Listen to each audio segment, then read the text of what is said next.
Oh, we had a link redeem for Danny. Hello. And a bunch of subs earlier. I appreciate all the subs, guys.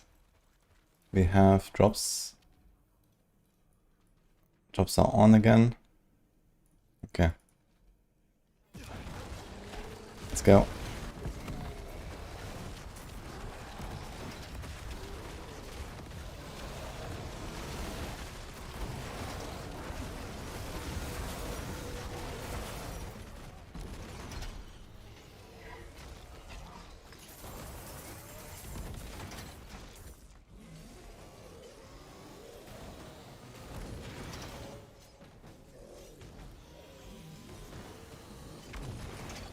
Okay, here we go.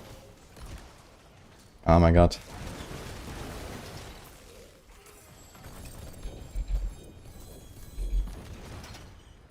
Belial. Just a random 24-hour stream? Yes. Yeah, I've been doing 24/7 blasting actually. Once in the night.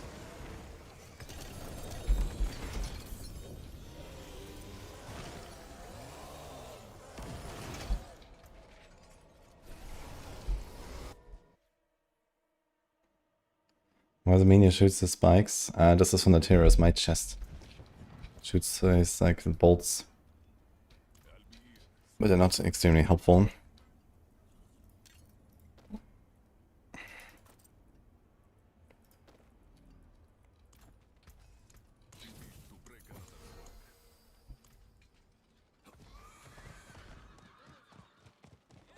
My man. Oh.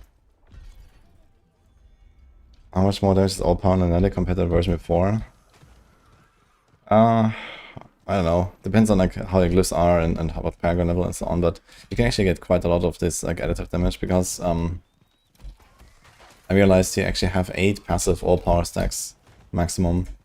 So you get 8 times the 15 when you like roll it on a gear. So typical you have like 60% if it's like GA and with this combo you have 8 all power stacks. 15% each, so it's 120 item. So you basically get about 80 extra, right? Yes. So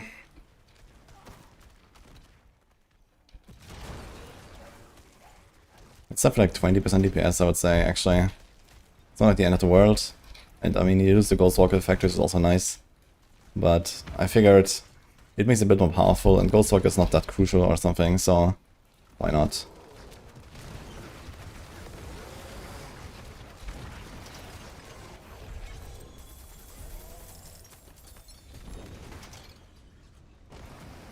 Gem time. New best secret gold farm strategy, sell your charms. Yes, yeah, the seals go for 13 million.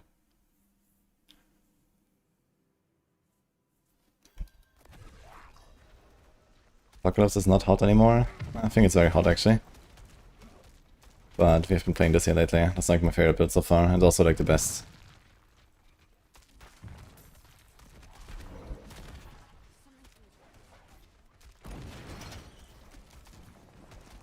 Trying to craft a gold set, chance and seal. Yeah,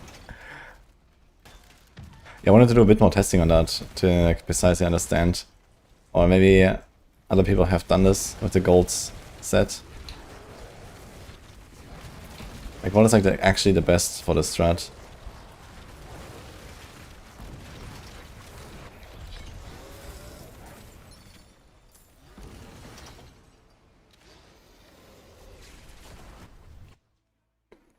LUNATIC is Nike best.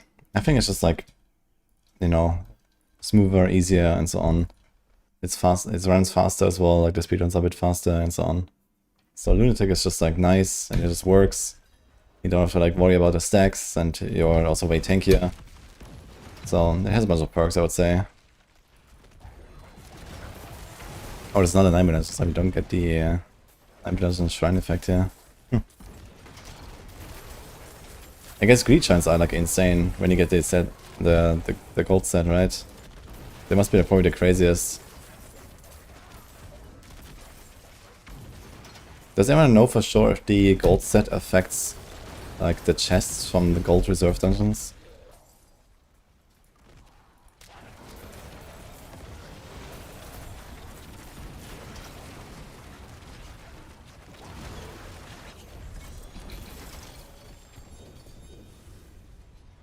It does, okay.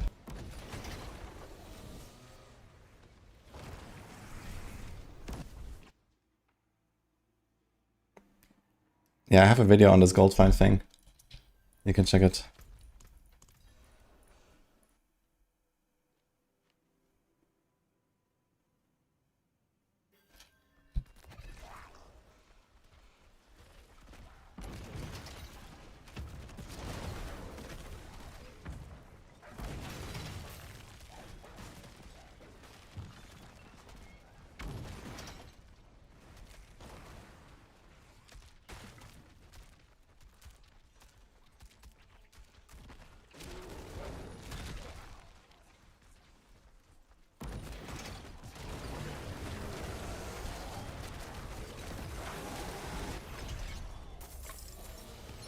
Oh, was there a grant? No, okay.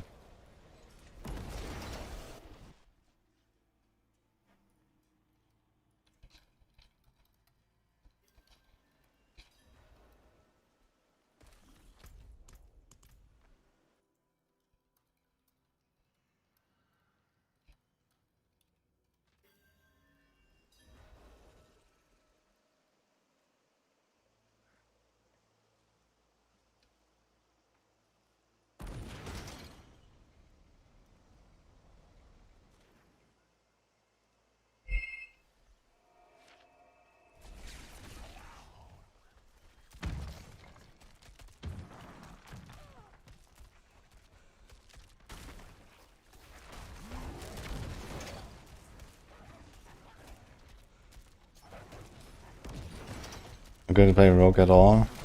Yes, actually. In fact, I think I will play Rogue more than Warlock this season, so don't worry.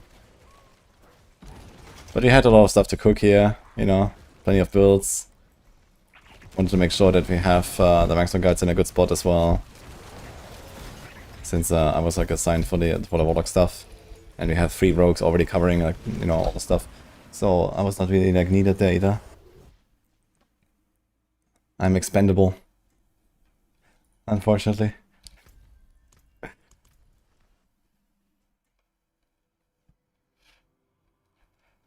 You saw I'm adding an explanational setup. Yeah, but I actually removed it again because it turns out the dirt is bugged. Unlucky. But if they fix that, and that might happen sometime later this season, then this is probably going to be the best version of Lunatic. But it's also much squishier, so it's something to keep in mind.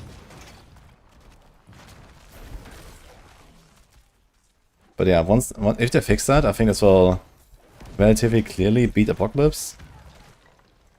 Like even on push.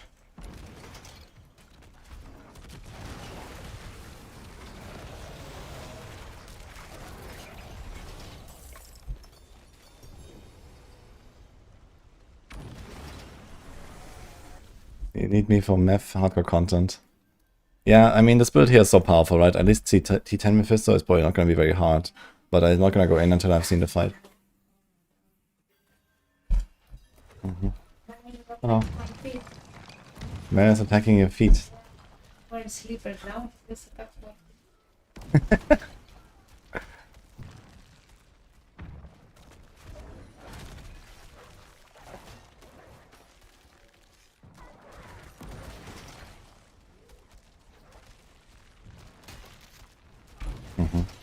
Okay guys, good news.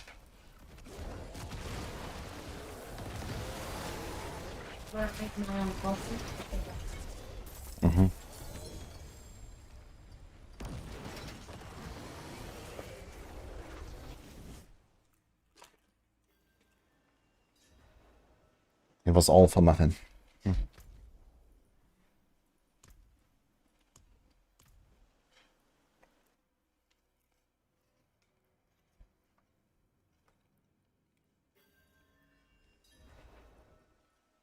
Giveaways? I don't have battle passes anymore. I still have a few expansion codes actually.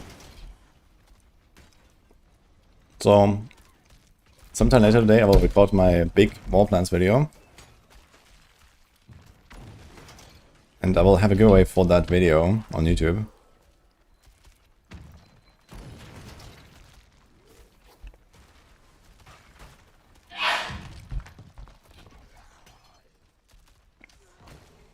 Good news for you, not the same.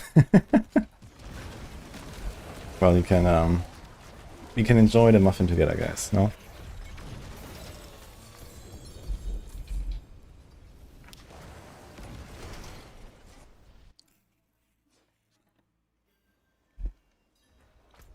It's a German proverb, or like a saying.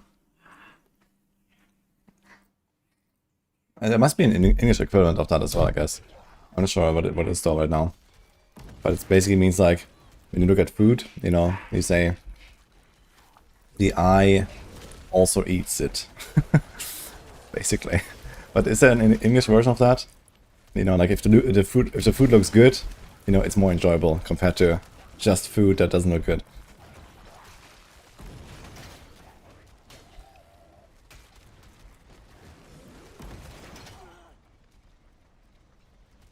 Feast for the eyes. Do you use that actually in food context though? Or is that... Isn't that just like used like in random contexts? Like, you know, oh, this looks nice or something. But I guess it could also mean for food, right? Yeah, it means something like that, I suppose, but not really.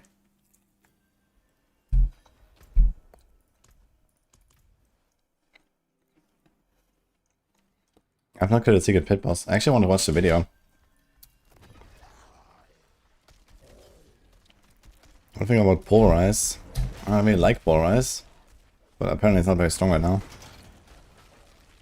At least I saw it on the tier list. I'm not sure what I will play on. I want to play Tornado, honestly, on Druid. Tornado is something I was really excited for. I haven't heard anything about Tornado. Anyone doing Tornado? What else? Hi, Machushka.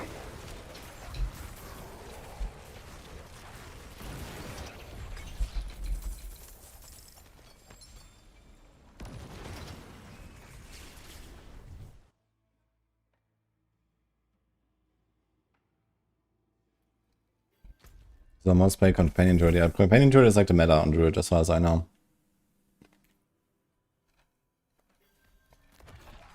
It's all Earth skills that are broken. No idea about Tornado. Okay. Some good old Landslide would also not hurt. Dude, I haven't seen anything that is like Trample Slide. How can I not bring back Trample Slide?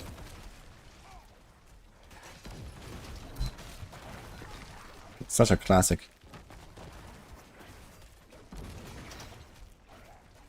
Is there a keybind to leave dungeon? Yes. It's in the wheel.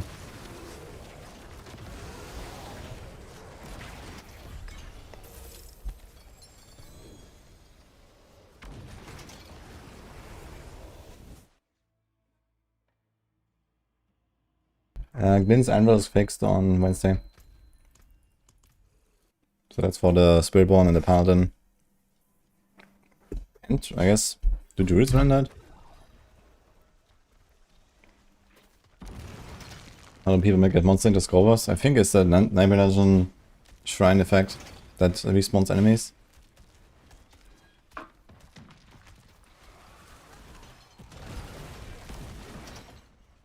I have a little bit of a lunatic, yeah, it's in the Vexor Guide.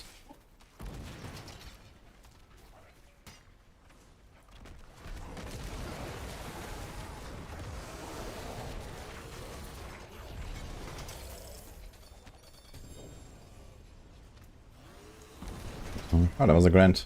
Sapphire even. Nice.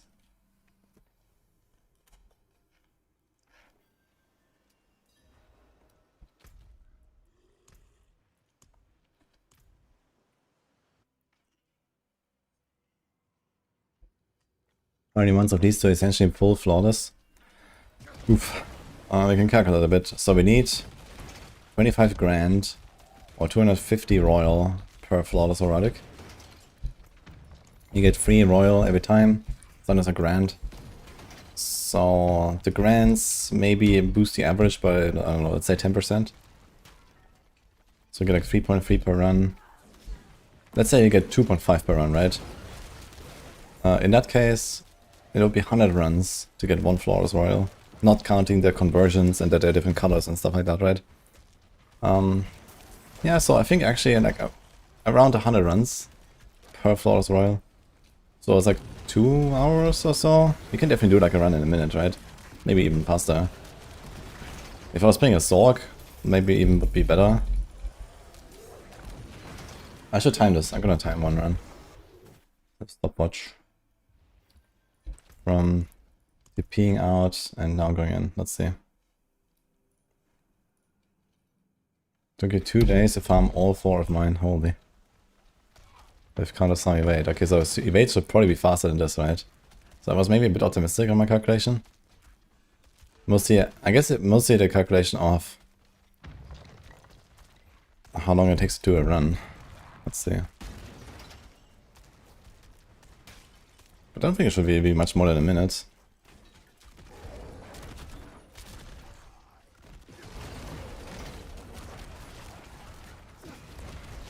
Should probably do it on low difficulty to like skip a few seconds on the fight as well. Because he like always goes down. Okay, so this was 52 seconds. Okay.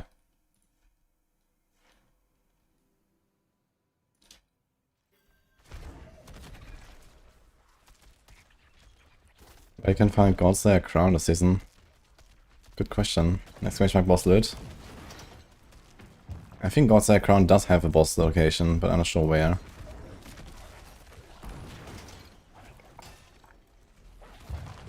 Andario, okay.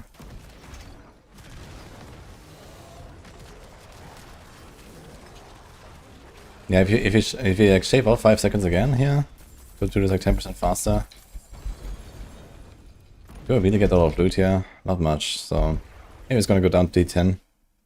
Okay, this was 2 runs in 1 minute and 43. So you can definitely do like 1 minute or faster. So yeah, in 2 hours you should have enough for Flawless Heraldic, but this means across all colors together, right? So if you were going to farm a lot of these, what's up with that resource here?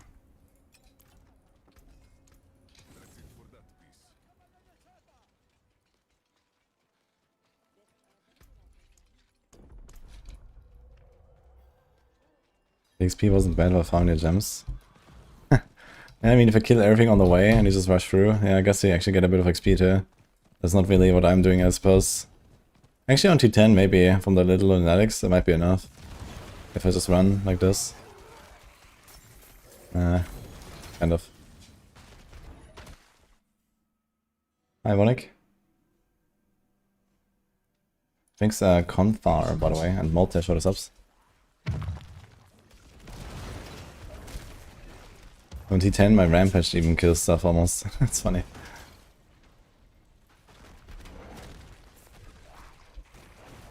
Diminishing returns to torment levels? Yes. I mean, just from the fact that, for example, XP scales linearly, it's like plus 100% XP bonus every time. And, you know, that gets like weaker and weaker to go up, basically, right? Like, it gets harder and harder to go up in Torment, and gets worse and worse what you get for it, basically. So that's just like naturally how it works. Same with Gold Find, same with the loot drops and so on. I mean, the loot drops, I think they scale relatively well.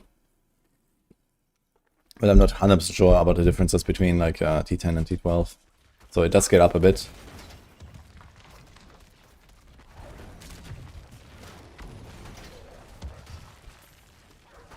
Yeah, the sweet spot is always go fast as fuck. And if you can go up, you go up. Thanks, Satas.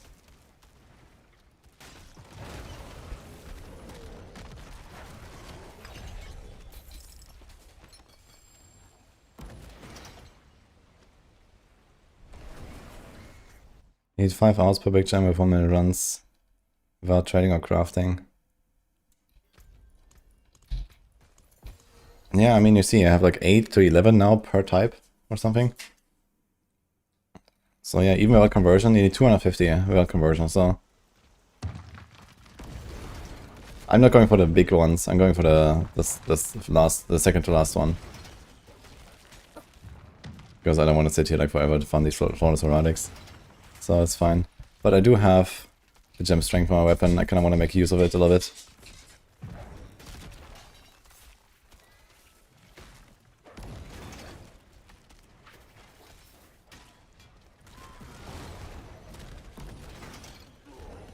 I wonder if I can actually one-shot him by just running in with the LUNATIC explosion. It stacks up quite a lot. 100% for every second. Using word skin and Terror's Might on a LUNATIC build. Word skin. You only have Vuln and Weaken though. Unless you want to drop the Dark Prison and Wolves, I guess.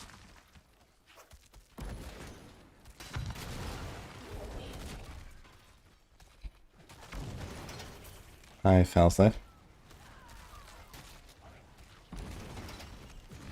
Oh shit. Okay, I want to see. Let's wait a few seconds. No, let's see. Okay. This explosion does like nothing. Kinda feels like this explosion doesn't really benefit from like most multipliers or something. I'm not sure what is missing. It says it does commands 4 on damage. Increasing by 100% for every second. So it should actually do kind of a pop, but that's nothing.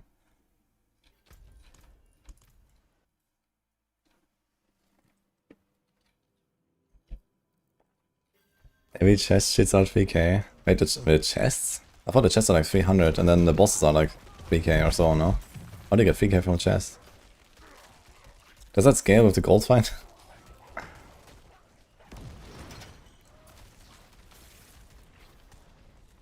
Oh, Moltesh, thank you for the sub. Specific gem chest. Now he's talking about opals. What about Blood Mad for a charm? Yeah, I was considering that actually. But I kind of don't like this requirement. Like, I didn't like Blood Mad. I don't even mind the downside of burning. If you have good healing, you can play around it. But the problem is you have to get hit in order to get it. That's the main issue, really, of Blood Mad. Like, you have to get hit every 8 seconds. And that is, like, not really realistic sometimes. Like, especially in boss fights and stuff.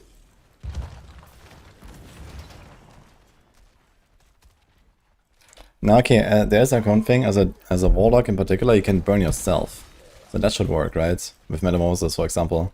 So maybe I actually need to try this. Maybe it works when you just like self-burn with Metamorphosis, since you're jumping anyway. And the other issue I have is I actually don't have any healing here. So in order to use Blood Mad, I think you need to have Life on Hit, maybe? Or Undying. And I have neither right now.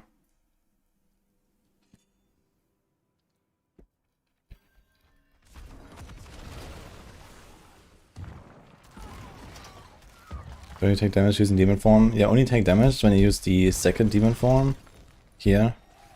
And you use Hellfire skills. But yeah, this build actually does have Hellfire skills. It has the Rampage jump. So that actually burns you just a little bit. And that should probably work, yeah.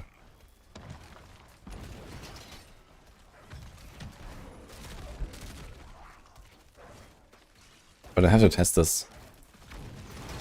Yeah, I was considering the Blood Mad sometimes. And on a build like this would be kind of good, I guess, since we are in the Metamorphosis. Right now I have Edgemaster Glove and Paingorger's Charm, which is what I'm currently intending to push with. And the problem is like the Paingorger is so hard to get.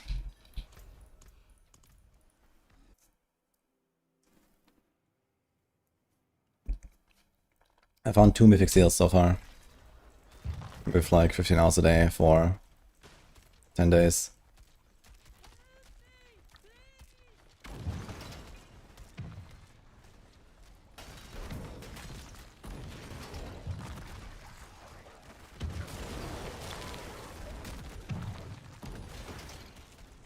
This is the best speed build for Warlock? Yes.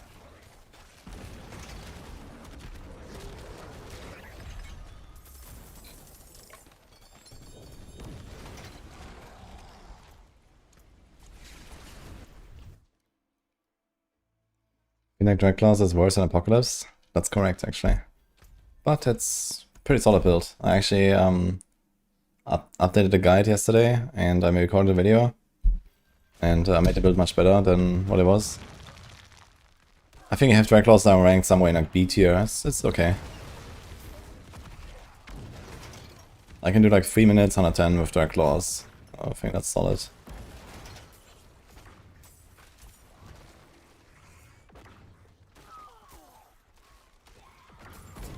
The cube removed and gave you 10% armor on Pain Gorgeous. Oof.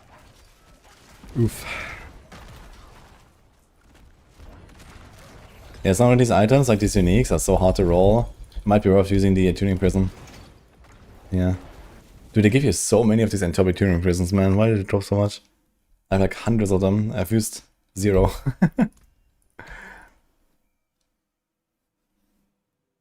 Didn't update Tyrants yet. I'll do it later. I kinda just wanna get started with some blasting. But yeah, Tyrant's Grasp build is also much smoother now and stronger as well. So I've done some nice changes there, I think.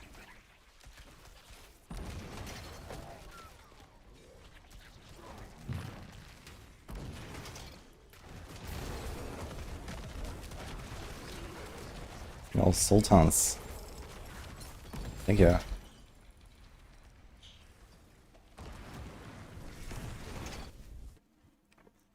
Terror Song will be fixed on Wednesday, so then we're gonna make a build. Right now it's not working. How's the build compares in terms of speed and pushing versus Apocalypse? Push, it's like around equal, and speed, it's better.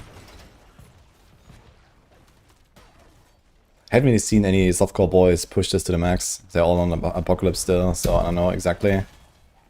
But for my estimates, it should do the same tiers as Apocalypse, roughly.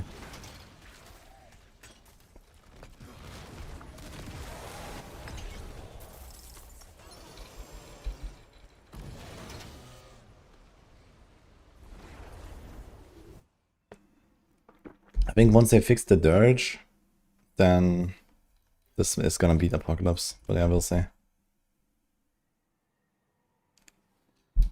Why T10? Because I don't always watch the boss on T12 and then he goes in the underground and I just lose 5 seconds for no reason. And I don't have 5 seconds.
You soon hit a buff and 200 MS. Yeah, the buffs are like super fast.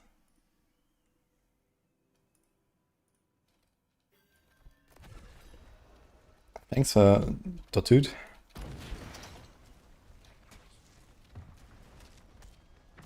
When does this map take to get a flawless heraldic gem?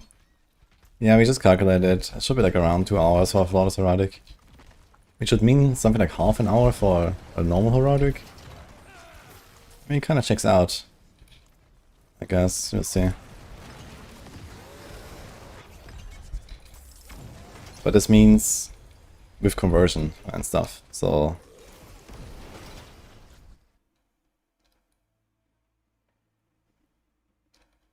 Do you think they will make Warplan account wide at some point? Yeah, maybe next season, but I don't have any expectations for this season.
Nakana Shimamura, thank you for the prime.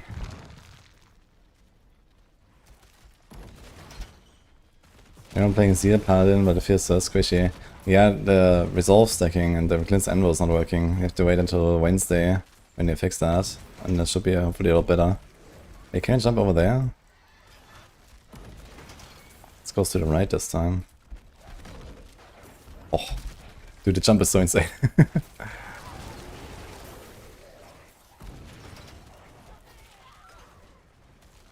Savios, thank you too.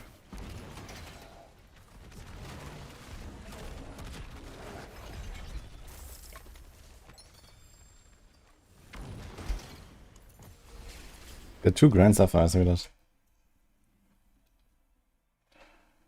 that.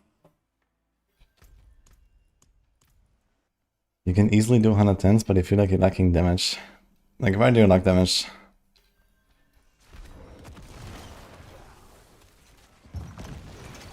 I've done a 6-minute 122 yesterday to get to rank 1 in tower.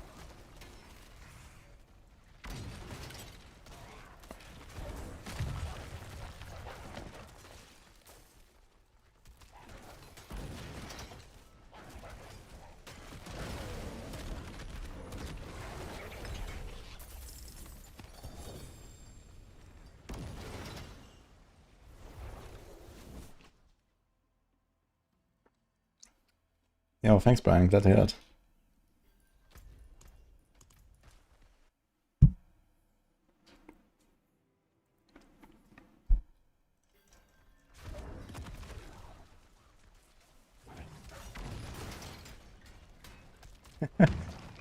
Bethesda doesn't seem to have higher chance of dropping them. Yeah, I wonder if... Dude, I wonder if this is part of the patch where they said certain bosses don't have certain items in the loot table and so on. Maybe they just said, oops, there are no mythic seals. Like, I hear from people like doing like, I don't know, 30 Mephisto kills and getting no seals, man, that's wild. Like, not even one. And there's 2 of them that are useless. Like, it's actually insane.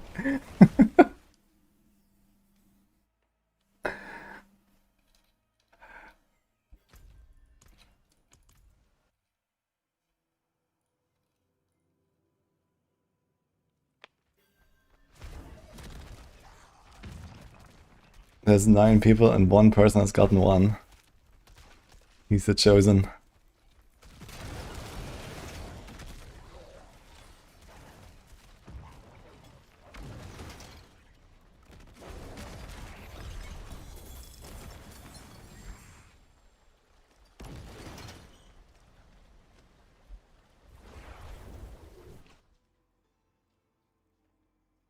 I think the Echo of Halo keys being that rare is good.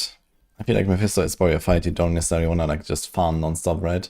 I think it's good that the keys are rare, but it's not good that the mythic seals are so rare from that boss, right? Like first you have to get a super rare key, and then you have to get a super rare drop. And then, you know, there's only 1 seal that is actually good out of the box. And the other 2 are just worthless unless you hit like a super rare mod that is like a 1 in 50. with the +1 charm slot, and then maybe you can try to use them if it fits into your build. Like, it's crazy, yeah. Most builds probably can't even use the auto seals in the first place, even if they roll a +1 charm slot. That's insane, man. So I like that the mythic seals are really hard to get, but the fact that you just don't even have a chance to expect one is crazy, right? Like, I just can't get it. I can use all my keys now and get nothing.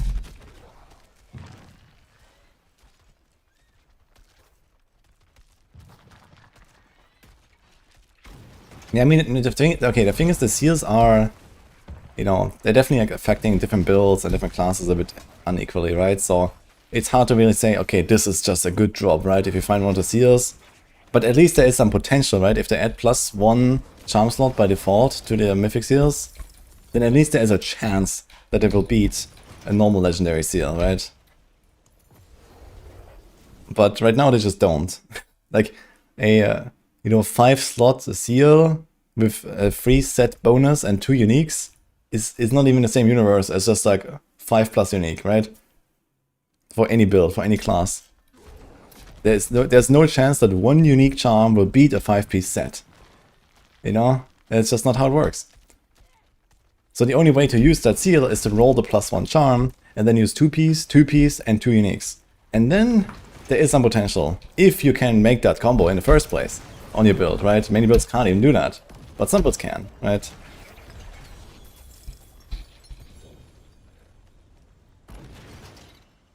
And then there's the other one of the 3 unique charms. So you have 3 unique charms and 4 slots. So you have 1 slot that is just useless, right? It just sits there, gives you nothing. But yeah, again, you need to roll the +1 slot, then you have 5. So you have 3 unique charms and a 2-set bonus. And that could be competitive with like 5-set plus unique, right? It's 2 unique charms versus a 3-set and a 5-set bonus. And that can beat it, I think. At least offensively, yeah.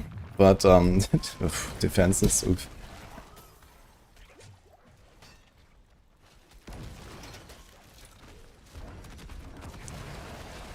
Yeah, I don't like the idea of the craftable thing. I like that you have to grind it out and it's really tough to get. But I don't like that I have no chance of getting it if I'm not lucky, right? It's not just I have to play a lot, but I also have to get lucky. You know, there's a realistic expectation that it will finish the season without finding another mythic seal. Or at least not the one I care about. After like 500 hours. So I think that is a bit too much, right? Like, I want to have a chance to get it. And, you know, eventually, you know, see the light at the end of the tunnel, kind of, right? But I cannot even go anywhere out of my way to try to get one, right? I cannot farm it. It just needs to happen.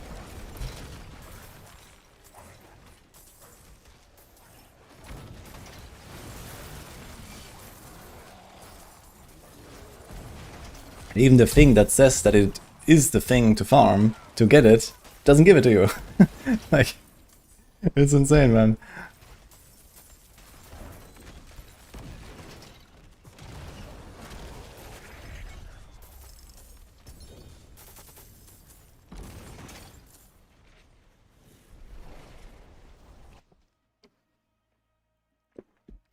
Nice patch, more plans still not Challenger's characters.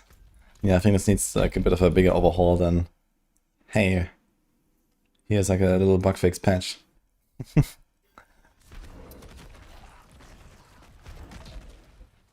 Ah.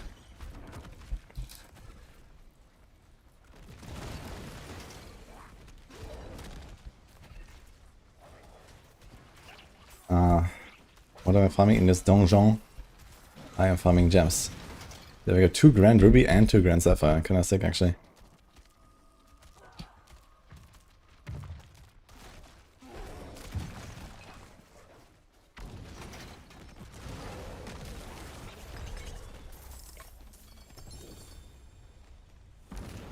Yeah, I think the echoes being rare is good. Like, I think the echoes are perfect with their rarity right now. This is how it should be. And I think the mythics are also good that they're really rare.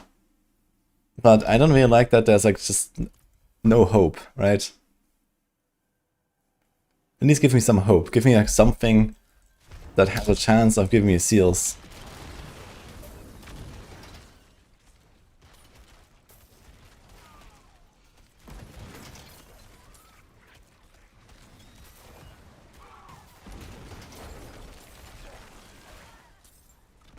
Yeah, I understand there's a lot of people that have not done a single Trace of Echoes and stuff. They are really rare, but they will do them eventually, right? Maybe you won't even do it this season, but you will do it next season, or, you know, something like that. And, you know, realistically, I think that Trace of Echoes, like, it's not as exciting to do it often. It's not exciting enough to do it more often than we can right now. That's what I'm saying. So even if you don't even do it a single time this season, and you're like, oh my god, I didn't get it. Like, you don't miss out on too much. And it's kind of nice to do it once in a while, but I don't want to do it more than this. You know?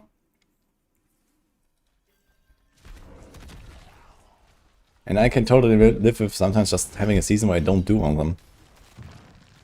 Even if I don't get one. I mean, it'll probably not really happen with how much I play, but, you know. For me, it's like one Trace of Echoes every 2 days right now. So every like 20 to 30 hours or something, I get one, it seems.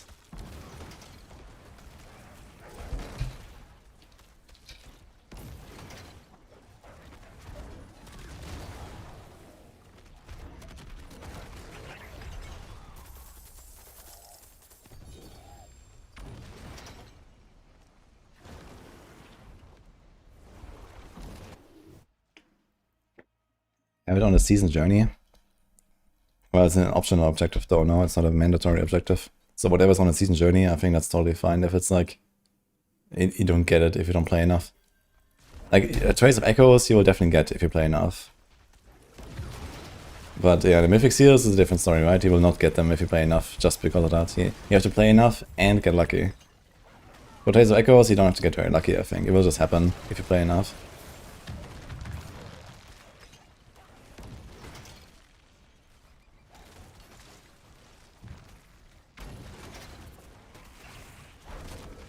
You can miss an Echo Drop. Yes. And it doesn't go to a stash, I think.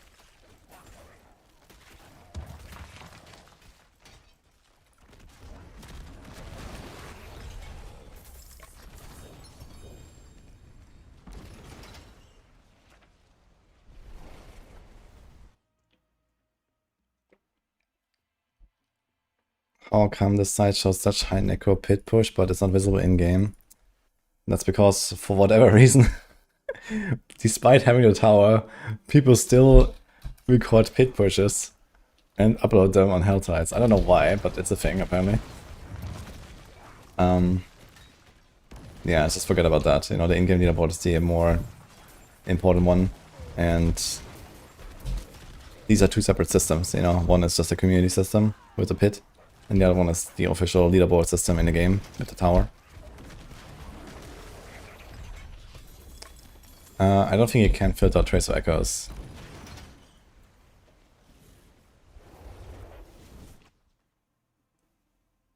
Is it a T12 Butcher, beefy boy? Yeah, he's gonna get fixed on Wednesday as well. Actually, let's watch the video later. Crucible, yes. Soon. Yeah, there's like some secret pit balls. I want to check that out, actually.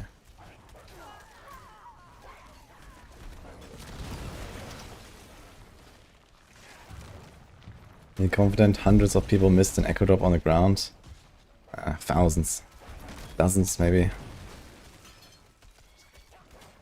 It looks dangerous AF. I guess the thing is, in the pit you can just like go to a low tier and then it's gonna be easy, right? You weren't tripping when you noticed Butcher's unreasonably tanky? Yeah, Butcher's really tanky. Yeah, it's because I think the game thinks you're in 4-man. But even then, he seems more than 4 times tankier than other bosses, actually. I don't know. But he is also just a beefy boy. So it might be just he's like generally tanky and times 4. And that's actually it. Yeah, it is some party thing, because when you open the chest you get a 15-second timer when you're alone. You don't normally have that.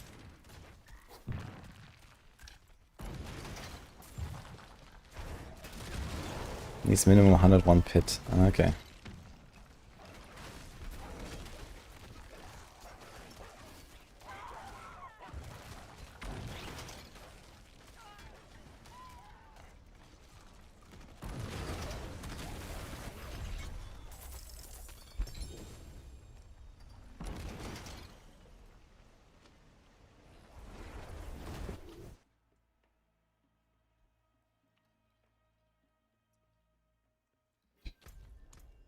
Would be better if they consolidate both to get glyph upgrades, town progression, and leaderboard at the same time.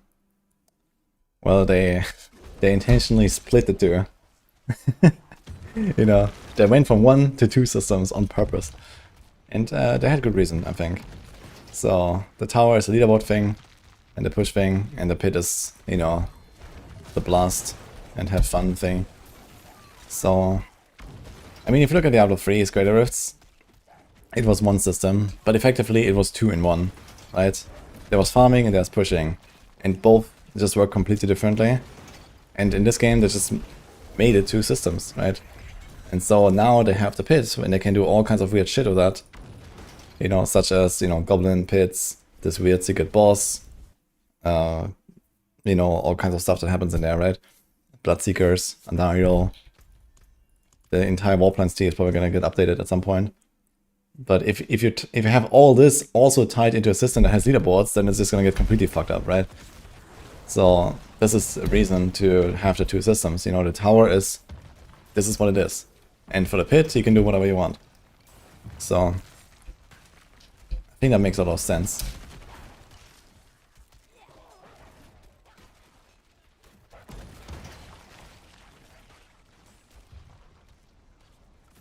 The Scepter of the Wrath works now. Sorry, what?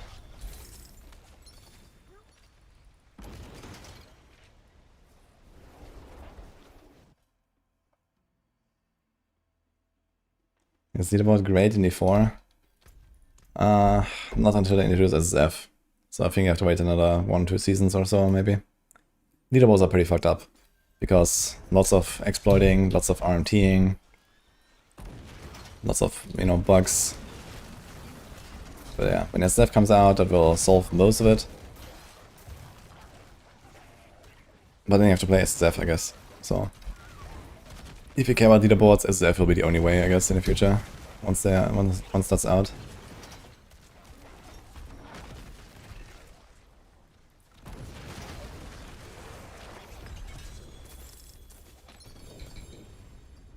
Any recommendation for first time hardcore? Don't play Warlock.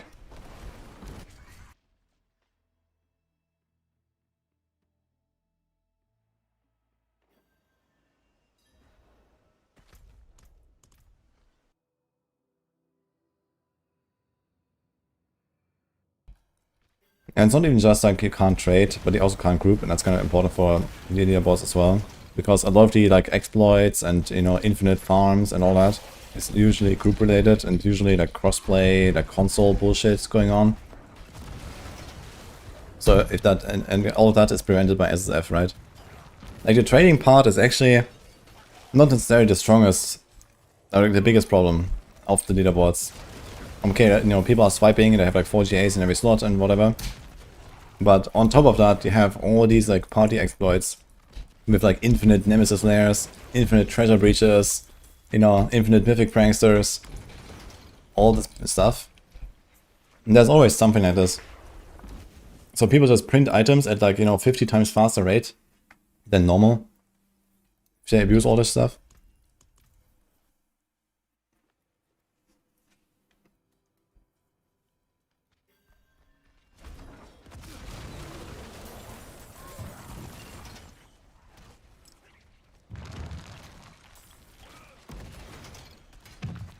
Infinite XP.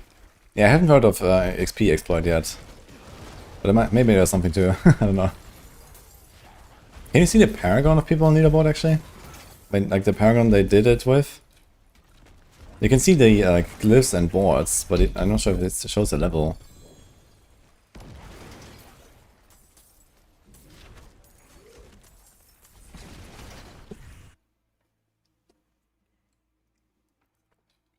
Kind of weird that they don't include the level. You find it weird that there's so many bugs and abuses in this game? Yeah. That's really the biggest downside of Diablo 4. Like, they really just can't... They can't figure it out.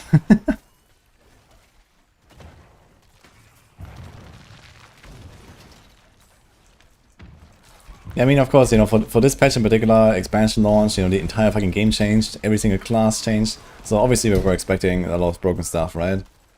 And honestly, it has been less than I thought. I mean, okay, I didn't have very high expectations, let's say. But the game seems less buggy than I had anticipated. So that's something.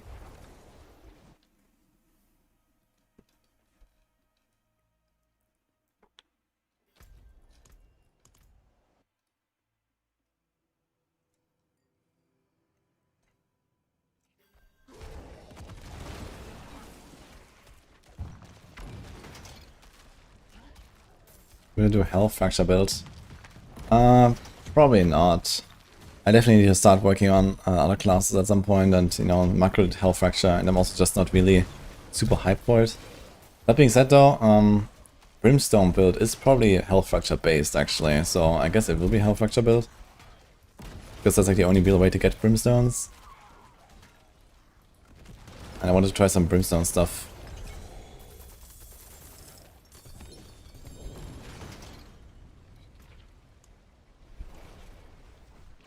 Druid builds when? Not sure when I will play Druid. First we're gonna do Rogue a bunch. And then we'll see. Still Lunan. Yeah, I'm like farming up a bunch of stuff now. So we have 4,000 souls. That's looking kind of good, but I want to get some more. Okay, we have on the menu today, I need to finish the planner for Tyrant's Grasp. So I'm going to do an update on that. We record a video on Tyrant's Grasp as well, I suppose. Let's see. Wall plans video I wanted to make.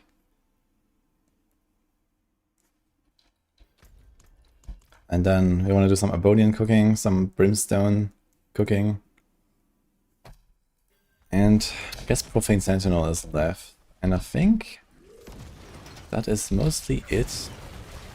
The only other thing would be Terror Swarm on Wednesday. So yeah, I might do the push and then put my guy on pause until Wednesday and then do Terror Swarm. The Terror Swarm is gonna be so nice.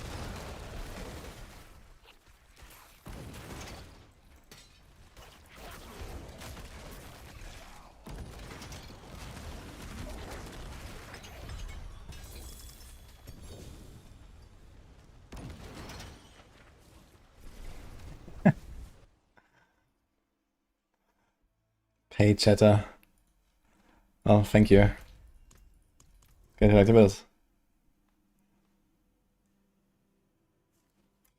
Where's the bug of Terror Swarm? It just disappears all the time. So it just doesn't work.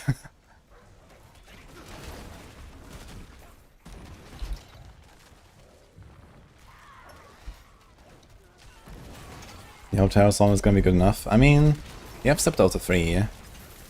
So that alone is already kinda nasty to boost it. And I think the numbers on Terror Swarm itself also look pretty good.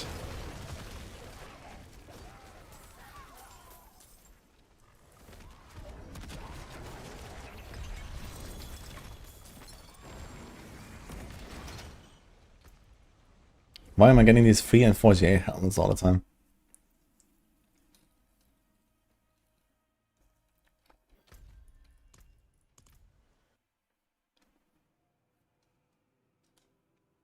What is the absolute meta build for Warlocks? Yeah, Warlocks don't really have like a build that is like super shining above the rest. Apocalypse and Lunatic are probably a little better than the rest basically, but everything on Warlock is just good basically. But yeah, this is the best I would say overall. And it's also like one of the comfiest, tankiest, easiest to play on top of it, so this just kind of it checks like all the boxes basically. Like most other Warlock builds, you know, they're like either squishy or tough to play or something like that. any timing. Here you just like face roll.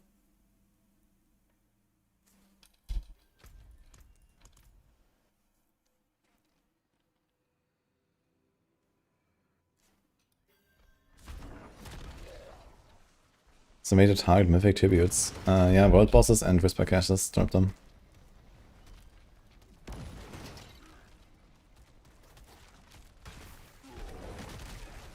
Oh, what about world boss actually? Been here for a while.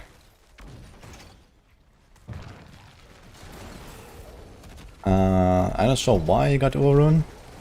It's supposed to be deleted, but I hear some people getting one, so apparently they didn't delete it from everywhere.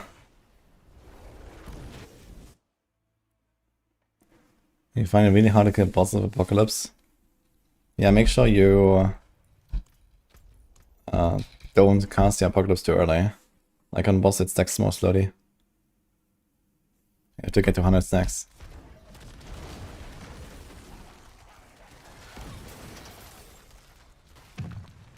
I'm gonna 4GA Dirge of Odium. Is there any way to work into the LUNATIC build?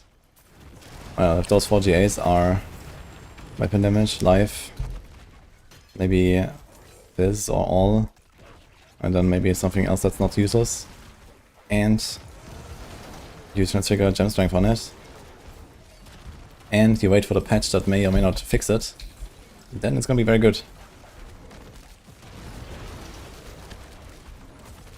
You can check the planner for the Lunatic Warlock if you go to the guide, and then there's the thing open in planner.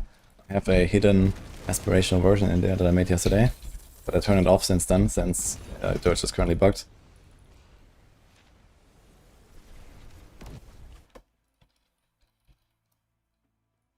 Yeah, you press this button. There we have it.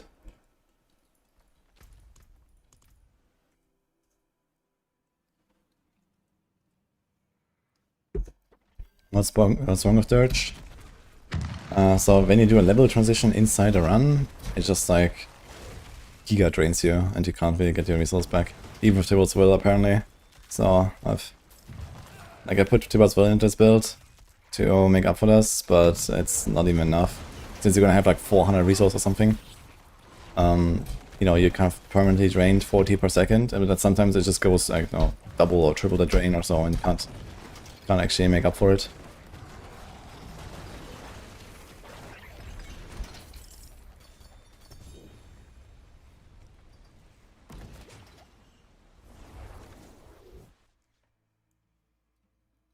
Nice, Dini. Why the stuff from Ghostwalker to Malevolence? Yeah, I figured Ghostwalker doesn't really add enough to justify like a 20% damage loss. I think people are gonna have an easier time just like having more output, killing T12 bosses, you know, with shittier gear and so on.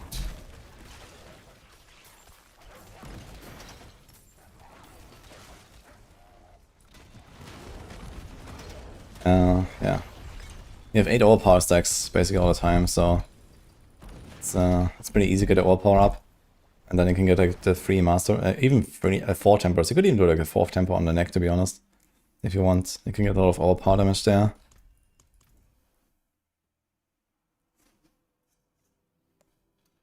And you want for Grandfather crit version is stronger. Not for this build.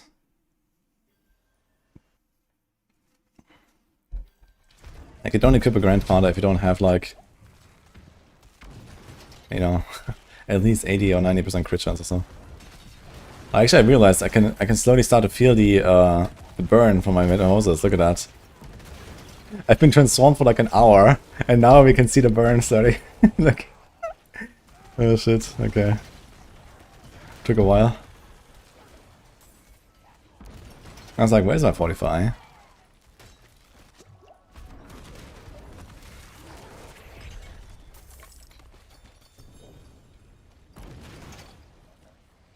Okay, I was looking actually. 2, 30, okay. Do you have an alternative for the weapon aspect on this build? No.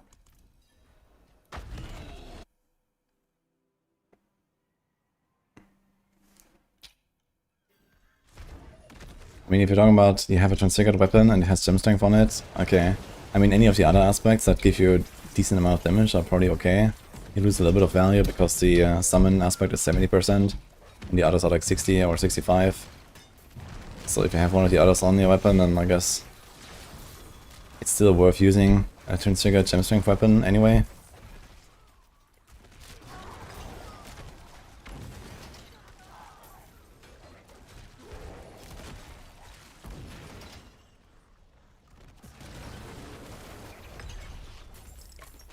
Grand Skull.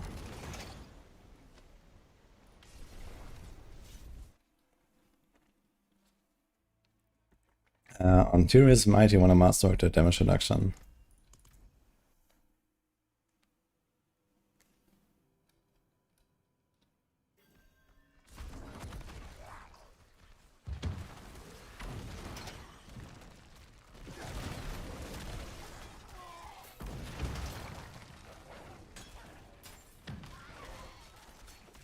Morning Mercy.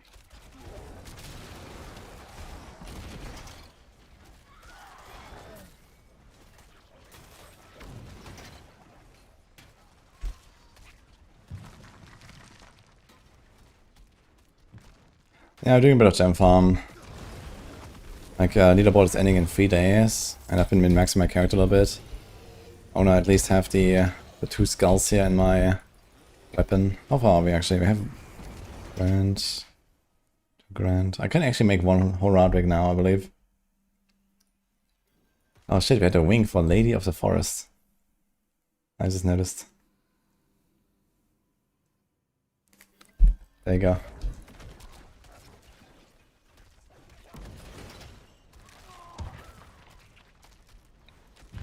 Yeah, like gem farm is like terrible compared to this everywhere. Like I also tried halls, it's so bad. The diamond dungeons are kinda okay, so if they ever like fix this here, you can find diamond dungeons with the reserves. But it's also way slower than this. So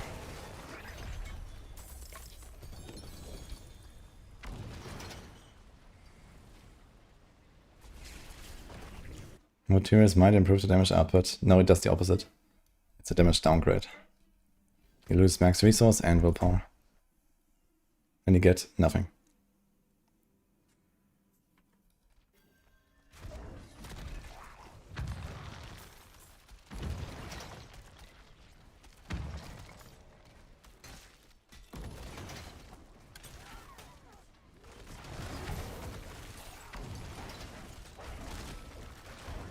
That gem strength that replace crit multi. Oof.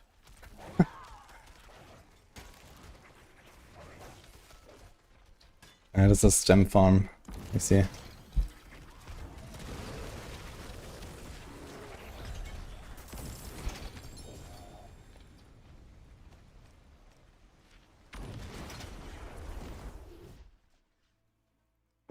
Yeah, in terms of power, this is pretty equal to Epoch.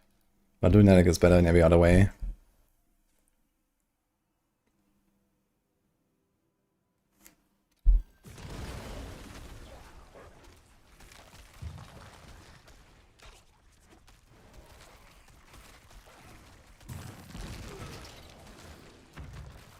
Turns out the real chase items are heroic gems. I mean, they're not so much of a chase, I feel. You know, you can just sit here for like a day or two and grind them out, and then you have them.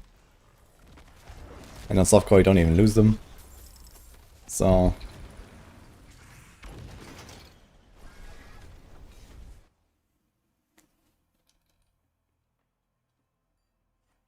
Is Temerity a better option for party versus something like 40% DR aspect?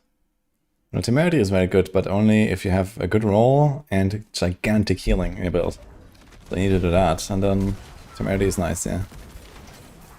But I mean, 40 DR aspect is almost what Temerity gives you in terms of total toughness, right? Like a total life pool will be... yeah, 66% higher instead of like 100% higher with Temerity. Assuming you have the full barrier. So you lose out on like the maximum hit taken a little bit. Only under the circumstance that you have the full barrier. But it also means you need to build that barrier, which means you need to have an insane, you know, life on hit or something like that, where a damage reduction actually reduces the need for healing.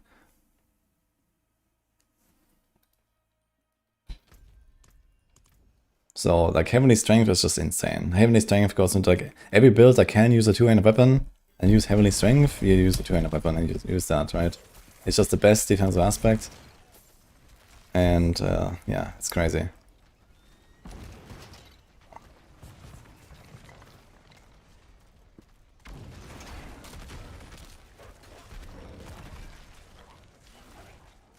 Morning, Obsidian.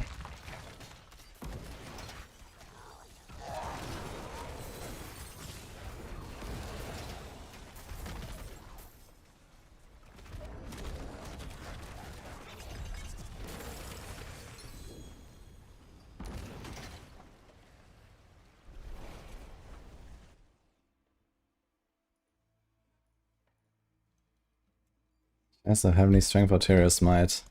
Yeah, that's gonna be kind of close.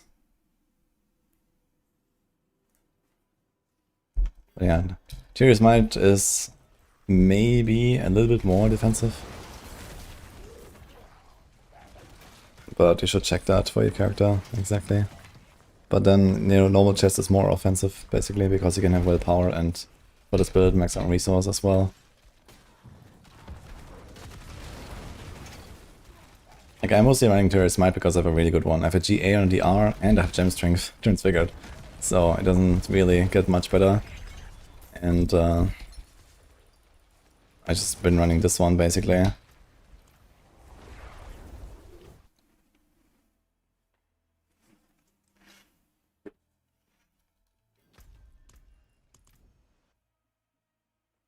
I saw that, killers. Don't be scared. Just make a new character and start blasting. I mean, the first points you get really fast. And honestly, I mean, you don't really care about that many points in any of the trees. Like, okay, some trees you kind of want to max them out, but it's also usually stuff that you kind of just do much anyway. But yeah, some trees, you know, you do like 5 rounds of wall plants, you have like 3 points everywhere, and you have all of the important stuff unlocked anyway. And then you just start blasting, so it's not such a big deal, I think.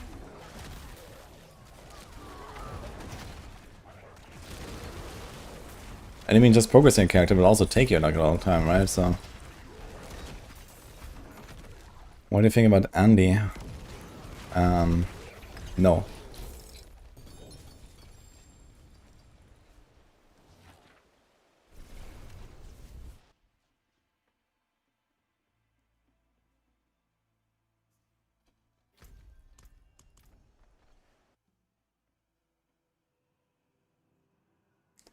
Is Lunatic greater than Tyrant's Grasp? Lunatic is definitely better than Tyrant's Grasp. But not by that much, actually. I've been cooking Tyrant's Grasp last night. I'm gonna update the guide later. It's definitely gonna... It's probably like the third build, I would say. I think Tyrant's Grasp is better than most of the other builds on Warlock still. You can get Current Gems, yeah, yes.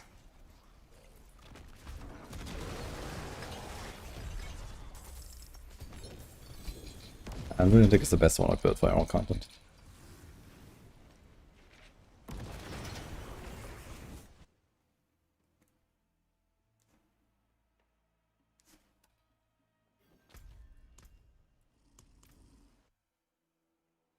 The Whisper cashed up a Paladin is probably the weakest launch character class Blizzard has made. Well, I guess they probably just removed something that kind of important synergies for the class and then didn't really compensate enough. And the balance is like all over the place in general. You know, which class is good and which class is bad. It's like completely random, right? They just like made a bunch of changes to the game and now we see what happens. So they didn't like intentionally make sure that Paladin is OP again or something like that. Or Warlock.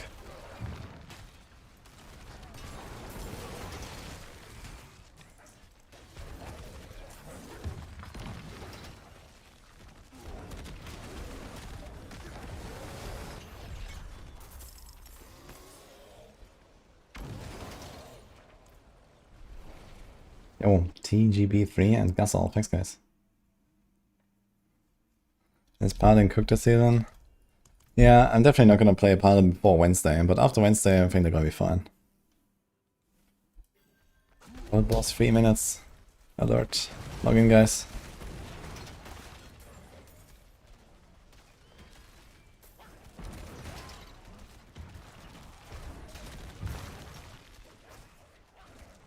I wanted to chill on Oradin, but nobody plays it. Kinda surprising, to be honest. Where are the Oradins?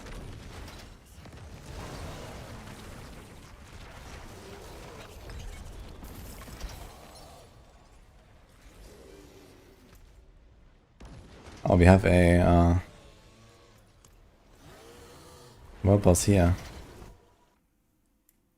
It's so bad. Really?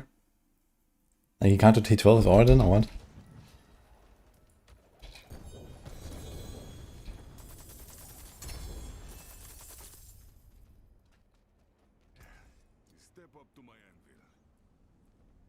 Dude, what's up with the Fiji Ace, yeah?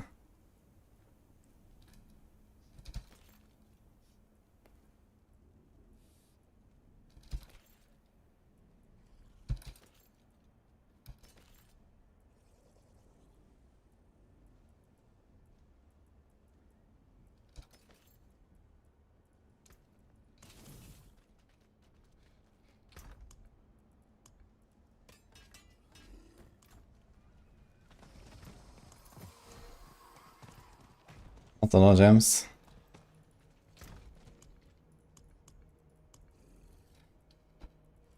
How long have we been here? Like an hour-ish? Maybe less. Also a lot of these prisons, actually. 9 Coolian training prisons, man. What the fuck? That's a lot.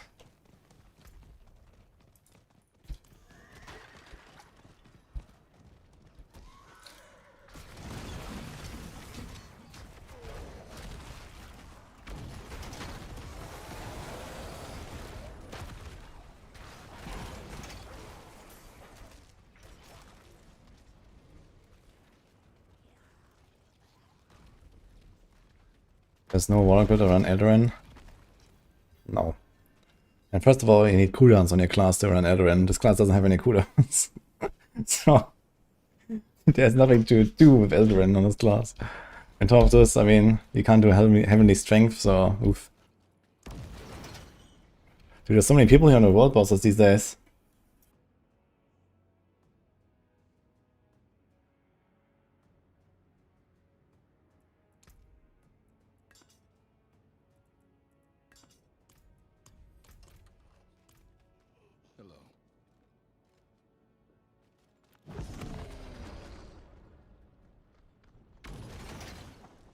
Greetings.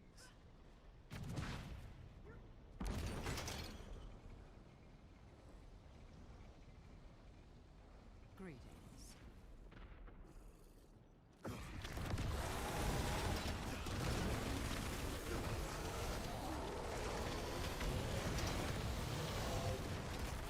Only 5 seconds.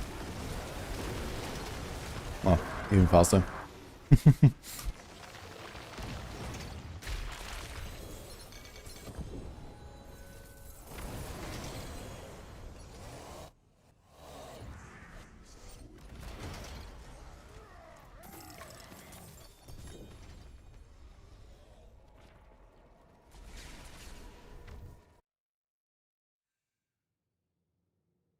Ah shit, I went to G10. Oops. I was wondering, it seems a bit faster than I thought.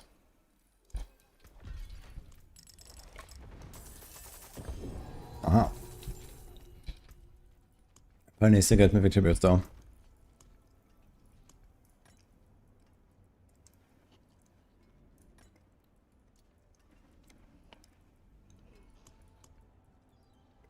I have a crux too. Where is that coming from? Did I find a crux in this Seer's Reach farm? Okay, so how's it looking? You can almost make a Horadric Sapphire, actually. Actually, you can. Okay. You have a skull and this. You could make one Horadric skull.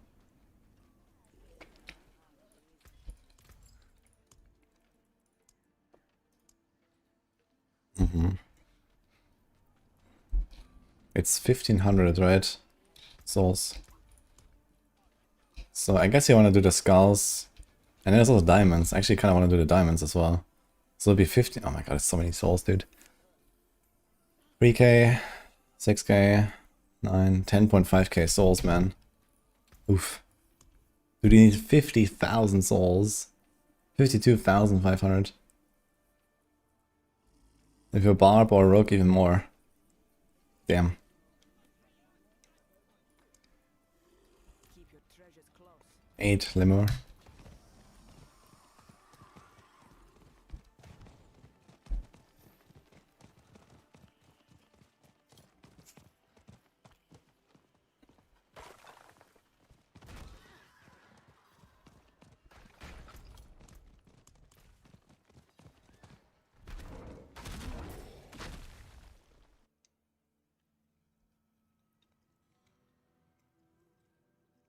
By the way.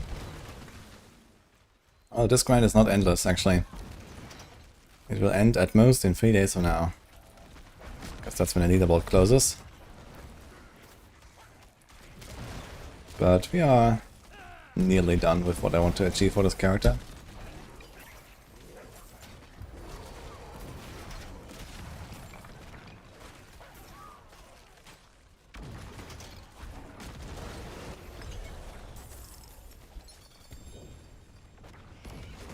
Hope they nerf everything next season drops and loot too much. Have you heard of loot filters? They're pretty useful.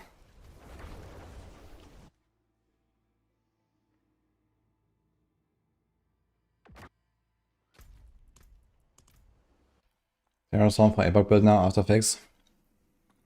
I mean, people are just running banished lords these days, right? So that is like around similar value as Scepter of the 3 without all the shitty downsides of actually playing with Scepter of the 3. So I'll probably just do that instead. And you don't give up a skill slot and you don't have to time anything or stack anything. Because even if you have Terrastorm on the Apocalypse build, it's not really consistent to keep up Scepter of the 3.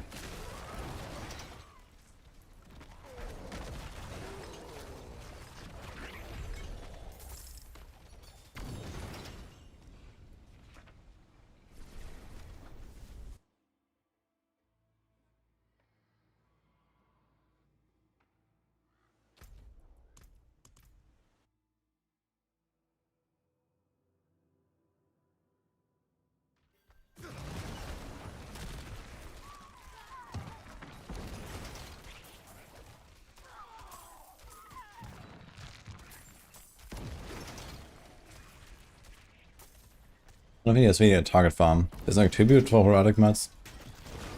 More plants. But yeah, it kind of just drops everywhere. For the dust.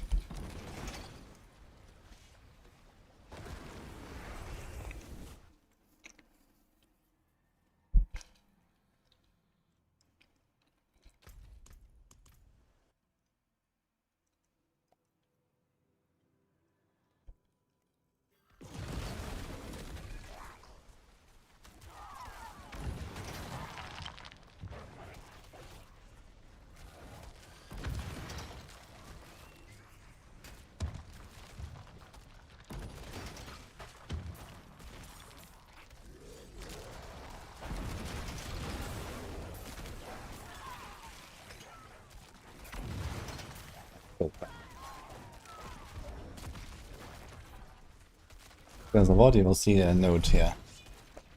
There's no node.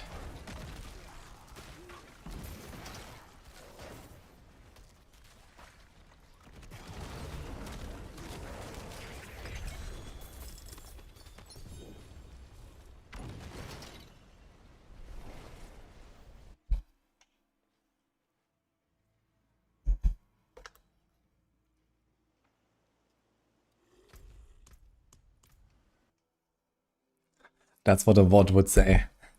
Oh no.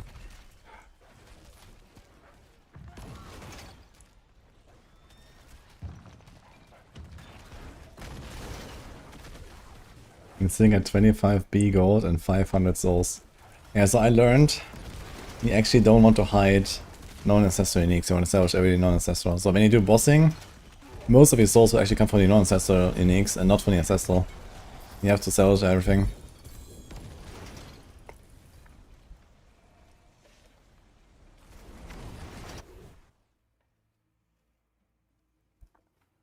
This is right above phase 20.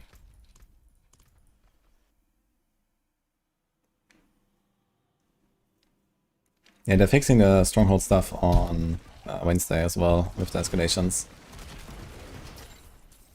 I'm definitely gonna try escalation farming as well. I think the escalation farming is pretty juicy. But I don't want to do the strongholds right now, so I've just been kind of holding off. But yeah, trying to get a triple combo with Nightmare Engines. Can you do like double Nightmare Engine and then a Helltide and then a third Nightmare Engine all in the same escalation? Or does the portal close? I guess it closes after some time when you leave, right? Oh, Darana. Thank you. Portal closes, yeah, fuck. Is it like every time you leave town immediately?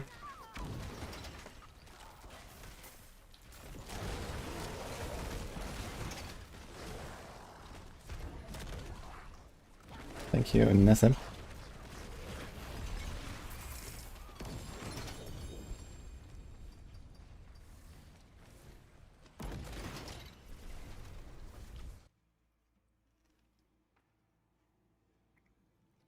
Okay. I guess it wouldn't be so bad if you do like double Nightmare Dungeon. You just run escalation and then okay, there's like one more run you do, just kind of rush through and get to the boss, I guess. So yeah, I would probably open escalation when I have 2 Nightmare Dungeons in a row every time. And sometimes you get 3. Is blockchain's cat at 5% on gear? That would be surprising. Yo. NSM Myth, thank you.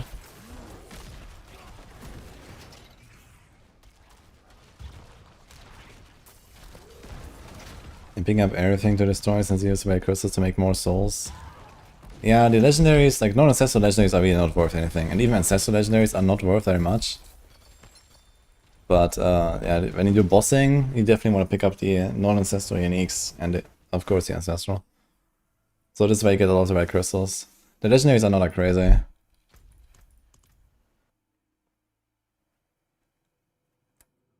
I have not tried any mooing, Jirai.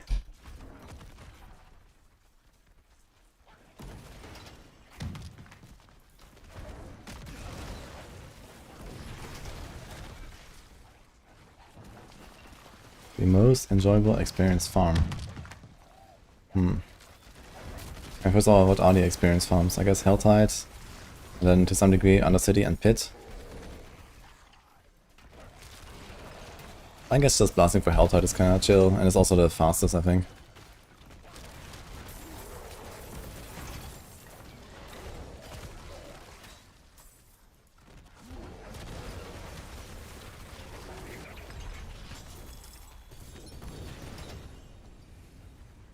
Seems like this guy reliably drops one of the unique upgrades and one of the yellow crafting ones. I just got 2 enhanced primordial dust on 1 kill here. It's kind of wild. 36. He does actually drop all these mats. I'm going until die and then rogue. No.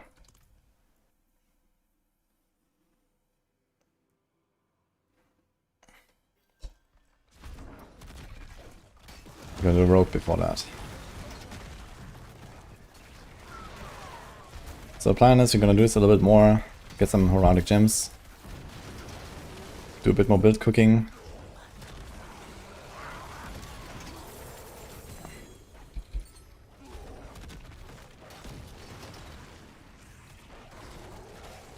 Oh. It's like, there's a unique thing, but it's actually just a charm. Get a white piece of gear upgrade to unique with GA. Yeah, I don't think this matters.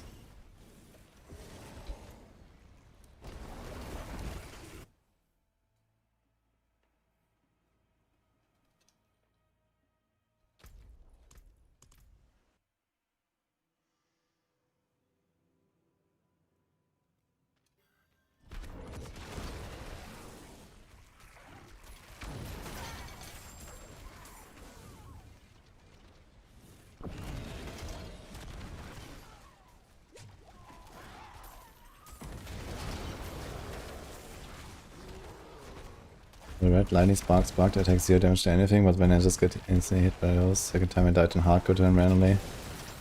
The red lightning sparks. You mean like the obelisks? Or what?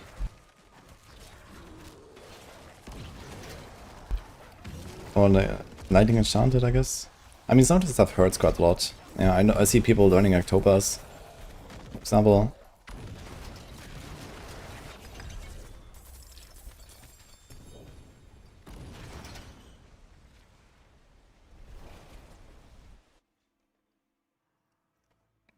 I removed the aspirational setup from the LUNATIC guide because Dirge is bugged actually. So if they fix it, I'll enable it again.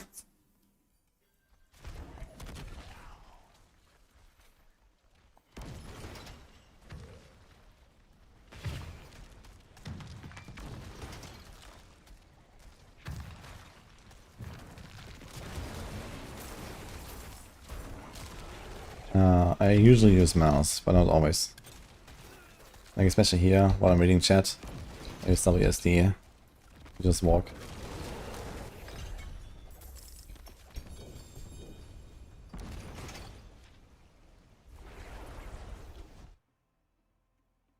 Most people in Rogue are running really low toughness builds, and I'm surprised a lot is ripping in hardcore.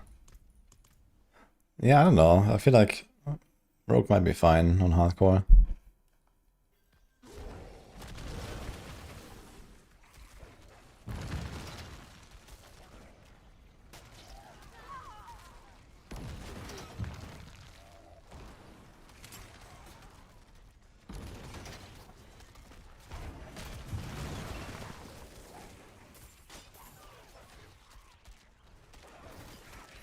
What Rogue build people in L play? What build? I mean, I don't know. Piston Blades is something I want to try. Then basically also range stuff. Maybe some Death Trap, maybe some Rain of Arrows.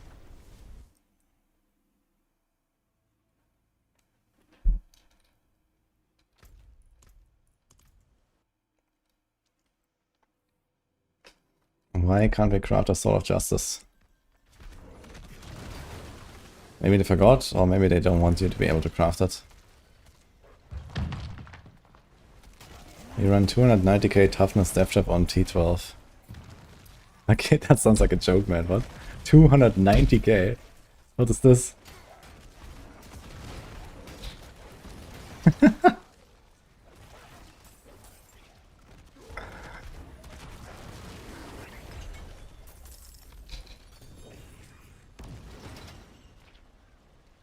This Ryok. 15% damage is much better than 10% int.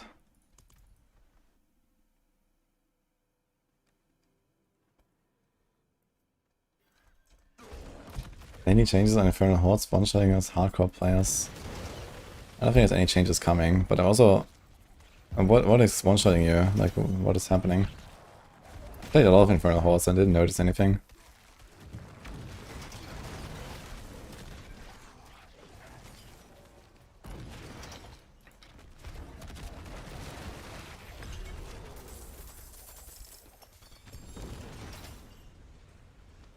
I hate this Breakfast, already 5 weapons break. Yeah, the Gem Strength is really rare. I mean, realistically, they're gonna delete Gem Strength next season, I think. So, at that point, the Transfiguration will be, you know, much less painful.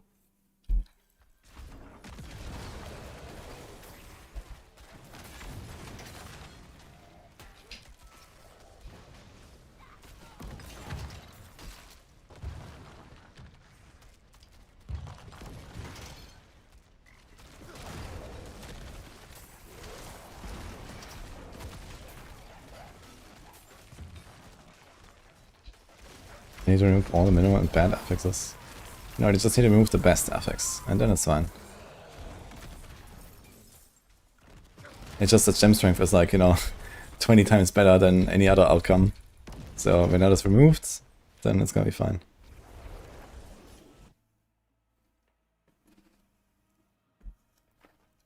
What's the point of Transfigure if you get worse? That is entirely your own fault. You don't have to make your item worse. You can guarantee it will not get worse.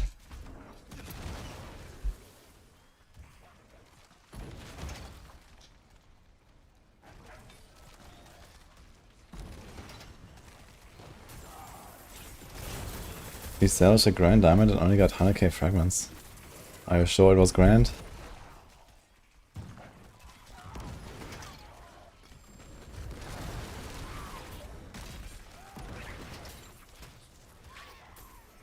What the hell?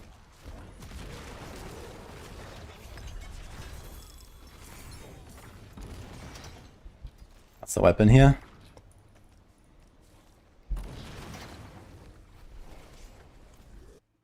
Don't salvage grand gems. Like, is that real? They only give 100? Like every time?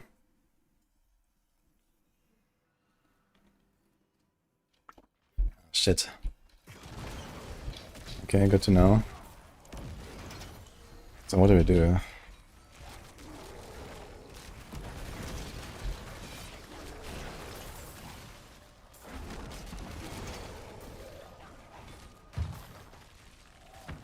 I didn't notice.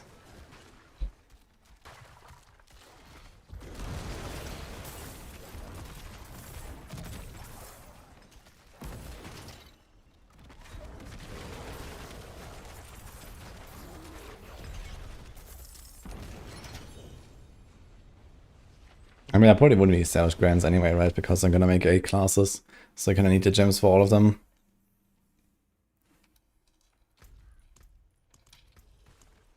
Besides Amethyst, I guess. Not even those, I will probably go into some necro build or some shit.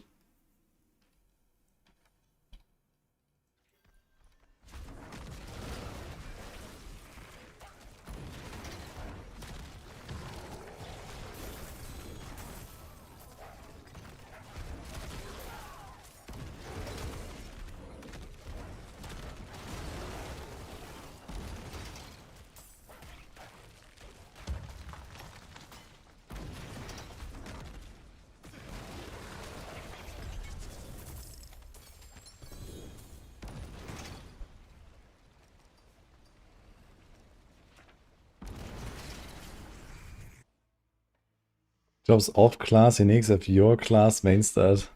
That's hilarious, actually. Wait, can you get like a Radnies with willpower or something?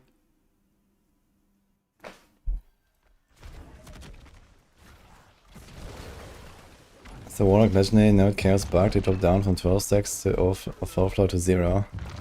Nah, it's probably bugged, but it doesn't do that. It just like hides the buff and pauses the timer for like a few seconds sometimes. But you still have the all-power benefits. Sometimes it's just like, it goes AFK for like a few seconds and comes back.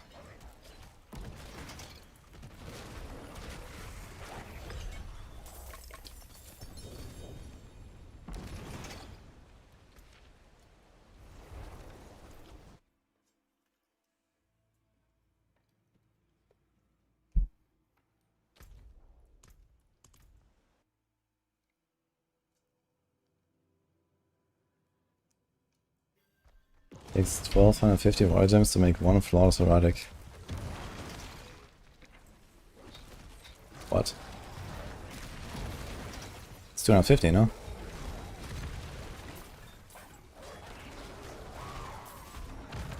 Need 25 grand.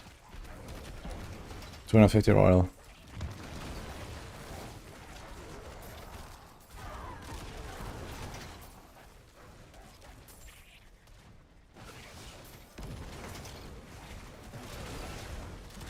Oh.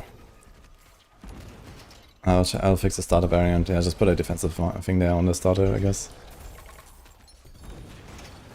Or maybe put rallying reversal there. Fix that.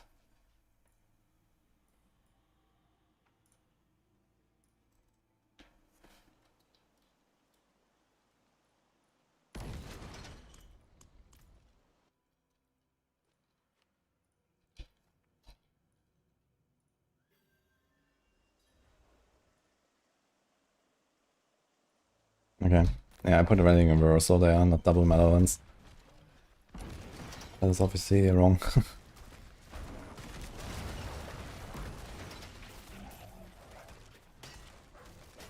Thank you, it's the luck.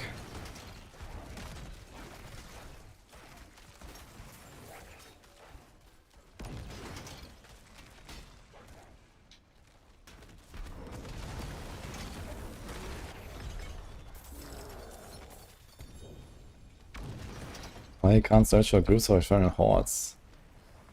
I know they're fixing something with the group finder, but infernal hordes should be there, no? Maybe you're not in torment difficulty?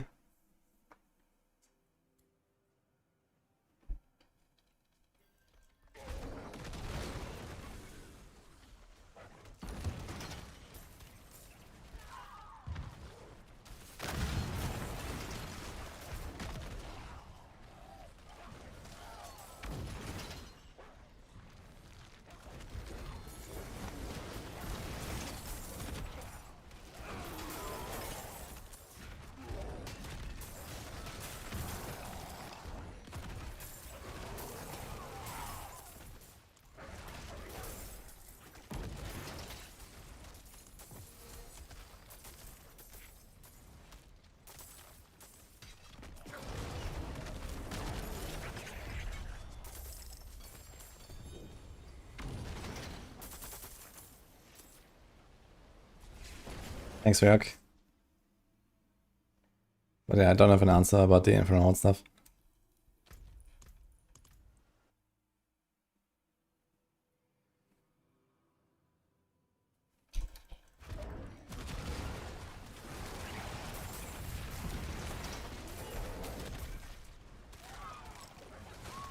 You bad fingered a portal too many times, that's funny.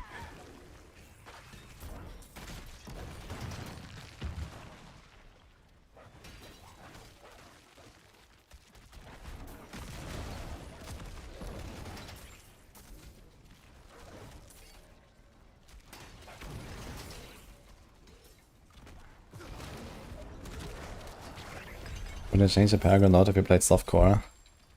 Not really. I mean, when you play hardcore, sometimes you want to pick the defensive nodes a little bit more early, for example. But I still follow pretty much exactly like what I have in the guide, for example.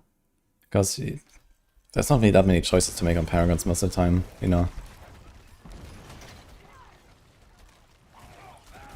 It's more about finding the right path and less about making decisions on Paragons.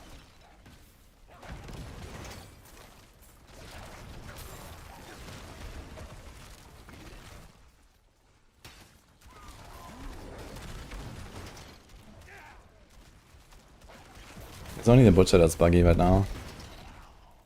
He's like very beefy. Just go down a Torment or something and you're gonna be fine. If you can't handle him on T12.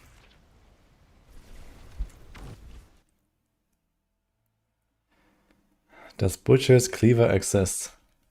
I think you're the first person in the world to ask that.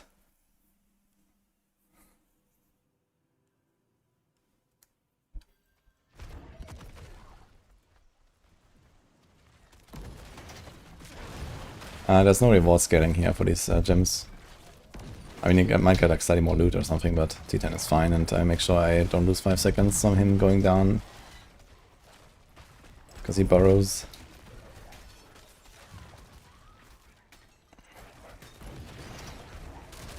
You use the Night Witch's Cleaver for PvP. Interesting.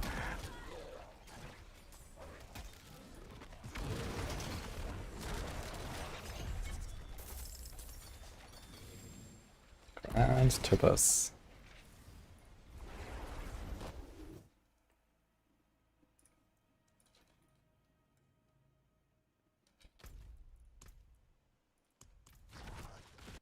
The needles are Tyrael's Might.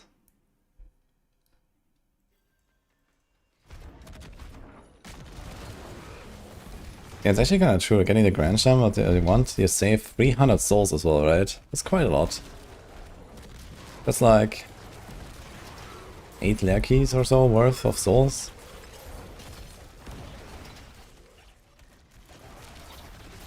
The Seal of Riches in the game. What is that?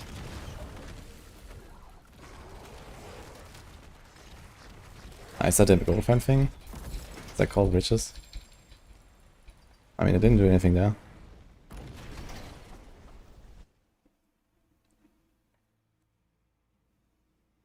Just farm Butcher and get cool.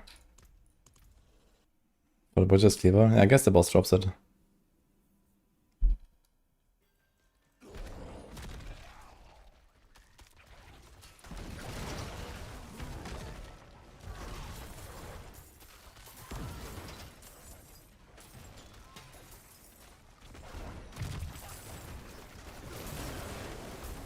I have to wait until patch for a second aspect. Yeah. Yeah, for me it happened on like one of my very early amulets where I had like this transfiguration and then I couldn't imprint again. And it was gone. I was unlucky. But yeah, I mean... I've since found better amulets anyway.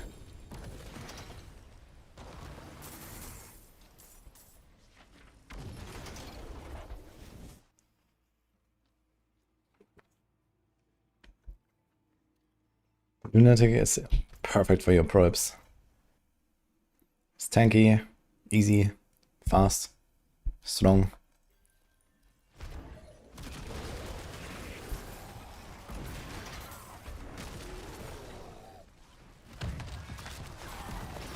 The Dirge is bugged because it just Giga drains you sometimes more than it should. And you can't out regen it, even with the balls well.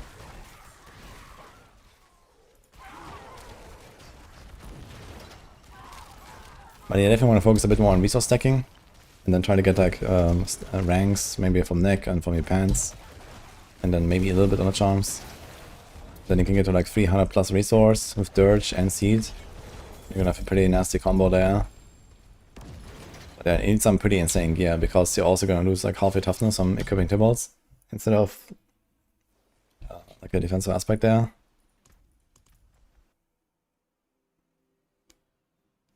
Best log build to grind T12 boss in Mephi. Yeah, it's this one.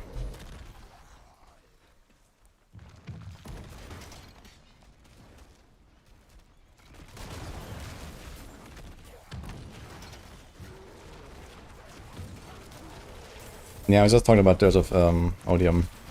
So this is what I put as an aspiration variant in the build guide. But you can't do it right now because it's bugged. So you have to wait for the bug fix, which is not coming on Wednesday. So maybe in the next patch. But yeah, until then, forget it.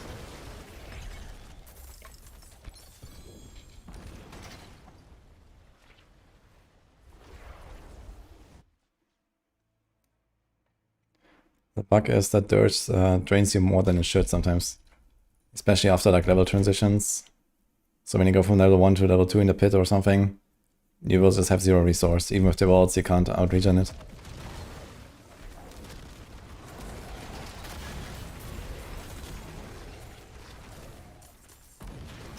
But yeah. And on top of this, I mean, just, you know, equipping the Tibalt is like such a massive toughness loss, it's really hard to survive. Even on a build like this. I guess on this build it's kind of okay with the torch and riches and stuff, but yeah. You definitely want to have really good gear.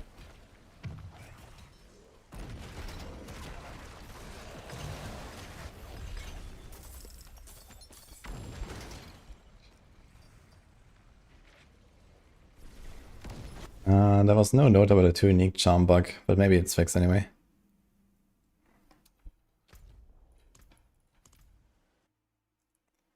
What's the best way to farm mythic seals? There is no way, really. So I'm just gonna hope for the best. There are bosses and mythics too, I guess, as much as you can.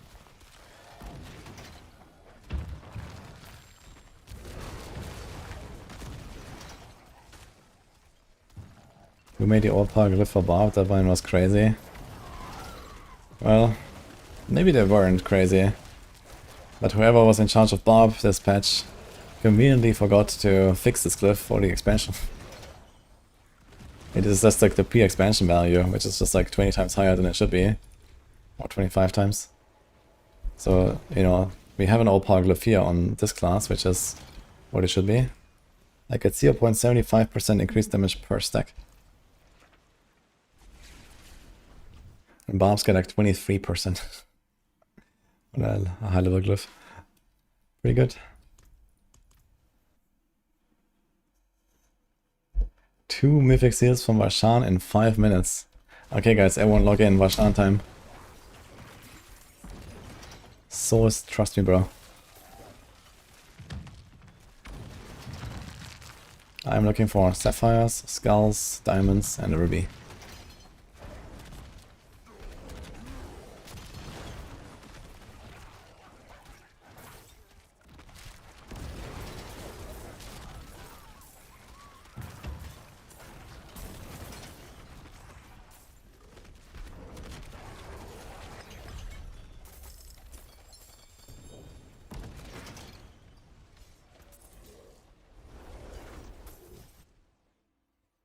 Armor over max life in hardcore. Usually I go mostly for life because metamorphosis, life scaling gives you damage and stuff like that, so that's kind of nice. And especially on builds where you have Undying to heal, you don't care about a larger life pool. But if you don't have Undying to heal, then life on hit is more effective when you have a lower life pool. And armor is also sometimes even more toughness than like a life temper for me. So they definitely made the armor temper pretty good, at least, and the armor roll.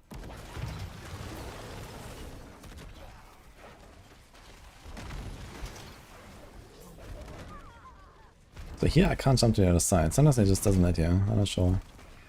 This one works. The best tactic for max cliff leveling. You basically like comfortably push all the way to where you can still do like decent fast runs, kind of. Like for example 5 to 8 minute pits or so. And then you kind of just go down minus 10 tiers and you speed farm again with 60% chances. And you do that until you get to that same point again where you slow down too much. And then you go down 20 tiers and you speed farm that. And you kind of repeat that and kind of push it up.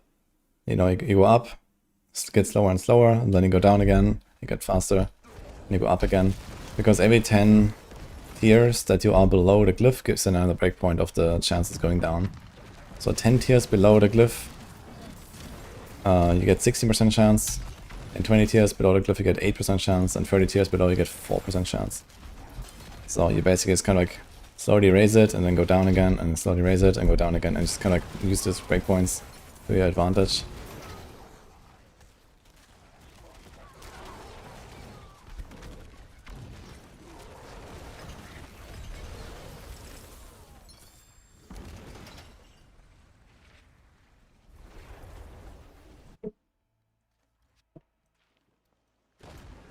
What's the strongest between Epoch and Lunatic? They are roughly equally powerful, but Lunatic is just better in all other metrics.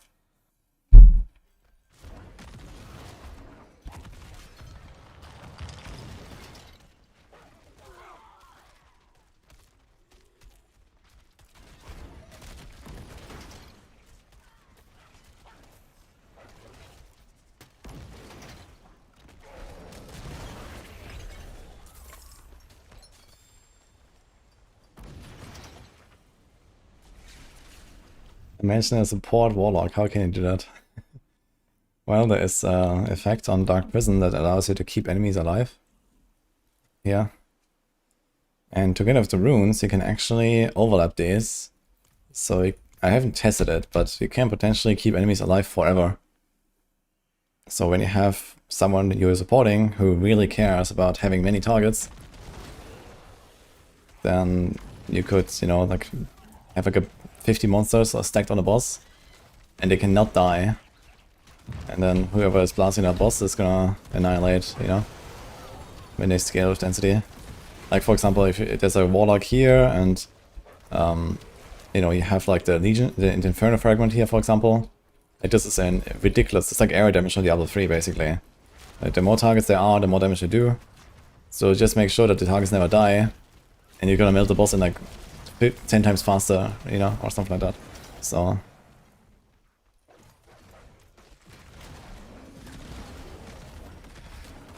but I mean, it only works in a pit, of course, because in tower there is no ads on the bosses.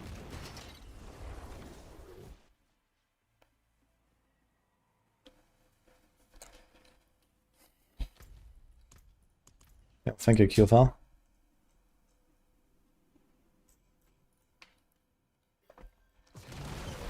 The reason why my 6-slot seal has 1 slot. What? Try unequipping it or relogging or something?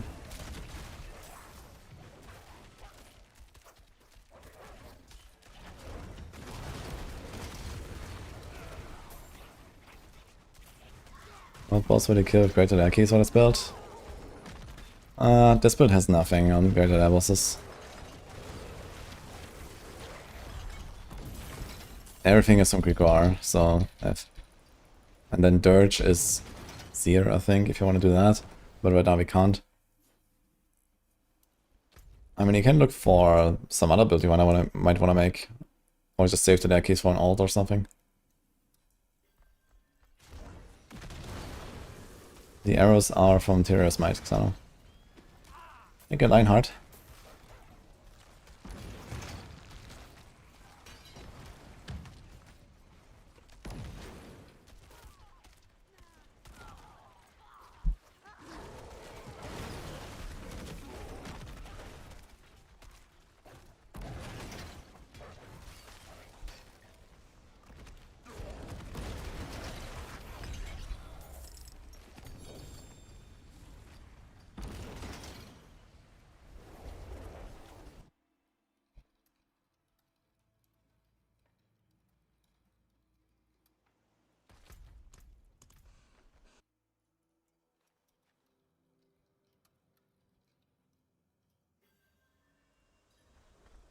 Okay, I want to just use a command every 5 minutes.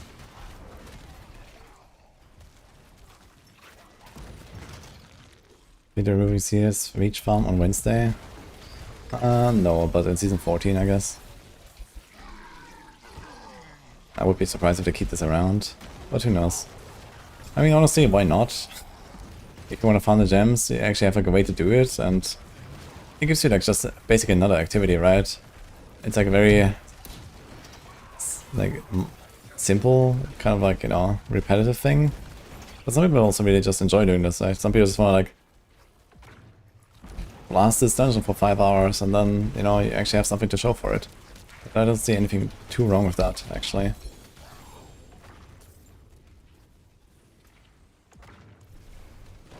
Like, I'm doing it for that reason now as well, right? I kind of wanted to, you know, after grilled cooking last night and everything, I was like, okay, let's just chill a little bit. So I load up my Lunatic and go.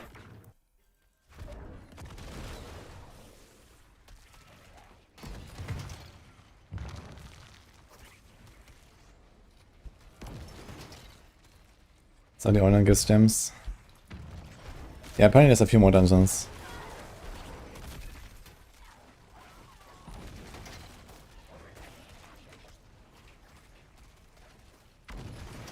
Souls and gems. How many souls did we get here? 12 souls. Okay. I mean, the souls are not crazy, but I guess it's something.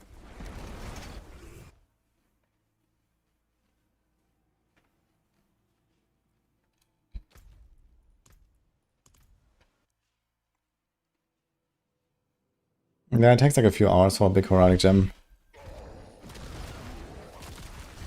I was going for the second one, not the last one. And I can actually almost make them now, I think.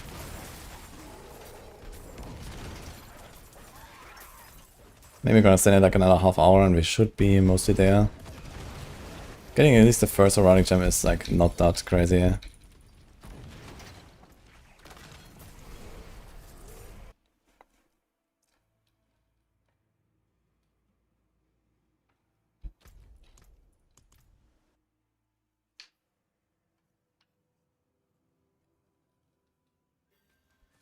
A party bonus for bosses increases with more party members. I'm not sure if they changed it, but in the past it was 33% chance for an extra item per player. So you get +1 item in a full party.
I cannot help you adjust stuff.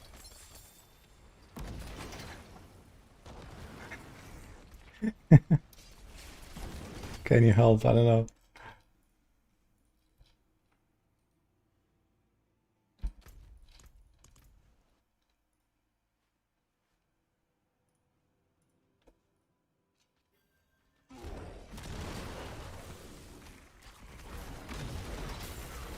I'm getting so many butchers here. But maybe it's just because I'm resetting so often. Because they're running through so many dungeons so fast. Share streamer client for a minute. Ah, okay. But you have to download all of the loot too. Do you even have enough space on your hard drive?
Is it streamer client?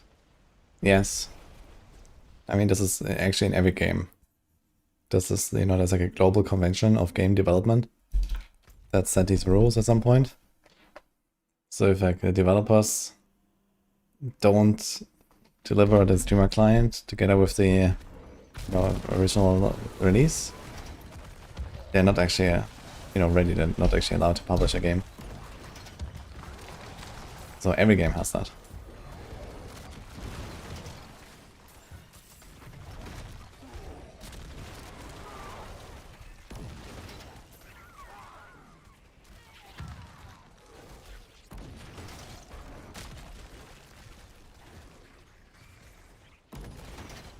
Alright, your lunatic build, is there no crit at all? No, there's no crit.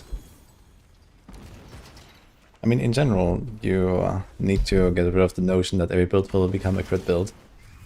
Lot builds obviously can't. But also, you know, plenty of builds just don't scale crit anymore these days. It's like now something you have to consciously invest in.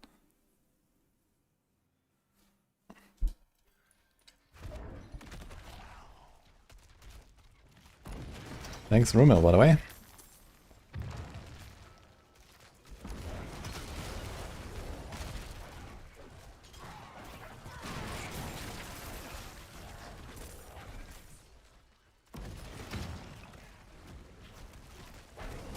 What school do you need to go to become a streamer? Ideally, none.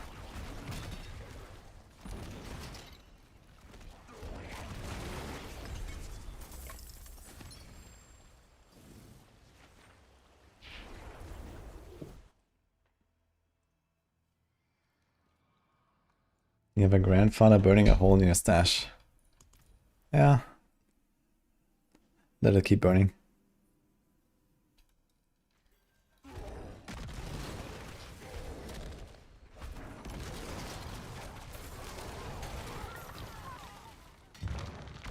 We're getting gems here.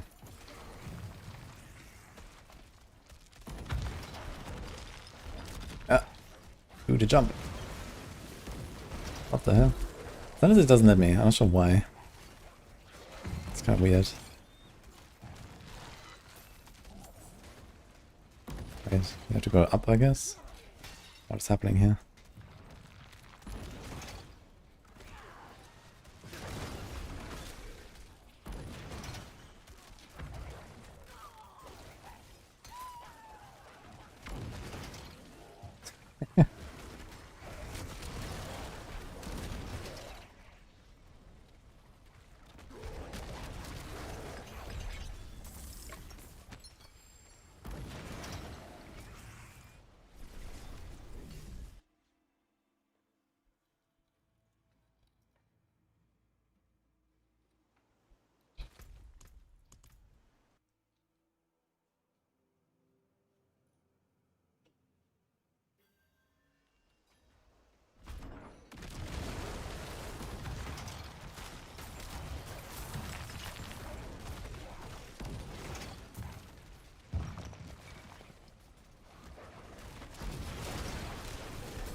Here, Diesel.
Let's go back to town. Let's see where we're at.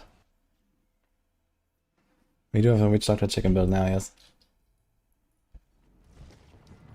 And a God DH too. Holy.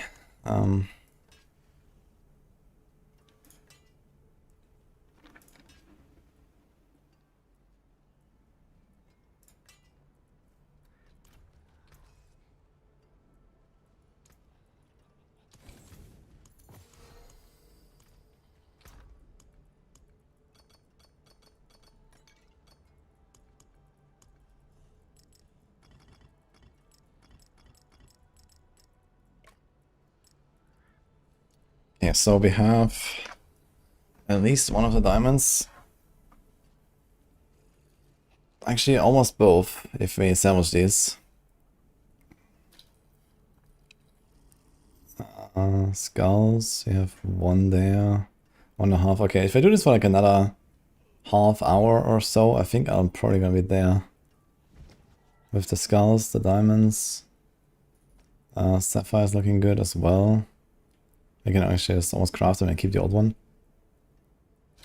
Okay. Yeah, I think all in all, we should probably get something like the 10+% DPS upgrade. And maybe toughness as well, or so. Maybe at this point it would actually be time to go like diamond, ruby, topaz. I guess lightning can be kind of dangerous, and we could probably make one, right? Yeah. Maybe I'll make a topaz. Okay, I did want to try something.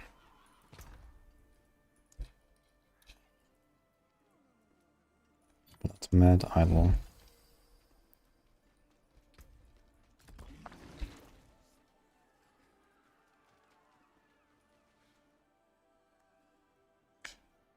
Do diamond and fire and poison.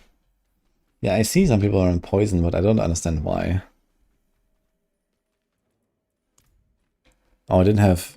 Oops, I didn't have right here all this time. And Altcan. Dude, I keep forgetting this every time. It's crazy.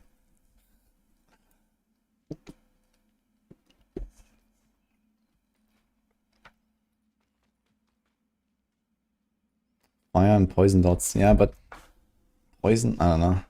Poison dot is only a problem when you don't have healing. But that's... Like, healing is not a problem, so... I don't know. I feel like it's kind of worthless to go poison. Topaz I can understand. I think I do ruby, topaz, diamond. And then yeah, gonna beat squishy against Fizz, I guess. But maybe it's fine. Will the patch make Warlock better? Not really on a grand scale, but we will be able to play Terra Swarm, most likely.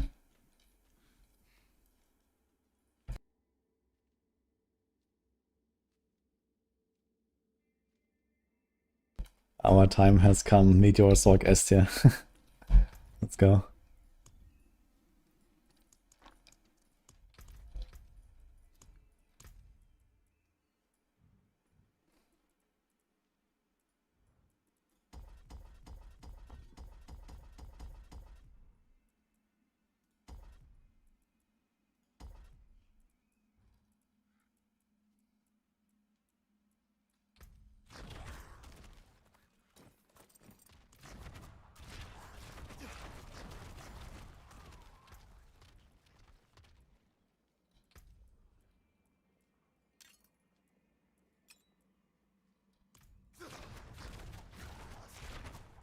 does it go up? Oh, it's the overpower, I guess. Still goes up. On the active demon thing. Okay, there we go.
That's extremely sus, actually.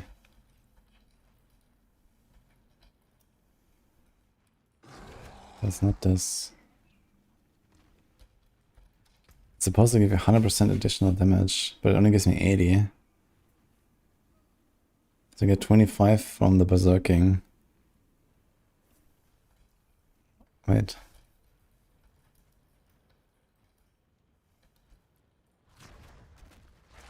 Okay, this is what it is.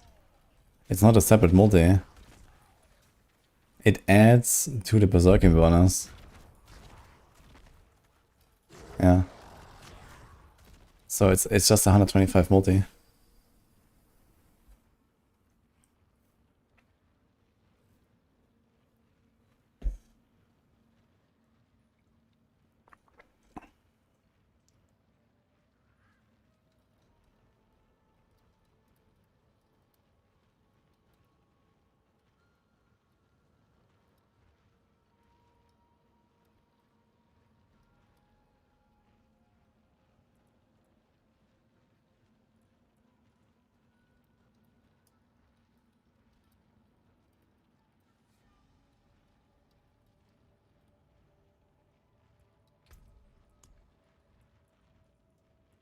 Kind of sad.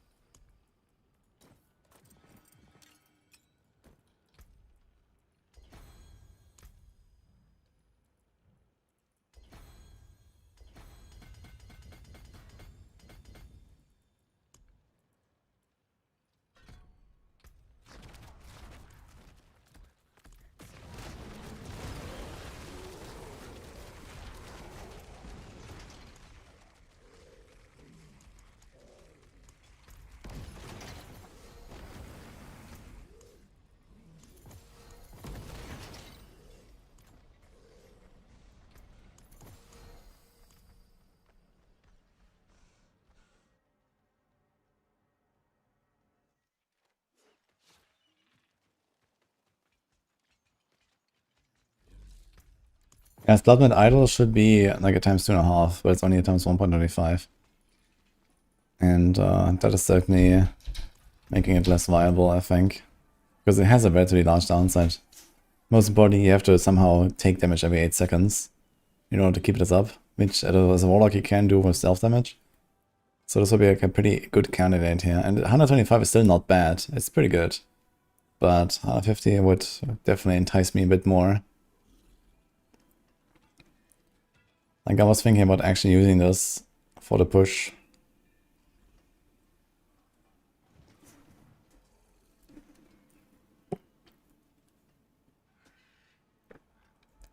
With the new drag class you made, you have Wrath generation problem. Did you put like a hit chance to restore resource on your rings? And are you playing the rotation properly to trigger the Dominion node every 12 seconds? This build can very easily sustain full resources all the time. Patches on Wednesday, bravo.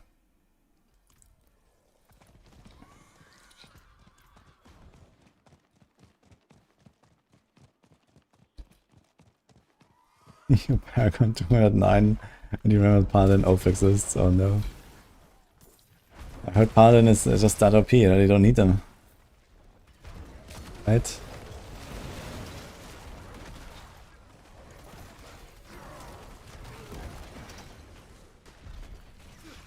I completed some Whisper here. What?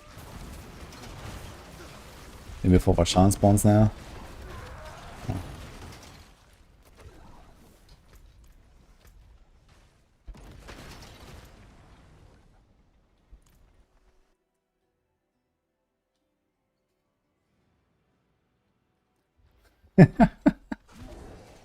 Been struggling with Outer up there this whole time, oh my god.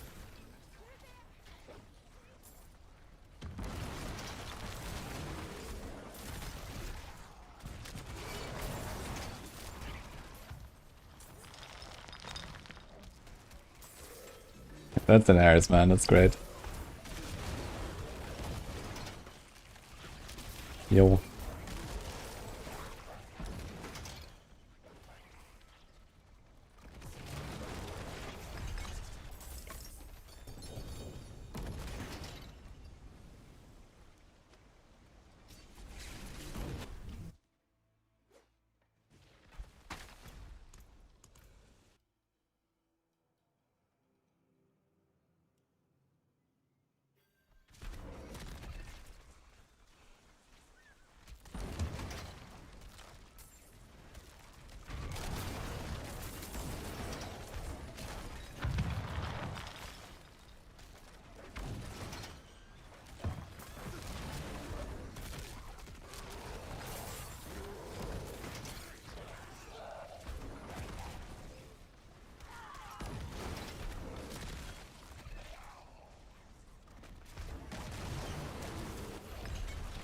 This dungeon drops these gems here, you see. I'm trying to get the normal heraldic gems at least before I do my final push for this leaderboard. Leaderboard ends in 3 days, so I've been like min-maxing the build a bit to try to get the rank 1 at the end. And the gems is like one of the last things I want to go for now.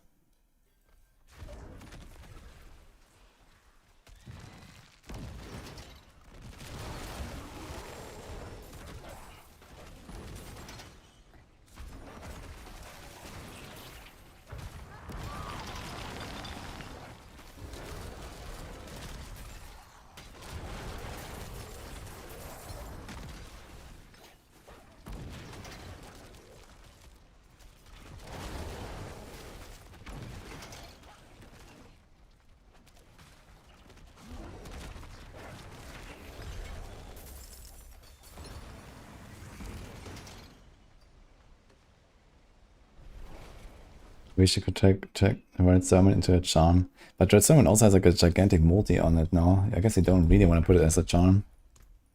What's the number on it?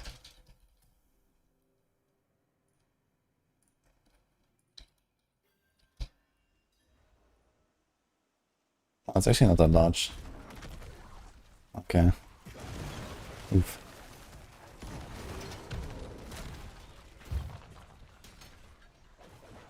Yeah, this dungeon always drops free royal and sends us a grand gem. Are there any awards for leaderboard placement? Not yet. But soon there will be like cosmetics and stuff. That'll be kind of cool. I'm kind of excited for that.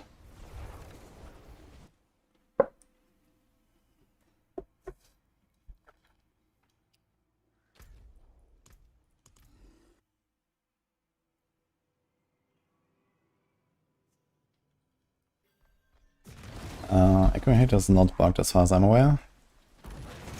I've done it a few times, there was no bugs I saw there.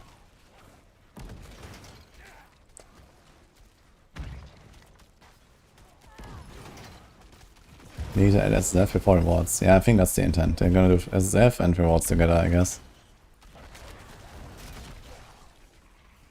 But now it's like too messed up. What a new way to make a lot of gold. Another new way. What is happening now?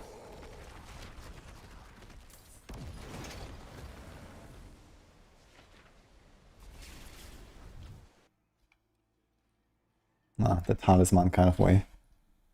Yeah, I mean, I also have a video on this already. I guess you can do like the boss farm. Is that what you're doing? Yeah.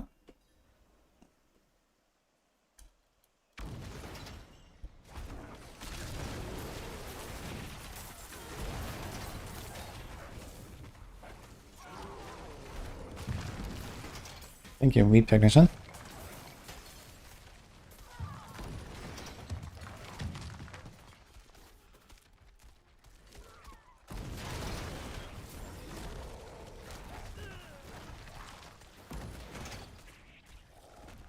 When did the pit 135 at this build? You felt like when? My question is, what are you doing in 135? But this build will do 135 if you try. With like GG gear and stuff. My target for hardcore push now is gonna be like 127, maybe 128 or so.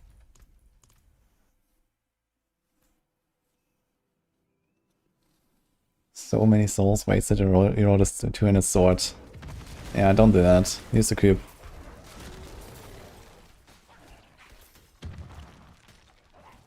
Legendary aspects you can try upgrade to legendary in the cube.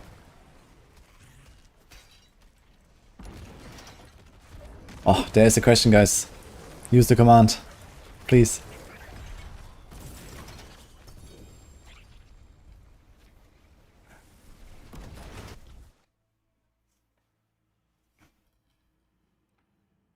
Fuck.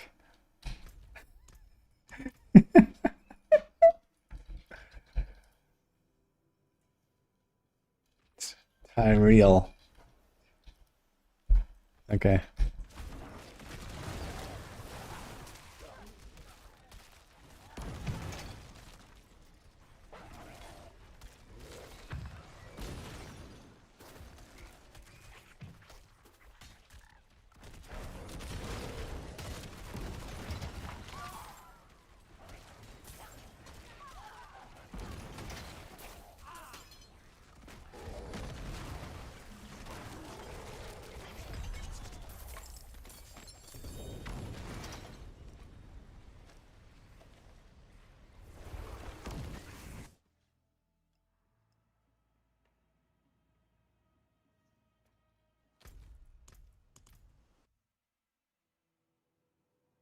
Started seeing magic items and you have them hidden.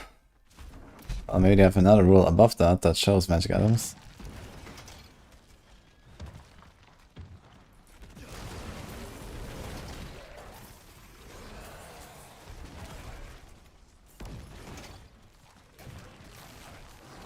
It's not possible to hide trace of echoes in the filters, I believe.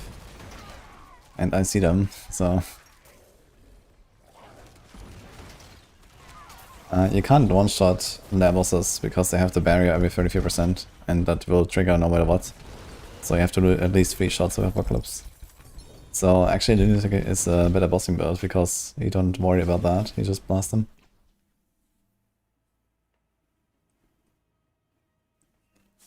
Hi Robert. Yeah, you should play this build here. For leveling, we don't have a leveling guide on LUNATIC, but I guess technically you can level with this. But yeah, we have a bunch of leveling guides for Warlock and Max Roll. Any of them will work fine to get to the 70. And then play this build as the LUNATIC Warlock. I have a video on this from like a few days ago.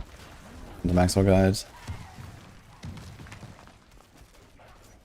Check the description, I think there's a link even for the guide.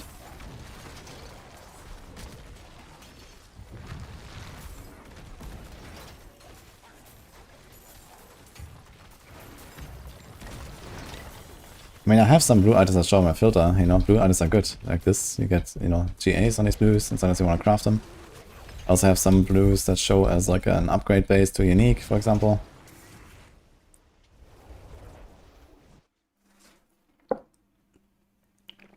Only stop your mouse from moving off your screen.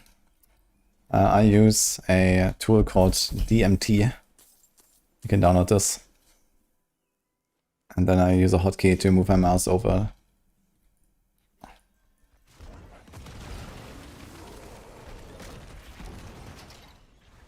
It's not Diamond Tribute, it's called Dual Monitor Trolls.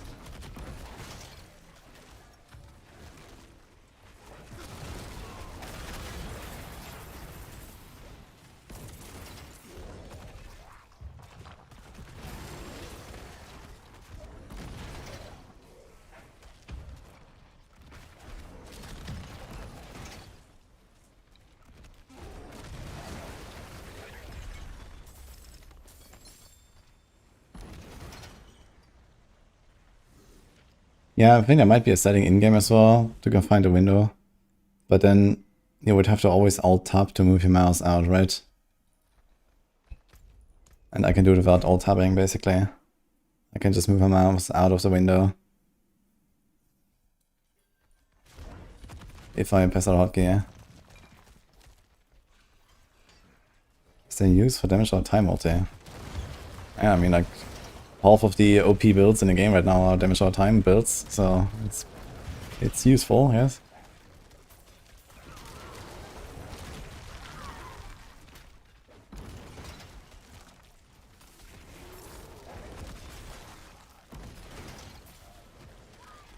Yes, Samex.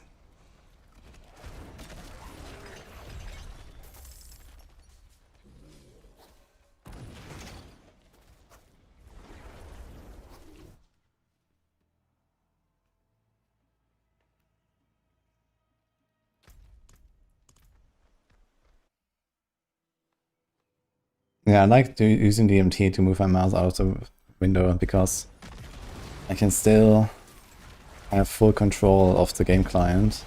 You know, WSD and all. If I use Alt-Tab, I will not be able to WSD move anymore and stuff like that. Or use abilities. But I can actually move my mouse out of my window and still, you know, before clicking at least, I can still do stuff in the game. Where if you alt-tab out of the game to you move your mouse out of the window, you can't do that anymore.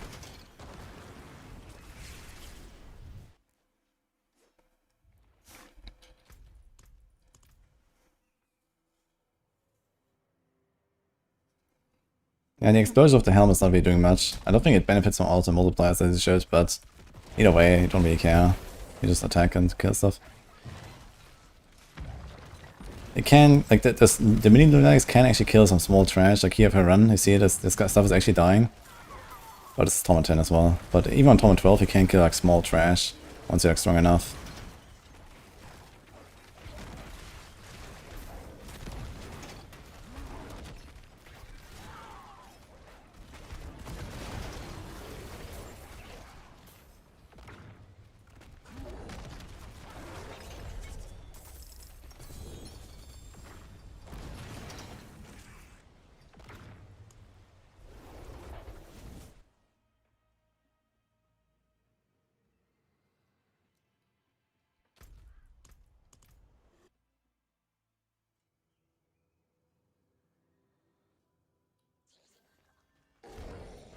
I use Tyrius because I have a good one, and I like to be more tanky as well.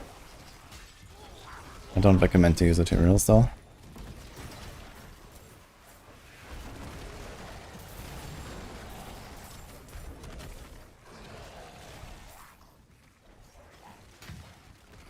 Can Apocalypse crit? Yes. But he need crit chance.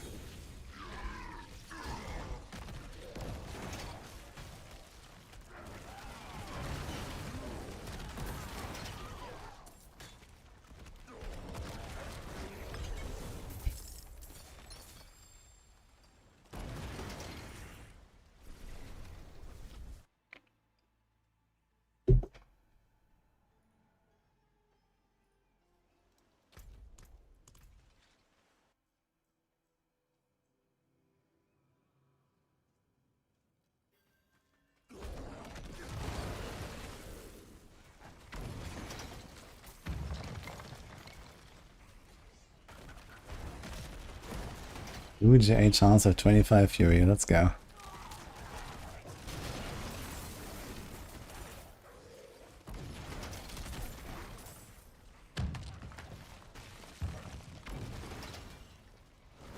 So many butchers here, man.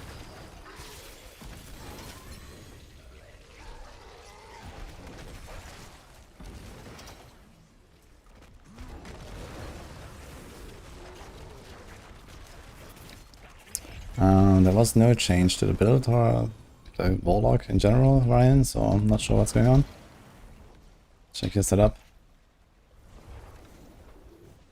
But they are fixing a little bug on Wednesday though, where sometimes the Rise of the Nameless set bonus can like fall off or something, so maybe this is what happens here and there.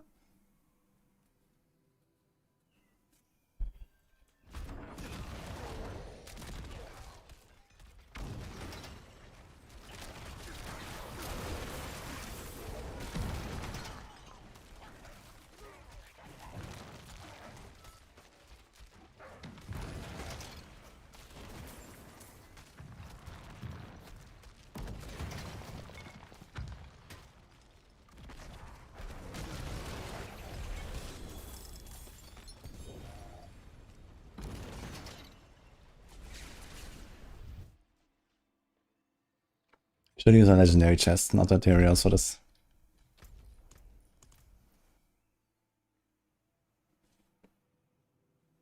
How many days in a row do I stream before I need sleep? Well, that depends on what you define as need. But usually I try to not go above 1.5 days.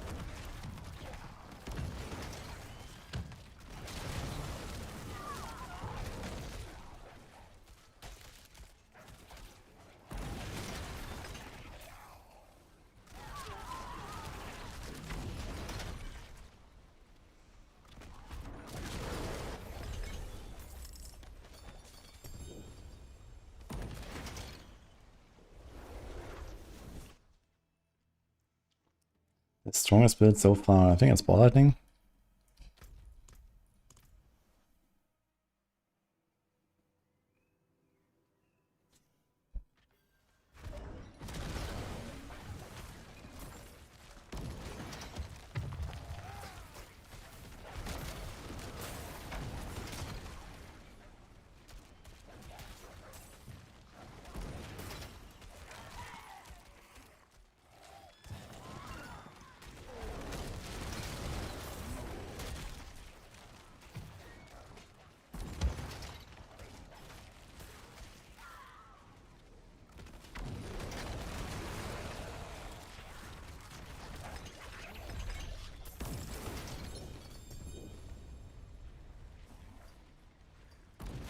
Should be nearly done.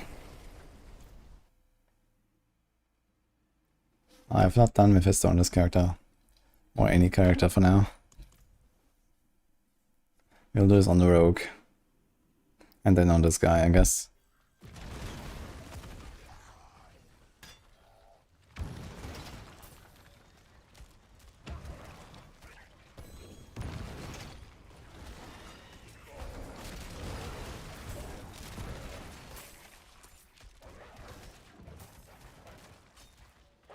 Thanks, Ozma. We're farming gems right now in this dungeon.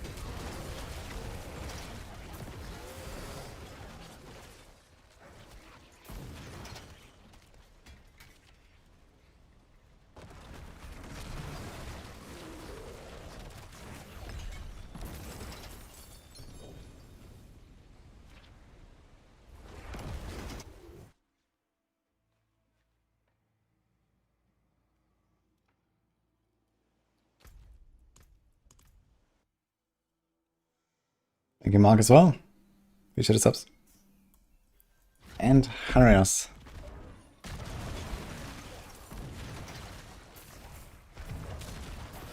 Oh, I have them here. Shalandia.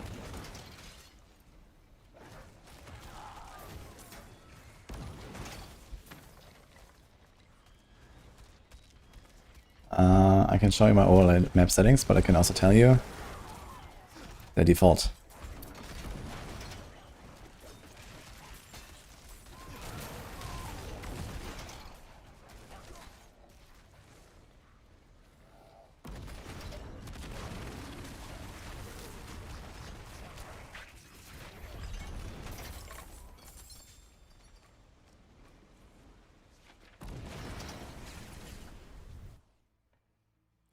think Outland's Flash is dead now that Tyrant Scars is going Horizon. I don't know, Tyrant Scars is not the only set, the only build that can use that set, but I think the set in general is just like somewhat undertuned and clunky, and yeah, it needs a bit of an update, I guess. But I mean, it does have the upside that, for example, compared to Chains, you don't need to have your Soul Shard even on your bar, right? Sometimes you don't have space to fit it. So originally I didn't do that on the Tyrant's build as well.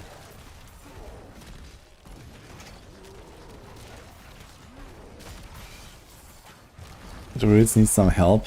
Oh, the Druids are doing well now. What do they need from me? Who's a Druid enjoyer right now in chat, guys?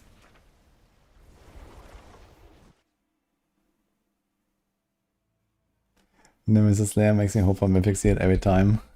Copium.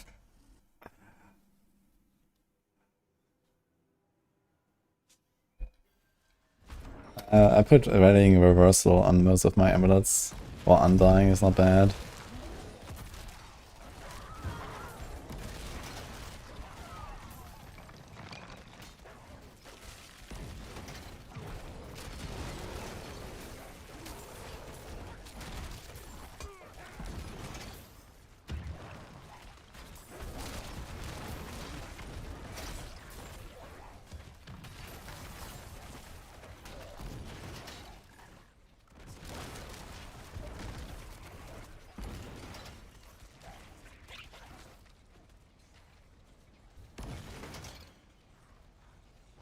Barely clear tower 140. Such a shame.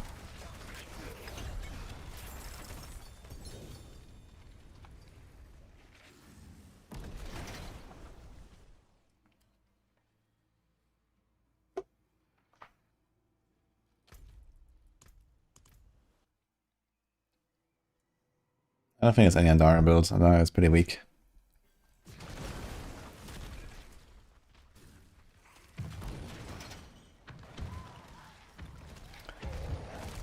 I have no new builds come out for Warlock except the ones I make. I know, maybe everyone else is fucking slacking. I mean, Makra has been doing some guides on Maxwell as well. He has done a Minion, Health Fracture, Blazing Scream. I think like one or two more.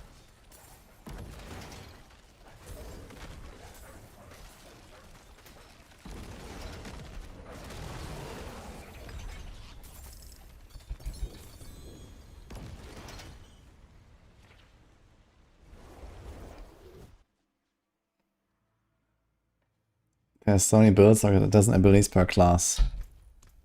Well, there's only less than a dozen days since the start. So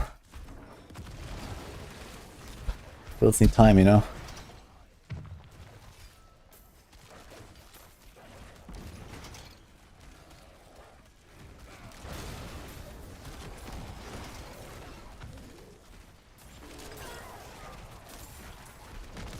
Yeah, I made the Umbral Chains as well the other day, and it's actually relatively good. But Umbral Chains is already like such a, you know, widely used skill because of Apocalypse, that I feel like we don't need like a dedicated build for it, and it also didn't really feel that smooth to play, to be honest.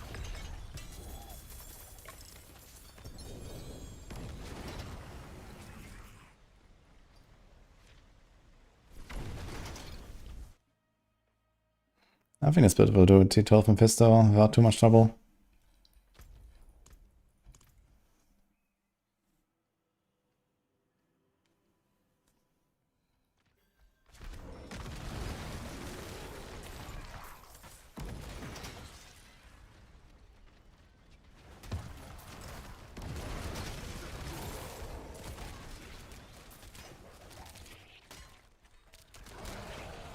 A broken, fun, and OP power build. Holy. Any candidates?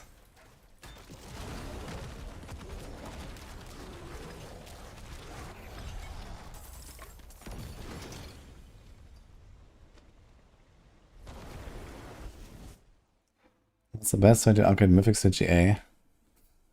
Well, I guess there's only one upgrade path, which is 3-1. I'm not sure if that works with Mythics, but I guess it does. Can you 3-1 mythics? I guess you can. Not that I would do that.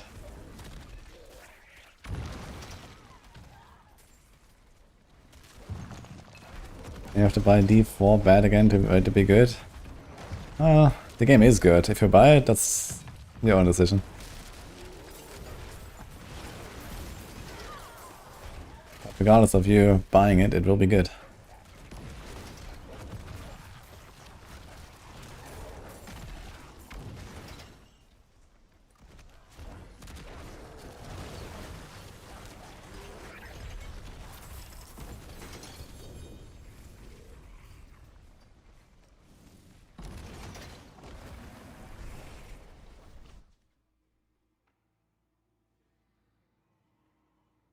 Which class has dropped in popularity with expansion and new system? Yeah, I think the biggest loss was probably on Spiritborn. Spiritborn seems the least popular. And before the expansion, Spiritborn was always like relatively well played, I guess.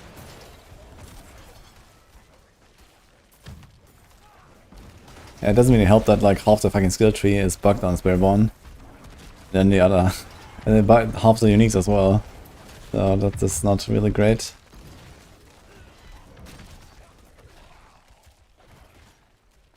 I am farming gems on Tomaten, so I can one-shot the boss before he goes under, saving me like 5 seconds every run.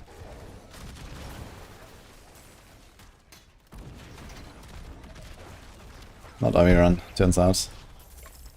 But, okay, we got him.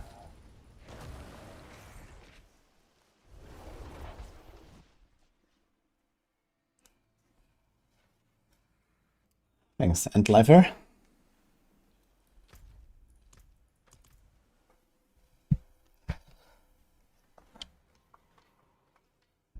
Everyone's best problem is the best build is something evade, yeah.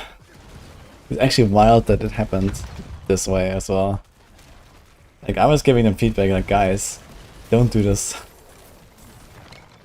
You know, like, I was giving them feedback every season about Spiritborn for various things, right? But one of them was certainly, okay, make sure evade is not the best build. And here we are. Oh man. Here we are again, guys.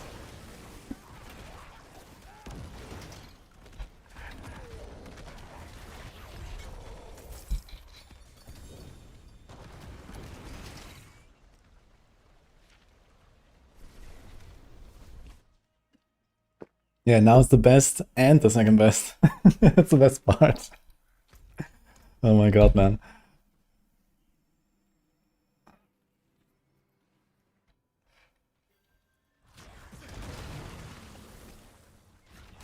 Yeah, what you can do to manage your Wrath when you play Dirge is you unequip that Dirge and you just play the normal version until they bug fix it.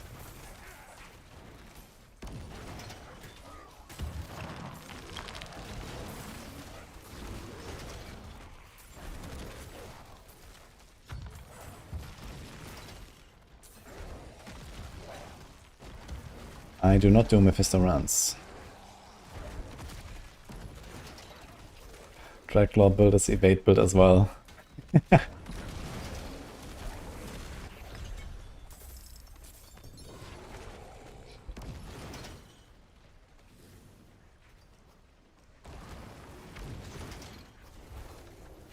think this version or Banishlord's version of this build is better. I guess you're talking about Apocalypse? Apocalypse can run Banishlords, but this build doesn't do that.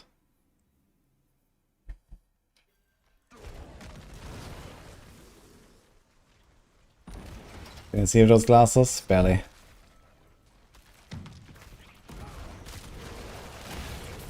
But it's very sunny in this dungeon at least.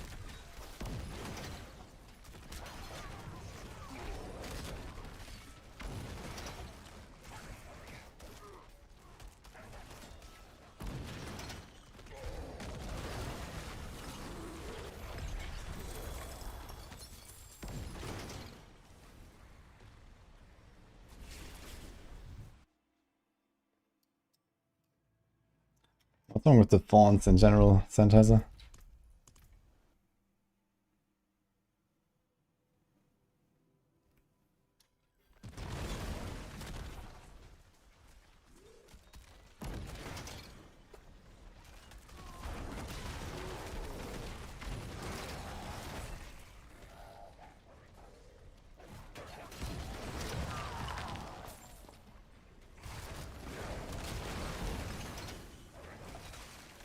Yeah, the wink as well. Okay, let me do this properly.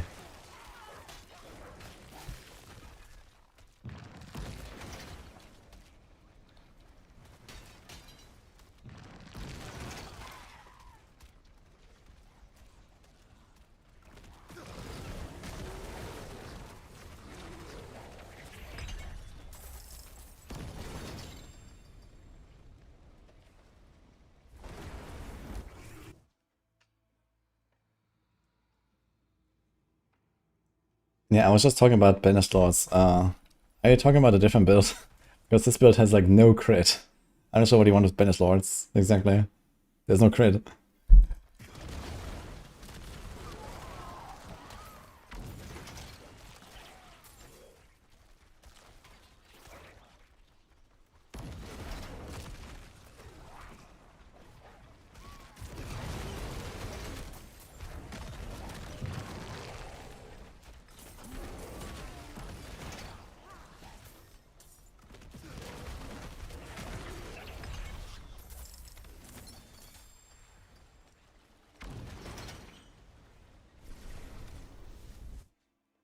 Did you try Scourge of Duria for Epoch? You can play with Scourge, especially when you're like really OP. It'll make the build a bit more fluid and stuff, for like T12 farming, I guess. But it's certainly a damage downgrade. And a defensive downgrade too, because you can't go heavily strength. You already are really squishy on Apocalypse, even with heavily strength. So it's kinda oof.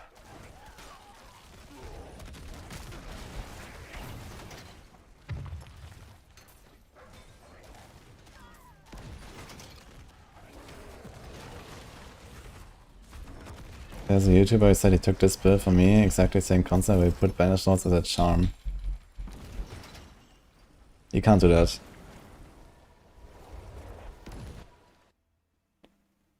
I mean, for Banished Lords to be useful, you need to hit near 100% crit chance. It's like the same problem that Grandfather has. It only gives you a banish buff when you crit. So you need to have gigantic crit chance, you know, like 80% plus or so for that to beat other options. And you're not gonna get 80% crit chance on this build. Like, this has no starters and no perdition. Like, how are you gonna get crit? This is all your crit usually. What are you gonna do? Like, those two items alone give you 48 crit chance on an endgame build. And you can't have either of them. And then there's only one other way, which is the Calamity aspect. So you can put Calamity aspect instead of one of the other ones.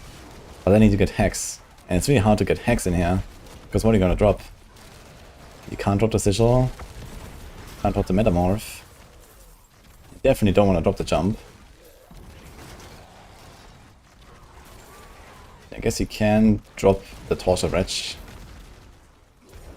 You cannot drop the command Agrom or the command Fallen. So yeah, I guess the only thing you would drop is the Rampage or the Torture Wretch.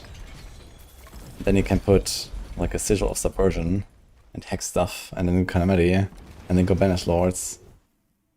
And then you're still not even crit capped without trying really hard. Like, I don't know, man. This sounds completely scuffed, if I'm honest.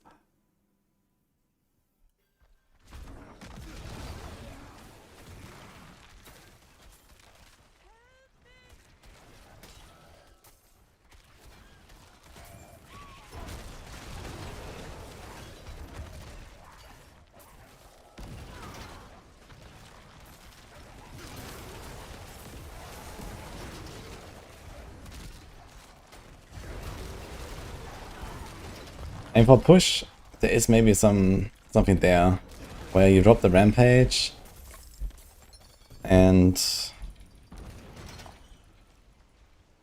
you put the Sigil there to get Hex. But I'm not even sure if that would be better, since they have Chains of Horizon. Like on push, I kept Rampage, but I swapped it from the Leap to just the guy. I guess you could even do Profane Sentinel, which is faster as well. So might do this actually, just like get the beams.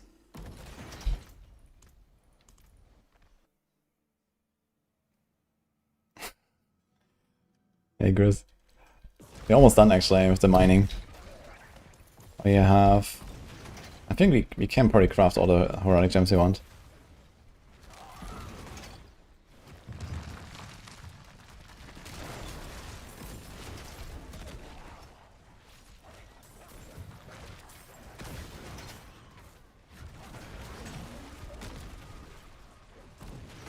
Oh no. Okay. I have no intentions of watching that video.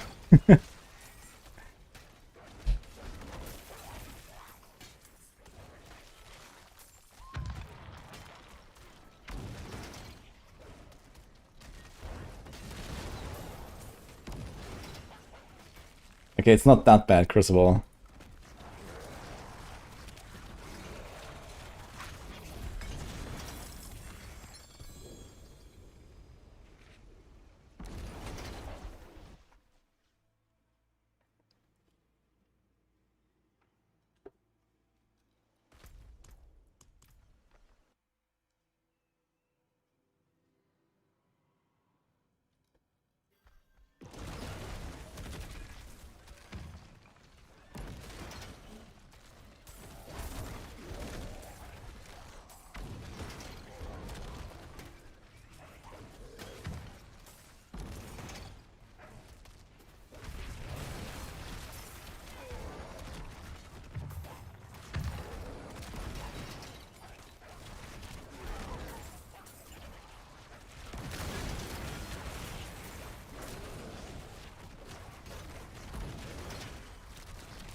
Yeah, I think the Spanish Laws idea is cooked, honestly.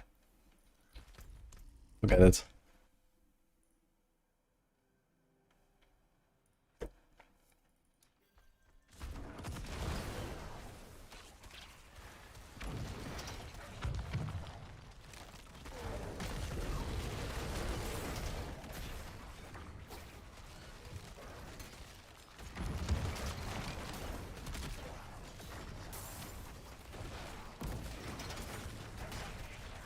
I'm running Pingos or Charm right now, actually.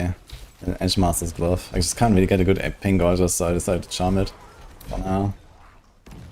But I wanna change that and ever get a good glove. Normally I have Gold Slayer Charm, which is very nice for this build. But I've been mostly prepping to do like high tier push. We don't need Gold Slayer that badly on a high tier push. And more raw damage is fine.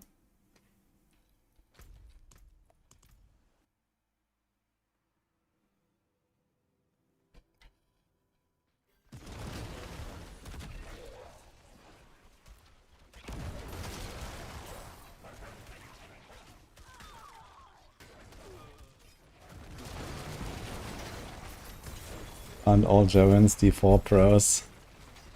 Trust me, there's certainly German noobs too. I don't think Ponyos is German. I'm not sure where he's from. I don't think he's German though. No idea though.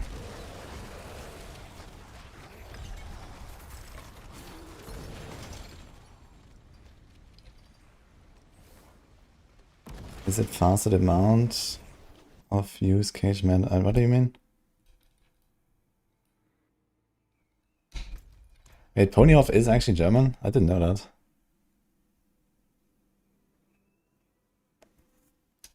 Holy.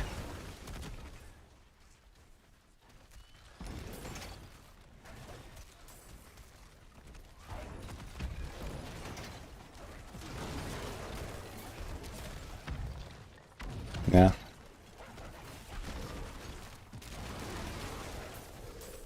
But yeah, I mean, Ponyhoff is like a very casual guy, I think. So I don't really know what he's doing, to be honest, but I've never really seen like a build from him or anything that would be like a top build or something. I think he's just kind of chilling and doing his own thing.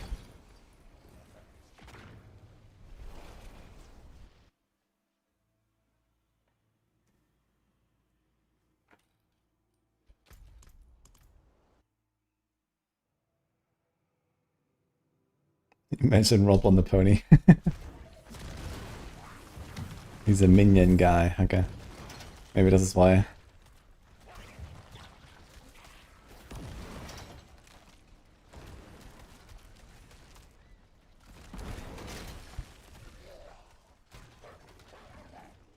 Yeah, practice technique, you need to be below Torment difficulty.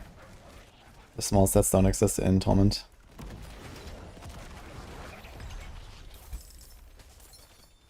Yes. Woo. Jim Beam. And King Kendrake. Thanks guys, by the way.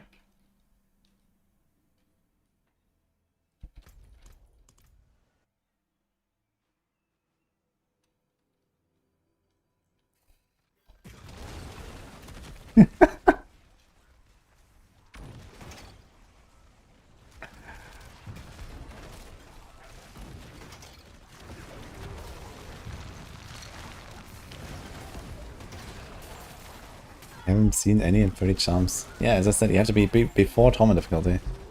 Only in the normal difficulties.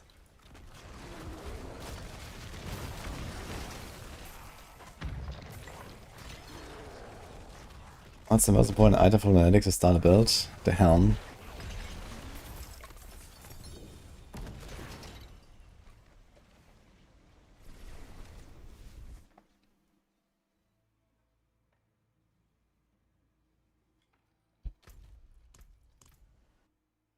Only get a 250% gem strength on weapons.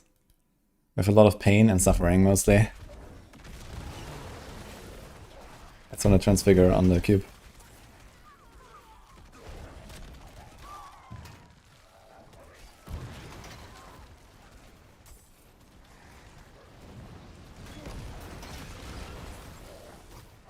Maybe it's time to roll a rogue, Pleiadians.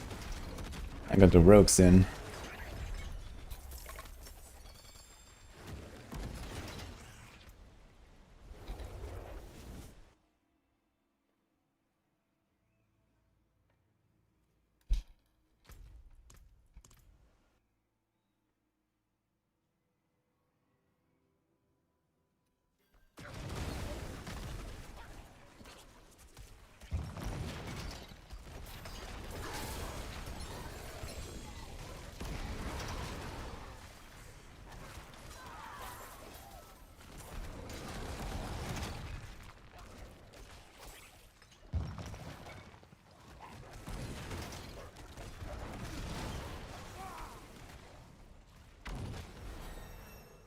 Got a Paragon, yeah.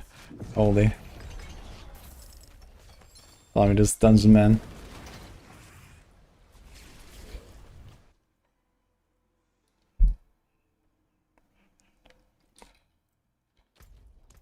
Level expert, the weapon expertise, you can do it in the training dummy room. Select multiple normal training dummies on normal difficulty. And you get it in one hit.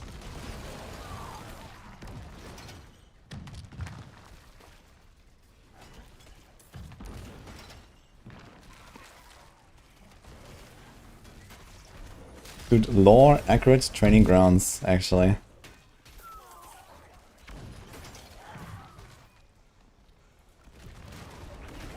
All and physical is the same for this, yes.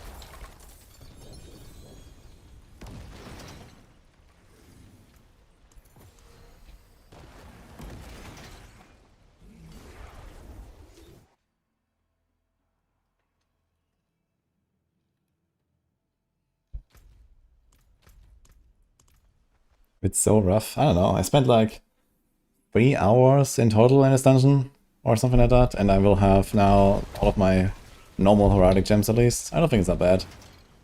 If I'm gonna go to flawless, yeah, good luck, but I think this is okay. I need souls actually. I don't have enough souls to actually craft them. I need 1500 per. And this is 3, 6, 9, 10.5k actually. Oof.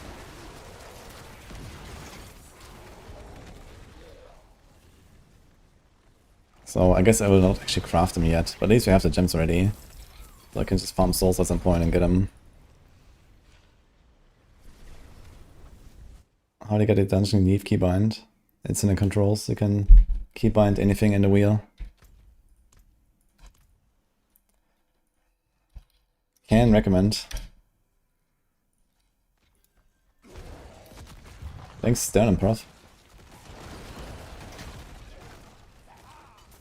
It's 250 royals for heraldic, for the grand heraldic, and 50 for a normal.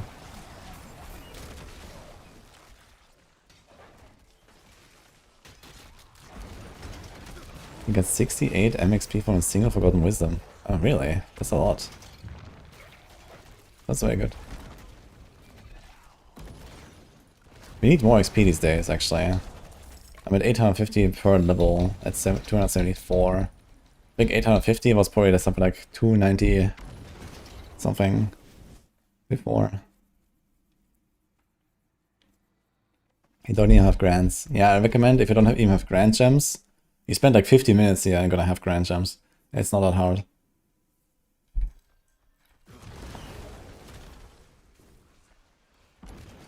I was running on grand gems like the last week. Also, like for the first few days, I was just running on royal gems, and then at some point I went here for like 20 minutes and I had grants everywhere. So that is quite an easy power upgrade there.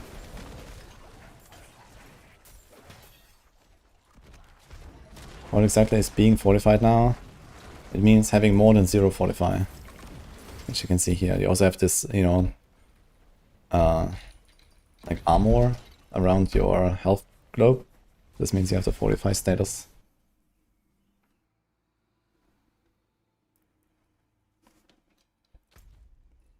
Tears Might is good for any build that wants to be tanky and doesn't have a special chest to put there.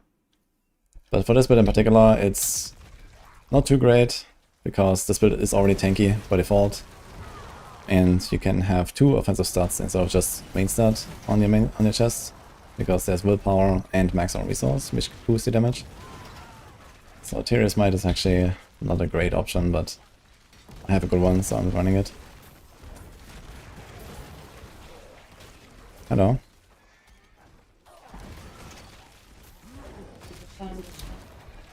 No. What? You're not hungry. I'm not hungry. Are you gaming? What are you doing? I'm gonna start soon.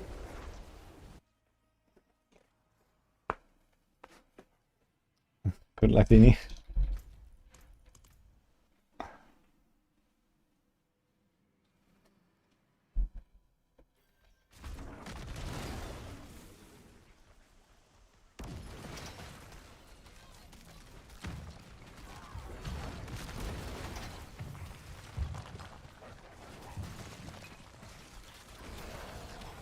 Wait.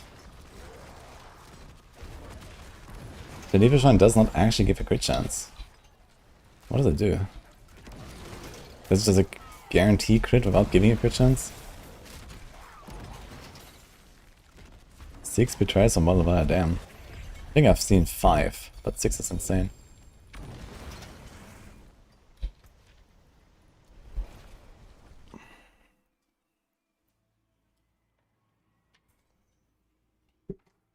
You can get resist all in cube, but only if the defensive upgrade, not the res.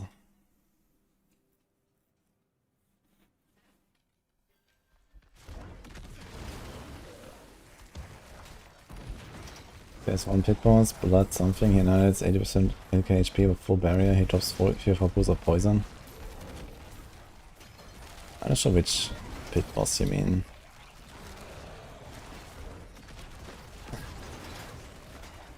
Good luck there as well. I mean, you can catch me because we're gonna make the rogue soon.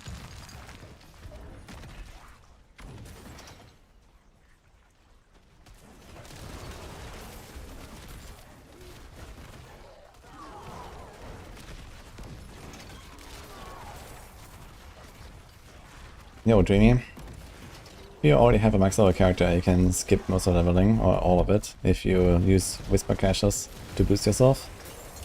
If you actually want to play and level, then I would recommend go wall plants, but try to avoid Infernal Hordes and focus on Helltide. And I guess Pit should be open as well on the alt.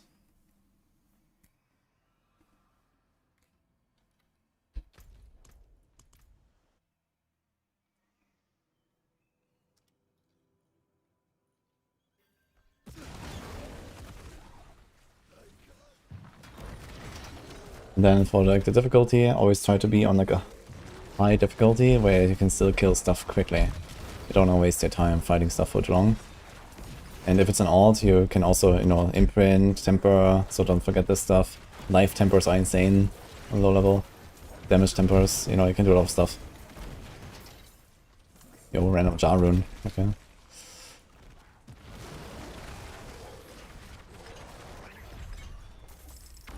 Basically the easiest is when you make an alt, it's like, I don't know, at some point, you know, level 15 or something, you have like rare gear everywhere. Just like put an item in every slot, temper and imprint, and then like, I don't know, just send it for like 30 levels. Only replace your weapon as you go. And then you do like another round of fixing your gear, and then you just go to 70 or something.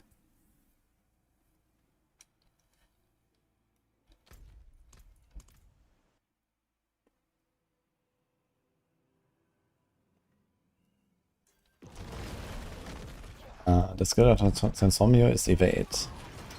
Thank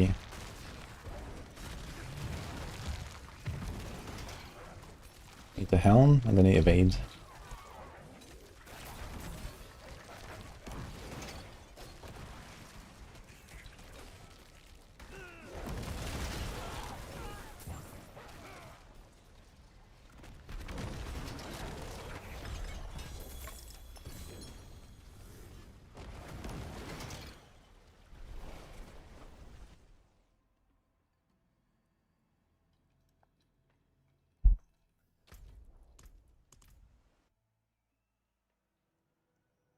You got a melted amulet. Well, if you play Bob, you're gonna be happy about that, Dini.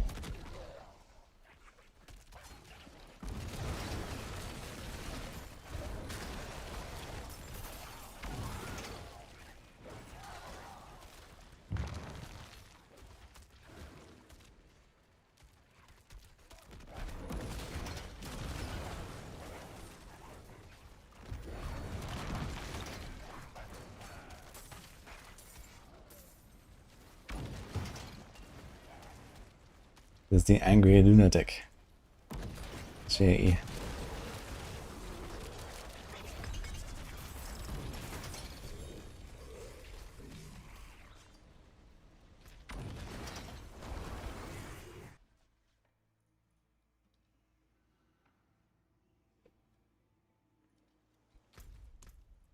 Oh boy, Glimmer.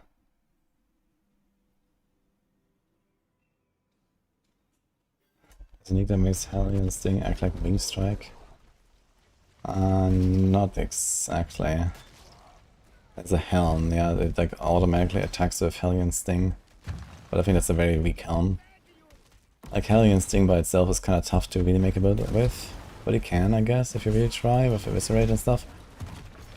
But I don't think you'd even want to use that Helm necessarily. But okay, maybe it's better if you go like a full all-in Hellion Sting. I did an Eviscerate build based on Rampage, and that felt pretty good. I'm not sure if Hellion Sting would kind of do the same. But it could do like most of the same synergies. Like it's a Demonology skill, you have the resource scaling with Seed and maybe Dirge once I fix it. So you could do a lot of this stuff and just make a Hellion Sting build out of it.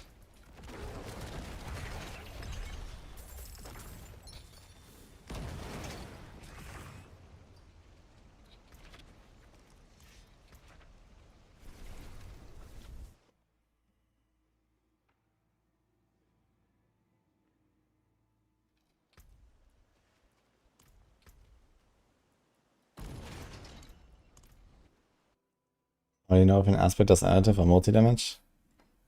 Aspect and unique effects and legendary glyph effects and legendary paragon nodes are just generally multiplicative. So additive is basically all the other stuff like stats, the paragon nodes, the primary effect of glyphs.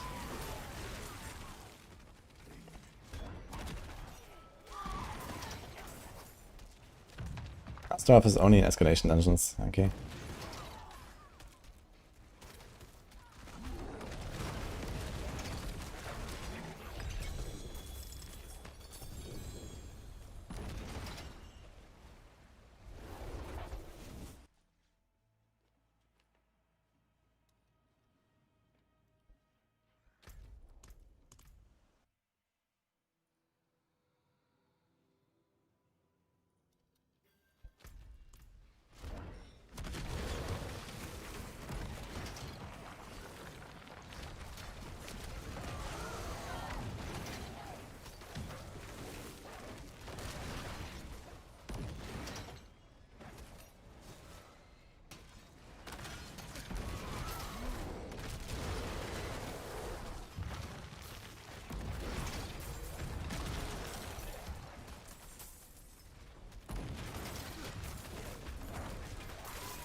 When you maximize command for DPS, I mean, you know, big helm first of all, it's a big multiplier.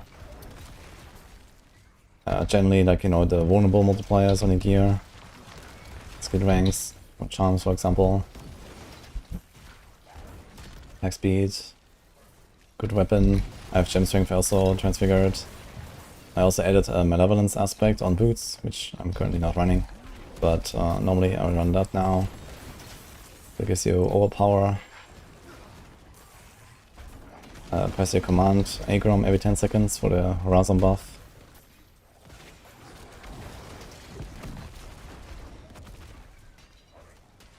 And then spam more Tortured Wretches because they buff your Horizon set as well.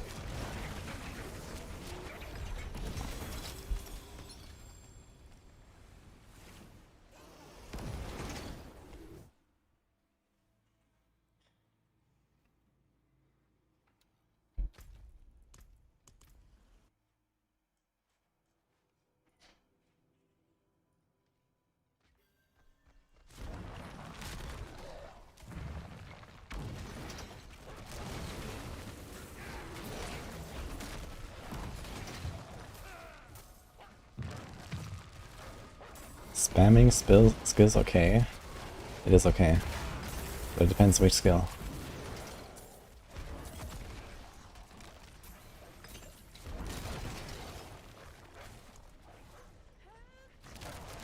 So it actually gets so much of the refined primordial dust here. I have 340 now.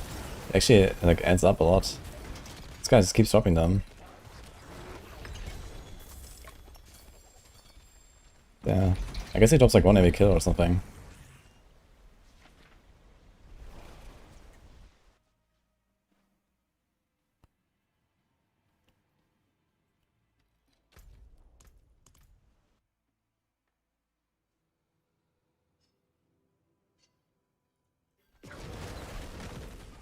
That's that they expect more people hitting 300 this season due to more XP from torments. Yeah, that was definitely a lie. XP is so. I mean, you know, I think it's better this way, but yeah, it's definitely not faster. That's for sure. Like at this rate, I would be long 300 in other seasons. But now I'm like 1/3 away or something. And I mean, yeah, I have not really tried to farm XP. You know, I could have targeted XP more, but I usually don't target XP very much. And I just get it after like a week or something.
Oh, hey there, Spray. Thanks for the sub, by the way.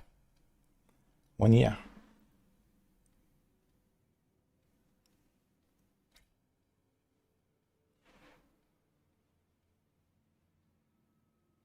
Hi, Naramo. They actually posted a few days ago on Twitter that people have reached 100 million Paragon combined. So we're definitely going to do that 266 million challenge, I guess.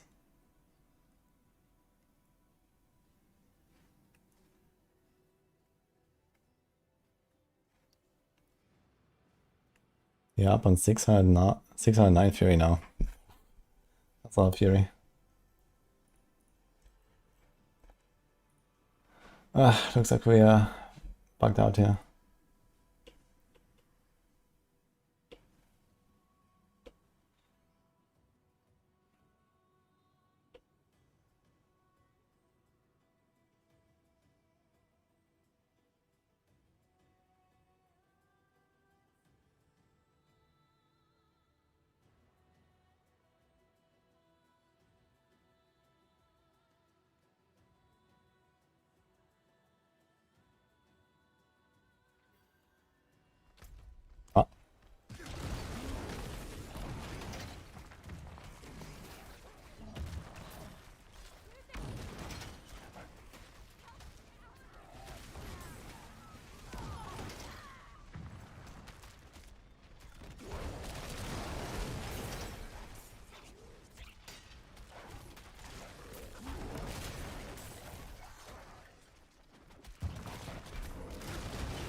Let's watch a video actually.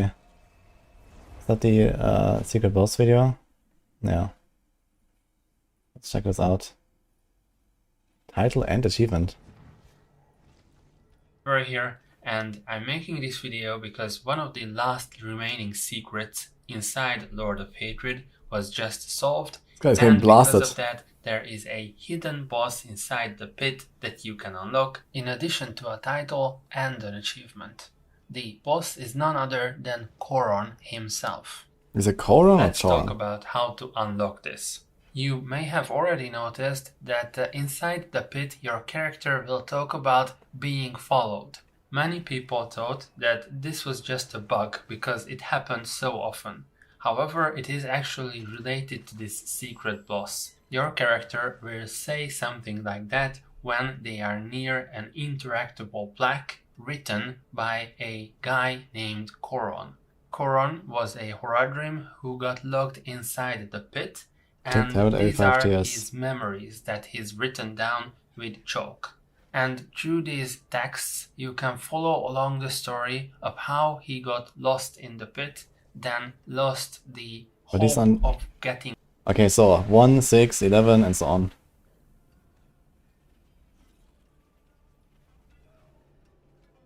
rescued and slowly corrupted by the pit itself. It is quite an interesting story with some horror elements. But in order to unlock the secret, you will have to read all of these blocks which appear inside the pit, and there is a new block after every 5 levels of the pit. So there's one type of text that you can find between pit level 1 and 5. There's a new one between pit level 6 and 10, and then so on, all the way to the last plaque, which appears between pit 96 and pit 100.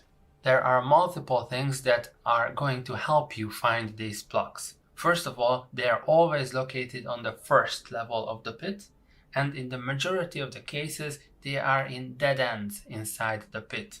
And as I've mentioned previously, your character will comment that he or she is being followed when the plaque is nearby, so you will know when to look. So again, the first step is interacting and reading all of these blocks inside the pit, and as I mentioned, there's quite a lot of them because there's a new one every 5 levels. You do not have to do them in order, so you don't have to start with the first and end with the last. You can do them in any order. So the efficient strategy would be the following. Start on pit number 1, find the plaque, then move on to pit number 6, 11, 16, 21, and so on, skipping 5 levels all the time and always reading the plaques on these specific levels. You do not have to complete the pit itself. After you have read a plaque, you can just teleport out and start a new one. Once again, this is possible because the same plaque is present on pit number 1, 2, 3, 4, and 5. And similarly, the same plaque is present on pit number 6, 7, 8, so you can 9, get on and 10. here. So you don't have to go to every single level to unlock every single plaque. When you are done with reading all the plaques, then your character will stop commenting about being followed. So this is how you know you've got all the plaques that you need. Next, you will have to defeat Choron himself. He is going to appear randomly as a pit boss after you have read all the plaques. The chance of Choron appearing as a pit boss is not 100%. You will have to run multiple pits in order to get him. In addition to that, currently it is not known whether Choron can appear in a pit below level 100. So I suggest doing a pit above 100 to guarantee that you actually have a chance for Choron. The boss itself is not particularly difficult. He has some magic AoE attacks around him that do a significant amount of damage, but it shouldn't really be a challenge to kill him. After you killed Choron, you will receive the Apophysis achievement. And this is the hidden achievement inside the pit. Moreover, you will also get the Choron's title. Credits to Very Good This on Reddit. This is the first title I see that only gives you a prefix, no suffix title.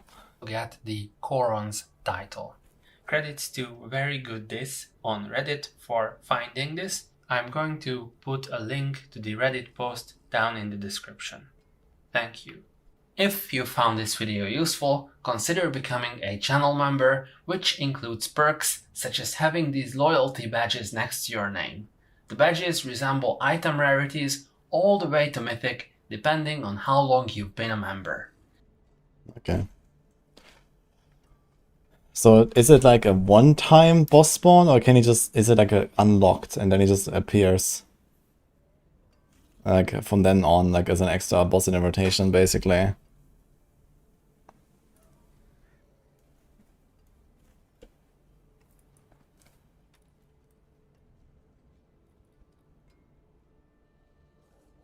It took mods 8 hours of grinding. 8 hours? Well, it seems very easy to get, no? Is it really that rare?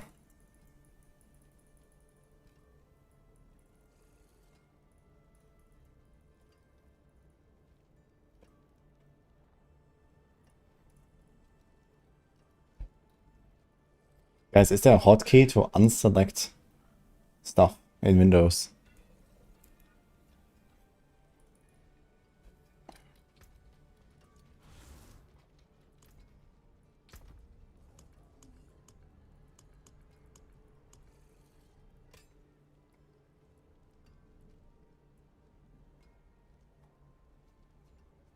This game doesn't work.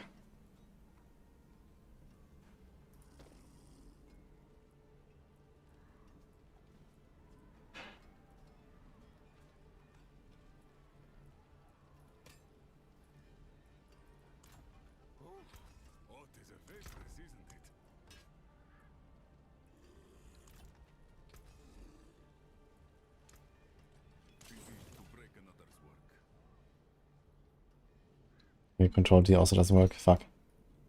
Yeah, okay, then unlucky.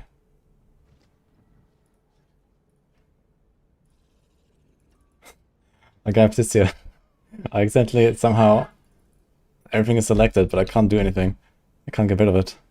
I don't know where to click.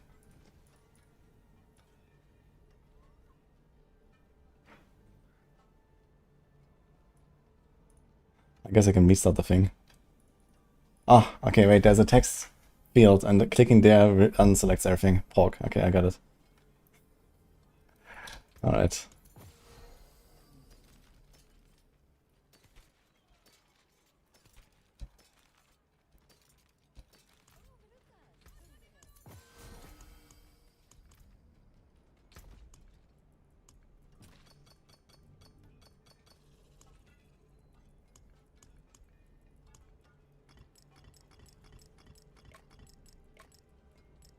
I was looking. We can make almost 2 rubies. Actually, almost 3. Okay. What about the skulls? We can make the skulls now. 2 of them. We can make a diamond. We can make topaz easily. Yeah, okay, we're good. And we can make the sapphires. Sapphires are gonna be nice because I have gemstone for my Terrier's Might actually.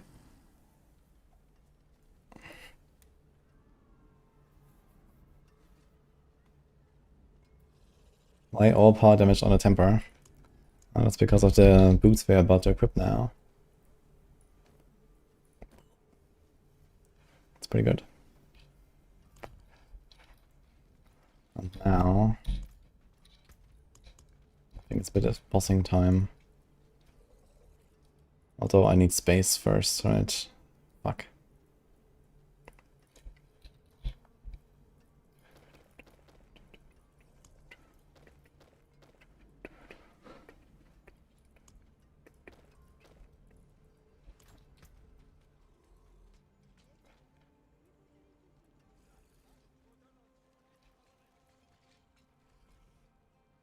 Man, this one is so sad here. Moon and Shadow. Oh.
think we're gonna put a two-handed weapon, right?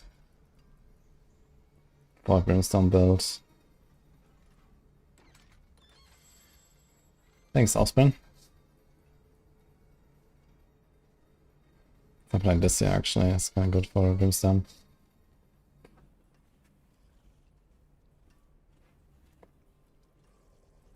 Oh, ringing? Yes.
Oh.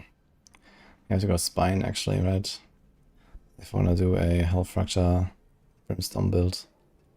And I have to put a thing on the neck.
Okay. I think we should be kinda alright.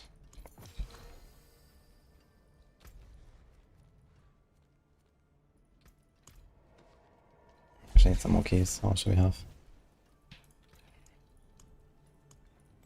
A lot of greater keys. I have nothing to do with them really.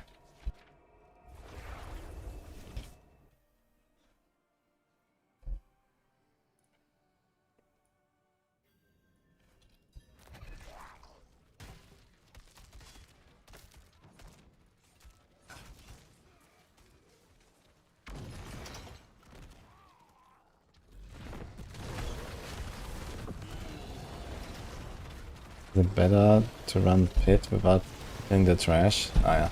Trash is most of the progress actually, and the elites are not that common. Oh shit, we're on T10.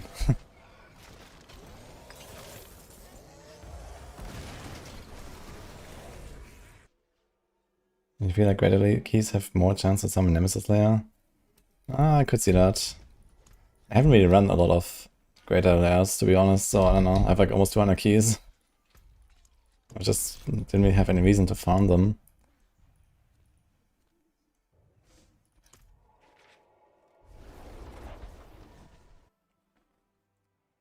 Best way to get small keys is Helltide and Wolflands, I guess.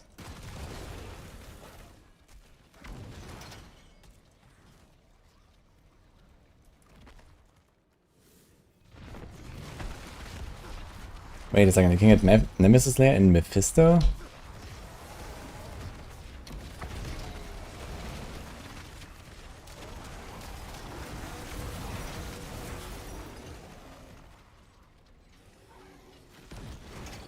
Ah, Harbinger.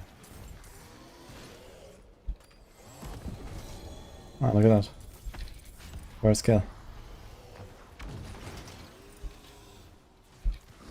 Maximum resource, yes.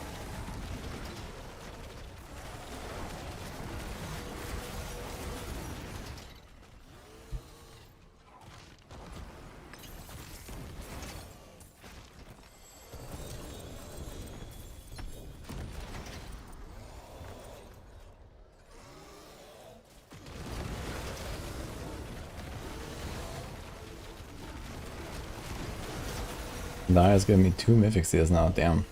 Yeah, maybe I should try. I mean, if we get Mythic Seal, we're gonna be pretty powerful.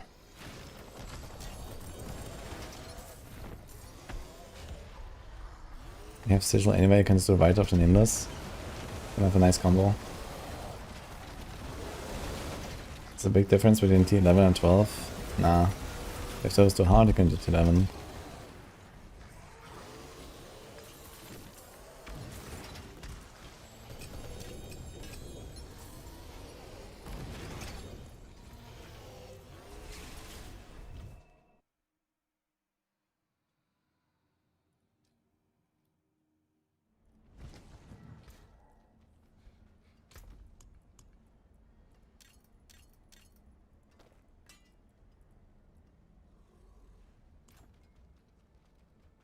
How often do you actually get an ancestor when you do this? Not often, I guess, right? I think it's just like a waste of salvage if you try to convert 3 to 1 here.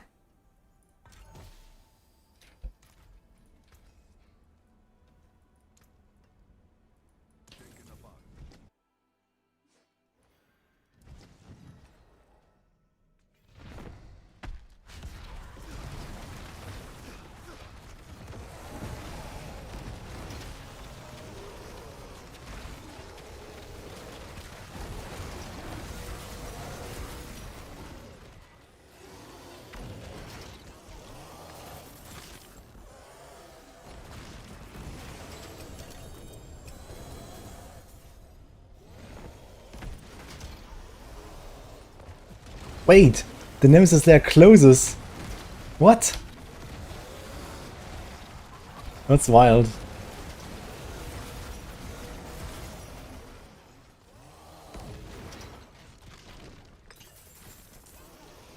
It's gone.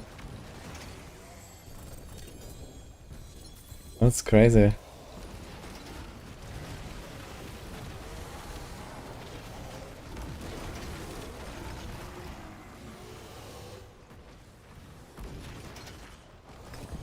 Oh, slot. Thank you. The line compensated at least.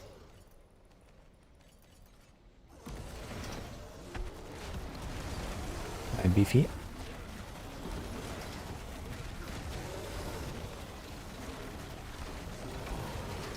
Your HP is getting low, like someone damaged me for no reason. That's not a bug, that's just the metamorphosis. But it only happens if you stay in metamorphosis for a long time. And you just like rampage around, then it will slowly burn you. But yeah, I can barely see it, as you can see here. But yeah, if you're like playing like 15 minutes of Helltide or something, you wanna like swap out of metamorphosis at some point. Just go back in.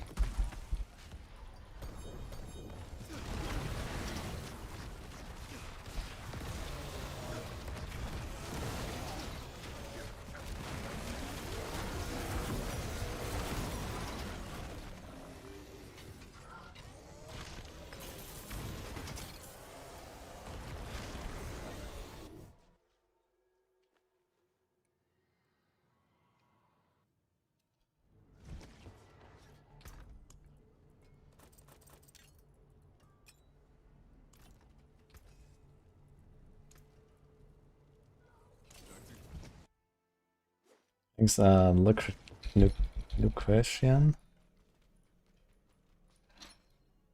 and Aztecs.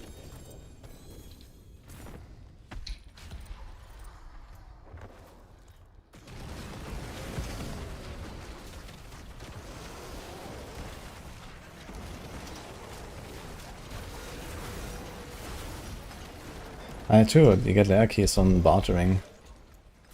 That's basically the only thing that really matters. Also, where's my mercenaries? I've been playing all this time without mercenaries, realized.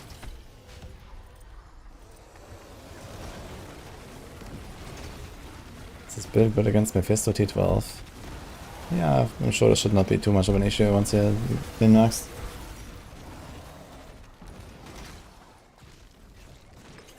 One layer key sells for 100 M. One layer key. What the fuck is going on?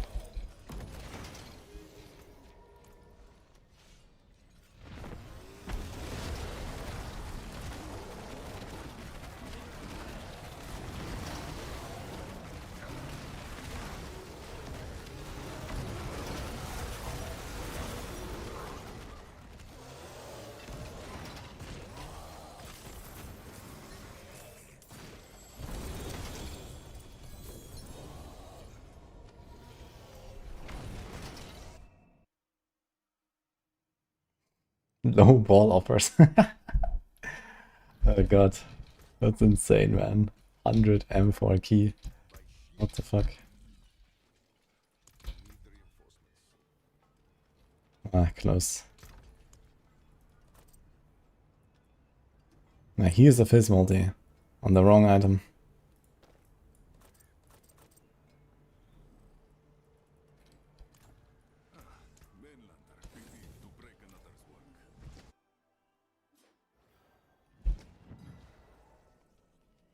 HP gives you 33 M back. Yeah, okay, and then, you know, if like inflation, you can sell items. I guess it kind of makes sense.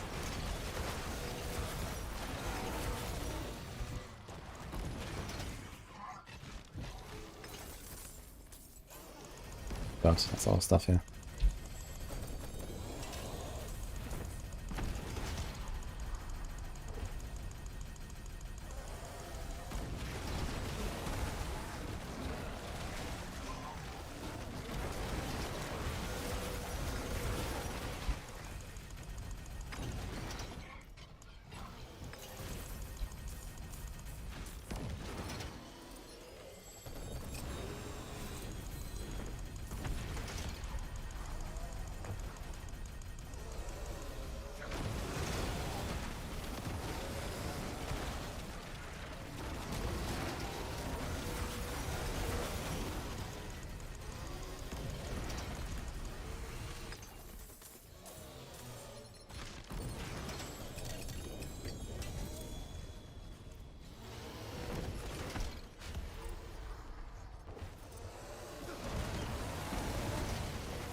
Transmitter is not worth the scale and see the horizon. It is.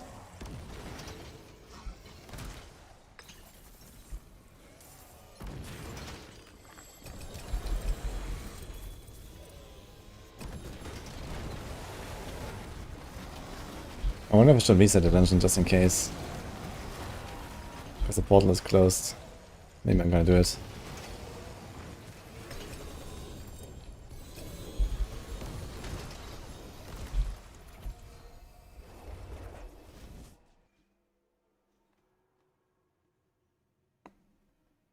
Or the grand power of GA max resource.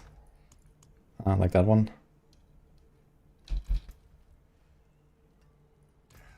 Step up to my anvil.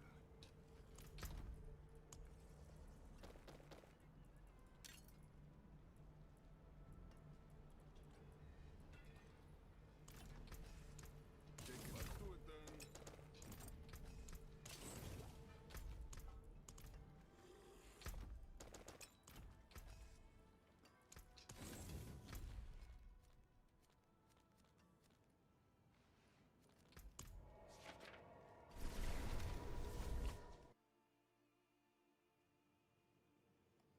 What is the easiest to gear T12 viable build? Oh no. Already something on Zork.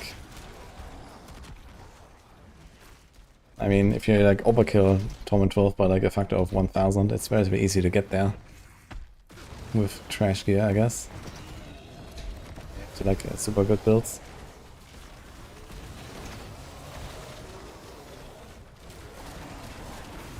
I have some season rewards open. Apparently I do.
I heard D3 had an in-game market, why didn't they copy that in D4?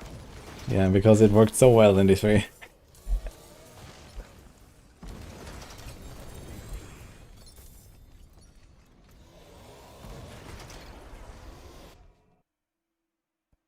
I have boost 400 and you? Thanks, Lagalicious. What is up, by the way?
It's gonna be...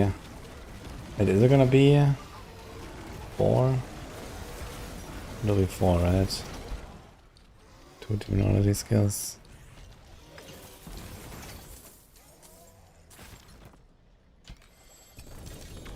No, it will stay free, right?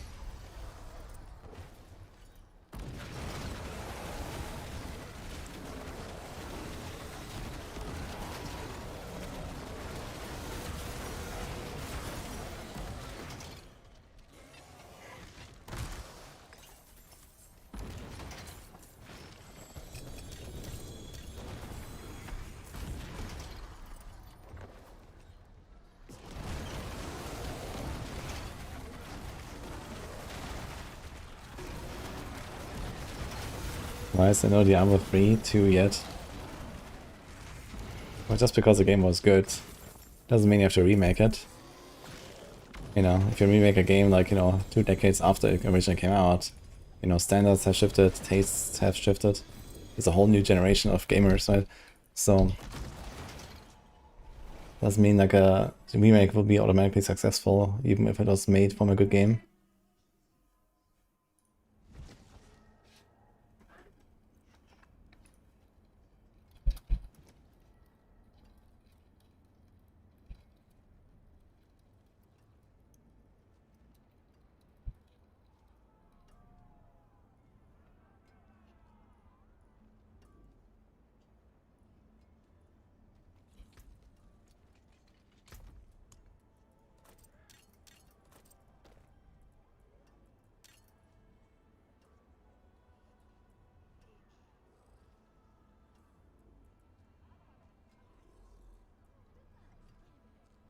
I mean, I'm kind of happy with this outcome, to be honest. It could be better, but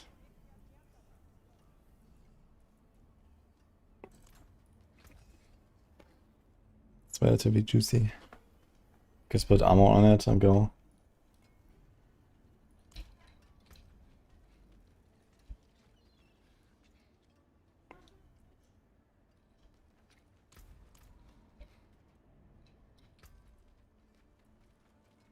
This should be interesting.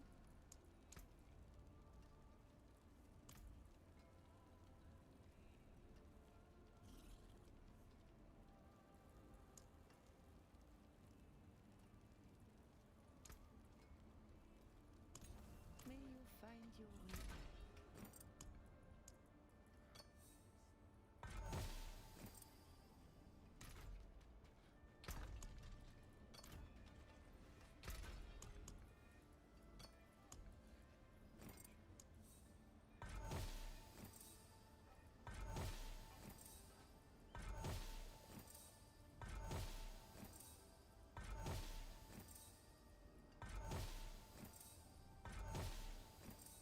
What the fuck?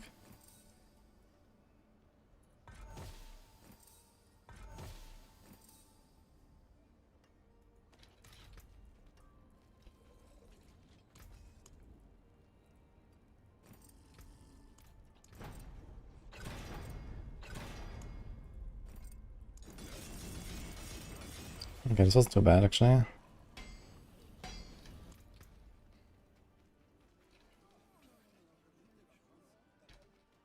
Stones to cut, gems to set.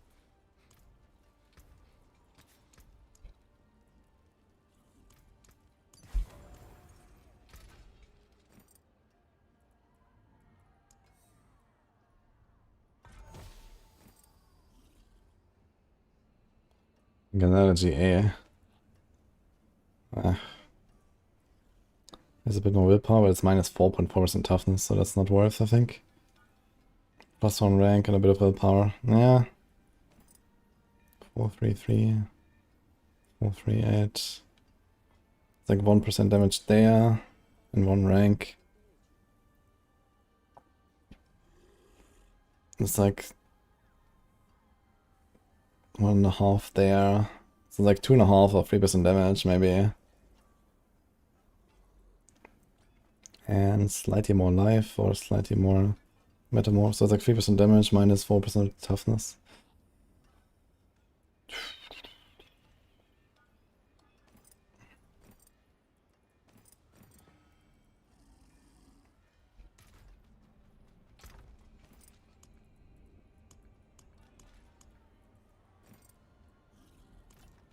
It's kind of not worth it.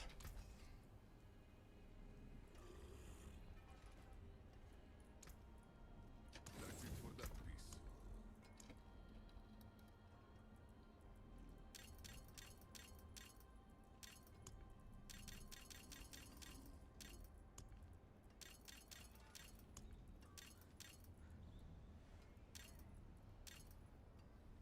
Man, this seed is so insane.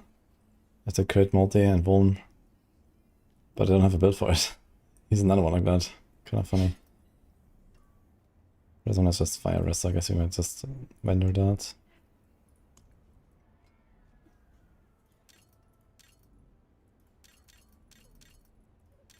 Actually, I have a lot of these.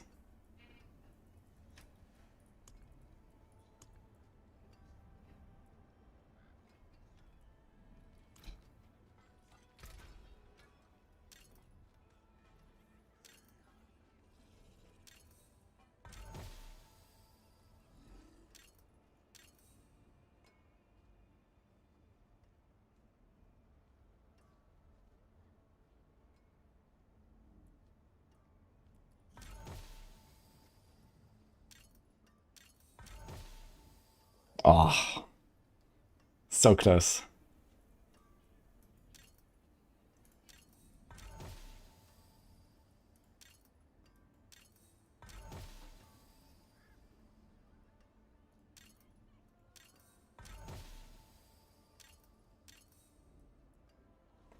Attack speed and hellfire. Attack speed and crits. Yeah. Here's Vuln and fire. It's not bad.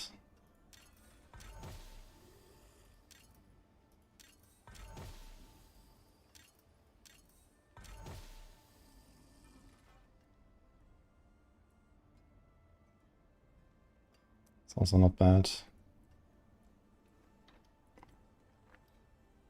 That's also not bad.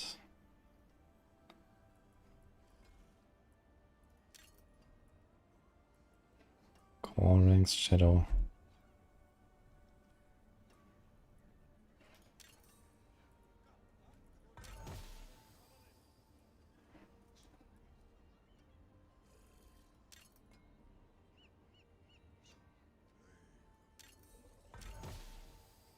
Oh.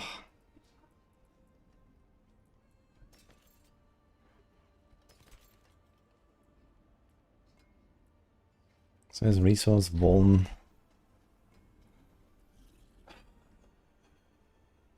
And he has Fetal Demonology here. This might be worth. Resource a bit less, but you have the Vuln on it. So the Demonology here. 3 ranks is like 6% or so.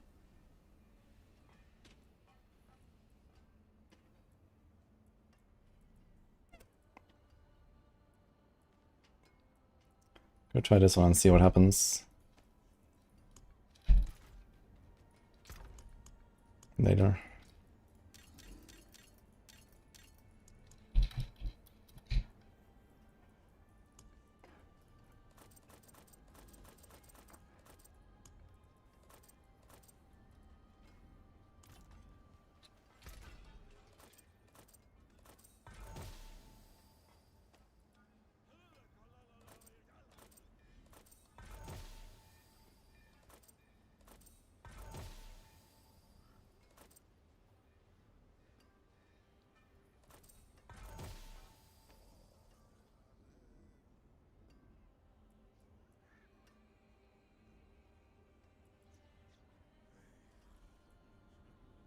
It's 32 max resource.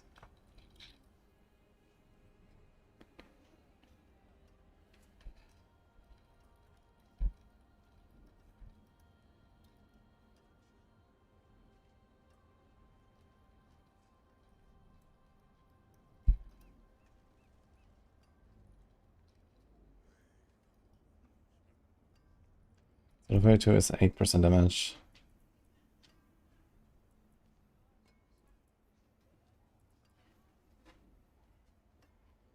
And the 3 ranks is not too far off.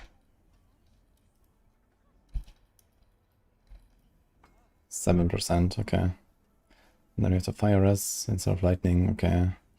We can transfigure. I think this helm is worth transfiguring actually.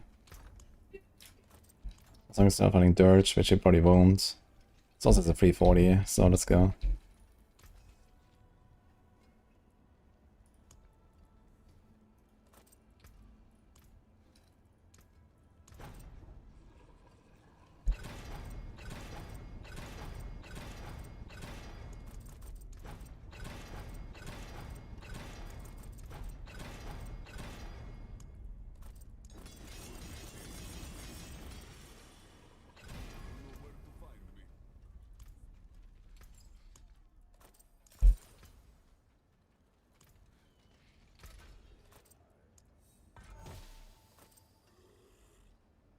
I got an extra GA on the will.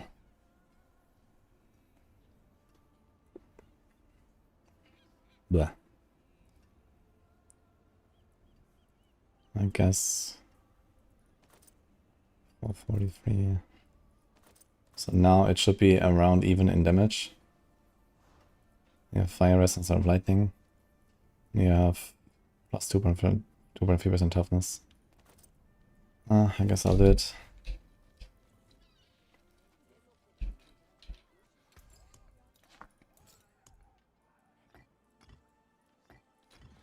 Definitely preferable to have demonology ranks on your talisman over resource. Resource is smaller here, it's only 20 on the charms. But here resource can be higher.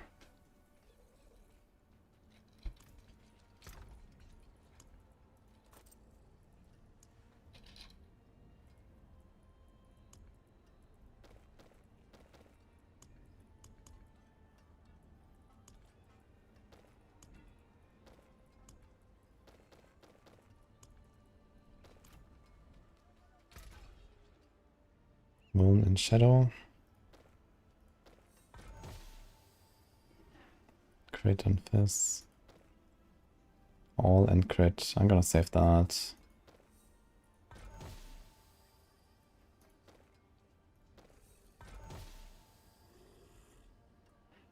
Fizz and Drag Claws. Oh man.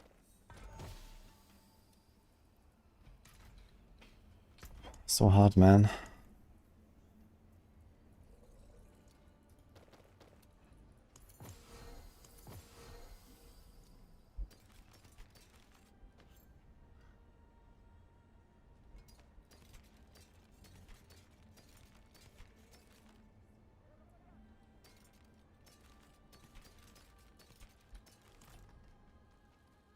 Mainlander, what do you see?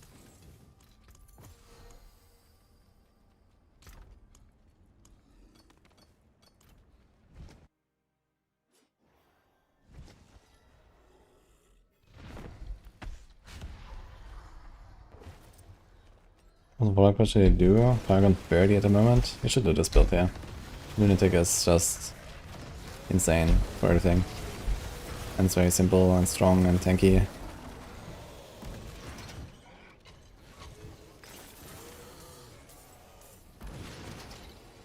It's actually Chains of Horizon build here. But no damage is a basic attack, the Lunatics.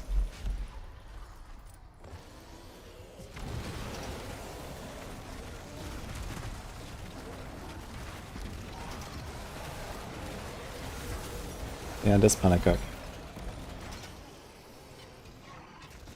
You see the extra gem strength there on the bottom? And how big the skulls are?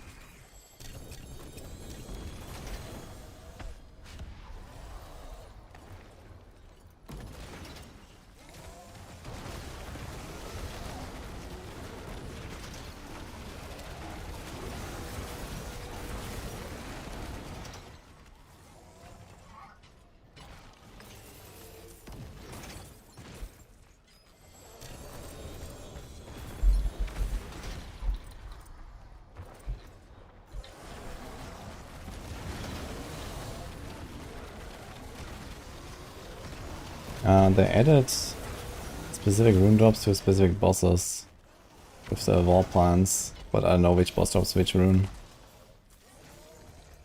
But besides that, just farm more runes, which is mostly Undercity with tributes.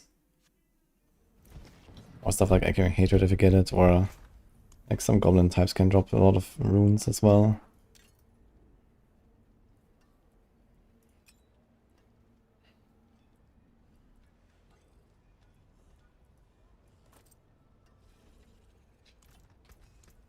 Kind of funny to see I'm still getting aspect upgrades.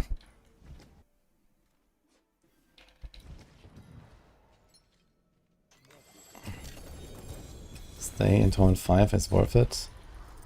No. There are 7 more torments, you should try to get there.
Very fun, Reapers. Also, super fan super 23. Thank you so much for the sub.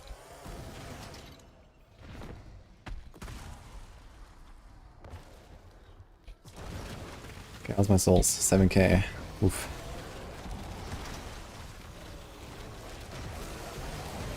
I think I will have to send my Greater Dad boss keys just to get more souls at some point. So I can actually craft my Herodic gems before time runs out. So I want to do the rank 1 push.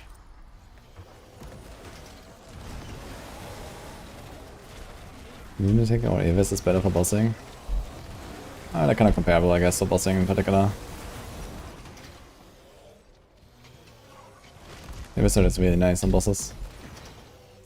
You just like have your guys there and you just like, you know, extend them with the sigil. You don't have to do anything. You just cast them at the start and then they just melt whenever the boss appears.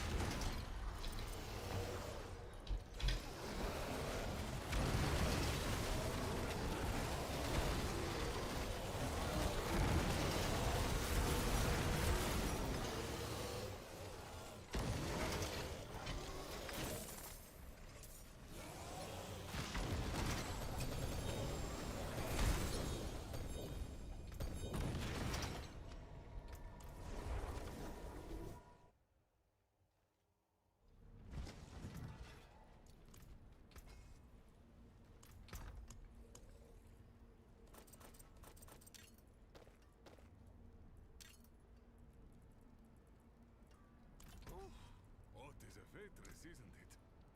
Pity to break another's work. I'll be 2 more keys. Let's do more. Only had 1 Nemesis layer and I didn't go in. F. And the portal despawned. Unlucky.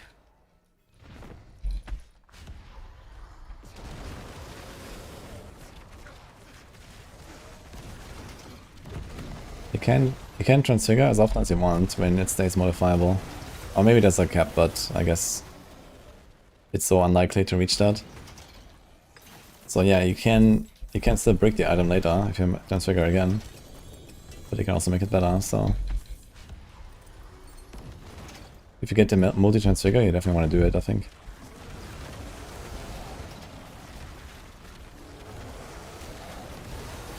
Yeah, always I want to protect the prism.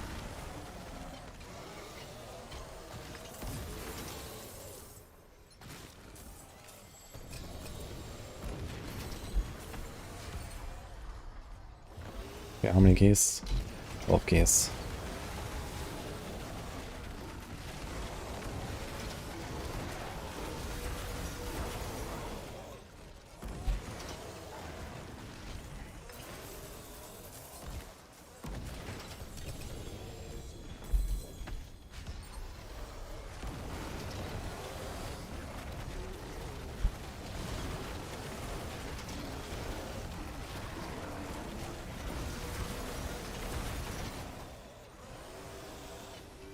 Crit damage multiplier or vulnerable damage? Yes.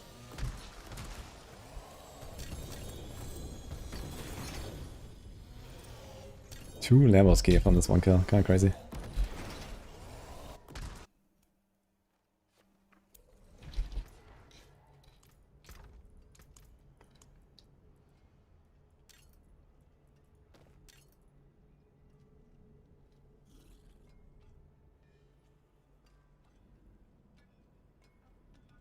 Gonna be hard to roll this, man.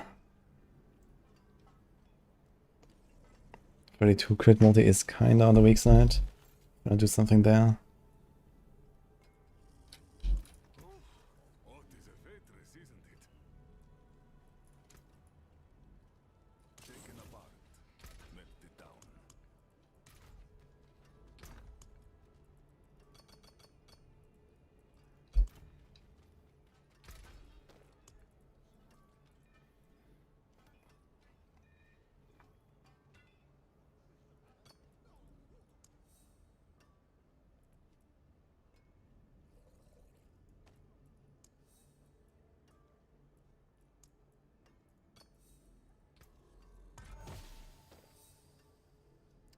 Bitch. Mainlander, what brings you?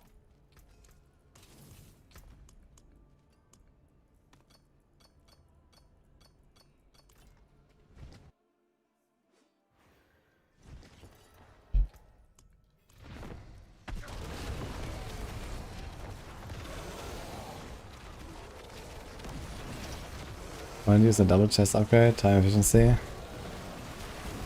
I guess I could spec into it and then spec out of it again. It's 2 points, right? And I guess I get a bunch of runes too. Yeah, I mean usually you do bosses so rarely, right? You get so few keys, but when you have like 100 keys at a time, maybe it's fine. But I think, at least I've been told that the second chest cannot spawn a Nemesis portal. So if you can confirm that the second chest can spawn a portal or Belial, then I guess it's fine.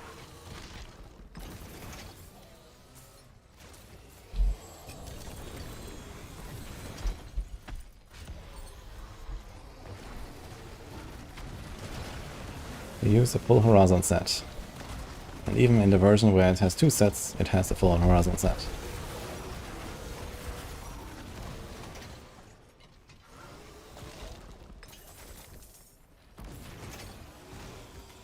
Yeah, I feel like if you waste like half of your chances to get a Nemesis layer, you don't want to do that. I need to fix this first before I allocate this. Like I'd rather, you know, spend a bit more time here and use my keys more slowly than... Like, the Nemesis stats are so juicy. This way I get all of your mythics and everything. 25 all and 2 to basic.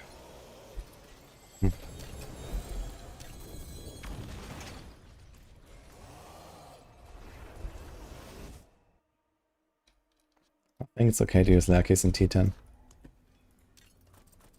Like generally it's okay to use everything you have to get into the higher difficulties.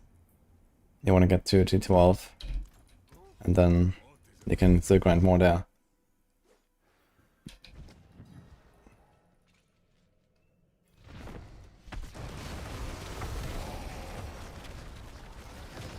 I think Paladin is viable T12 on hardcore. I think you want to wait until Wednesday for that.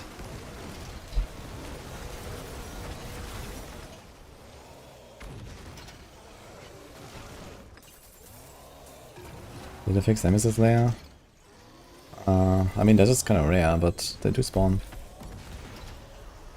But they can also despawn. I had one and I didn't go in, and then picked on the thing, and the next boss appeared, and the Nemesis layer was gone, so unlucky.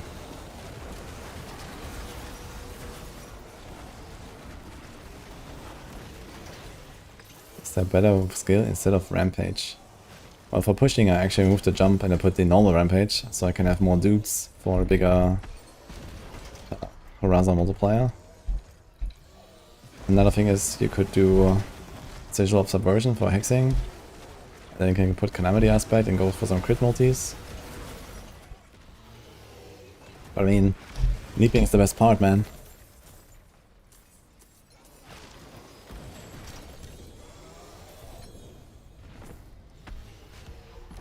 Yo, Alorium. Thank you.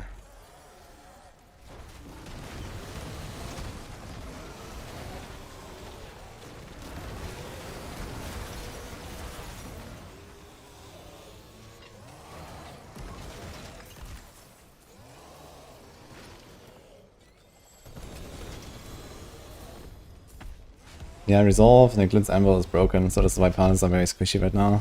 And the Spiritborn, they also want that. Did the gloves change? Well, not in the guide, but mine changed, yes. Ah. Great Evil awaits you. Get it.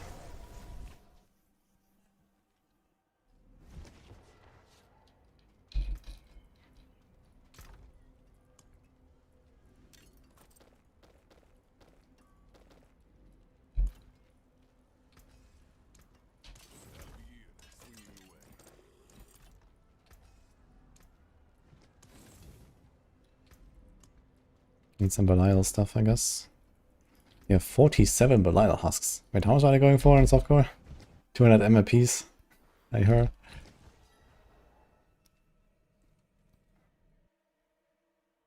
Did I ever get Infernal Hordes at level 7? Nah, this one is the Infernal level 3. I think my first character had like Infernal Hordes at 5 or 6. But I'm not doing that shit again, man. Holy. Until season 14, I guess.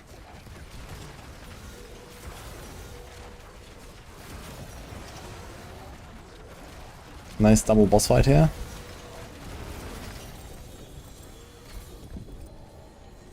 Something dropped.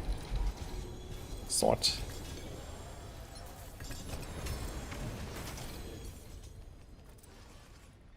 3-star axe. Oh look. Movement speed. And look. Life and kill. Ugh.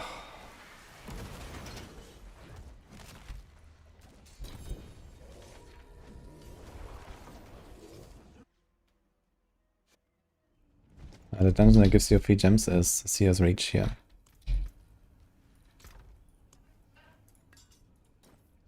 Do I save Dirge?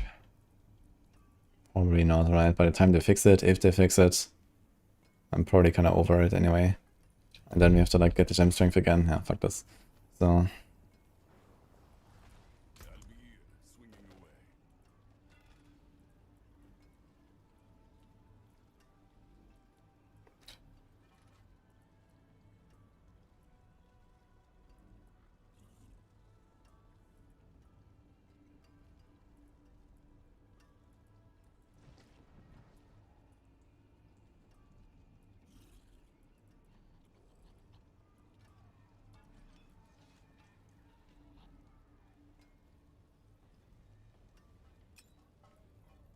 I just save that signet. What is a fortress, isn't it?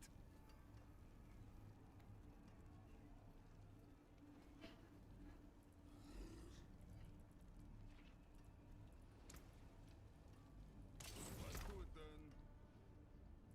Wait, there was a free GA. Oh, I didn't actually see it.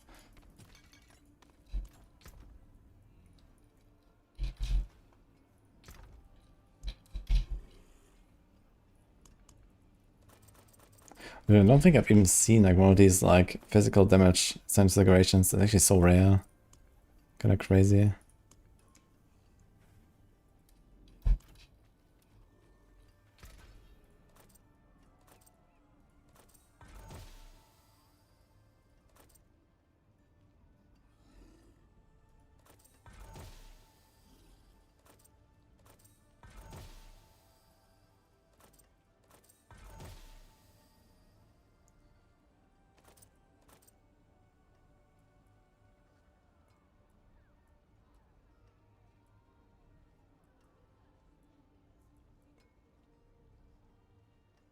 Do we send them? So that's 340. And the GA. Step up to my anvil.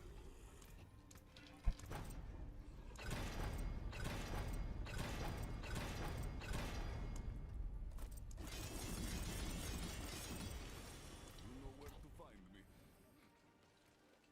Wise to seek an Ascari where stones are concerned.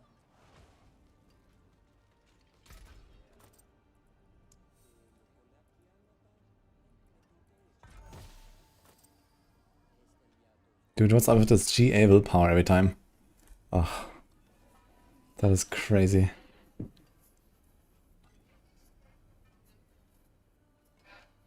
Plus 0.5 toughness. Insane. Okay, let's try this.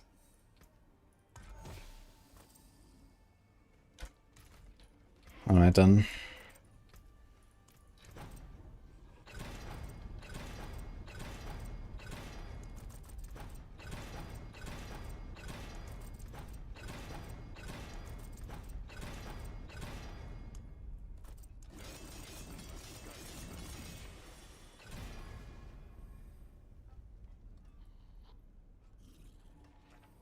Crazy how this is more toughness. Oh, that's the armor actually, okay.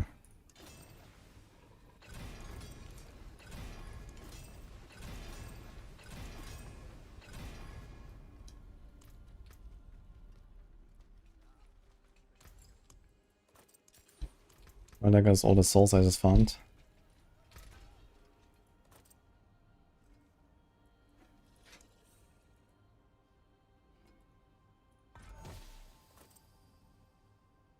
Oh my god, man.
Is there any chance I'll play like a shadow basic build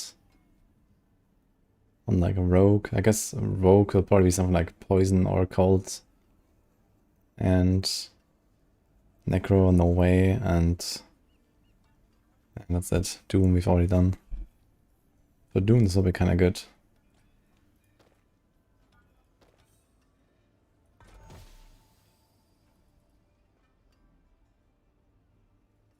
Boah.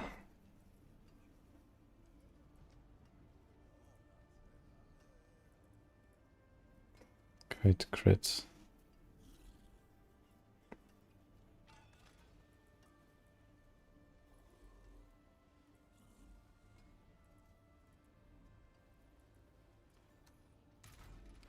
So hard to roll this fucking gloss, man, it's insane.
It's Vuln Fire, Vuln Shadow. Dot. This crit. All crit. Resource Vuln. And all basic. Oh boy, okay.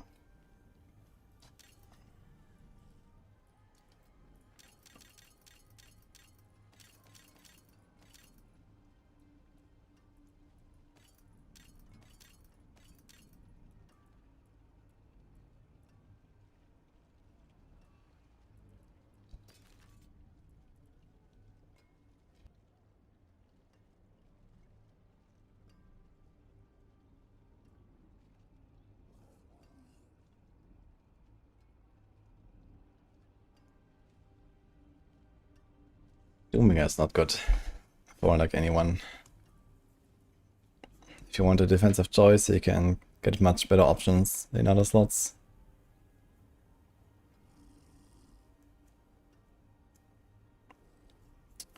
Okay, so what now?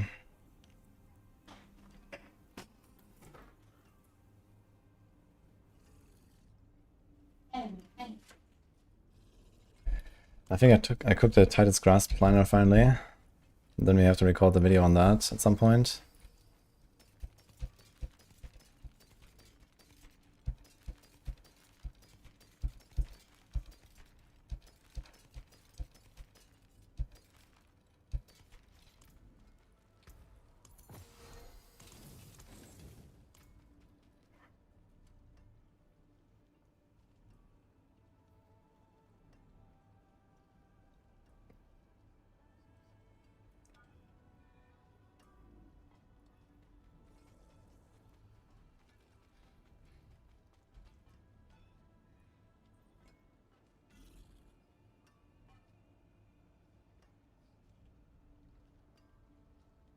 What do we have here actually? This is me playing Titan's Grasp, okay. So this is like the build I will be making a video for in a moment. Need to finish the planner.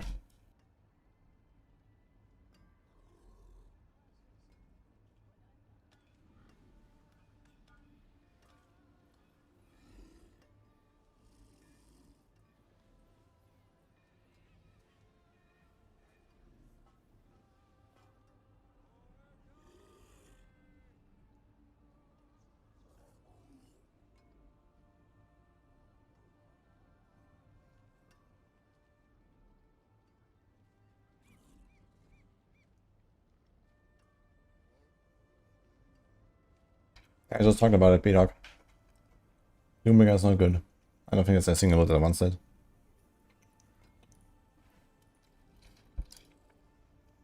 In the Giga Gems, you make them in a cube with Amalgamate.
More loyal friends you'll not find.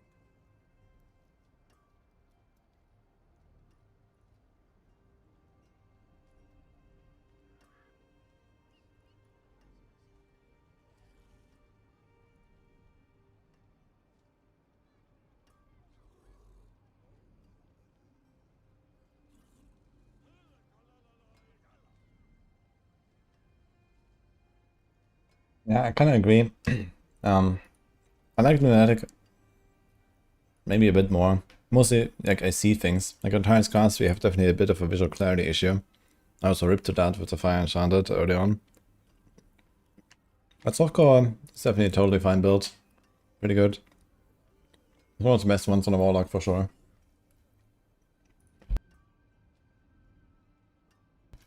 And it just made it a lot comfier with my setup here.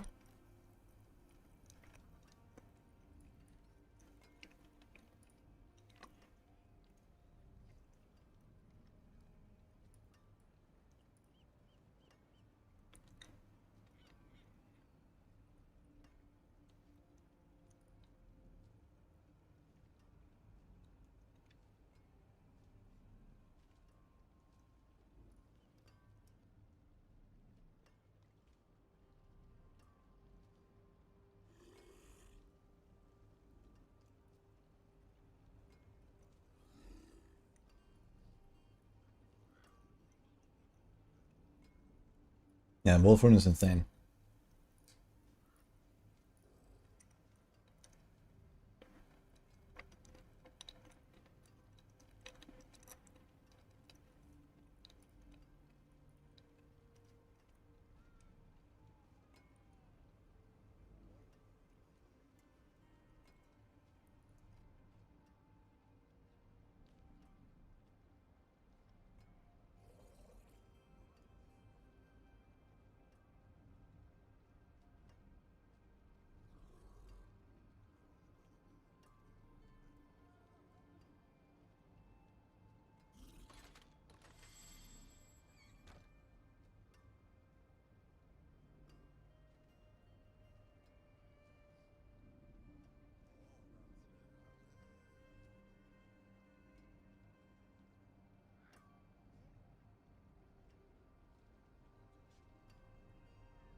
Thanks, Loba, for the support, mate. World boss now. Oh shit. Maybe I should go there quick. In 6 seconds. Uh-oh.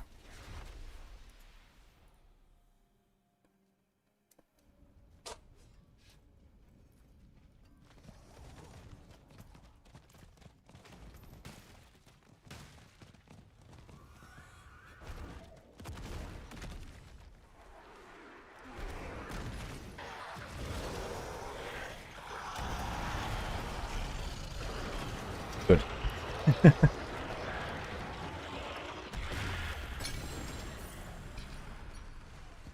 There's a lot of boss trophies, holy.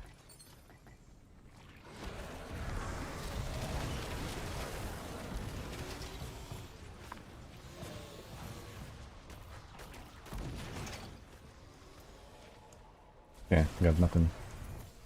Got a max though.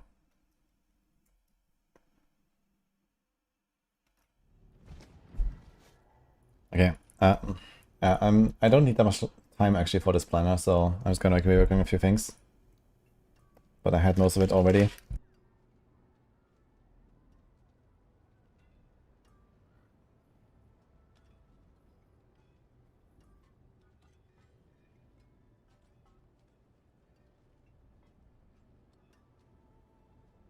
Oh, thanks, Punisher.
So here's the the skill rotation that I just reworked. It's so small. Like I was working on the Dreadclaws guide yesterday, and there was like so much to explain. Here's Dreadclaws.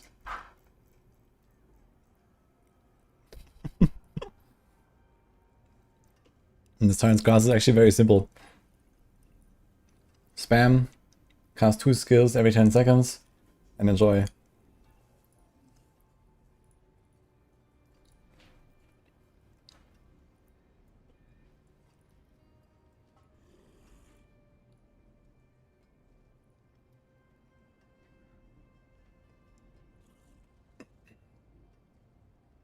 How to use boss mods now? Can you cube them? Yeah, you can amalgamate. I actually did some science yesterday. Did 2,500 boss materials. That was interesting.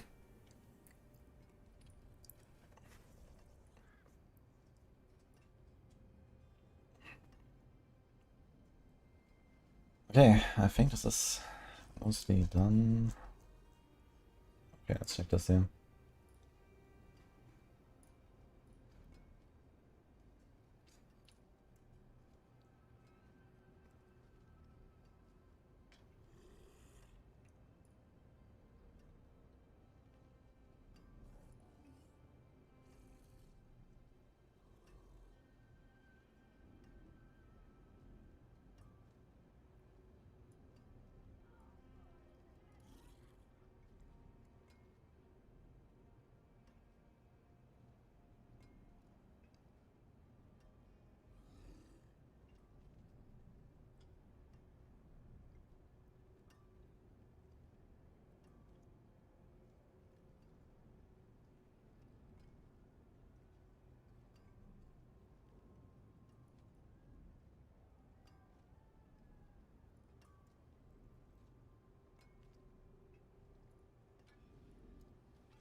Thanks, Kaise.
Skill rank shaman thing.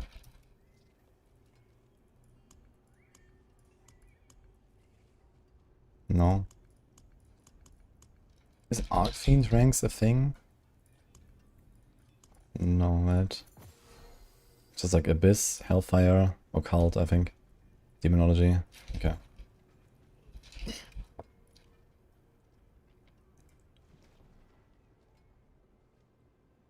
Yo, Jer.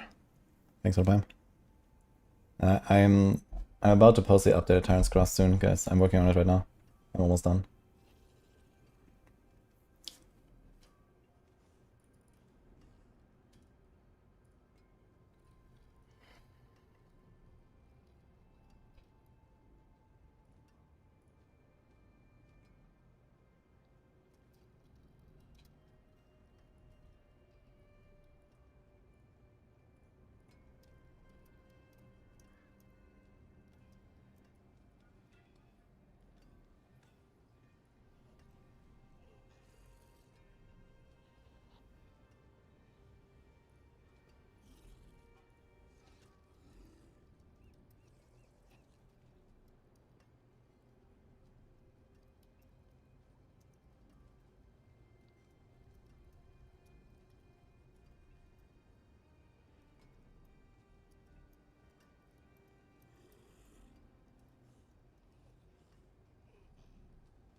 More loyal friends you will not find.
Thank you for the sub gifts.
There's a whole thing played twice now. Holy shit. But I'm just writing the changelog, so finally done.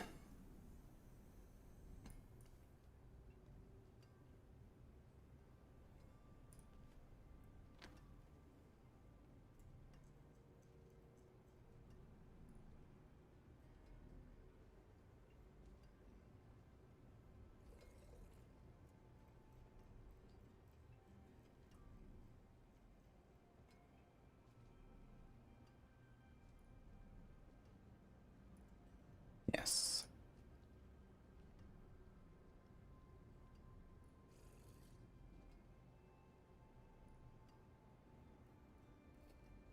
Hermit Cramp. Thank you. And little helper. Appreciate the subs. Okay. That should be live on the Maxwell guide in a moment. Ah, there it is already. Okay. So, TLDR, what I changed quite a bit. So, we got rid of... Oh, I forgot the skill bar actually. No, wait. How did it add the last variant? Okay, I guess it might need like a few minutes to like properly update. Because it's not actually in the planner. But yeah, we can look at this here. So we have WARLOCK instead of the command foreman. So this solves all of our resources, gives us overpower as well. You press it every 10 seconds for the Horizon set. And yeah, it's just much simpler. So every 10 seconds you do this, and one bombardment. And also a sigil. These are like 1, 2, 3. And then you just blast. Basically, you jump forever. You activate Metamorphosis whenever you want. And then go out again at some point. And that's it. And yeah, in the starter variants, without starters, you need like a bit more resource investment. So there's like resource on the helm and on the ring and stuff like that. But it kind of just works even without starters. Paragon has changed a bit. Glyphs have changed a bit. Skill rotation is very simple. But so this will be up in a second, I guess. And then here's like the Giga variant. So you actually put Charm, Anathema, and now it's updated here actually. So you put Charm, Anathema. So basically you start with Anathema in hand, then you put it as a Charm, and then you go eventually back to Anathema in hand once you get the seal. But if you get it. So kind of funny, but that's how it works. Okay, GG. The grind never ends high as cafe. Yep.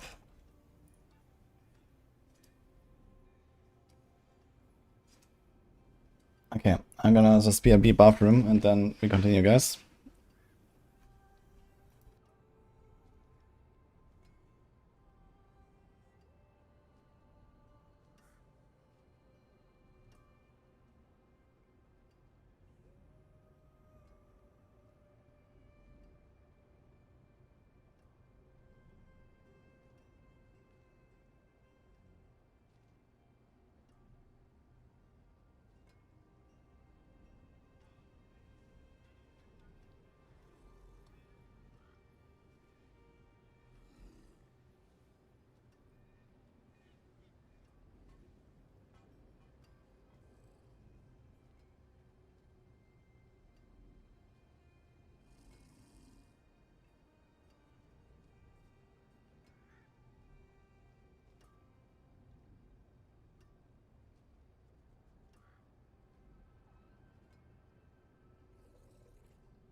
Hey guys, his royal fluffiness has arrived with his acorn.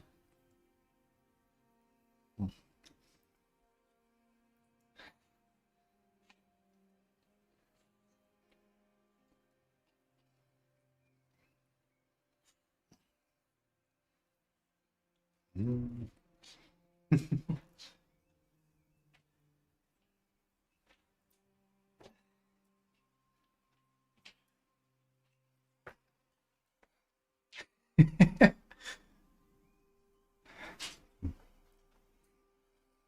Look at him, guys. Madden? Get the acorn. Come on. It's so funny when he carries it around.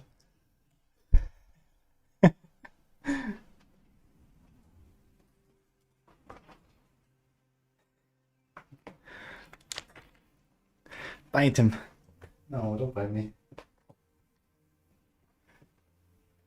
Yeah, I'm trying to show it.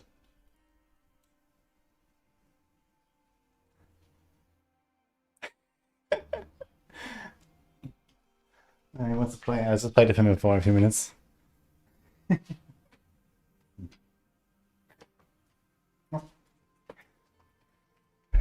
Okay. The mighty acorn, yes.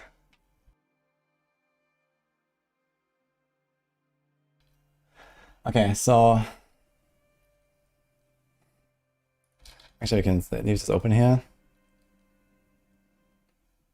I'm gonna record the Tyrant's Grass update real quick, since the build changed quite a bit now. So let's do that.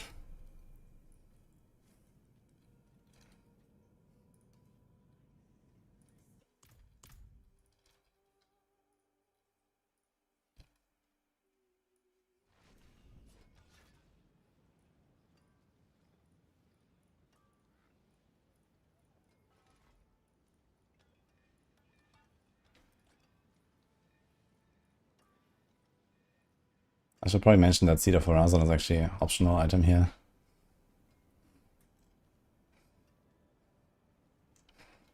Okay. Anyway.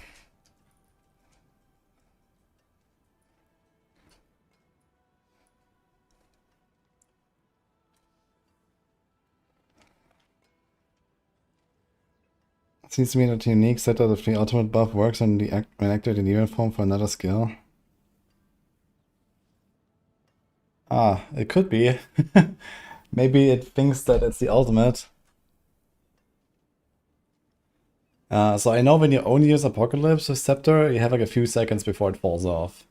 And for other ultimates, it's just like until it cancels, basically. You can also, for example, just go into Permanent Metamorphosis and just never swap out of it. With like the Destruction Demon. If you don't use a fire skill, for example. That is an option. Mythic Seal will change anything? Yeah, so I put this one here. I put the Mythic Seal here now as like a fourth variant. So this, yeah, you have to equip Anathema in that case. You can't do the Charm. So normally you go Charm. But then we do this here basically. Yeah, that's kind of like experimenting because, you know, Mythic Seal is definitely less accessible than I thought it would be. So previously I had it as just an endgame variant, but the thing is that most people will never see one, right? Or if they do, it's not the right one. So maybe it's gonna do this instead. And I'll see what the other Maxwell guys say, like how we're gonna structure these guides. Patch will fix this copium, maybe. Yeah, if Mythic Seals are definitely like farmable in the future, then we're just gonna put it here, I guess. But also, for example, I didn't just add the seal, I also added all of the transfigurations and so on. So that changes, for example, the stat priorities a little bit. Because when you have the gem strength here, you don't need any fire damage on your gear and stuff like that.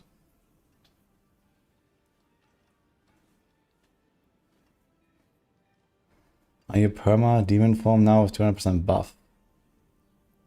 No, the scepter buff only applies to ultimate skills. So just being in demon form is not an ultimate or anything like that. Demon form is just a buff, basically. And for some reason, it seems to extend the timer for the scepter, but it shouldn't buff your damage in any way.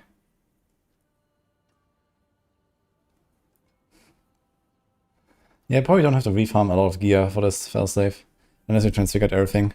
But yeah, mostly you need a weapon now, because previously I had Anathema in all the variants equipped.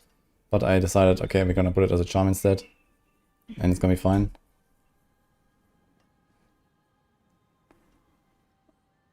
If I had to choose between Profane Sentinel and Command Larnish because you don't have Starless, which one is best? You don't need Starless to make that build work. All you have to do is put a second resource temper on your ring. I tried it without Starless, it works just fine. And you need Larnish for the Shadow form, and you need the Profane Sentinel for the Dominion Paragon upgrade.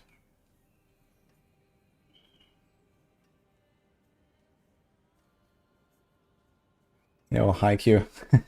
Thanks for sub, by the way. Yeah, I did a big update on Dragclaws. I got a pretty big rework the other day, but it's much better now, I think.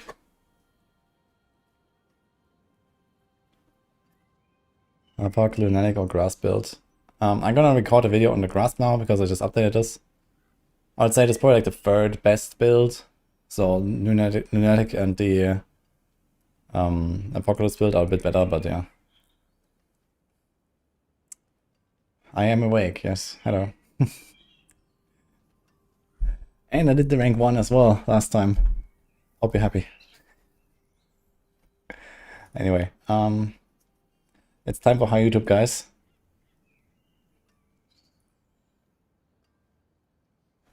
So let's do that.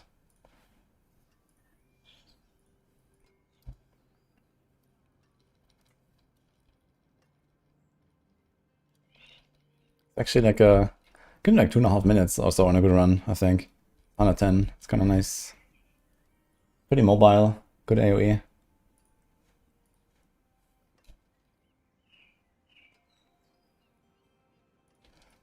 Actually, let me respec real quick to this.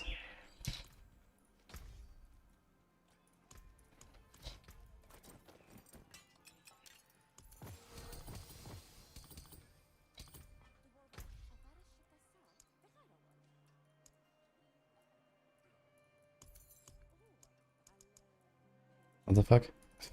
Are we lagging or something?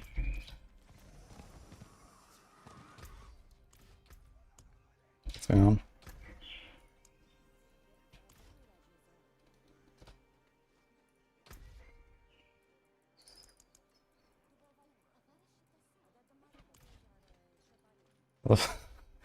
Let me in! What is this? Okay, it just doesn't work. What the fuck?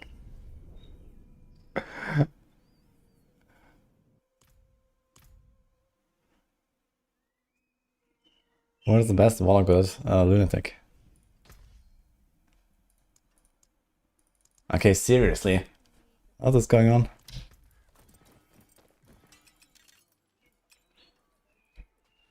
Oh, it might have to do with the runes. Nago Prit. Nago Q. Okay, we found it. It's the runes. This is why. Because this is socketed or something else.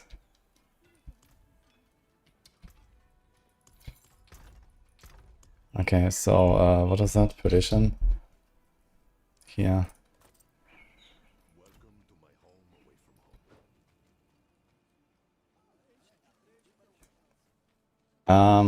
Yeah, crafting charms rerolls the range. That's just how it works.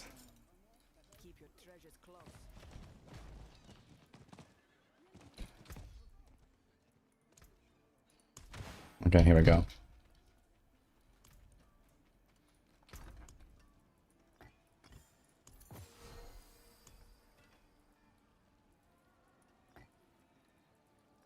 Okay.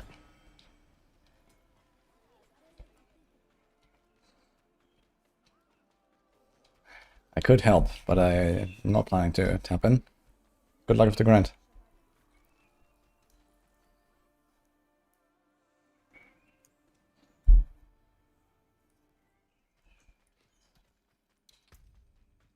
Wait, what? Wrong build. God damn it. Armory is here. Tyrant, here we go. Now we have this again. Oh my god.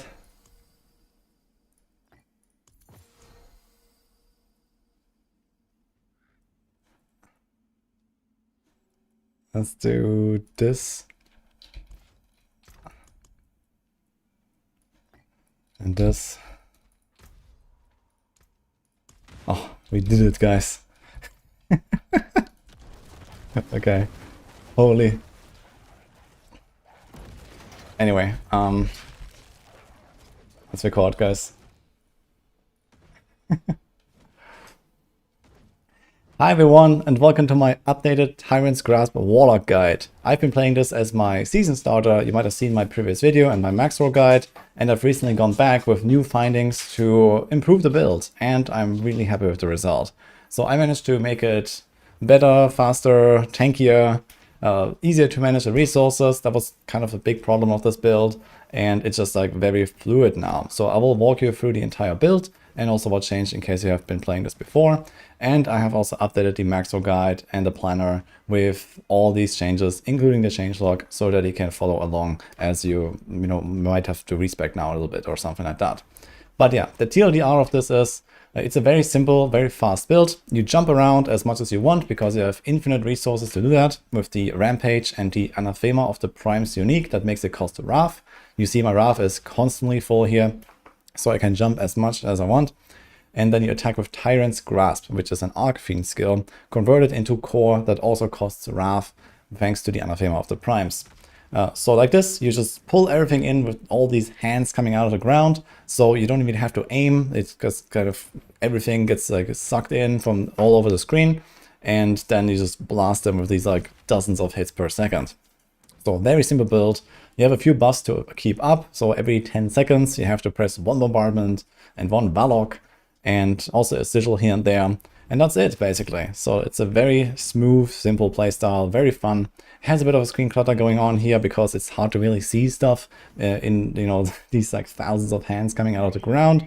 But at least on softcore, I think this is not a problem at all. I've been playing this on hardcore just fine for the most part, and I also made sure that it feels comfortable on the toughness side. So let's get into this.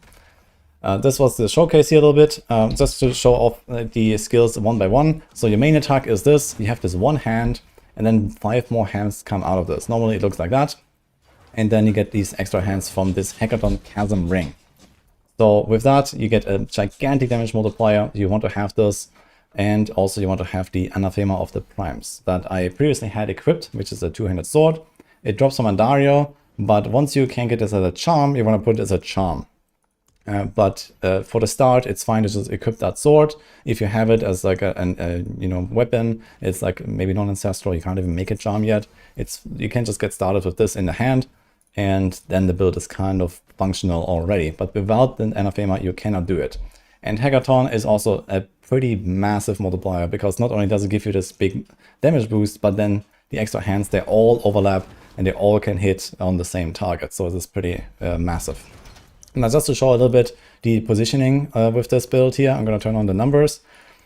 So it can be slightly tricky to actually overlap these numbers. So you see here, sometimes you don't really hit properly. When you're too close, you actually have to step back a little bit. This is kind of like an easy mistake to make. You have to be slightly outside of melee range, and then you get the perfect overlap of all of the hands. So it's a little bit behind what it shows. It's just something to keep in mind when you're fighting bosses. For the most part, this doesn't really matter because the hands pull everything in, and they will actually pull all the enemies exactly on top of the damage area. But for unstoppable elites and bosses, you have to be like slightly, like a few steps back like this basically, and then you will see that the numbers are popping up. Yeah, besides that, our Warlock, this is this guy here. This is from the Ritualist chart, one of the big changes I made to the build. Previously, I was running Vanguard chart, and you might be wondering, why am I not doing this anymore? It has this extra effect for Tyrant's Grasp to get 2 extra hands, so you actually have a triple attack like this. And these are actually full damage extra attacks. That's pretty good. And yeah, especially before the ring, this is effectively tripling the output. But with the ring, you have so many hands that it doesn't matter that much anymore to lose 2 of them. And I realized, yeah, we can just do Ritualist Shard. And then we have Warlock. He gives us this gigantic Wrath regen. You see here, plus 350% Wrath regen for 6 seconds. then also fortifies you, and then it also gives you overpower and maximum wrath. So it's a really good package here. And you can also cast this while doing other stuff. You can cast while moving, you can cast while attacking. It just costs a bit of dominance. And then we can also activate the Chains of Horazon set. Previously I was running the Flash of Abaddon and Riders of Nameless combo, but I realized just going for this 5-piece and then having the charm is actually pretty solid. And here you get a bunch of nice little perks, the movement speed, attack speed, extra damage, execute, dominance, and damage reduction. It's a really good all-rounder. And then you also have the soul shard cost reduction, so we can actually activate Command Warlock reliably, roughly every 10 seconds the entire time. As you see here, just standing here, it costs 13 dominance. You regenerate 1.5 per second with this set, so you can actually cast it every 8 to 9 seconds, just like that. And then in Metamorphosis, we have even more cost reduction. So here it's 10 dominance cost. So you can get to the point where you have this Giga Wrath regen effectively permanent. So you see here, if I attack now and I press Warlock, I cannot run out of Wrath. And even when I take off my Starless Skies, yeah, there is like a little bit of resource investment you have to make. But you see here, it almost gives me all of the resources back, just like that.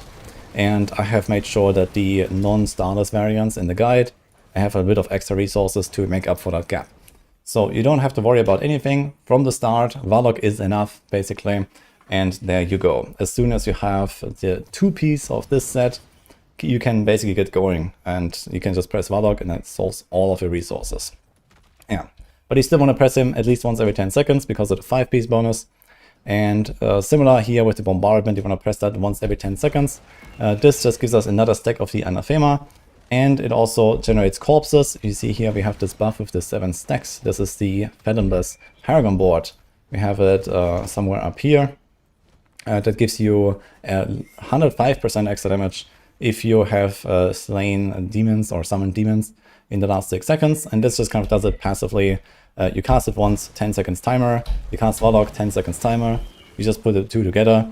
And yeah, the rest is basically just kind of blast. And then here and there you put down the sigil. The sigil is also there to activate the Paragon node for Ritualism, which we have here. This has a 15-second buff, so we can delay it a little bit, but I usually just cast all 3 together.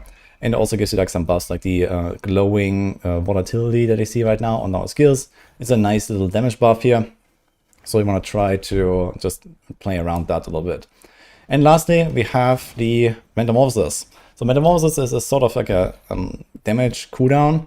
So you can't stay permanently in Metamorphosis. So generally you will be transformed when you attack, because that's just how Tyrant's Grasp works. It does transform you into demon form, but Metamorphosis is a bit extra. So it gives you like this extra damage buff for having the Destruction demon here. Actually, here it is. But it also burns you. So when you attack, you see that my life will drain now. And this drain becomes stronger and stronger as you stay in that form. It will ramp up infinitely. So this means you eventually have to switch out of this form, which is normally around like 15 to 30 seconds. So basically, like when you have a boss fight or you see an elite or something like that, you go in, you start blasting, and then the fight is over, and then at some point you deactivate it. It will go on a 15-second cooldown, so there's a bit of a downtime, and you lose a bit of damage, which is mostly this Destruction Demon buff, and then there's also this damage scaling buff here. So with more life, you deal more damage. And you also have permanent volatility while in that form, which is kind of neat. So all in all, it gives you somewhere in the range of like 30 to 80% DPS being in Metamorphosis. It's not the end of the world being outside of it. And then you just kind of like activate it whenever you can again. It will drain you a little bit. With Life on Hate, you easily out-regen this for a while. As you can see here, I'm not actually losing any life. And yeah, at some point, you just kind of go out again when the burn becomes too much, or when the fight is over, for example. And you realize, okay, I have a bit of downtime now. You turn it off, you jump to the next pack, maybe you kill one of them without the Metamorphosis, and you go again. Yeah, so that's basically how that build plays, and it's relatively straightforward. Now, in terms of the gear, so this is what it looks like. We have 4 variants here: starter, mid-game, end-game, and I also added this one, aspirational, which has like all the transfigurers and the big gems, and in fact actually goes back to Anathema equipped because of the Mythic Seal. We can't have the charm because we combine 2 sets. So this is kind of like the ultimate combo in the end. That is like absolutely crazy that you want to work towards if you have that seal in particular, but this is very hard to get. So for the most people, I think we're gonna be somewhere here in this endgame variant at some point. So Starless kind of makes it so that you don't have to worry about resources at all, thanks to WARLOCK. In the early game, there is, for example, a resource generation roll here, a resource cost reduction temper there. So make sure you put this stuff before you have Starless.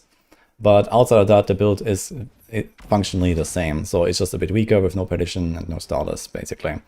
And for the starter, same story. I just have the Anathema here. This is required. You can't really get around it.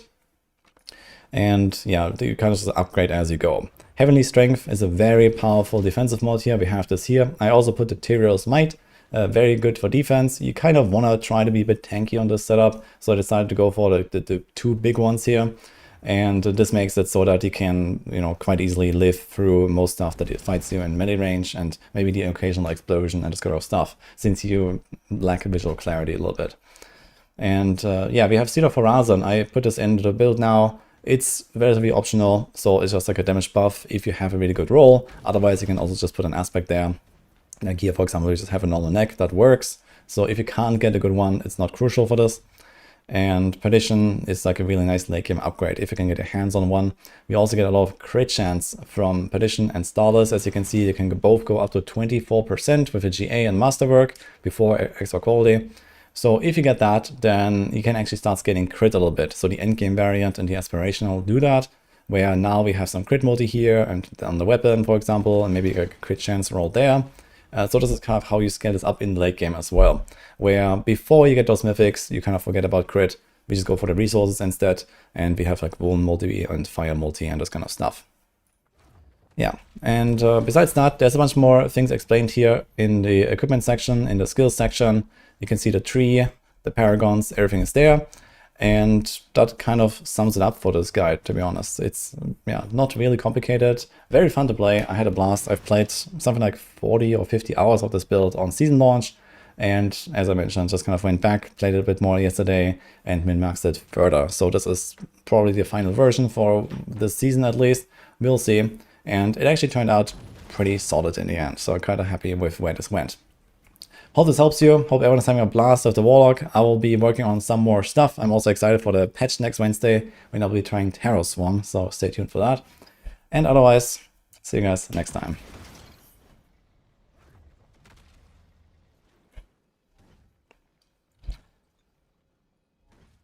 Okay.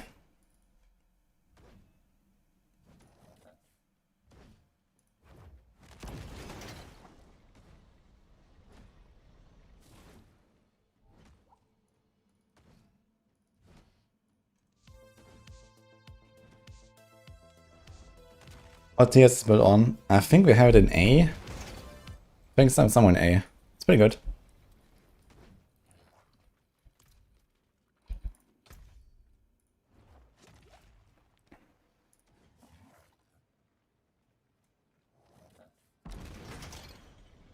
I'm going to update the max force Orden.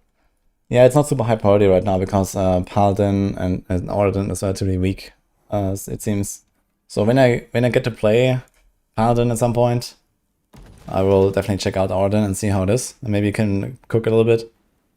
But it seems, yeah, Paladins are kind of down bad. So I've been working on a Warlock for now.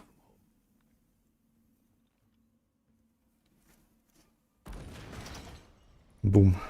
Okay.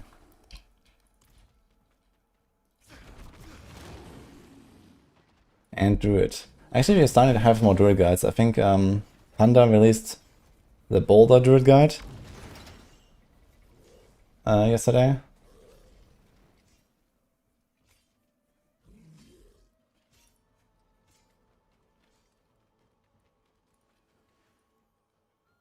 Yo, thanks for the subs, by the way. Hamon and Anonymous and Mala 4 music. Rouge Rogue time. Only. Soon, actually. Oh, maybe we're gonna start leveling a little bit. He's done quite some work here on the Warlock today.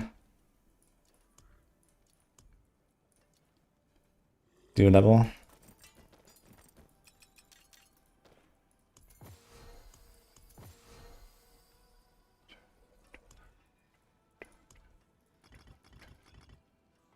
But later never came.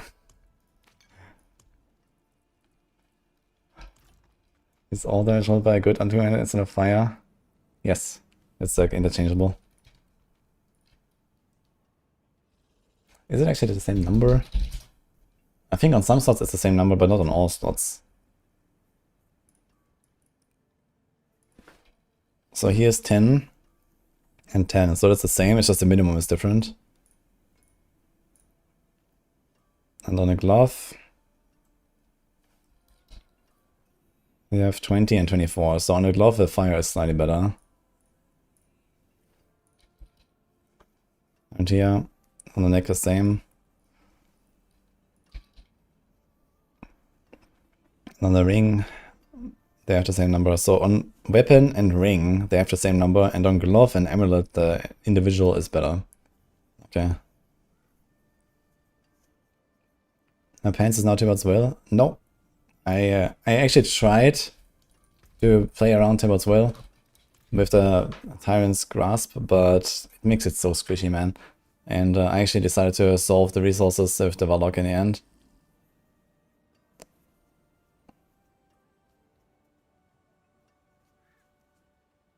Any idea which prisons need to get a gem strength affix? There is no prison for that, you have to transfigure. This is from Transfiguration.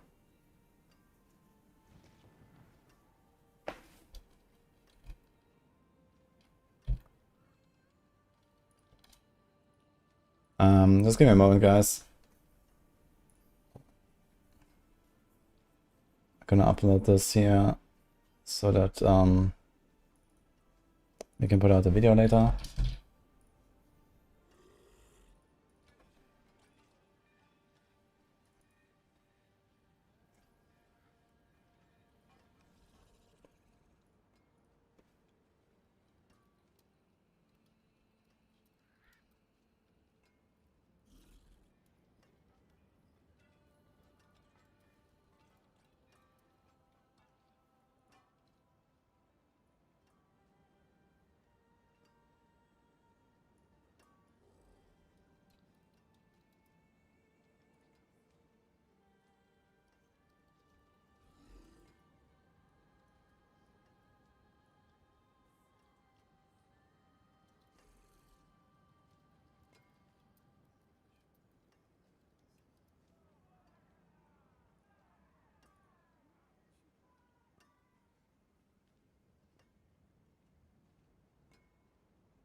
It's fine a bit. We have an under city to do, apparently.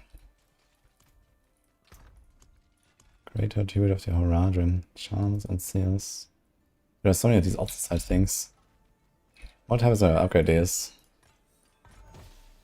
Neve Iron, Altar Side, and Restoration. Wow.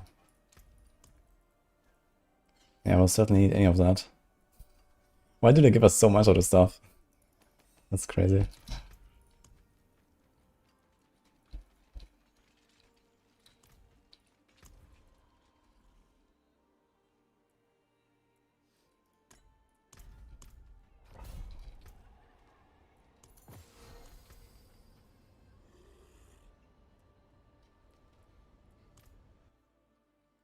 Forgotten Souls is rough, man.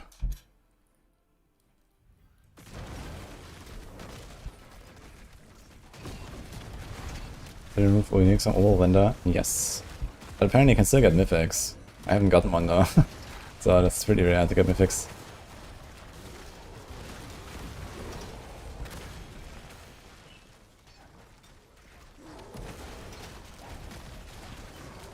He's so sick of being sick. I hope he got better soon, Sanitizer.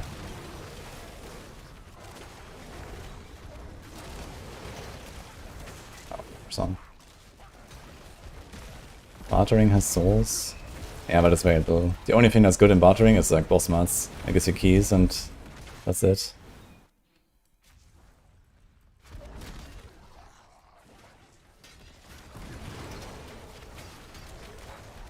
Try to unequip your ring sour.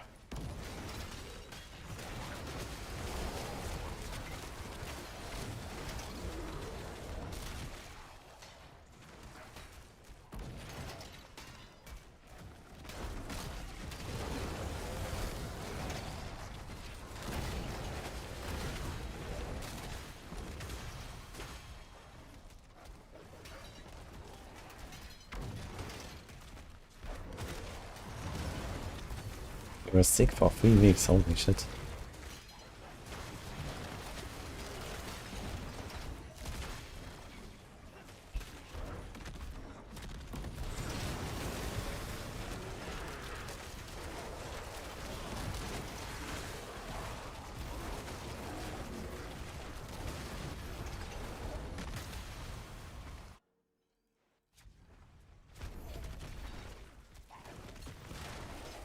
Ranged mythic weapon when?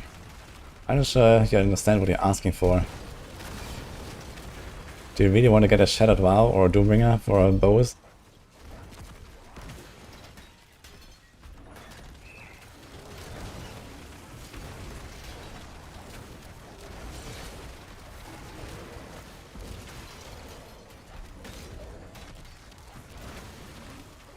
Yeah, Lunatic is my favorite so far. But soon we will play Rogue, so we'll see how this will hold up. Thank you, Steggy.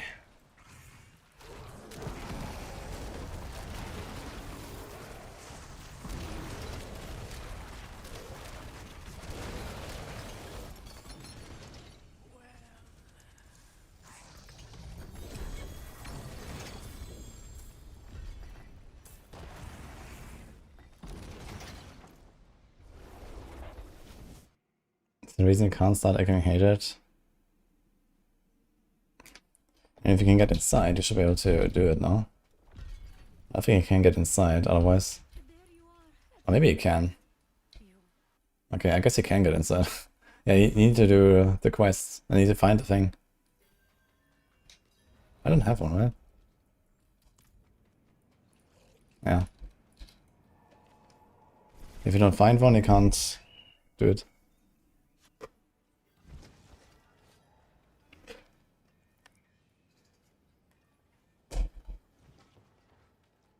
Is this build or Tyrant's better? Lunatic is a bit better.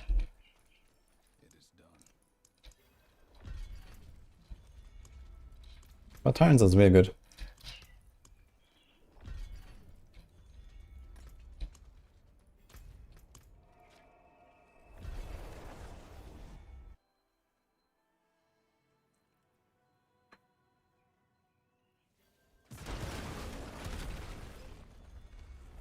When you're seeing this play similar to Witch Doctor from D3, I mean the build I'm doing right now has some similarities with Chicken Witch Doctor, I suppose, but I mean still it's its own class.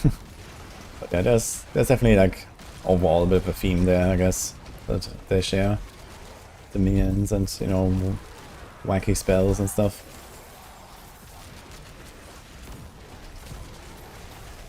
Witch Doctor also had a bunch of stuff like, you know, the frogs and whatever, you know.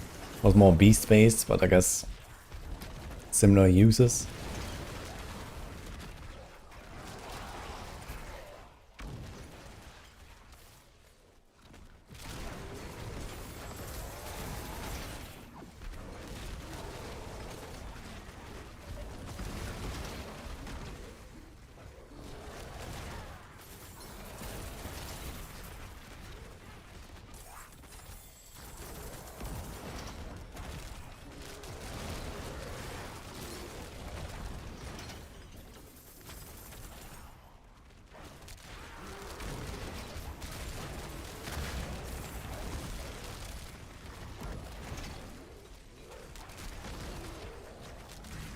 Hi Emma.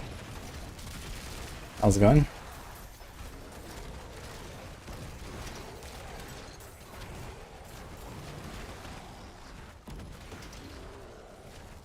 The Rise of the Pity, Call and Sacrifice has given me one every time.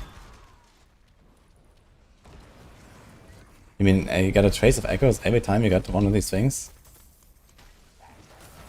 Which one is that? This one? The machine? Or this one here, the ritual thing. I did, maybe I got one there too actually. It could be. I'm great, didn't you?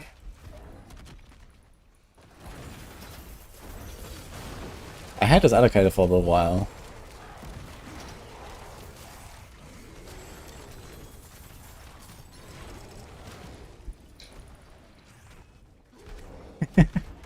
Two. I like that. Very German.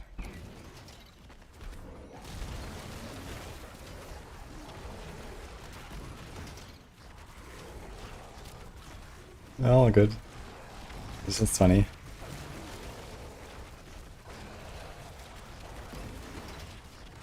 Wie geht's? Gut.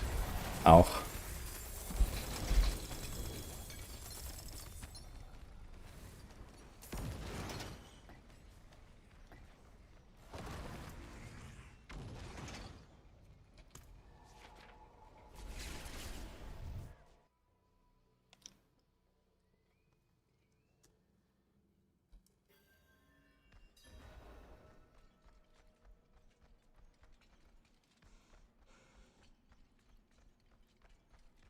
Thanks for the sub, by the way, Mosier.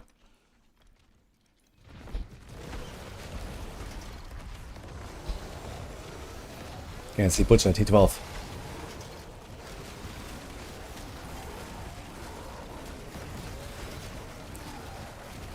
I probably have to do one phase.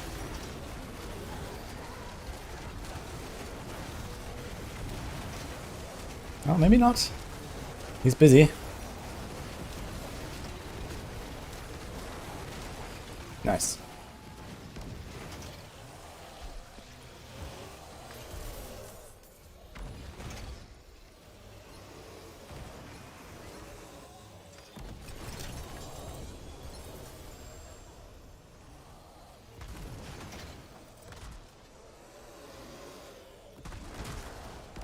Peak mechanics. Can Belial appear here? I don't think I've ever seen Belial.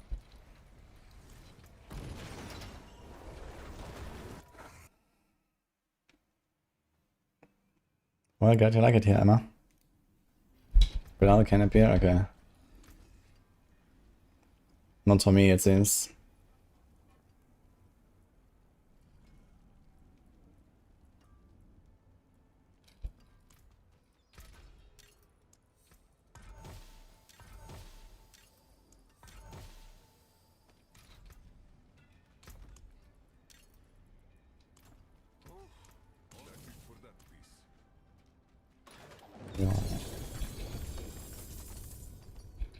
So I heard you can get mythical rewards here from the wall plants, and I might have rolled over some of them because I never really checked. What do we actually want to do is the question. We have most of the glyphs leveled. Missing Wrath, which is not really required. I started having attrition, but I already spec'd out of Tiarans, so whatever. Yeah, I think all these glyphs are fine. So I'm going to run 116s anyway and like try to like boost my glyphs a little bit. There's like triple you can get here.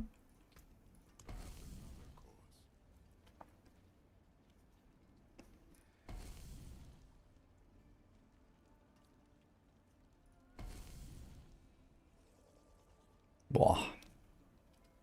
Okay, let's do this, I suppose.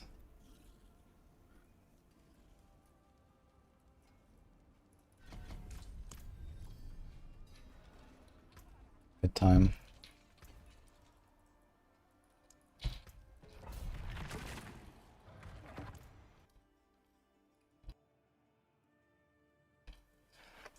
I need to check for a Signal of Pelgain. I'm thinking about using that for my push, actually.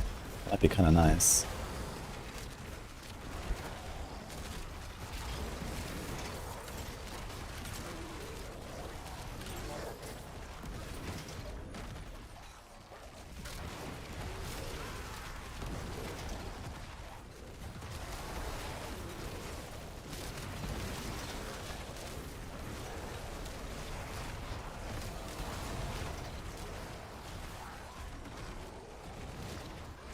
What's the best way to level after campaign? Just do the wall plans, try to get Helltide, and ignore the Emperor Hordes if you can.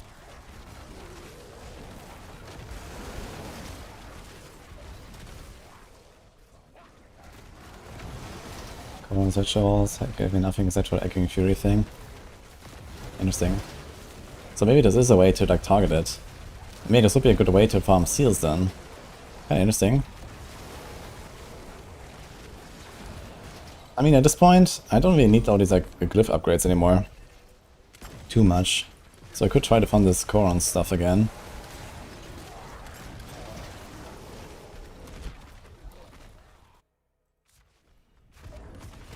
I kind of pet picks to the prisons. Well, they're like an item, right? Pet only picks up stuff that is not an item.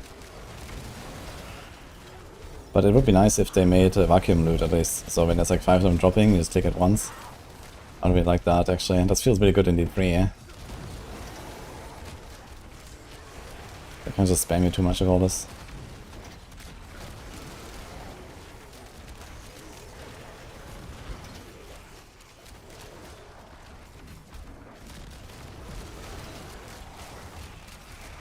Is Eldraine drop only?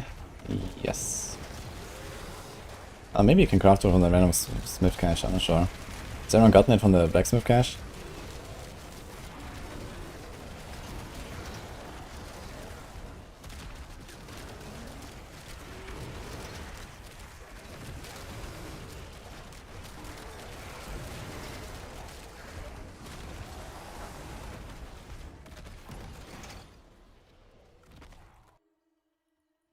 So it's actually just a drop.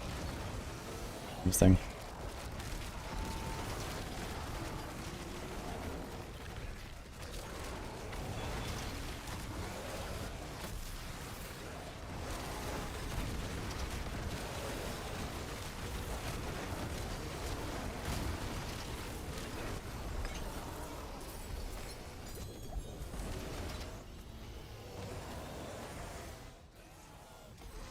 Nice.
I didn't play Rogue yet, but soon. Thanks, Banner. I think I'll probably finish my Warlock journey on Wednesday after the patch, when we tried Terror Swarm. And maybe I'll already play Rogue before that. It's Saturday now, so it's basically 4 days from now.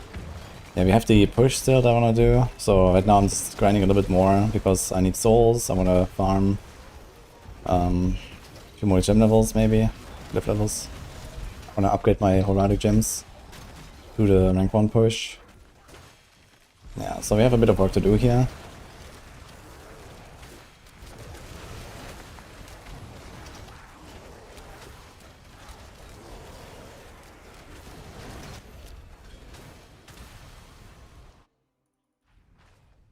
Can reset dungeons, yes. What's the best log critical T12 in Fisto? This one.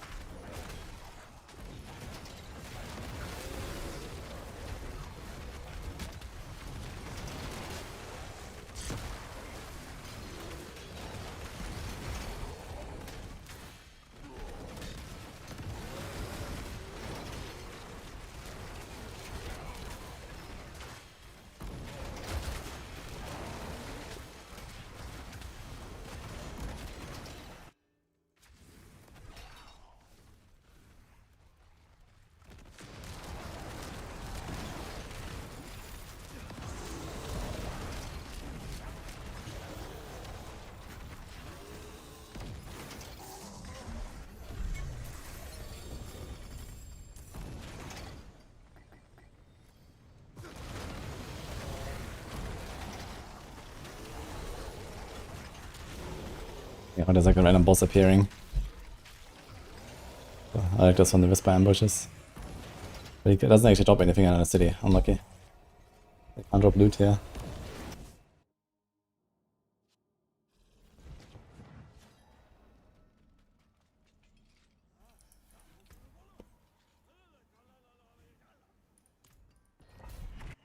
You can't find a gift in the rest of Hated Expansion Deluxe Edition.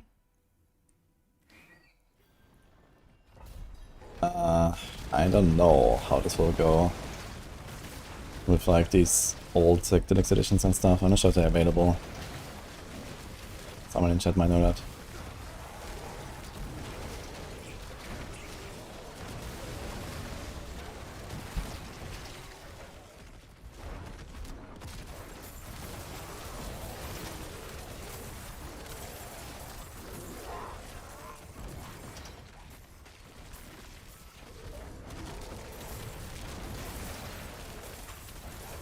Kinda interesting creature ride in a pit.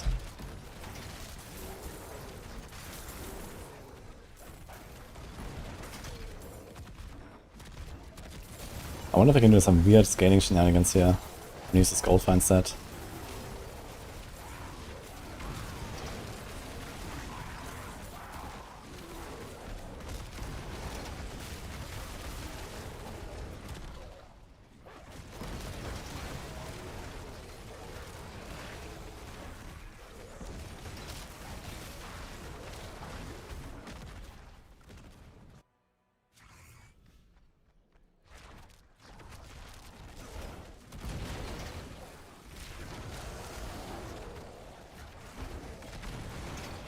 Is sword mandatory? No, it doesn't have to be a sword. But I think faster weapons are a bit more preferable if you can get those.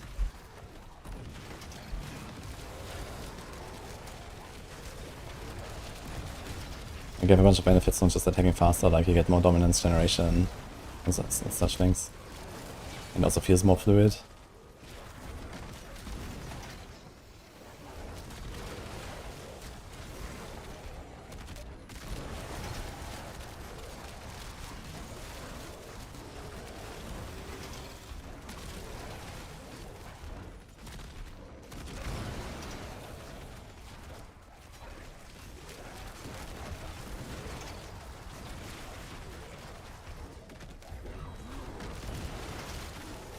Kobe, thank you. Home if needed? That's correct.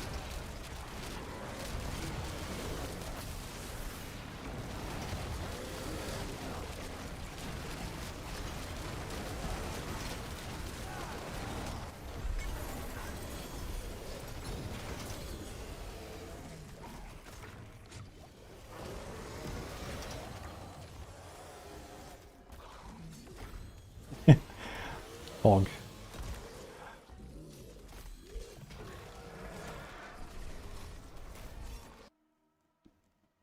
How beneficial is to have every glyph on 150?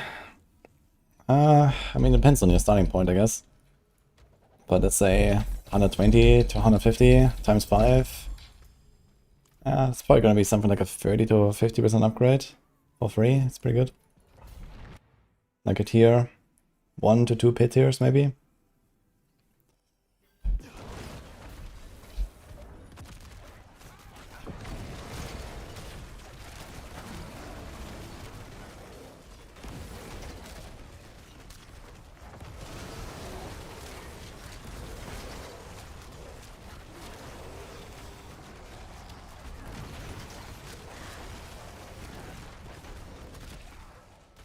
I'm not gonna grind my glyphs to 150 on this guy, but maybe to like 130 or 135 or so. Should not be too bad. So take like a few hours maybe to get everything to like 135. And that's already pretty good. I like that I can grind and, you know, min-max further. It's actually really nice now. Like, you know, it takes so long now to actually complete a character if you really want to keep playing a build and continue and grind and get stronger and stuff. Like earlier, it was always just like, okay, glyphs 100, I'm done. I have 1 GA in every slot, I have my mythics, I'm done. You know, there was like not really anything to go for anymore at some point. But now it feels much better.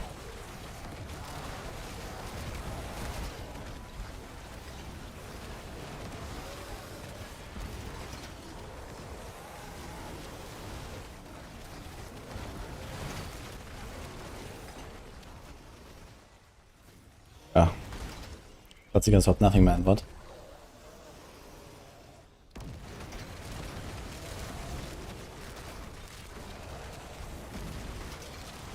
I also like the random uniques, for example. It makes a fun grind as well.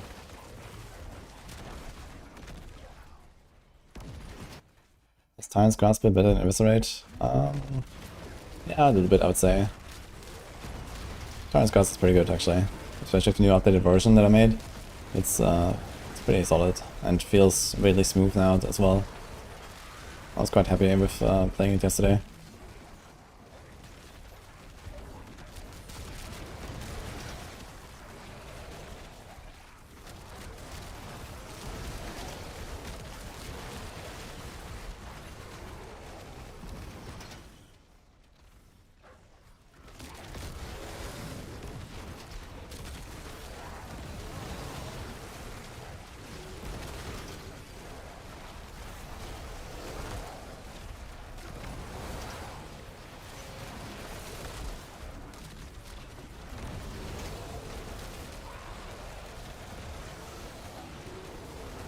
Fuck. Bloodseekers. Oh, hello. This guy too.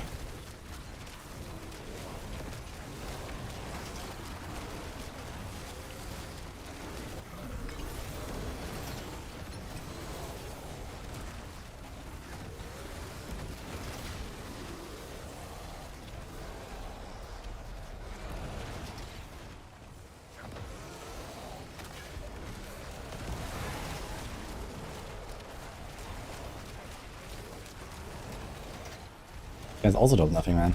Unlucky.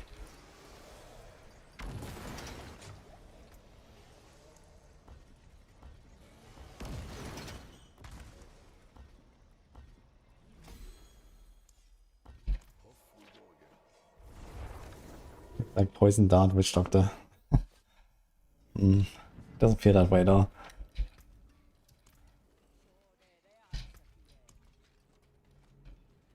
Vile Splendor.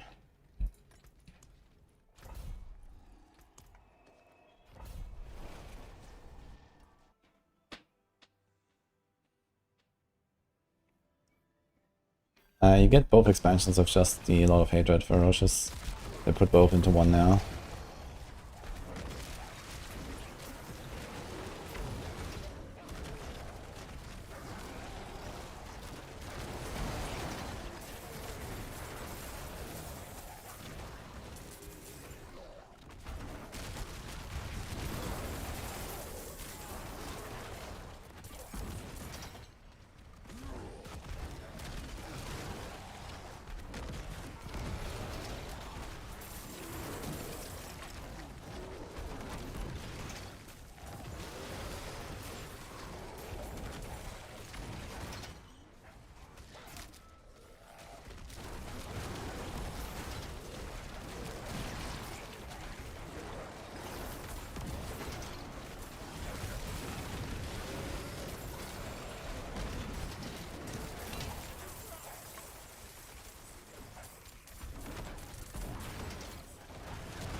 Any golden chickly puff.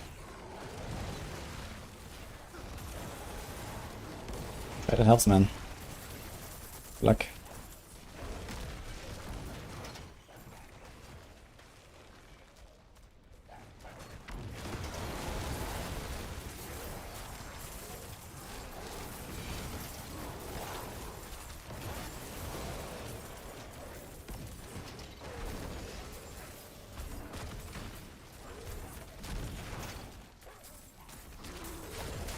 I'm not 35 done with WARLOCK. Nice, man.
Really good defense on his build mid-game. He's super squishy.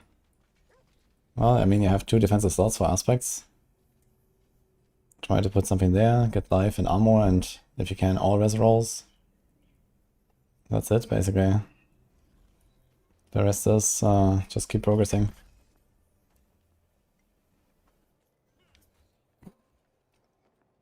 Close, man, this one.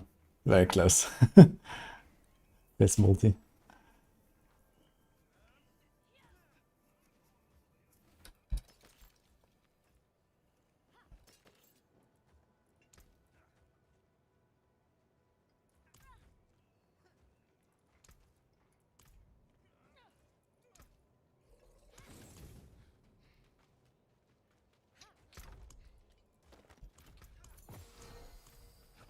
Do we try the Abodium build later?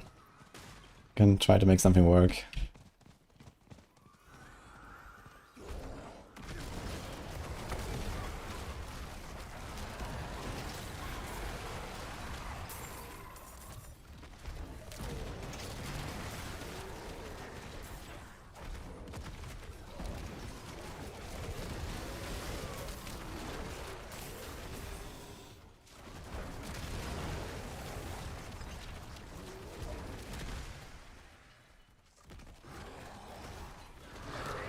Best I get Igni Rune is you can craft it from the cube.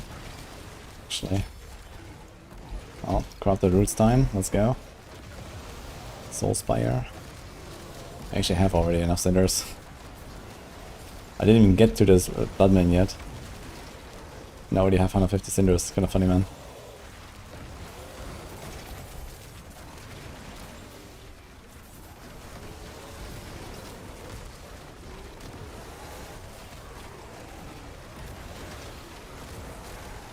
There's only one DLC to buy, Craigslist.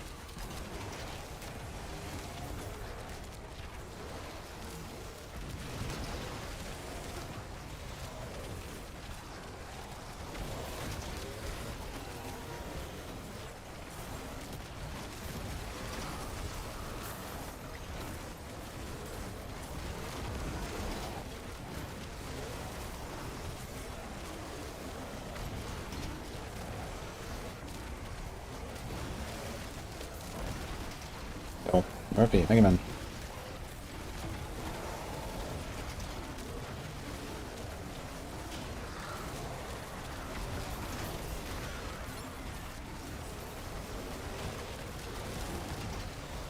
Put another route. I don't really notice these routes and like the monsters coming out of it. They're just kind of behind the AoE here on the spire. I don't know. What is what here? I have like 30 of these routes, so I guess I'm just gonna pop them.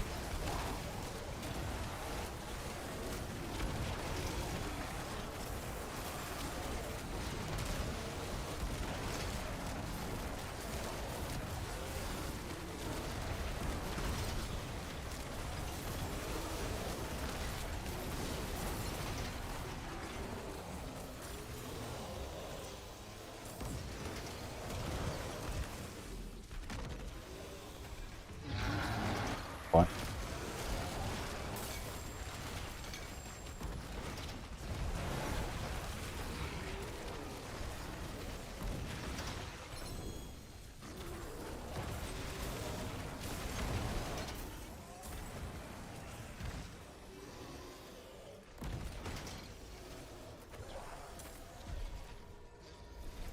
$700 sinners.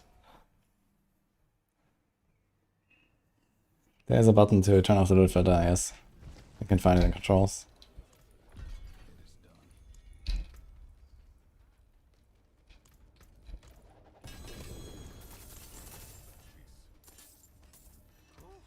What is a Ventress, isn't it?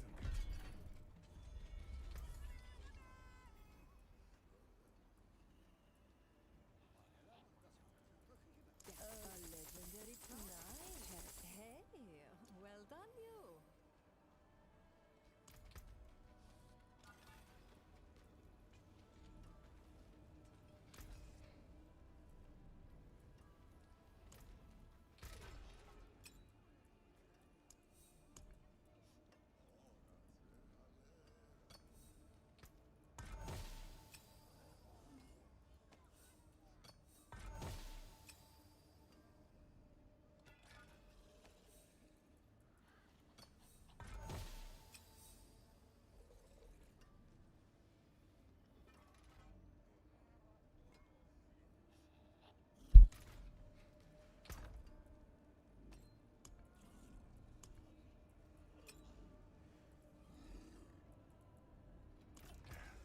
Step up to my anvil.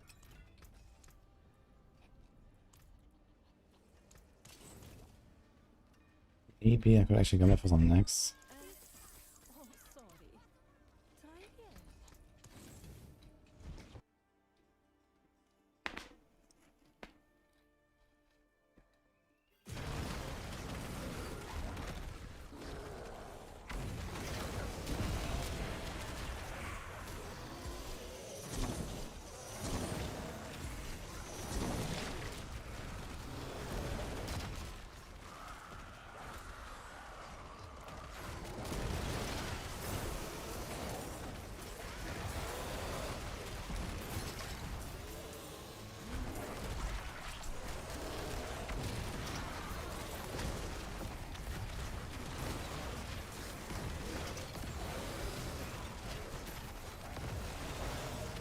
What do you think about new mechanics for E skills, like X% more damage against first 5 enemies hit? Yeah, I mean, it's like a very good way to like make certain skills not feel awful when you fight bosses and stuff, right? So I think Pulverize has a mechanic like that. It's been long overdue, so it's good to see.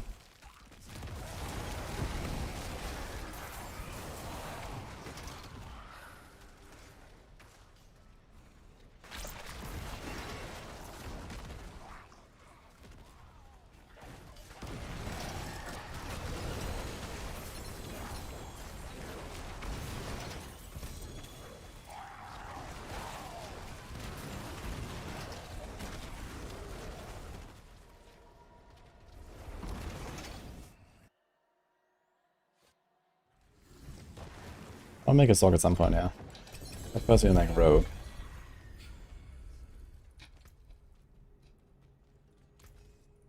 Let's do it then. Chart the course. Where do we strike?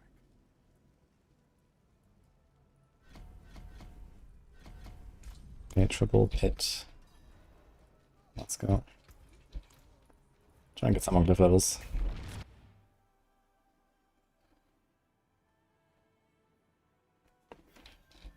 Yo, raid from Birdman, hello.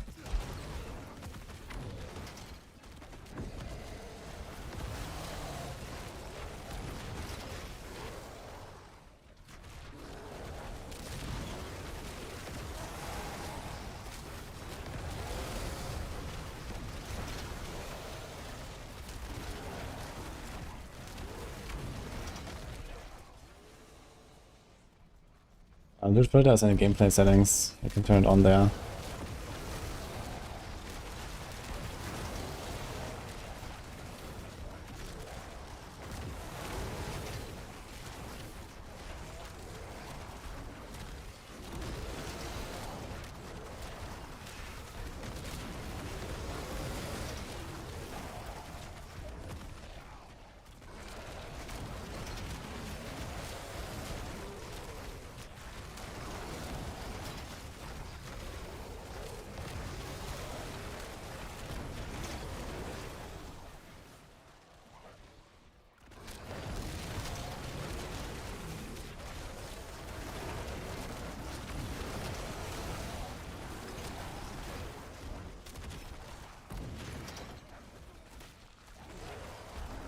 What's up from Apache? Thank you, man.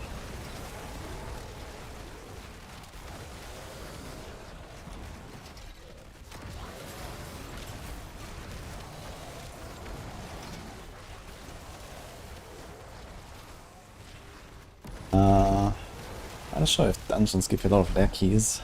Astaroth can give you some, I guess. Sometimes he has these like key spoils or something, I'm sure though. I think Helltide is pretty good for their keys. Sometimes the maggots pop out and they drop some. The chests drop them. If you just like spend a lot of time in Helltide, I think you'll get plenty of keys, I think.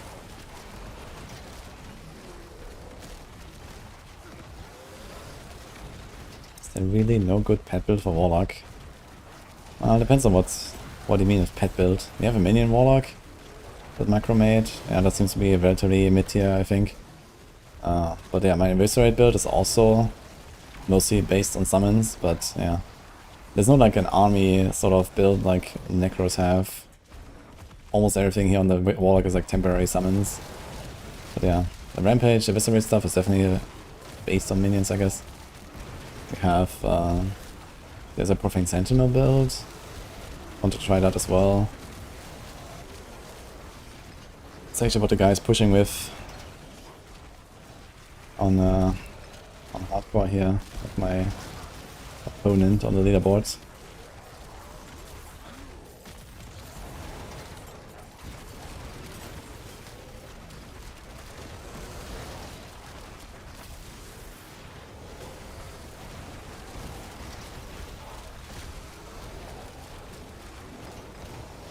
Yo, original girls, thank you.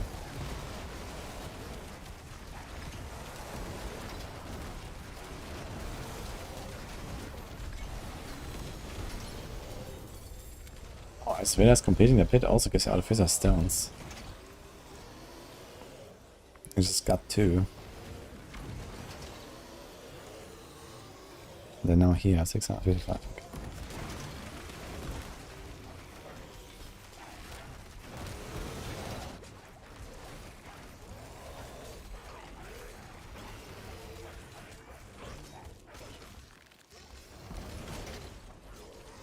This is Warlock save 6.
Try to unequip the item once.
You watch my stream, both the stream and your game lag.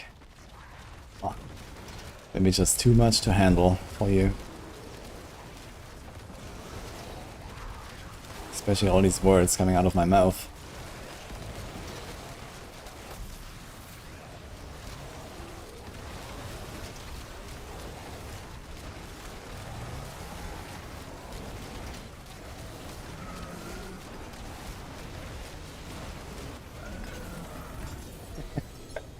The yapping is congesting the line.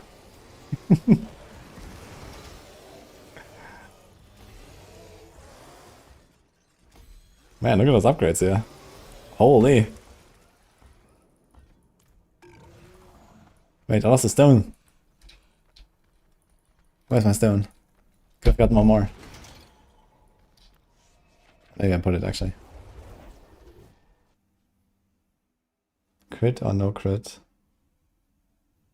I'm not sure where you see crit builds doing well for LUNATIC, but no, I'd say.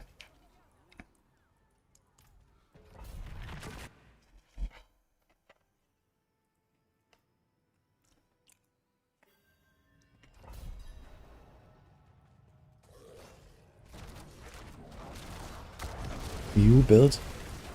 I build. Yes.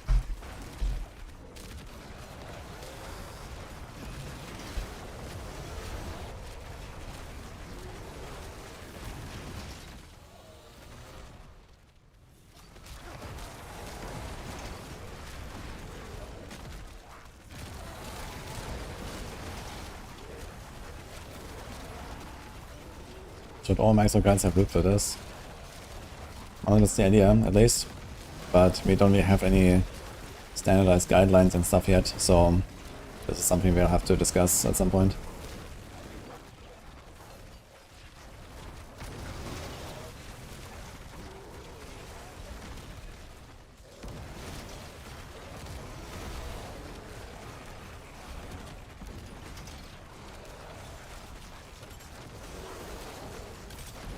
The people with the crit build seem to be slower than my vulnerable one. I mean, first things first, vulnerable is not negotiable, you know. Everyone has no vulnerable one way or another, or they're not playing Diablo 4. And yeah, crit is really only something if you like have a lot of crit chance somewhere available in your build. So this usually means Perdition or Starless or both. This build cannot run Perdition or Starless, so you're kind of missing the two main ingredients to play a crit build. Now there are other ways to play crit, which is for example with the Calamity aspect. But you need to hack stuff. And you also have to give out an aspect. And then even then you're not even at 100% crit, for example. So like on this build in particular, like it's hard to include hacks. And you don't really have like any sort of natural synergy with critting in the first place. So like this is just not a thing. There is just, you know, there's just no crit builds. Yeah, it just happens. Yeah. Not every build will go crit.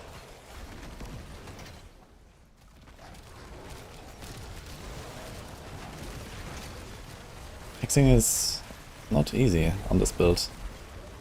We don't have the Abyssal Fragment here, or whatever it's called, for the Mastermind Shard. We don't have like a, you know, recast skill in the build.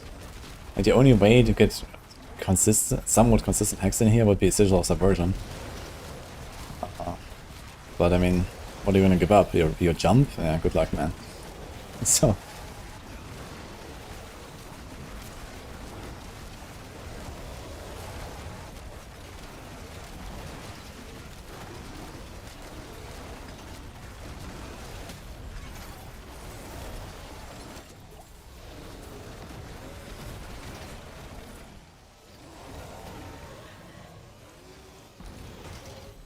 holy upgrades, man.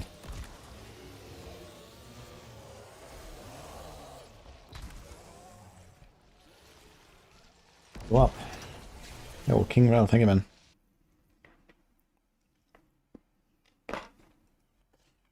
How much damage do I do roughly now? Enough to kill a 117 boss in like 5 seconds, I guess.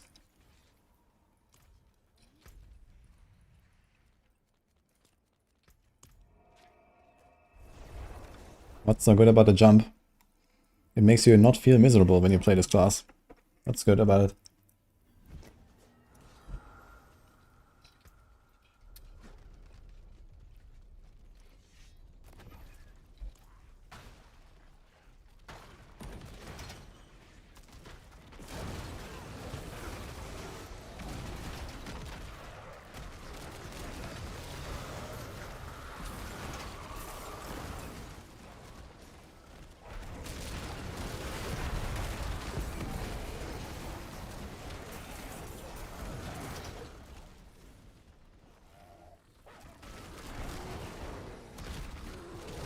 Doing great, zooming everywhere, not using the jump. Well, I'm happy for you.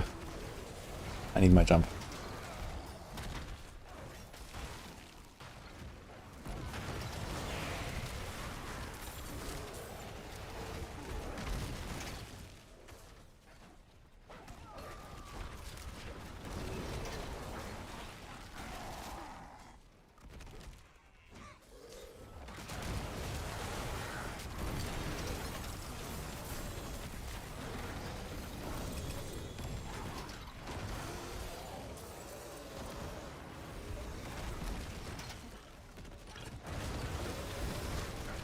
Skyfall. Thank you, man.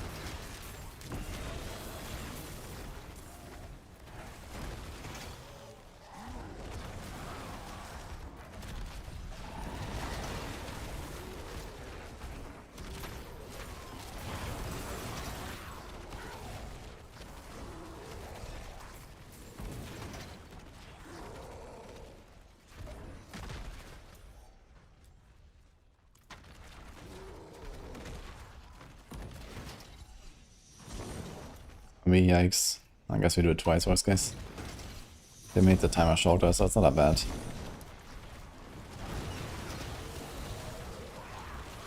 Root.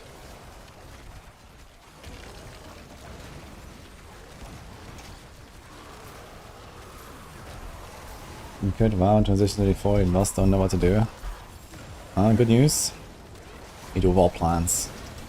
That breaks it down for you quite nicely by itself. Then I have more good news. I have like a lot of videos, like a couple dozen at this point, about the expansion, so I'll check them out. Okay, I do in fact have to do this again.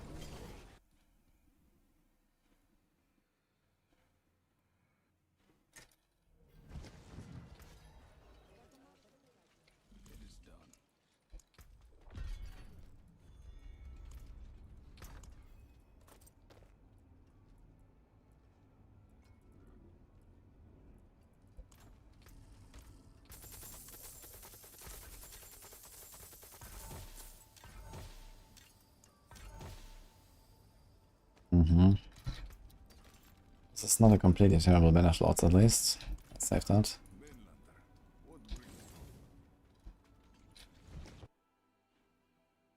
Does pit damage still not scale above 100? I'm pretty sure it does. I think they made pit scaling uniform now all the way. But yeah, I'm not sure. I haven't really gone that far above 100. But I mean, I went over like 124, right? And it definitely feels kinda spooky compared to tier 12, so I'm pretty sure it goes up. What Apocalypse was better than LUNATIC? Ay. Well, welcome to LUNATIC.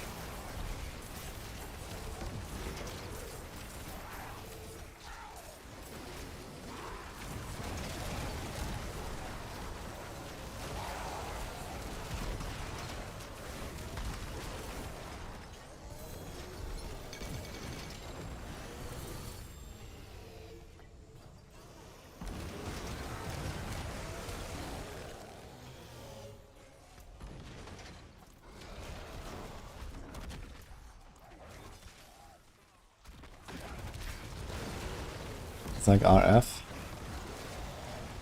You mean the red circle around me? It doesn't actually do damage, no. There is an RF-like build I will make on Wednesday, which is with Terror Swarm, but right now it's bugged, so I can't. I wanted to do this last week already.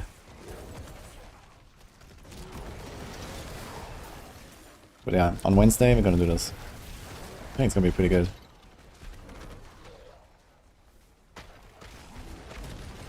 Oh. We get 100. Let's get a house prize.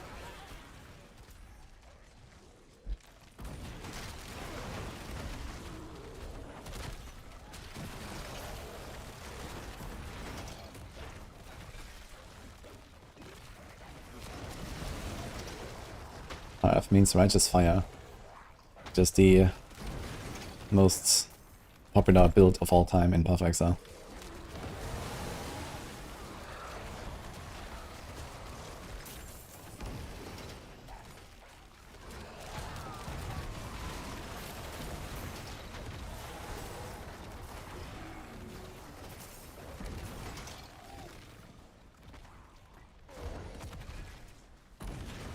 I can't find Podam on Barb. Check your Twitter. Where's this thing? Oh, touch a gift open. And which was there? Oh shit, okay.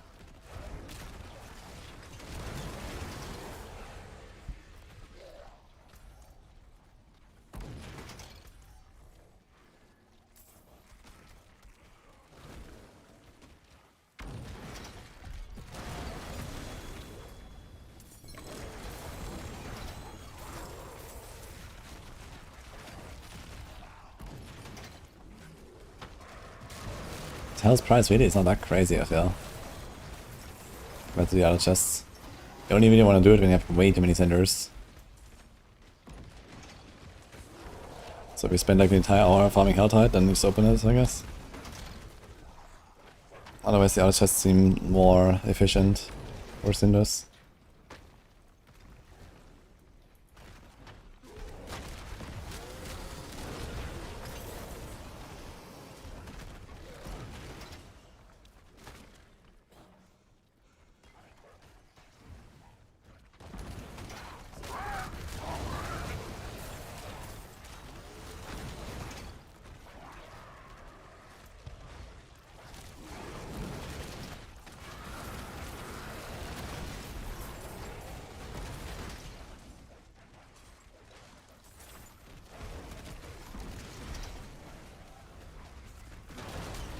Any good builds that you see as a stagger finger?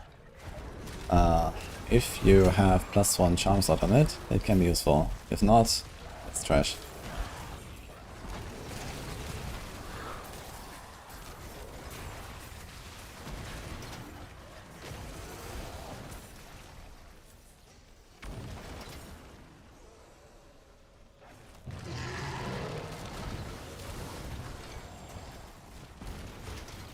Could the setters do anything anymore?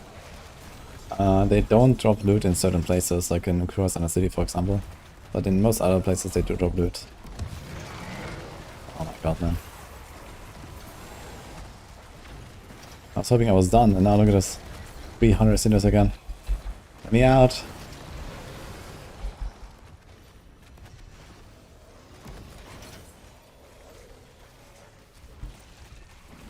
Oh. Oh, Hemlock.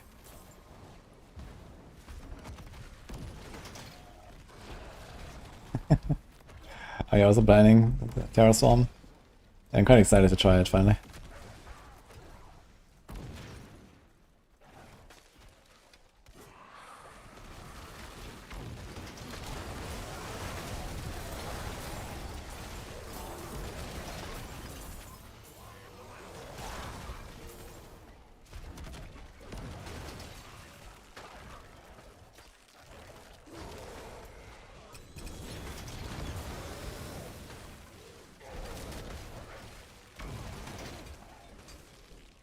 I made a Dirge variant of this build, but Dirge is bugged right now, so I have to wait until I fix that. But this is like the strongest version of this build.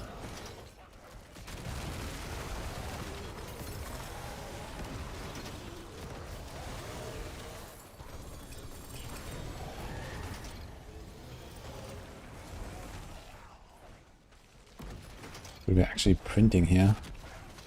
Phoenix.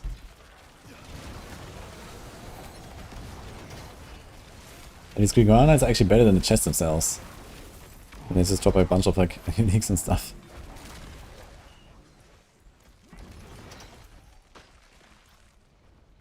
Ah, look, there's actually a chest hiding. Interesting.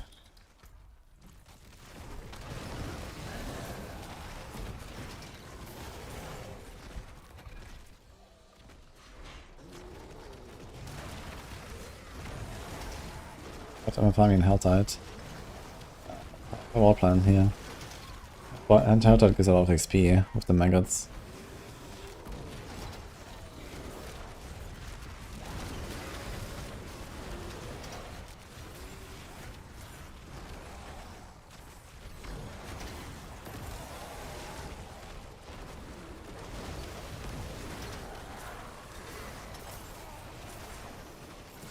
When you find primordial dust, I guess you can try to do Undercity tributes if you have them. Yeah, it's definitely one of the bottlenecks. This and Forgotten Souls, I guess.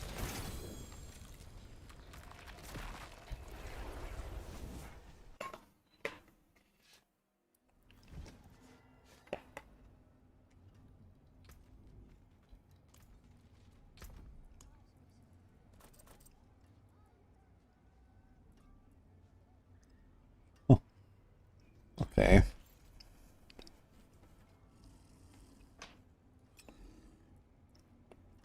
Dude, what's all these items?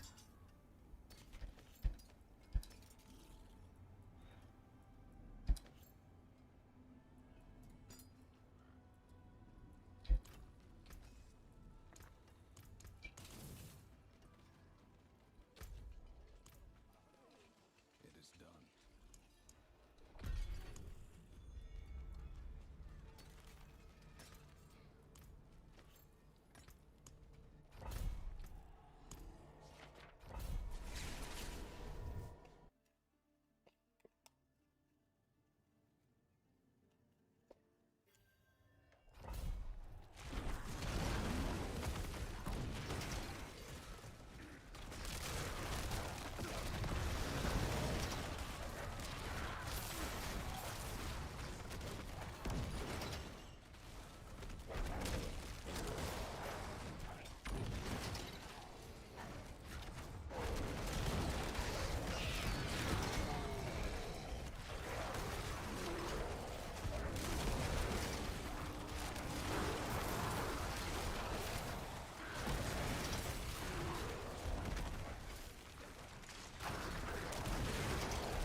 Where do you get the most damage improvement on Lunatic?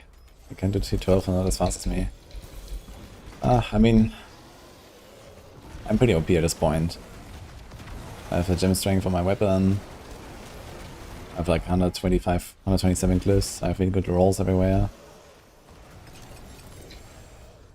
I mean, more skill ranks, for example the charms, more maximum resource. Wound damage multi, attack speed, fist multi.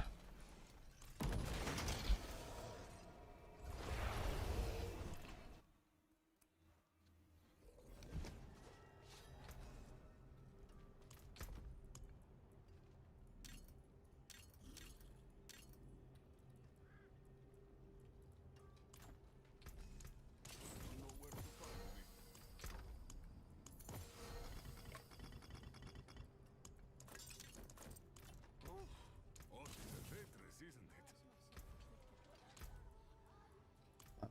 it? 18.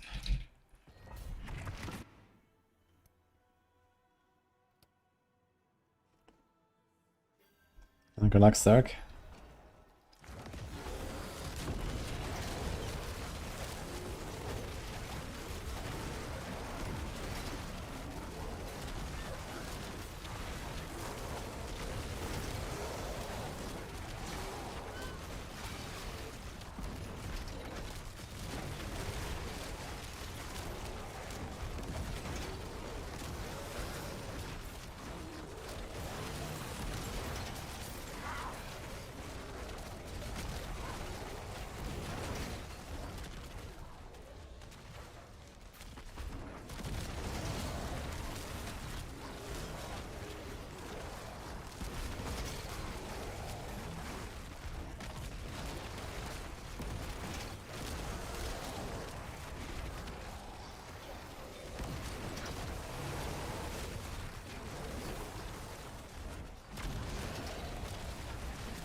Things now and power roll for the subs.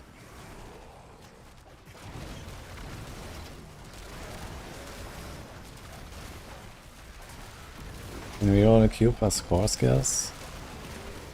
There's some skill categories that are currently bugged and don't roll with the thing, but it's gonna be fixed on Wednesday. I'm not sure which ones are not working though.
And get to a circle.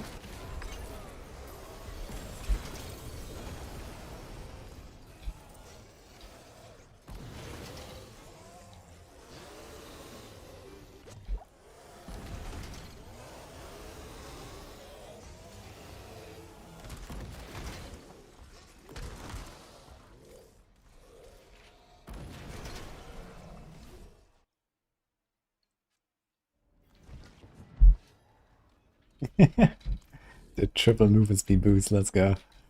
I like the Giga overcap now. It is done. And don't be afraid, Emma. We don't usually ban a lot of people anyway.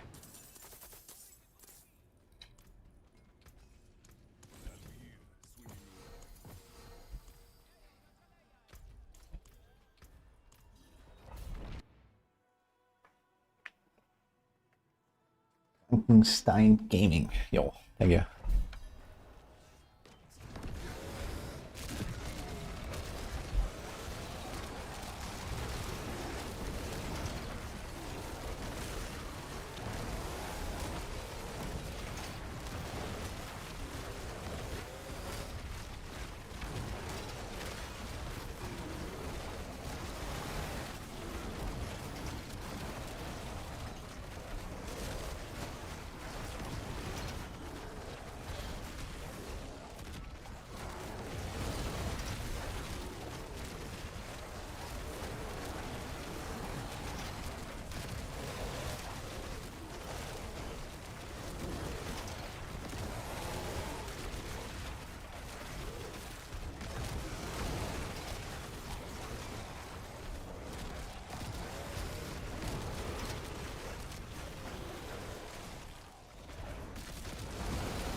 We have one challenge. What's that?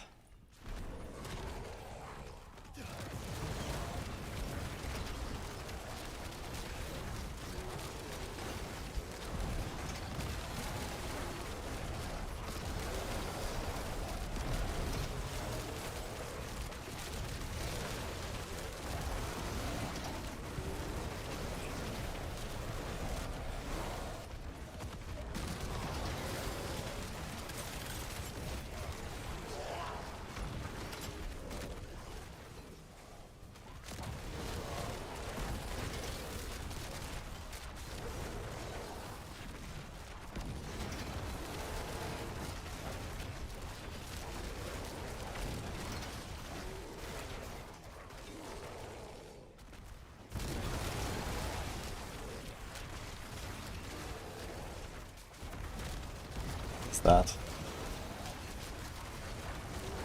Oi Parapolis. Ah.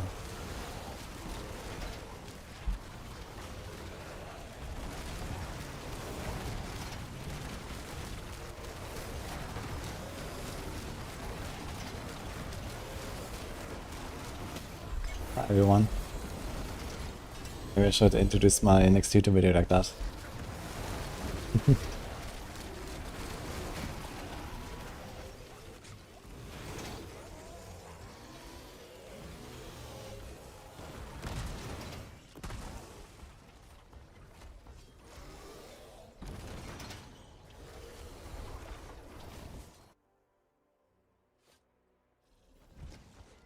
Are you from Brazil or what?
Rabbit.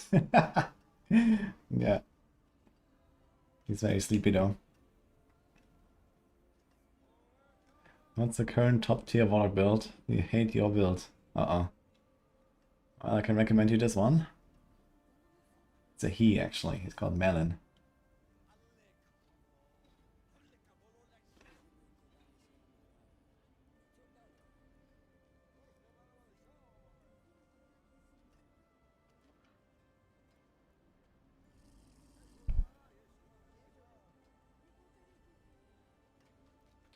I wonder if we can see some people actually push Lunatic as well. Would be nice if you could just hover, or would be even better if like the skill bar, they should display the skill bar here, I think. Like this, right? That would be cool. As a leaderboard entry. That'll be cool. And then you can see the details. I have to do Harbinger, uh-oh.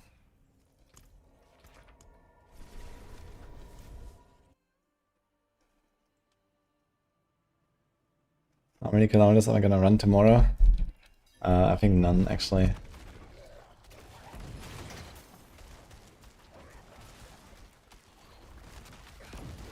Striking on T12, graded eyeballs is the Epoch wizard, Warlock. It might be like skill issue. Make sure you actually stack to 100 stacks before you shoot, which is you know, slower on single target, for example.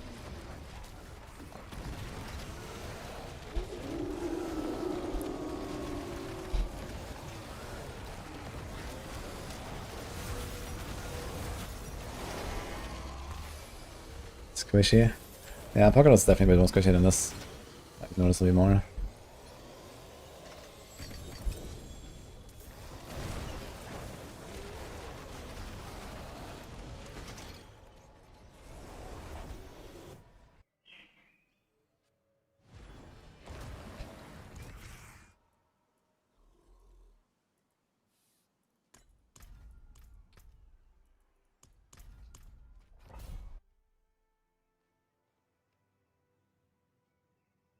I wasn't trying to roast.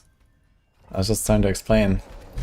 Apocalypse, for bosses you have to work for it a little bit, you know? You have to make sure that you cast the thing at the right time.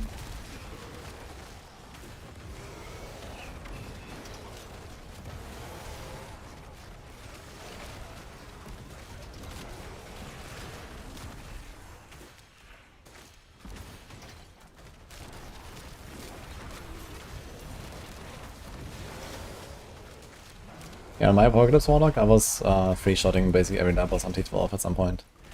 Not the Butcher, but the others for sure. You can't one-shot them. They always have the shield at 33%.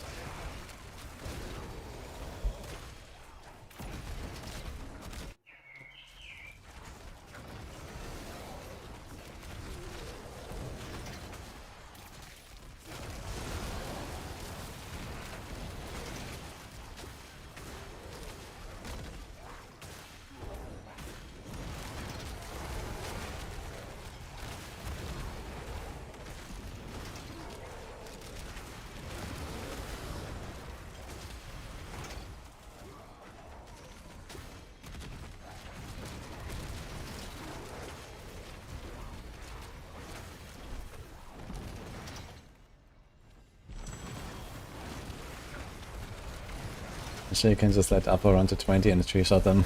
Yeah, true. But that definitely needs some good gear.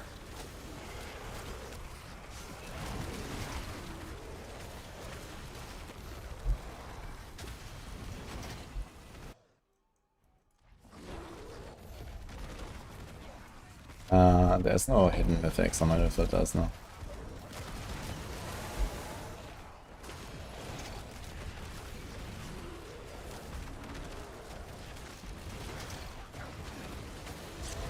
On Emerald you can only get the utility powers with the transfer here. I think it's all utility powers, but only those.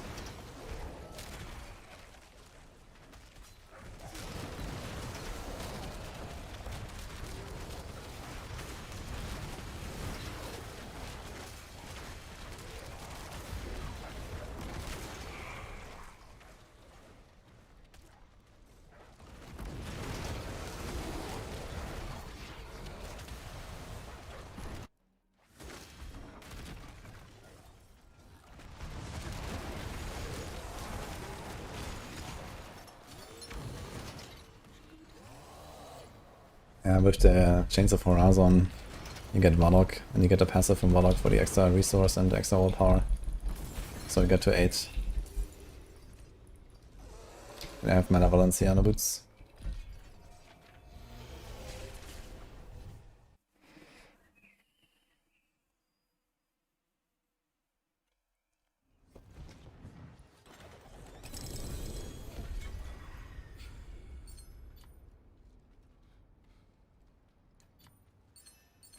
Congratulations for your new nephew. Kurtal.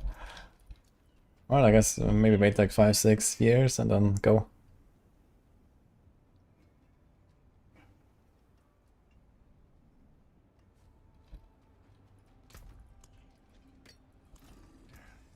Step up to my end, Peter. Now then, where would you begin? Chart the course. Where do we strike?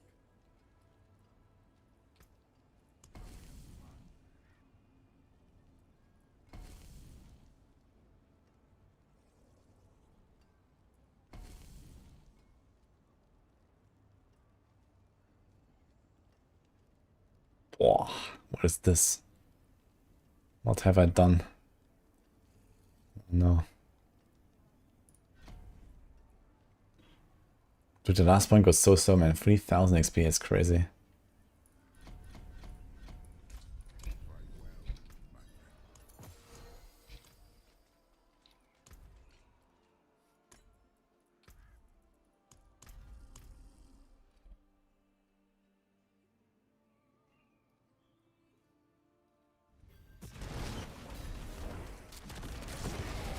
There's a flight. Squeakers.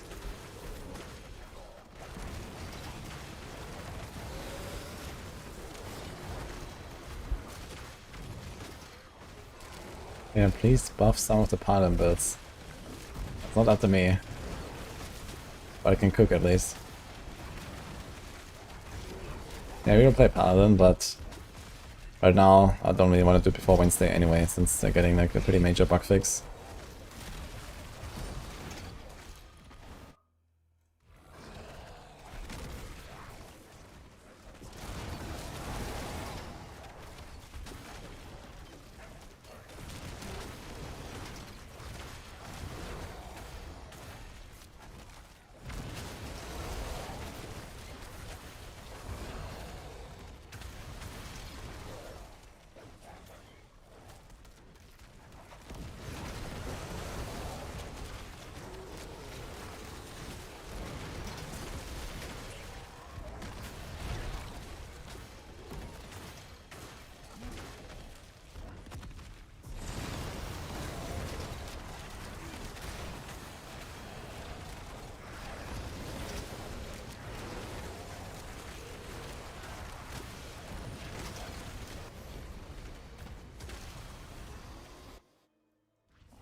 Funny? What's up over there?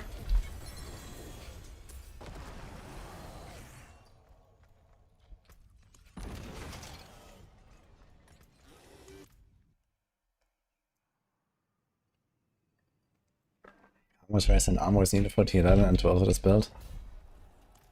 I mean, just try to get as much as possible, basically. Warlock is a very squishy class, so you generally want to have a lot.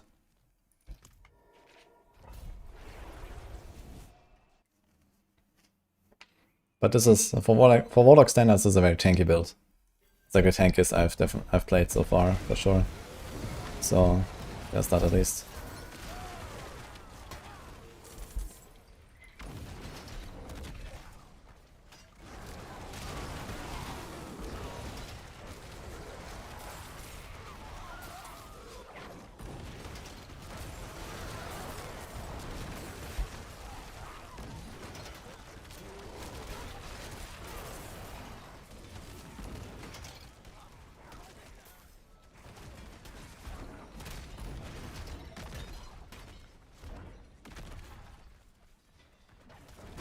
And yeah, the damage numbers don't really help me if anything. So I don't like playing with them. There's no point in seeing them, so.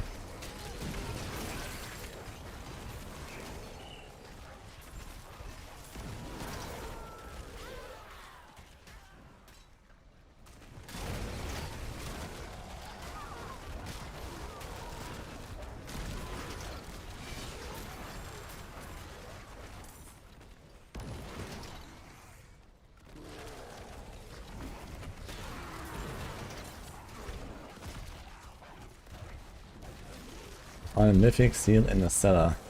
Okay guys, log in. Cellar time. New mythic farm found.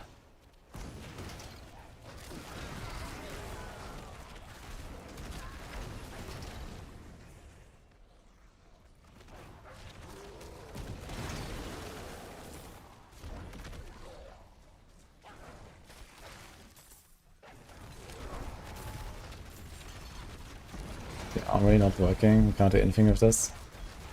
You might be prevented from swapping your setup, so if you have 2 items with the same glyph socketed or something like that, so check that. Sorry, it's the same runes.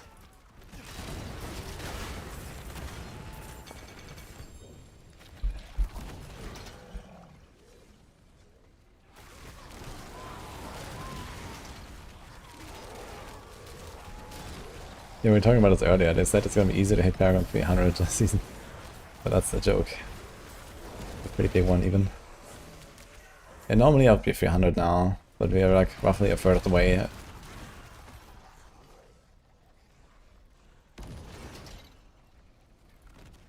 Quantum Lock and Max Fatality, thank you guys.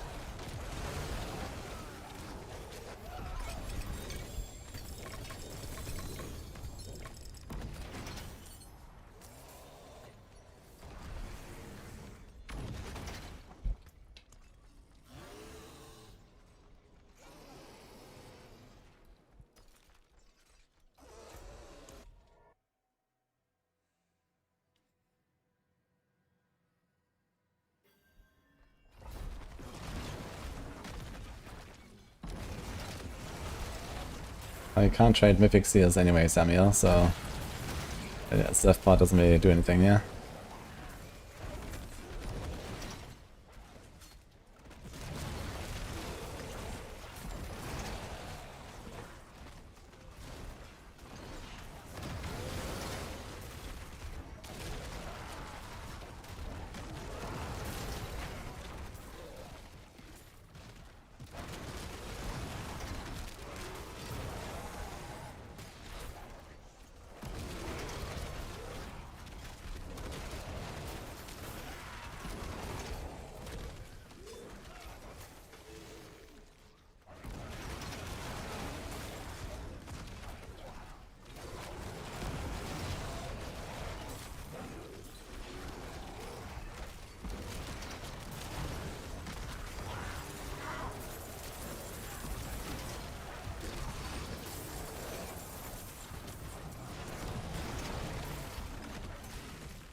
How do you like the season so far? It doesn't feel like really like just a season, right? It's like a whole new game now. So I like it.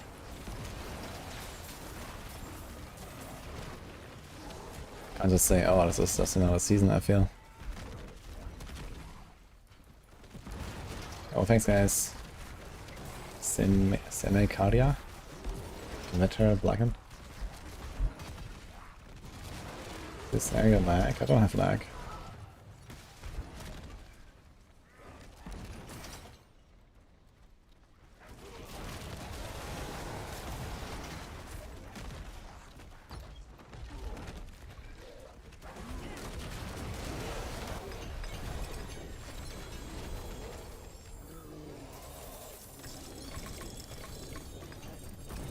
These are so stacked, man. It's crazy.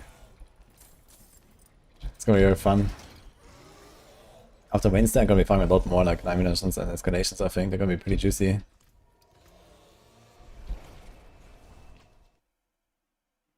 I haven't tried Mephisto yet, but this will be no problem with this build, I think. But for now, we're saving keys.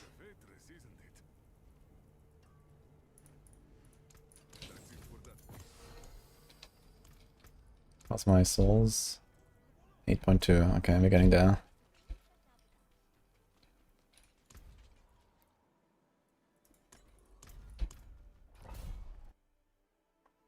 Hi, Amanita. Hi, Kratos. Thanks for what's up.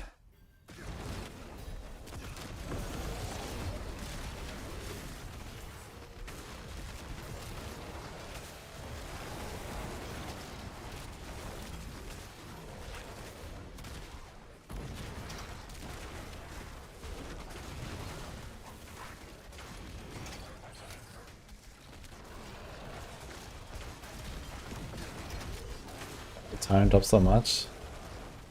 Epoch is bugged. Nah, that's not a problem.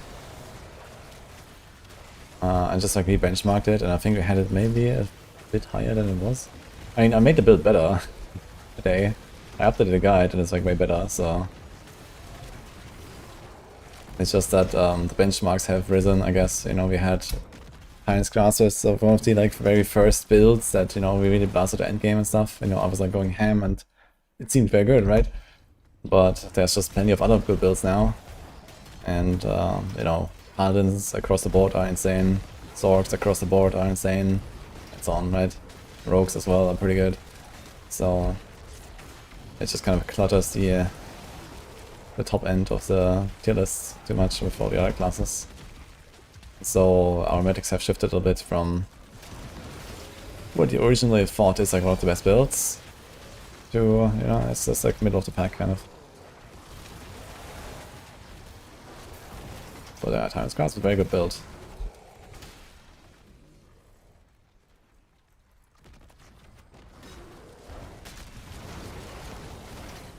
Nameless Charm has a new tech. Use one so sigil critical gets a 60 and buff, and then don't use the skill later. Yeah, I know.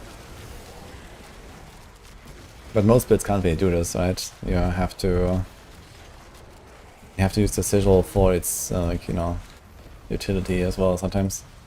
Or to activate Visualism, Paragon board or so you have to like really make a setup for it.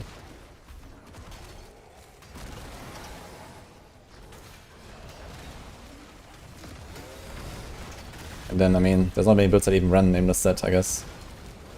There's Apocalypse, but Apocalypse casts sigils anyway. And then what? It's basically when you have the Mythic Seal, then you want to use Rite of Nameless maybe. And then you can do that. For other builds.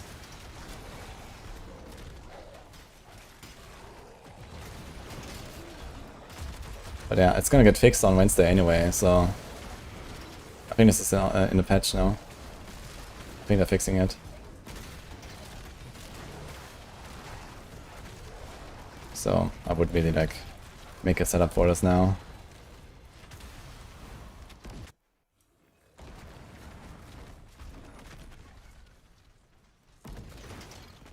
I'm not sure why Rasputin drops.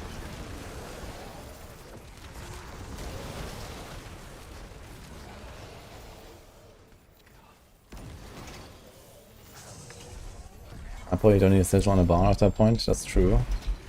But also, you can't do this tech with not casting sigils because your Apocalypse is a sigil. So you have no choice. What we discussed was casting the sigil once, and then again to finish the ritual. Like if you do the jump from like, let's say 55 seconds of the visual to full with the 1 minute timer thing that Right of Nameless has, then it bugs out and it gives you a buff permanently at maximum. So you get like a little bit more damage from that basically, but then you cannot use a sigil ever again basically. So yeah, the 2-piece bonus.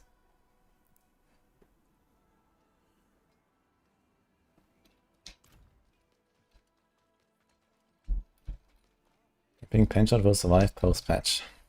Yes. But the bugs will not. Well, at the very least they fixed the progression bug. I'm not sure about the one-shotting stuff. But I mean, Pinshot regardless is a good build anyway, so...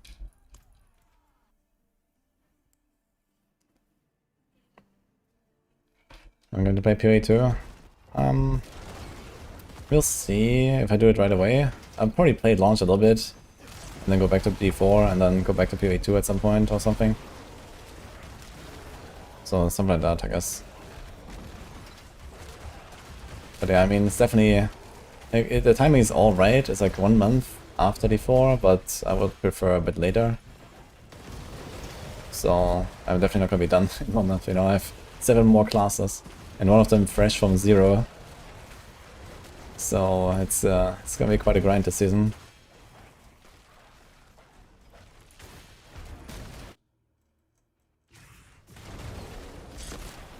I don't have any rubber banding city.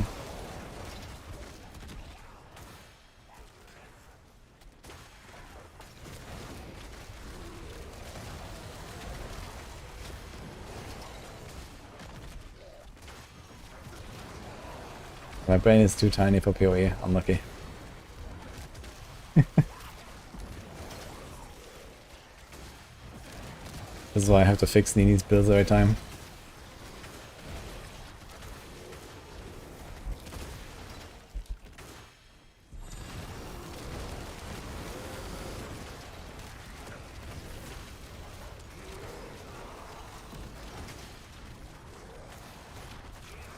Teleport Runa gives us double block of teleports well. Good question. So there were times in the past where the Jar rune did not really give you unsolvable. But maybe it works actually. It could be kinda good actually to trigger the unsolvable part. I need to double check this. Actually I think I even tested it, but I don't remember the result right now.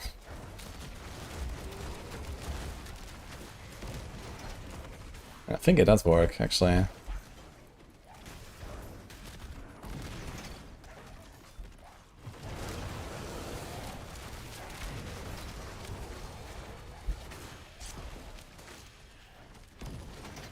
The unsolvable on the teleport is just like instantaneous. That's all you need for... I don't think unstoppable has like even an icon on a buff bar. It's like an icon above your character, not on a buff bar. There's like this broken chain that means unstoppable. It's very easy to verify, just look at the resources.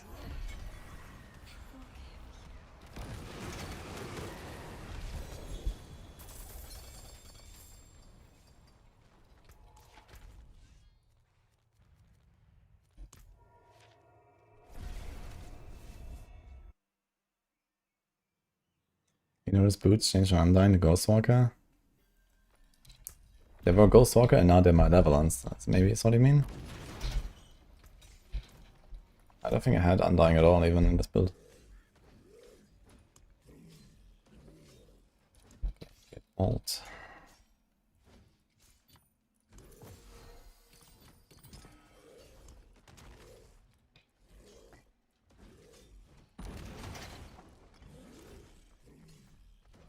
Turn off the, I should take off the helm actually. I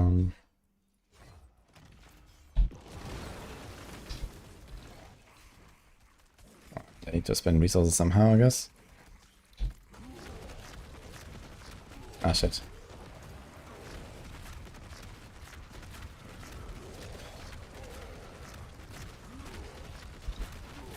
Oh look, it works.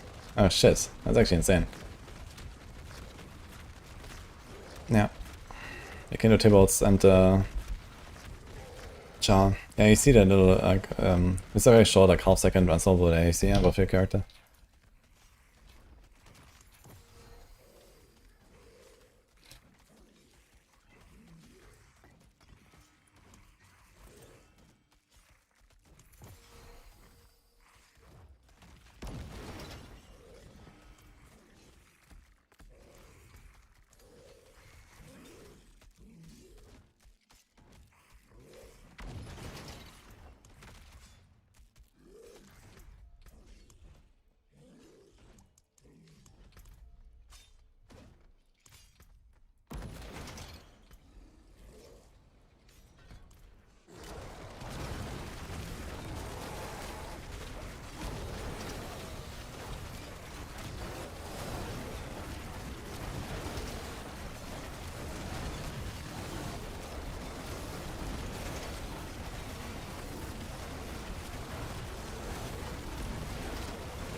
Well, thanks, Nelly.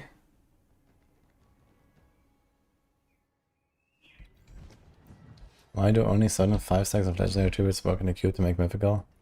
I think it's only the armament one. The others don't have unique version, I believe. It's just the only one that has mythic version, basically. There's no like mythic crafting meths or something.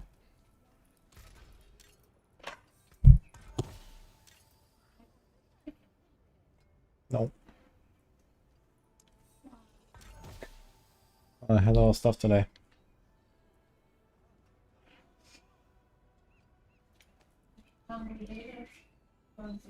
Okay.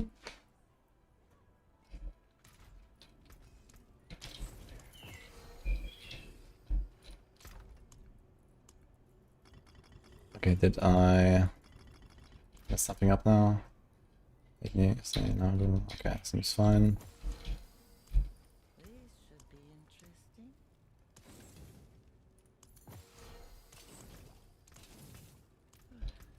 Ancients, watch over this one.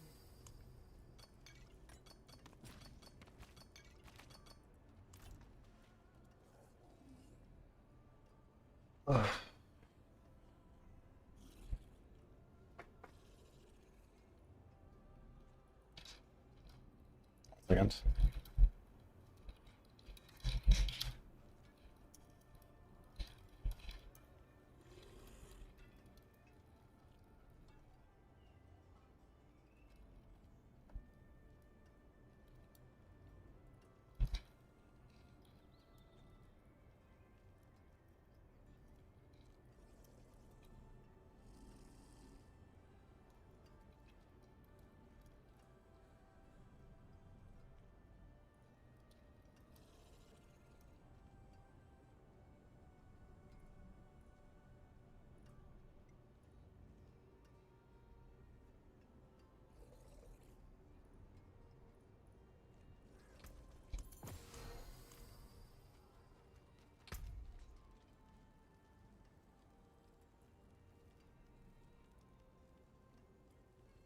There's a lot of XP here. Grand amount of XP, and here.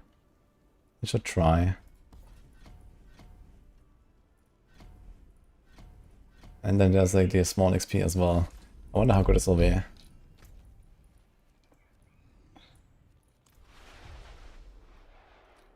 Rogue build's fixed now. On Wednesday they're gonna fix the penshot stuff. It's only penshot, I think. Does the rogue sword damage matter if you're playing a bow? No. But the stats apply, the damage does not. So this also means like weapon damage is only for the weapon you have in your hand. That's specific to that weapon.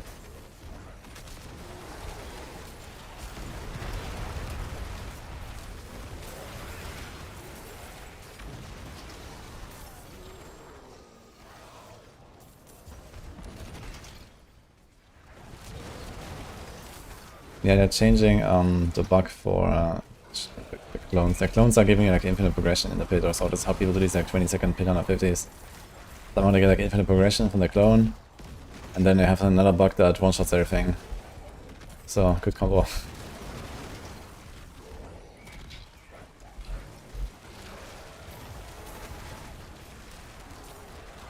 Mephisto doesn't drop these seals, man. Yeah.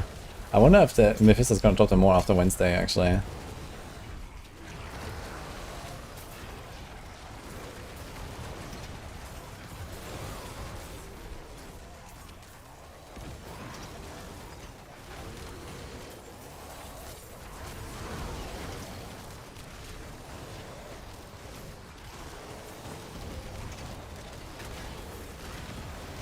Can you put multiple of these exposed roots and just like activate them all together? I wonder.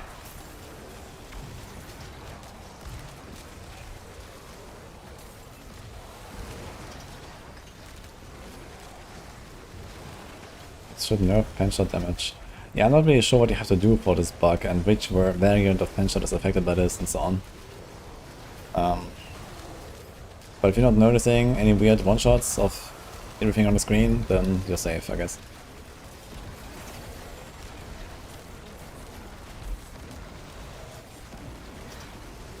Better to the Nebulizer or shrines. Wait, you can do this in a dungeon? Oh shit. Interesting. So you click like Cursed Shrine and then go. Wait, can you overlap them? Can I just like press 5 of these things and go?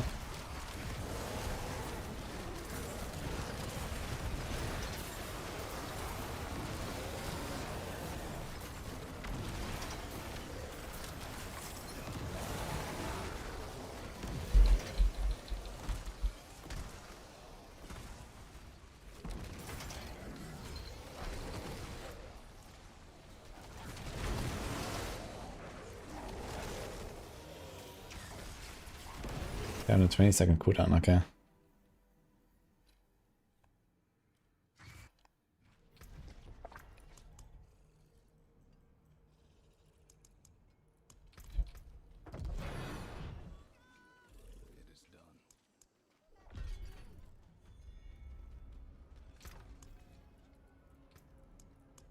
Yeah, I don't find it that often, but that sounds like a good idea actually. I thought I can only do this in overworld content. Didn't realize I can do this in dungeons. Can I do this in a pit? That'd be funny.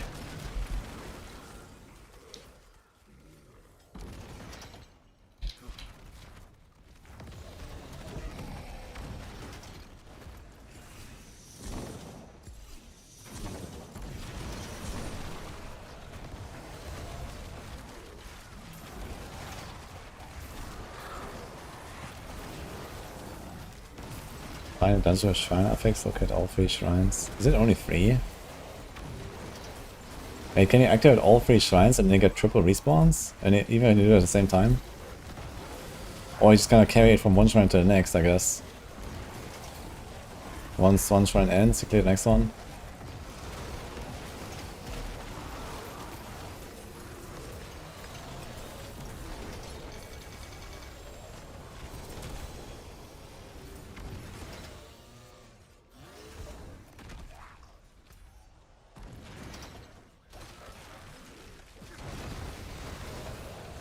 All power goes to 8, yeah. I have WARLOCK on the Horizon set.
Do this.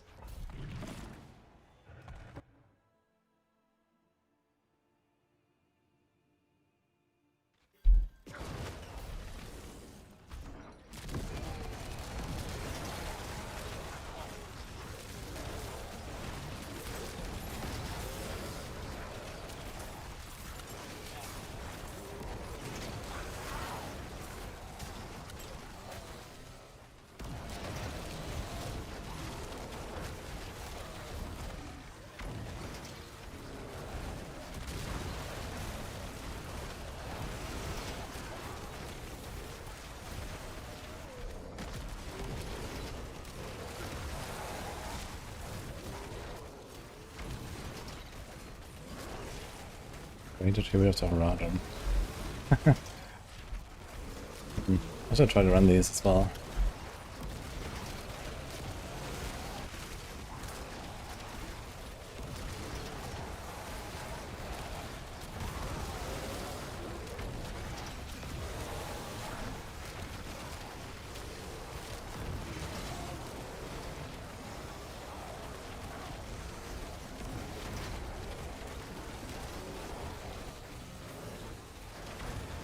Only Sanctuary.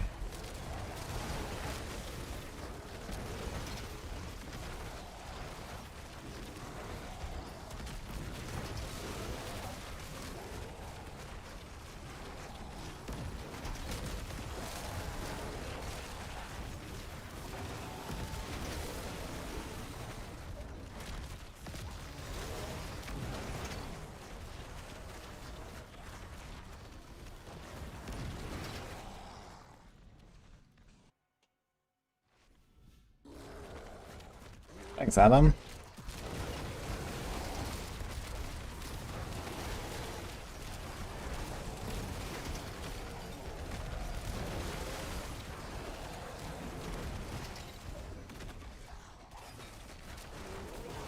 Ball plans are character bound right now, but I expect they will change that at some point, or at least make some other sort of catch up or something.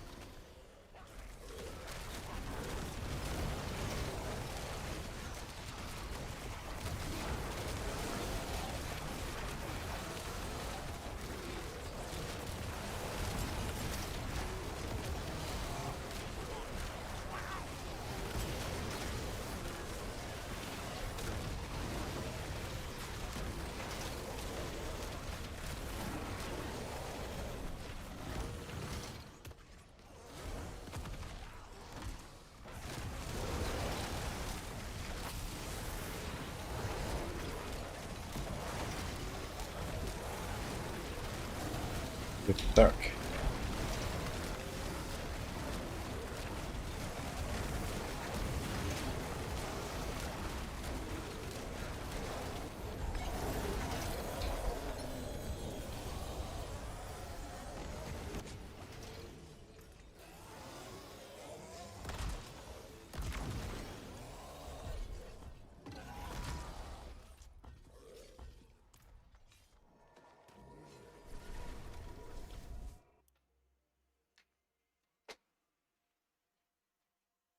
And you can use Living Seal to get uniques from Greek War. But all these like old boss items that are called boss trophies, and they just give you uniques on those items. And the hordes are used with the lair keys.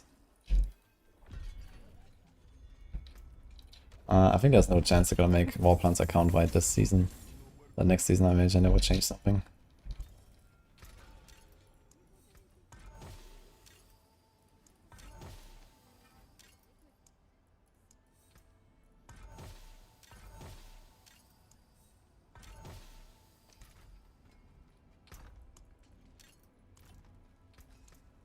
That's it for that piece.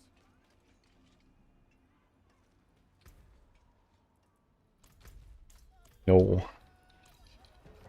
Thank you for the 5 sub gifts, man. Appreciate that.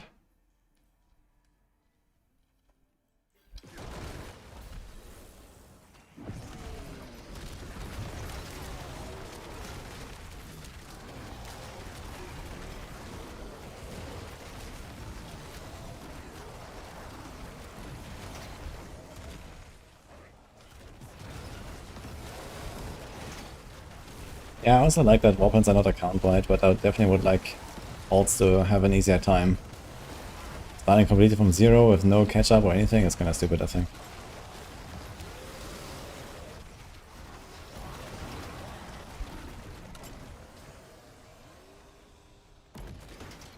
And the thing is, your alts are, you know, they're skipping ahead so much, right? When you play an alt after you've already gotten like 200 Paragons and maybe a Mythic or 2 or random stuff, you know, you're basically starting in Torment 6 or even higher with no gear, no nothing, right? Just after boosting to 70 basically. But your war plans are all at 0. So it's like, you know, they're so lacking behind basically.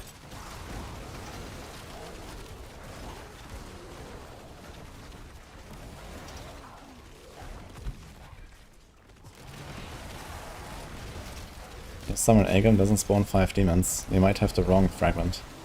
The first one explodes them and... the first one spawns them passively and then explodes them when you press it. The other two only spawn them when you click the button.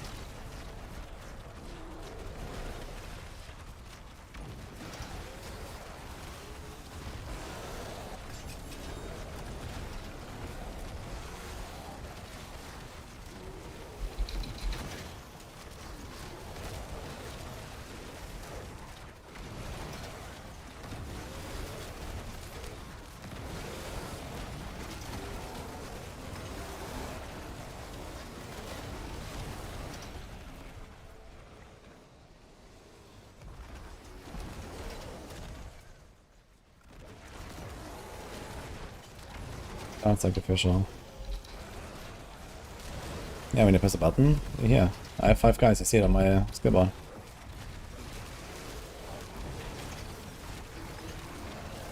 Maybe you are killing them with your rampage if you have the smash upgrade or something accidentally.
Yeah, kind of like...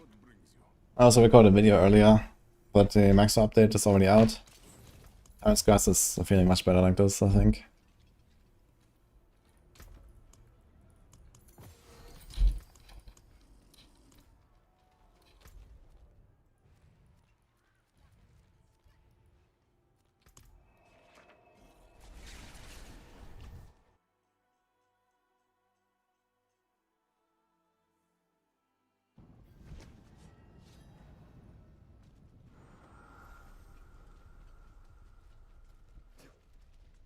Oh, you have to go fast.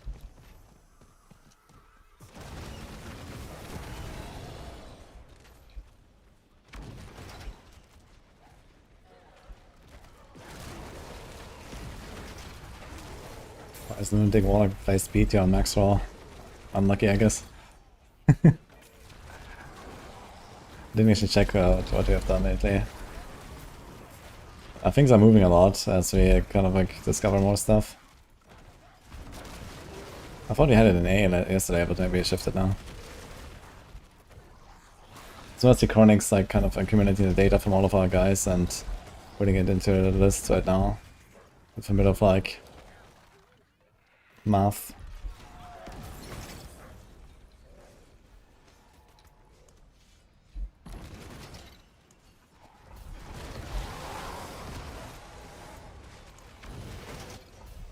Blame him.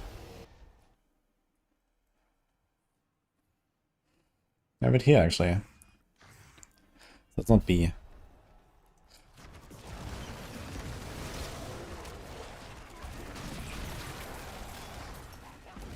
So it's actually pretty far up here. It's like in the top 10.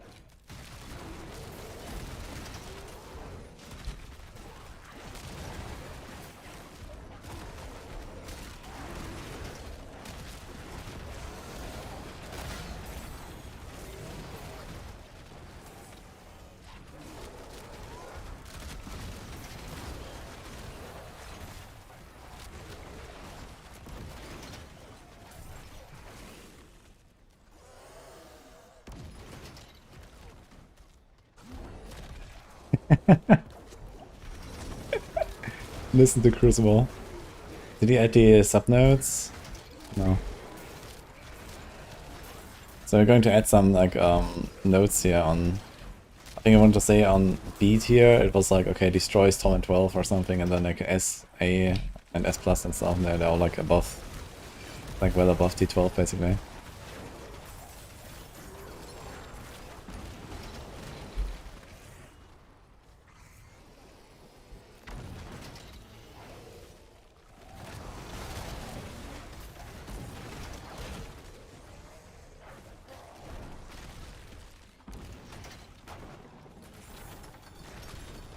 Stream privilege.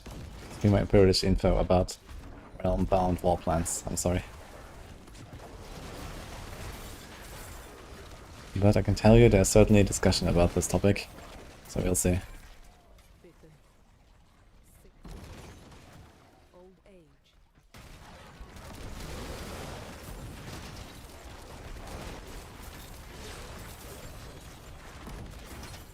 Three.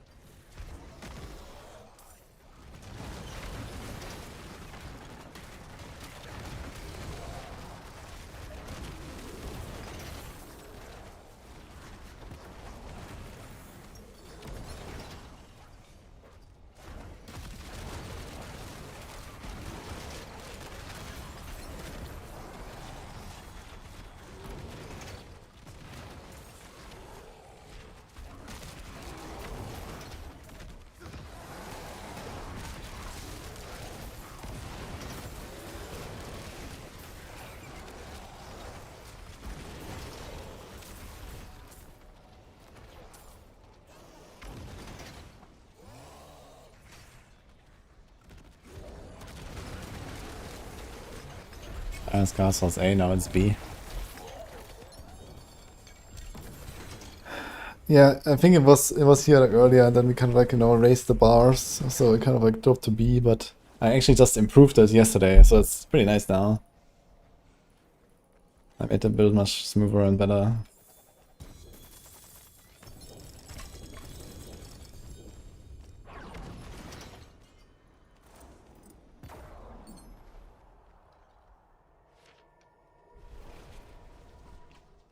The fragment in the guide says sacrificial as opposed to share restoration.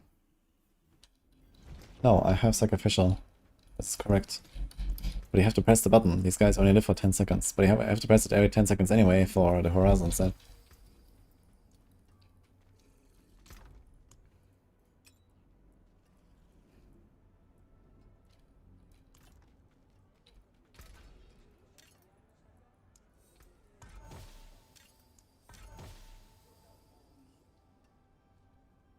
I like any bit of really wants on Rokran. He like a lot of crit chance with us.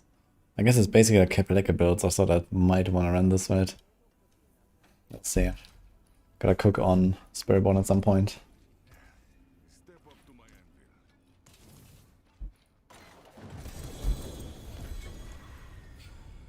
anvil. Almost 9k souls. Speaking of cooking.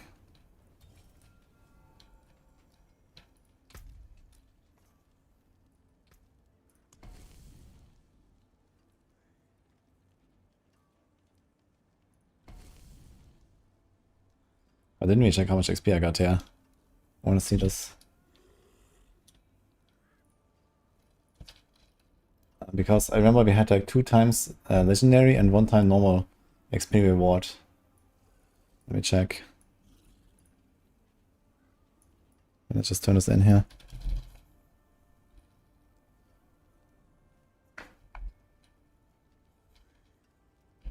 So here we go. We were already 275 going into town. So right at the start somewhere. Did a level. Yeah, right at the end of the dungeon basically. What is actually the completion reward?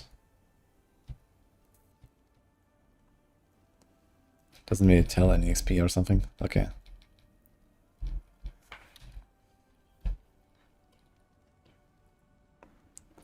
And now I'm at 64, so I got like 60 million from like legendary. Oh, here's more. 65 maybe? Was legendary, and rare. Okay. Oof.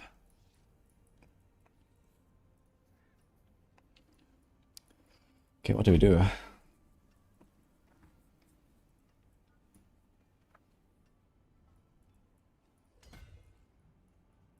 Just send more willpower, I guess.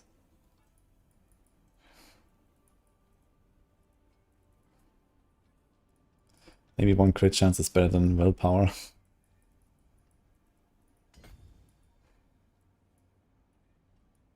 There's like not much to pick up. Okay.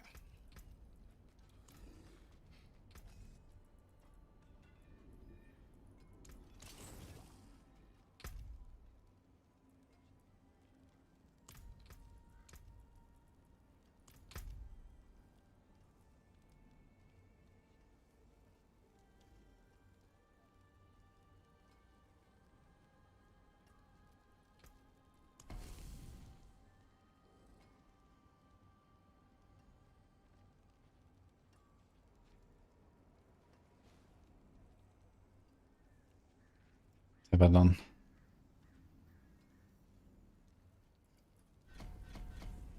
Escalation is what I have done apparently.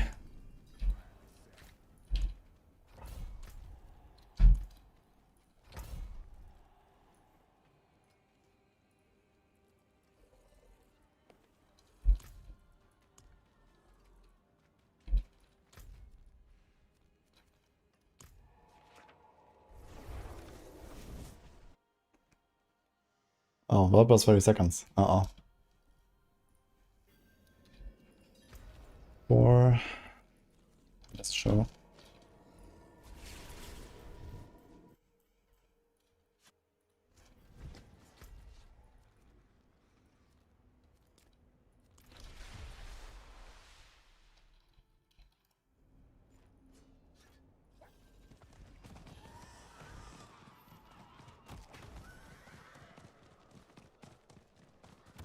Someone said that the portal closes when you're out of town, but I still see the nightmares on the map there.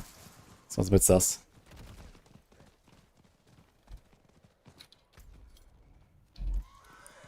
That's a 5 round.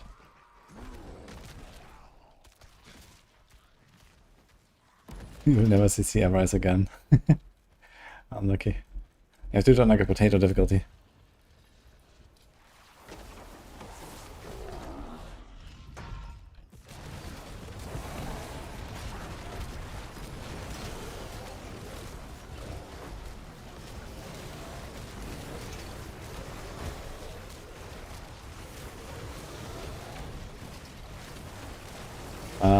Yeah, the inherent effects on weapons are removed now. So as long as they have the same speed, there's no difference.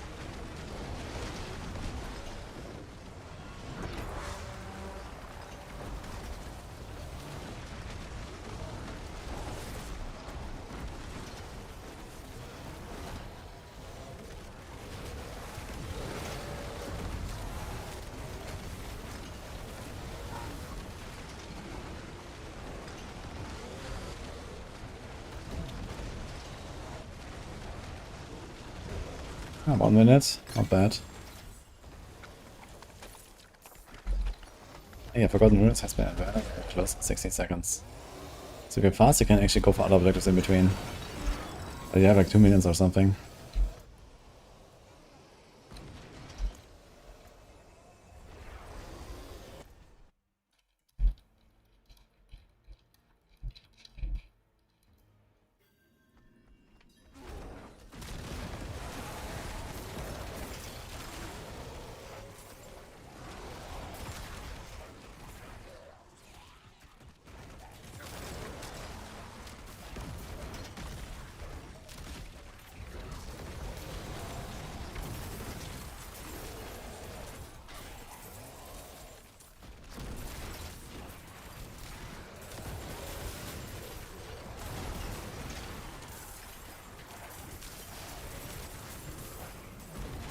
Is it 2 minutes or is it 3 minutes? I managed to stay open. I saw a 60-second warning. But I think it's 2 minutes. Because I just rushed to the boss. So I'm pretty sure it was 1 minute and then you have a 1 minute warning.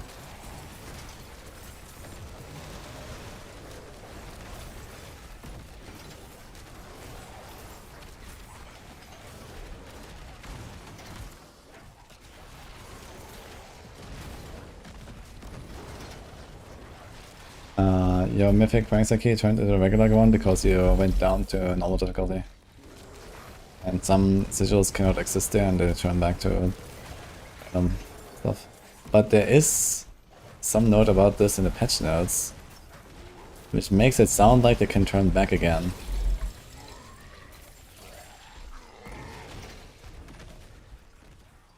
So maybe hold on to it.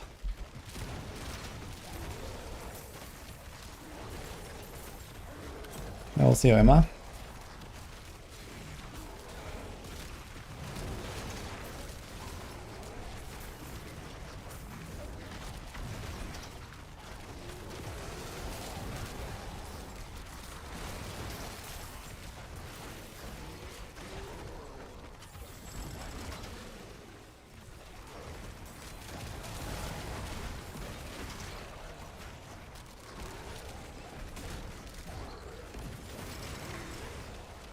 Has anyone gotten mythic seals from mythic tributes? Is that a thing?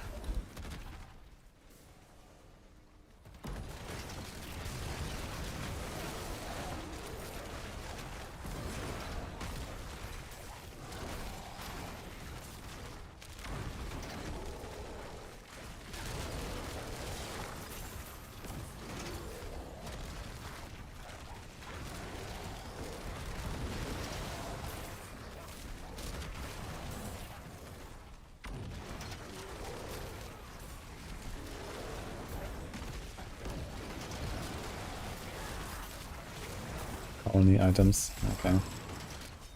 I wonder if this could be like a good source maybe to try mythic tributes.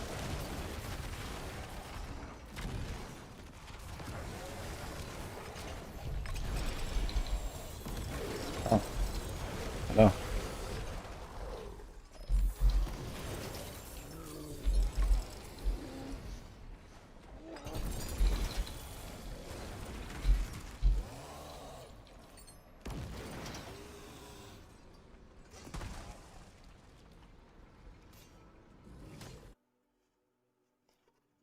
$50 caches, and I would also not expect them to get from caches.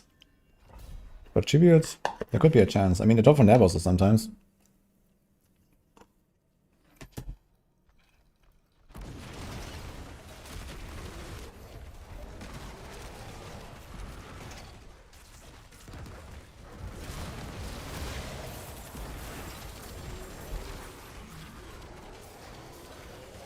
Oh, I wonder if the shrine respawn stuff works with the strongroom stuff.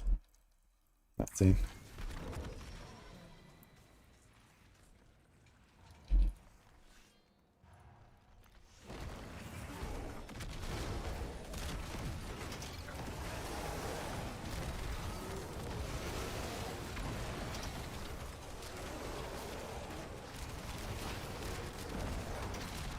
They spawn here.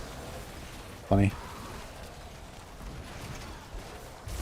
But no loot, I guess.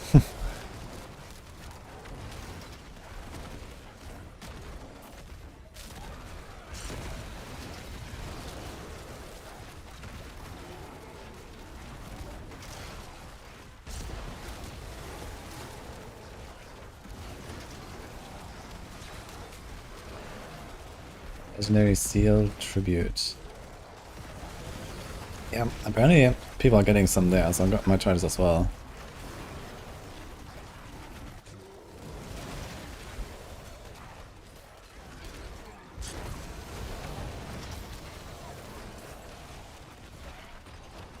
There's a carpet run here. Can you even get to 5?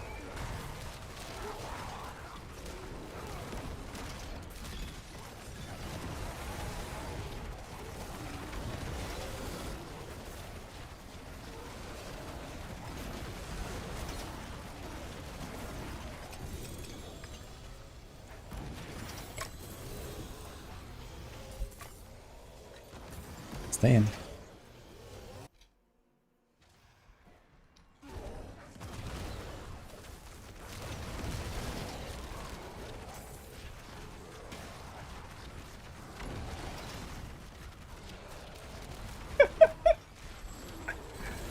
My friend got source, trust me, bro.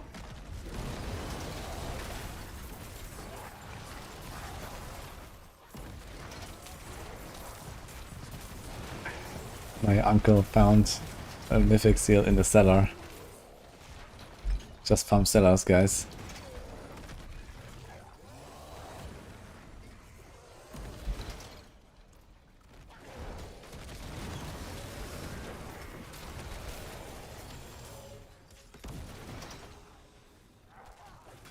Dire's gonna be more seals than Mephisto, so you're gonna stick with her. Yeah. And Dire is a keeper, I guess.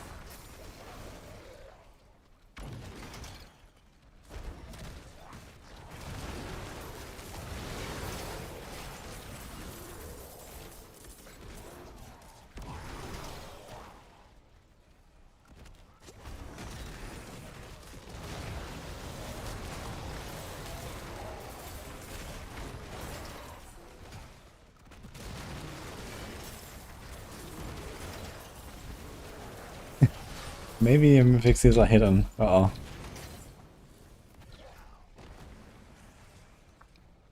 That's like the ultimate strat, you know? You make like the Giga meta build of the season, everyone pushes it to rank 1. They also bring the filter. Then the filter just hide the mythic seals somewhere. So no one can find it, only you will have it. Get rank 1, easy peasy. Good strat actually.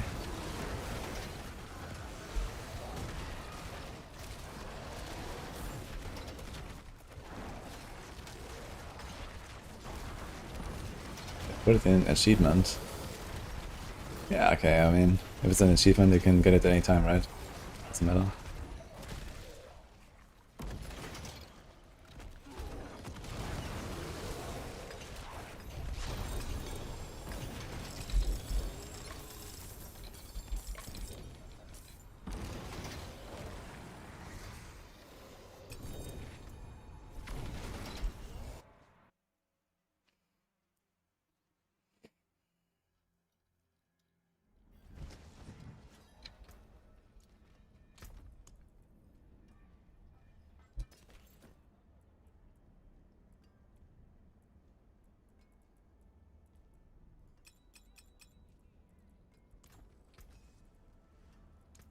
Fire Foxy. Thank you so much.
double spot. Dude, these mats, it's crazy actually. Just these free beast drops, man, all the time. So many Pokemon souls.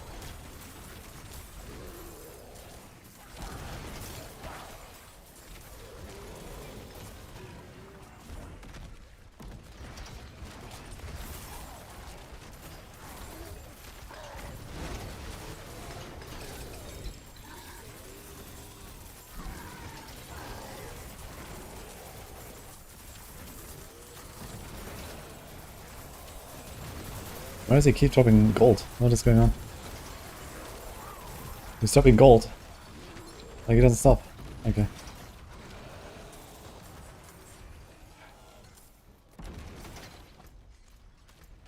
Crazy.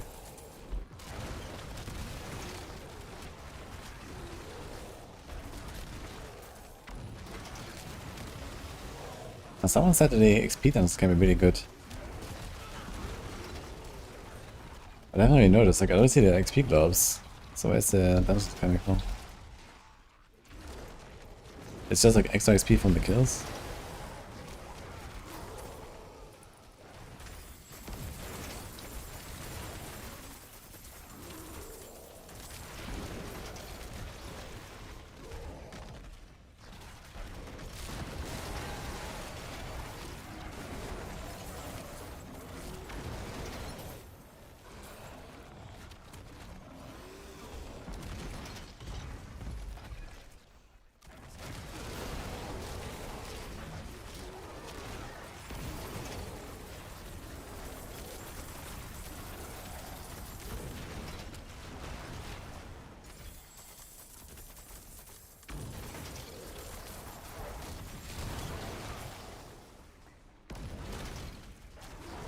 So much gold, man, holy.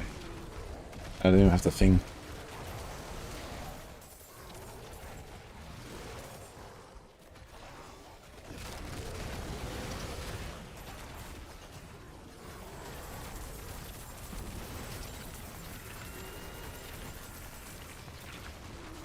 I'm gonna level 192. Keep playing the game, and you will do the Tom and 12 in no time. Just check, you know, the stats that you want on the gear. Try to get those. Get Paragon levels, level your glyphs. Start masterworking.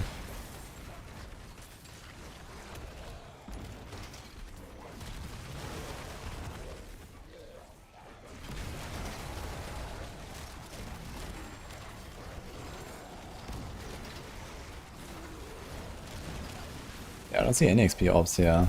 Sanitizer. So it is the orbs that are good. But so far from these skills I gotten like, I don't know, 15 million in the last like 2 minutes or something when I checked.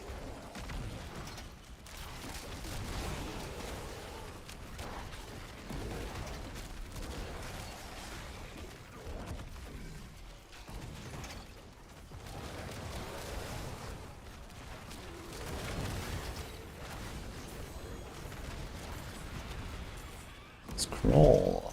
Let's go.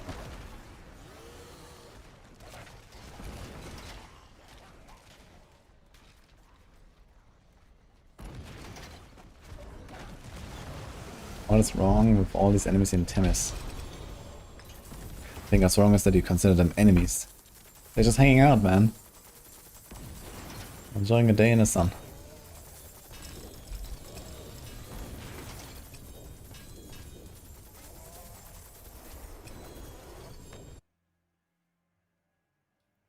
Did you ever try Agrams on this build? There's no point to run Agram Schism. What do you get? Slightly bigger multi from the 2-piece here, I guess, and then you have a bunch of little dudes that do nothing. Like, there's no point on Agrams here.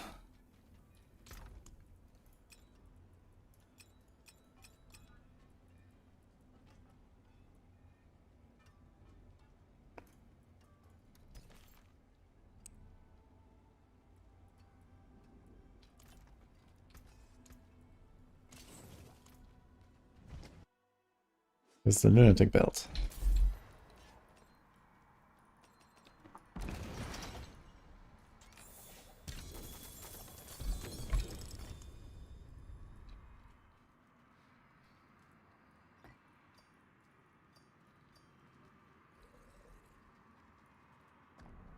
Okay, Riches of Keys and Greater Lackey's.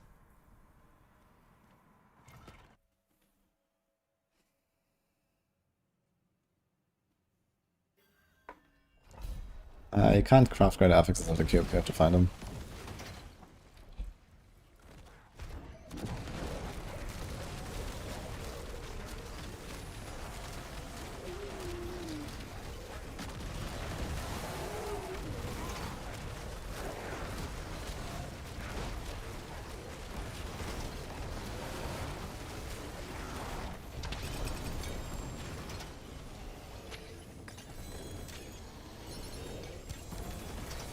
It's those kind of keys. Uh-oh.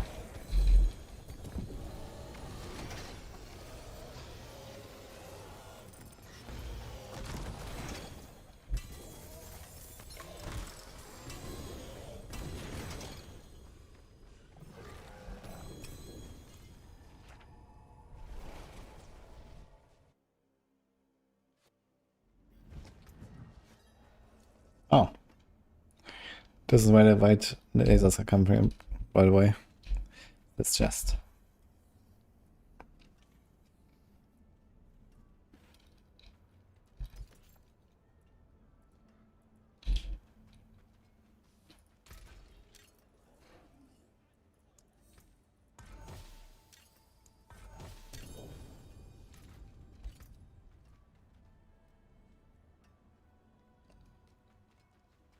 All and dot moldy. Unlucky. To break another's work.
Ethereal's chest, Ethereal's sword. Yeah, there will be more, for sure.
Do we go from endgame to aspiration on the LUNATIC build?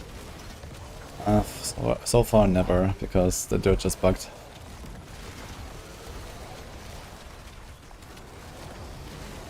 But once they fix it, if they fix it this season, then yeah, I'm gonna do that.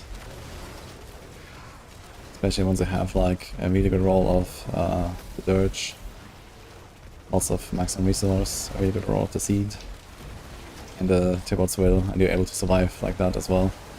Which is kind of the hard part, because you're gonna give up like half of your toughness basically.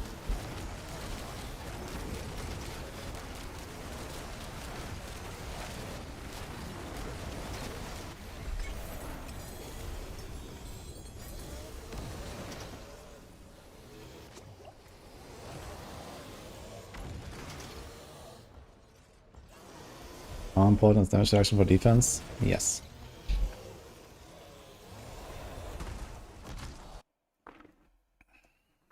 Damage reduction is mostly from aspects or something like that. I'm not sure what do you mean exactly with damage reduction.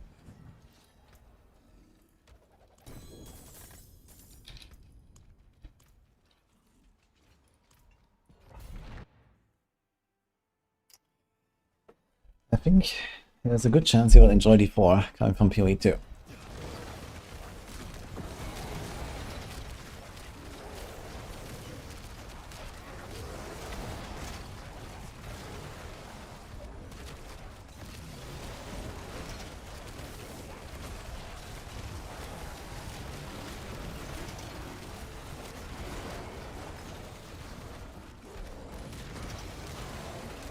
Oh, thanks, Misfits.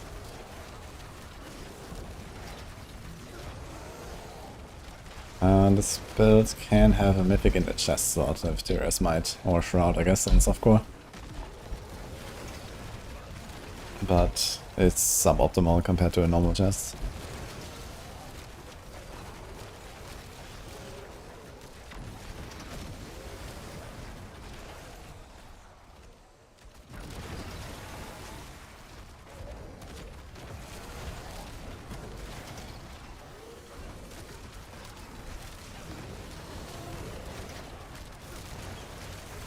What does it take to get a Warlock build into S tier instead of A or B, like most builds seem to be going?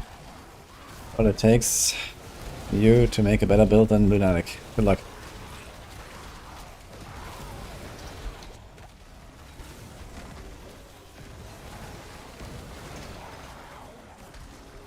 Crackling guys, man, holy fuckers. Brimstones, let's go.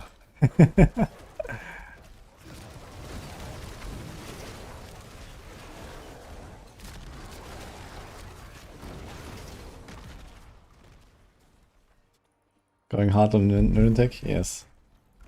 Yeah, I need Forgotten Souls. I need 1,200 more souls actually, and then we can craft all of our heroic gems. And yeah, I need a bunch of souls for some other minor things, and then I need a bunch of souls to actually cook the last builds. We're getting there. We are soon done. Meanwhile, I'm just living with some glyphs and getting some stuff. And then we do the rank 1 push. Then done on the Warlock. Until Wednesday at least, then we have Terror Swarm coming.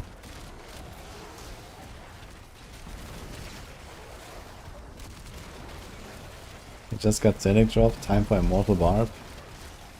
Well, if you want to be really bored, really fast, I guess you can do Immortal Barb. Bigger drop though.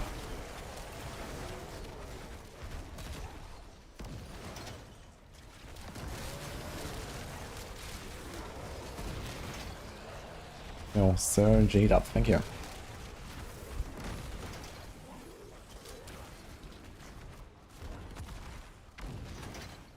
You have 10 points just sitting there. I'll put those points somewhere and then you switch later.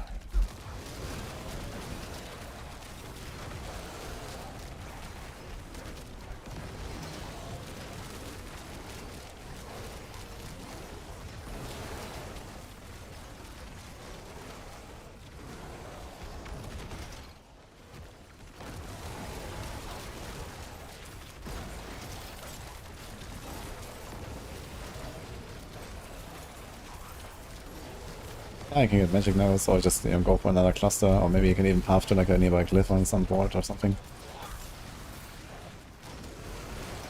I mean, just put him somewhere basically where it seems useful.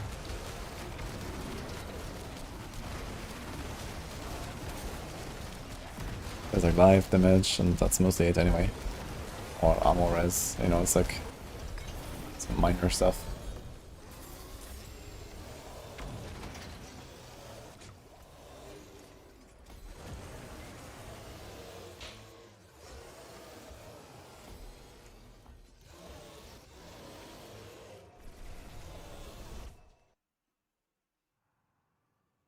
You can farm legendary seals from tributes. There's like seal tributes, and war plants also have seal rewards. Or something leveled. And 9 dungeons are level 7. Wow. How do you do that though? Bosses game plus our monster power. Should we do this or should we do... This is kind of oof, I guess, right? The erotic hunter.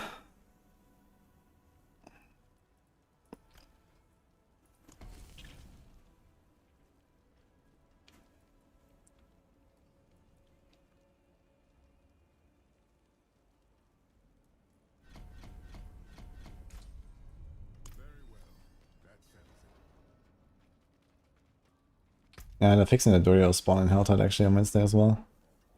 Should we go double shrine buff? I think I would prefer double shrine buff over this. I don't know, 30 elites, and then we get an altar. We get a bunch of stuff. It takes so long to get this, if you're not like turbo farming 9 dimensions. I'm thinking of like actually doing like the whole escalation route like this here, and then this right side could be kind of cool if I like giga farming 9 dimensions. But you also want the elites on the shrines, I guess, and the respawn.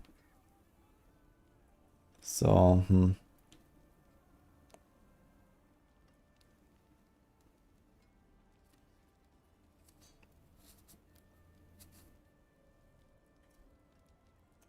You wanted to play Death Trap Rouge. Or let nothing stop you outside of the harsh gear requirements. Because it's kind of insane, that build. Hello. Thanks, Chaos Crisis. Appreciate this up. And Spook. Yeah, I know what I should take. I'm just gonna take the +1 power and we get sigils and we can... And more sigils means more salvage, right? How much do we salvage What brings you into? ancient tires? Absolutely nothing, because for some reason the occultist cannot salvage them, man. What the fuck?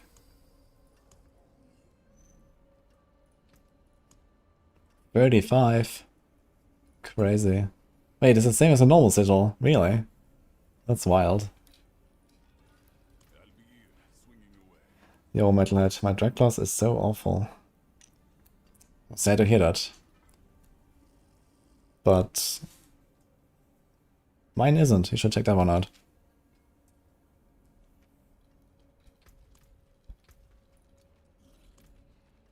I was on the wrong salvage. Really. Salvage dungeon keys. Okay, let me try. Seems quite functional.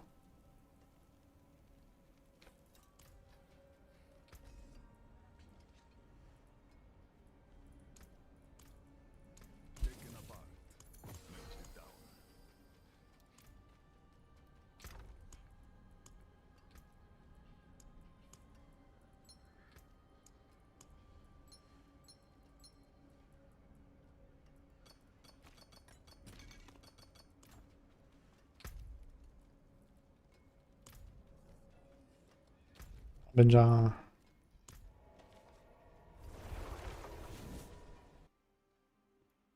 Using my build. Uh-oh. But are you sure you're playing it correctly? Because there's quite a lot of details in the skills section. You should maybe check that out. I mean, I got my drag class to just kill Tom and 12 lair bosses in like 5 seconds.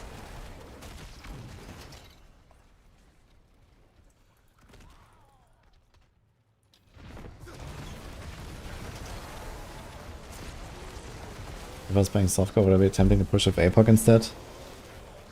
No, I'll probably still push LUNATIC anyway. I think the builds are pretty close in power, so it should be fine to push this.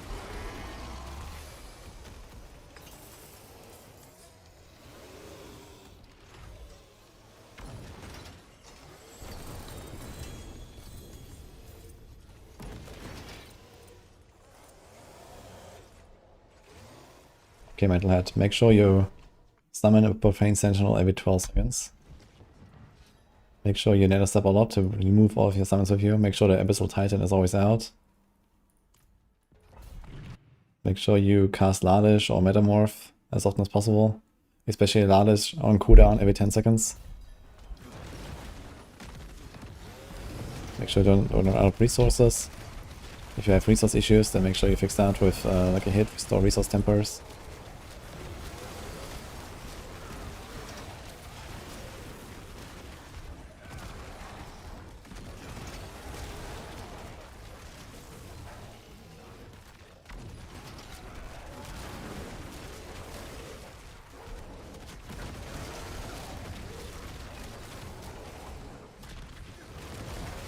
Yes. Well, thank you.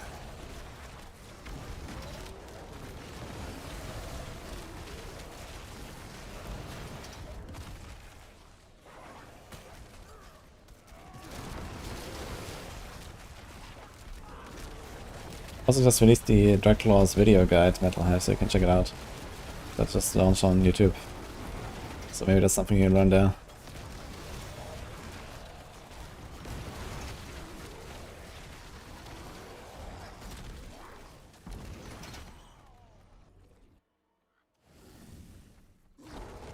What are my thoughts on putting Prison on the bar so I can use Druid, Bulwark and Runes? Yeah, it's an option for sure. I just don't really like self-casting the Prison, to be honest. It's just like one more thing to maintain and you can automate it, which is nice. And you don't even have like permanent uptime of the Prison if you cast it yourself. But I guess you can get close enough.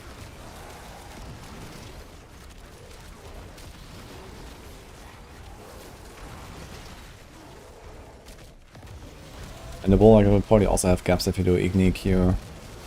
Nago Q is no gap, but I don't think you can do... Actually, you can do Nago, I guess, if you do with some rolls. Might be enough. Lots of lifelink.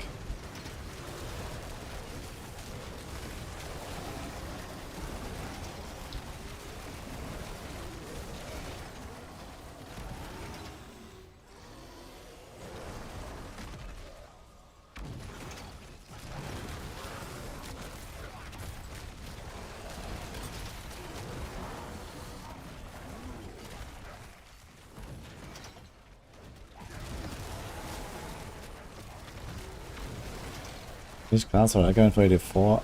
For a friend who just started D4. I'd say Rogue.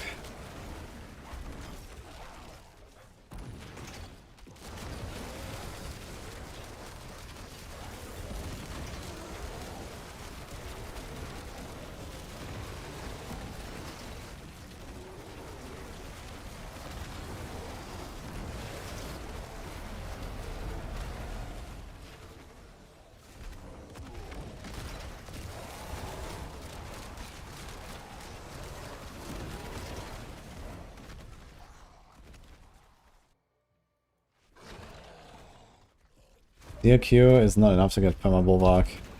There will be a gap. Quite a significant gap actually. Like at least 1 second in between or something. Or maybe more like 2 in most cases.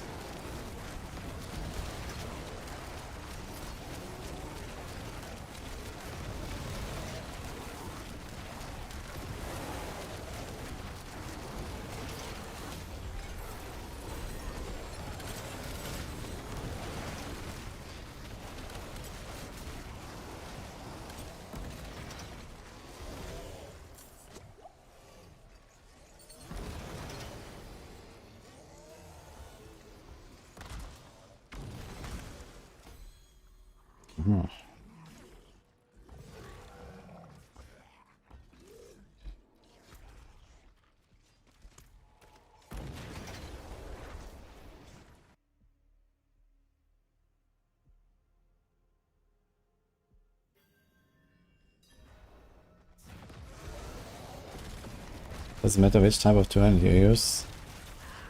Usually not too much, but two-handed swords are faster than the others and with less damage.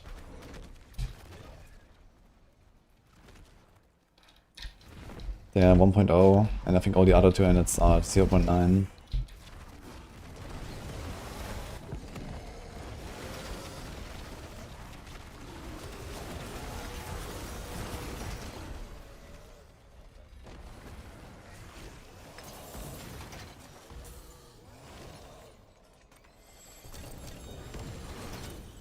It's like a rend weapon here, huh? Not sure what Vampa build I wanna do though.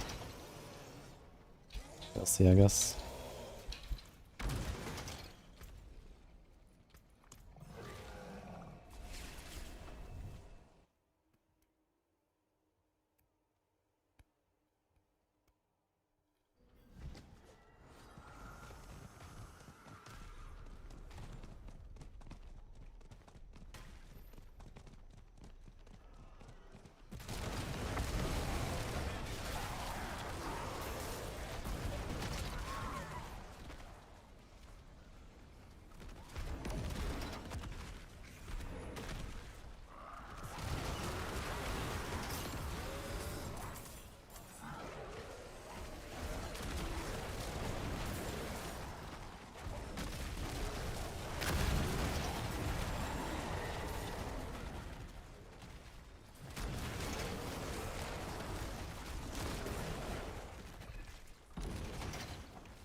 A good build for casual in D4 to finish all the season achievements. Oof. Whirlwind, I guess. It's probably the most face for all you can do on hardcore.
Thanks, Holloway.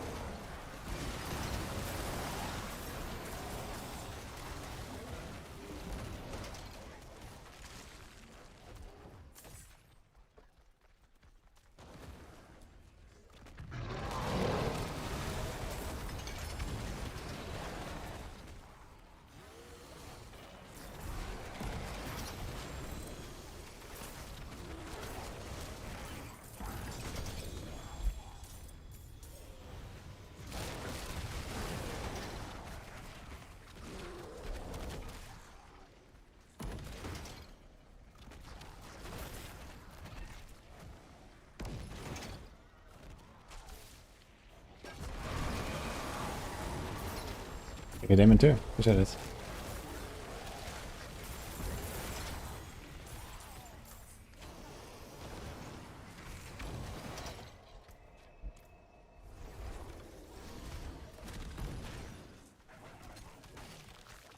I think it's schade for if your charm could work with this.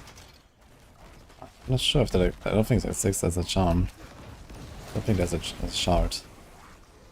Yeah, this would be kind of nice, but yeah, it's not a thing I believe. And then you would have to like figure out the resources a little bit. Like, you definitely don't generate enough by itself. You have to do like something for resources at least to do a shard.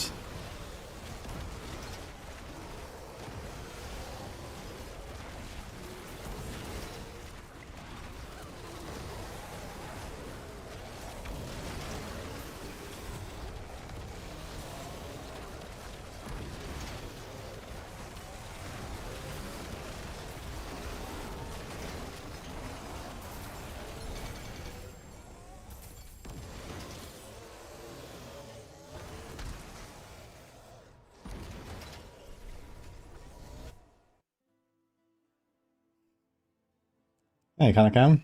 Thanks so much. It is done.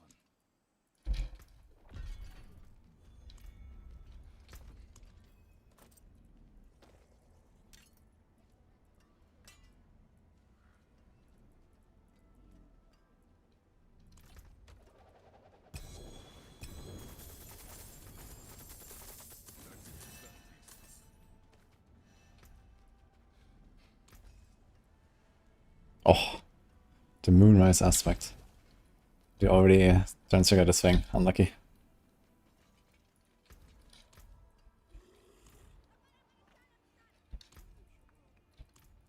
Okay, 119. Like, cliffs are almost 130 now. Nice.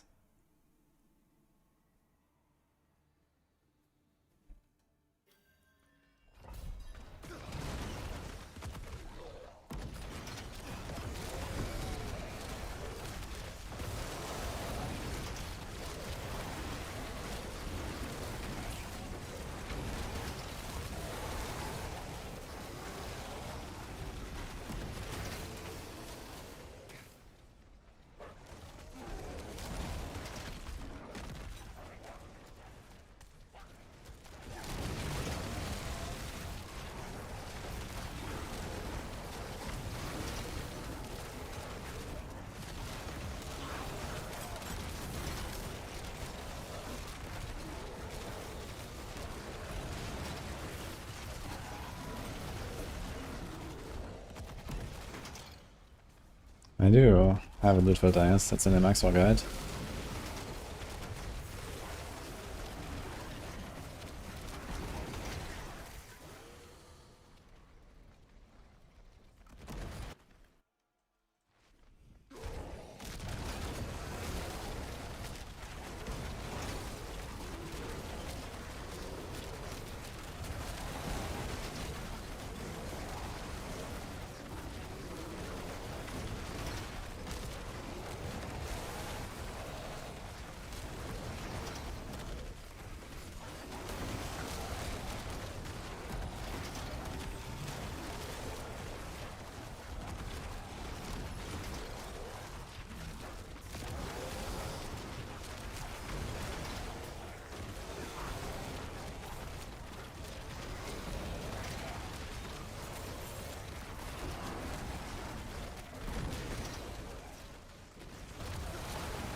If you want to put damage on your neck, you should do overpower damage. Just like on the other slots. Oh, I didn't select anything yet. I guess we do +1 instant power here.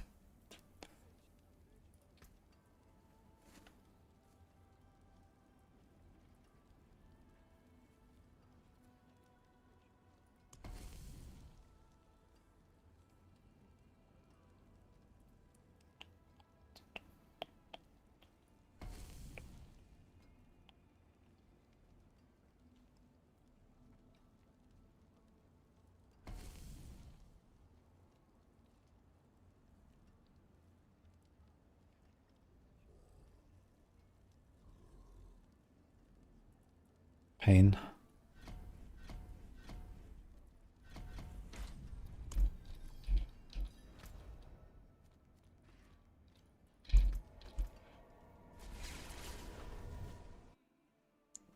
You should definitely not play this bit of Grandfather. That's a very bad idea.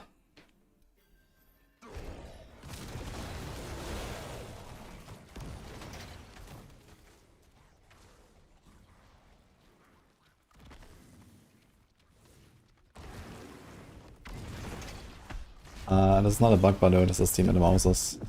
When you stay in metamorphosis for like a long time, say 10 minutes plus or whatever, and like you're farming Helltide or something, every time you jump, you will burn a little bit, and it becomes stronger and stronger. So you just have to like transform out of metamorphosis and then go back in, and it resets. Oh, Nemesis there. Let's go. I have Edge Master's gloves right now, and Pain Gorger charm.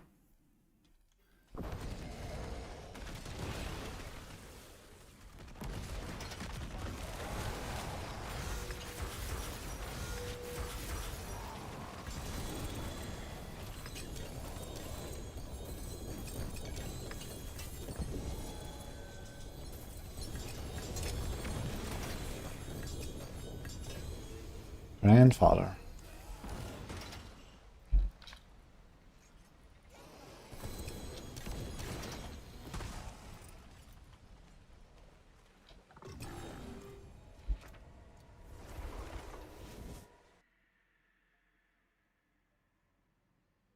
Any tips for beginner for Paladin?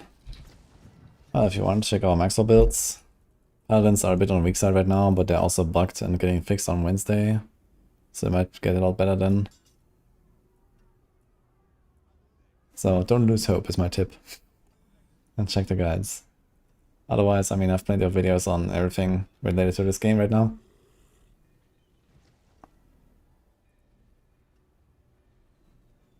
I guess I need to start saving Price of Open again, right? I'm not sure if I have one. Yeah. Crit. Yeah.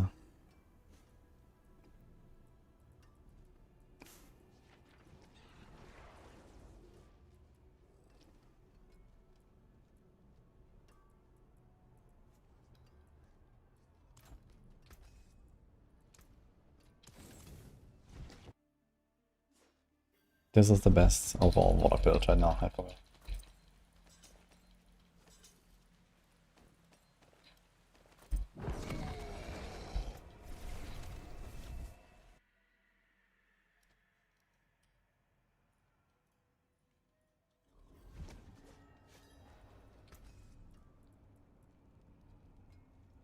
I'm gonna try a Beam of Outdown build.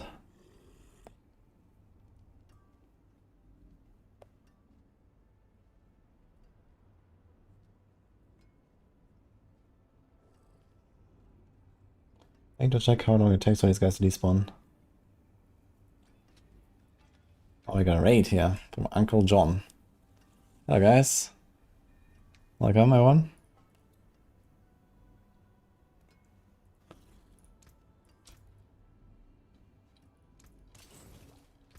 Hope you had a wonderful time. How's the stream? Yeah, I'm playing Lunatic, I forgot.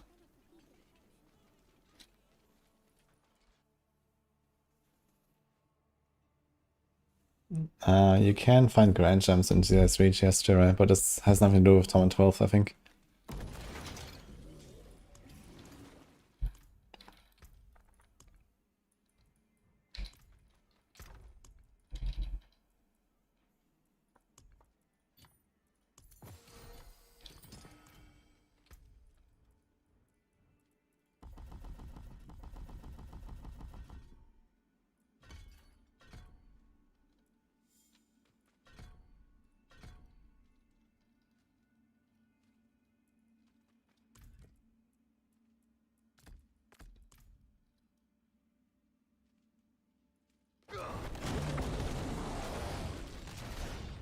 Okay, I wanna see.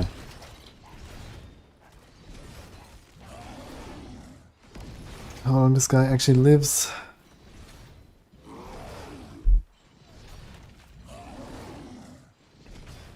Nini is playing. Oh, she was doing Warlock and now she's doing Rogue, I think. Or maybe she switched now.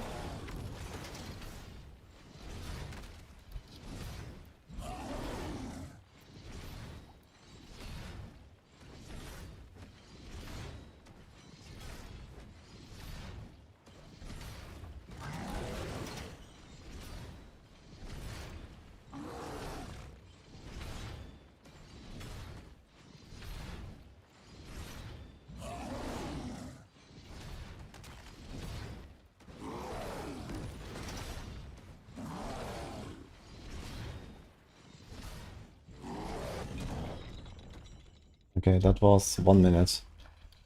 Yes, yeah, so that's the problem. So it only lasts 1 minute. It's kind of oof.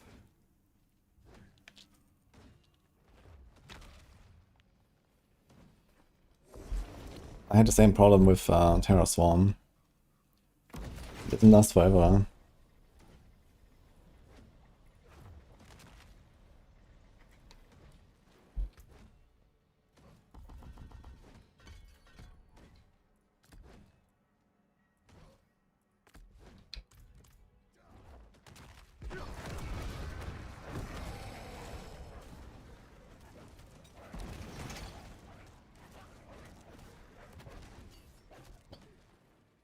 All 9 seconds. That's one sort of bug.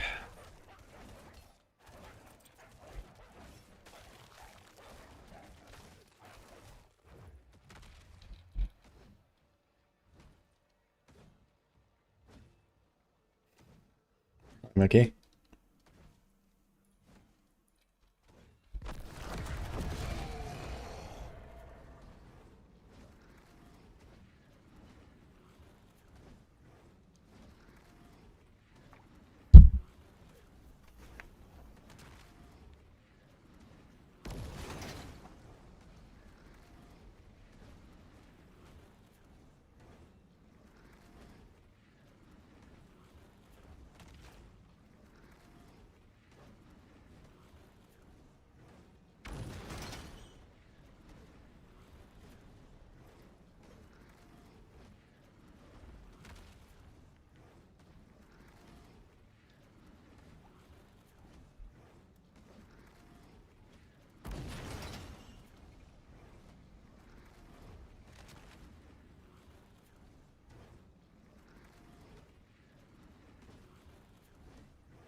Also 1 minute, okay. It seems like they always stop after 1 minute with the Warden Fragment.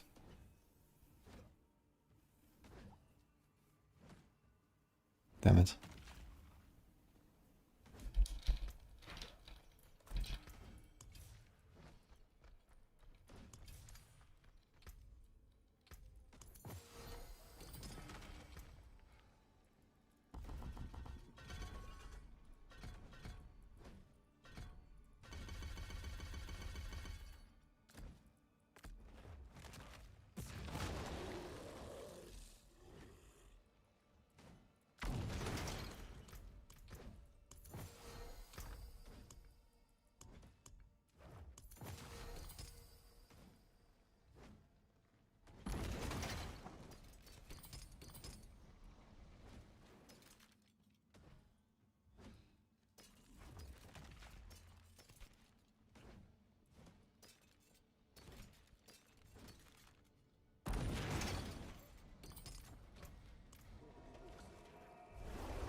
Found a scroll over there.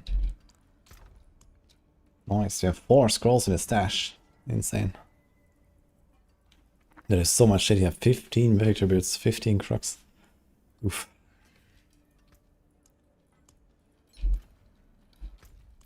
Okay, can you do a Helltide? Yo, Pandana. Thank you too. Appreciate this up. They're trying to try a barb to level all the ancients builds. Yeah, Summoner Barb is very good right now.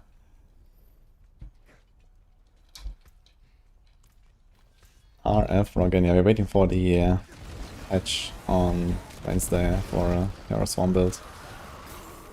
And it might be good. But if the 1 minute limit... Would be nice if we could make it last forever.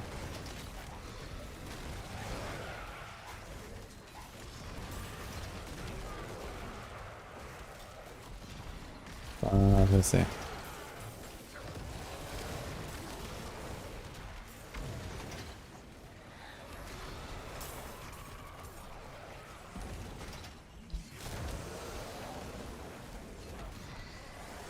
Thanks, Iban.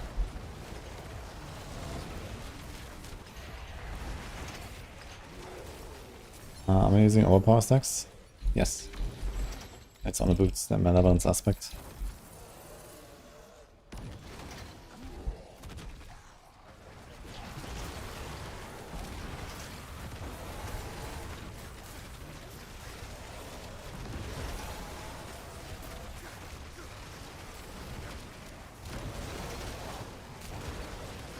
We change +3 damage charm for plus stats in order to have the rare talent bonus.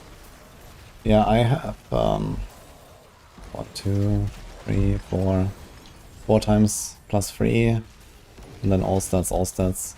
Although here it's just kind of what I got. I would like to have probably 5 times +3, and then 1 all stats or so. Because it activates a bunch of nodes, just having like 1 charm.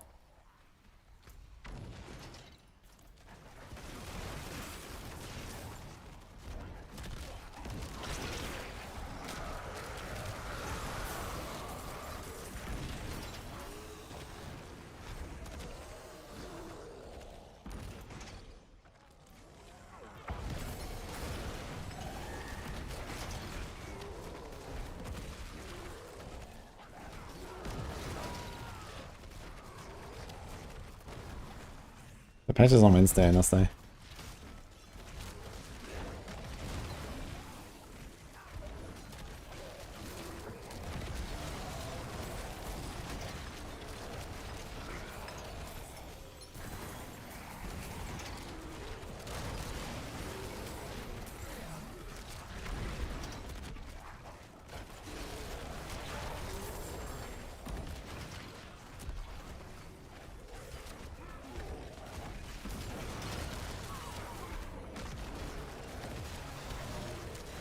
And my gloves outside is Edge Masters right now with Penguin Charm. But I don't recommend that.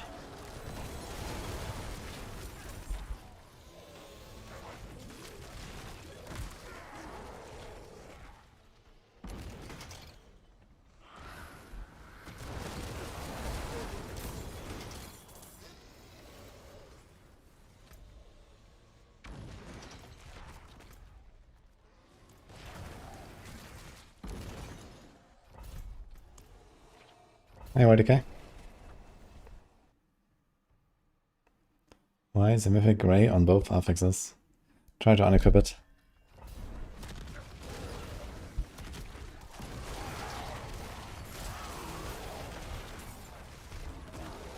And a seal. It's only grey if you don't have those stats equipped, I guess. Or maybe it's, you know, a seal they found on a different class and you can't even use it on your class. Those sets, like it has like random sets and bonuses.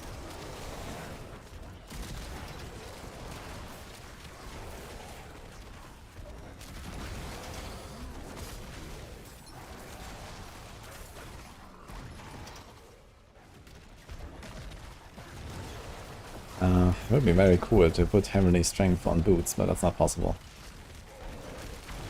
So Heavenly goes on the pants, which you always wear. And then you equip either a normal chest, with Might or Juggernauts or Materials.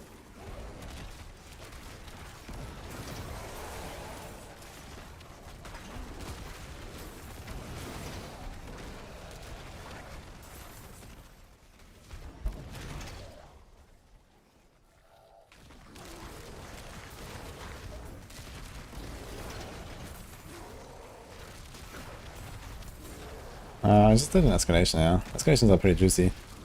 But I want to do a lot on the rogue. I'm planning to do strongholds on my rogue when I level. And then we pump escalations.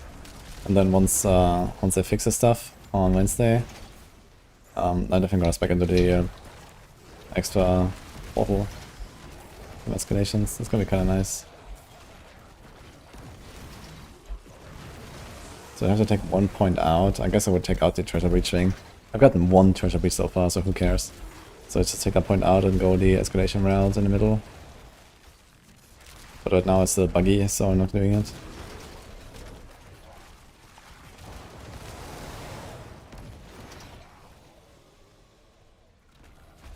Oh, 141 echo, nice.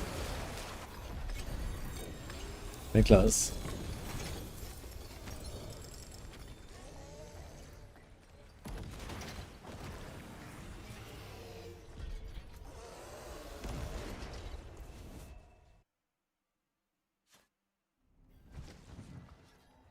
I heard there's something marked out the season journey, yes.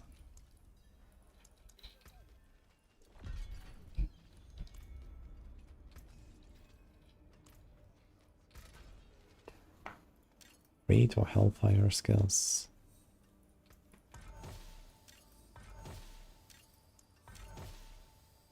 Oh. All in one. Okay. Do I want this? Maybe.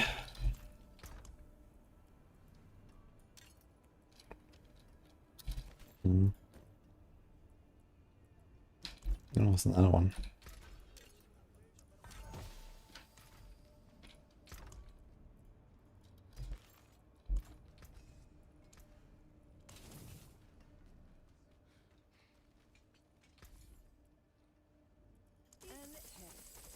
Hey, well done you.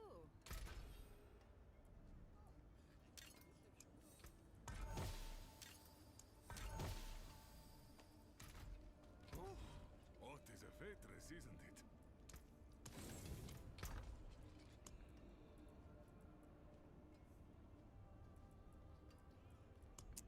I need more space.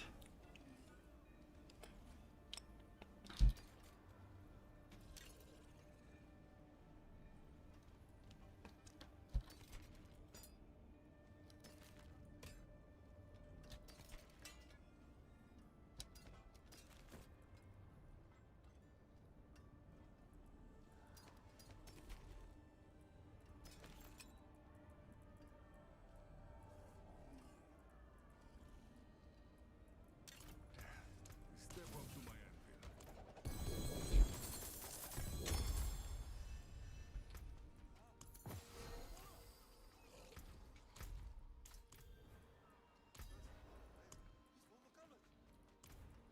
It's boost us plus 130. Almost there with the gun souls. Took out my gems.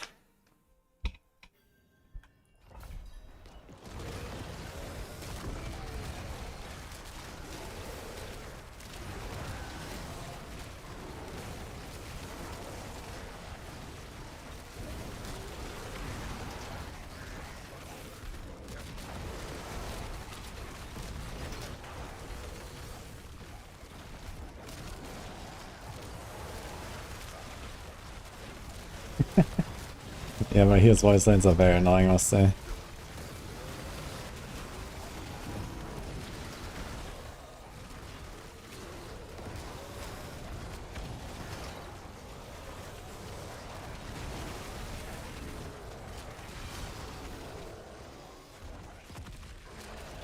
Thanks, Mortis.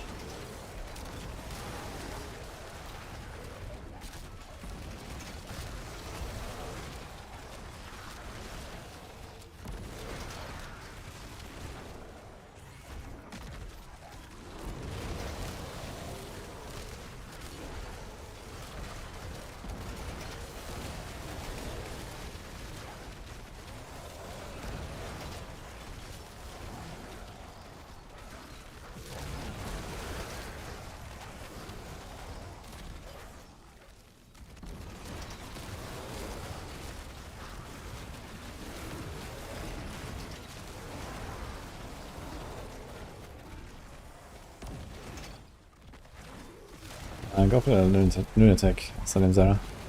The one I'm playing right now.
Box.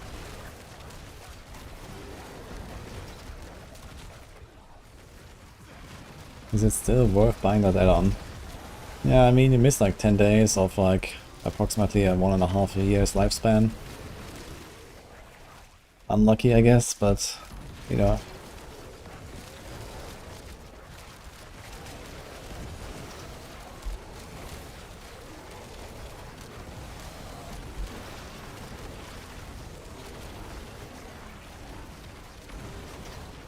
Is my Epoch build still up to date? Yes.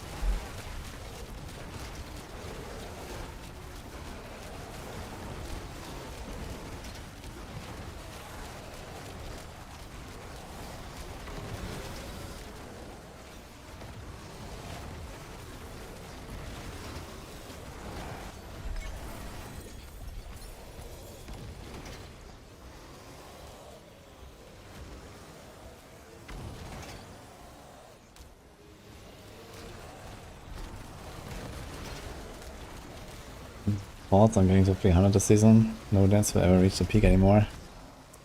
I think that's okay.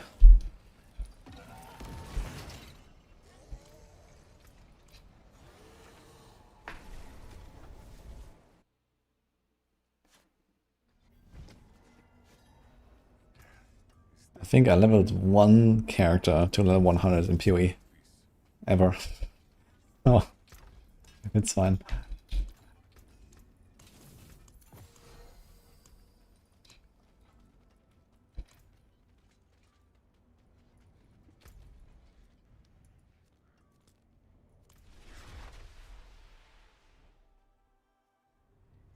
The gold drop rate seal fixed.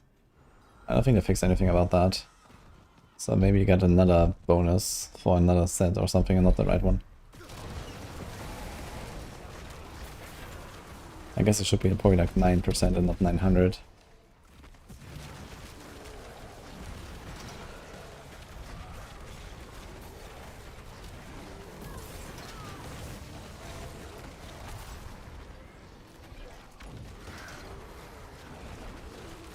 Which build am I playing? I'm playing the Lunatic build.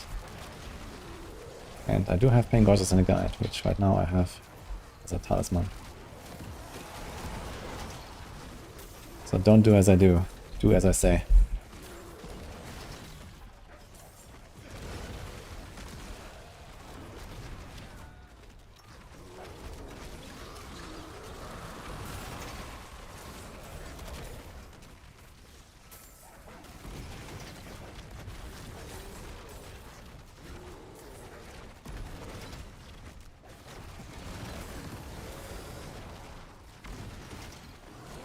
The gem strength is on Transfiguration in the cube. You need to do that.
900% forgotten soldier rate, that would be pretty sick actually.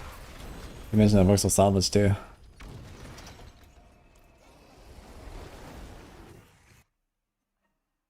I did not put title on gloss for extra all power stacks. This build doesn't run banish lords or anything like that. And without that, it's not gonna be worth. Even with that, it's kinda questionable. You basically need banish lords and ritualist shard and use an occult skill, and then maybe title is good. So that's a lot of stuff.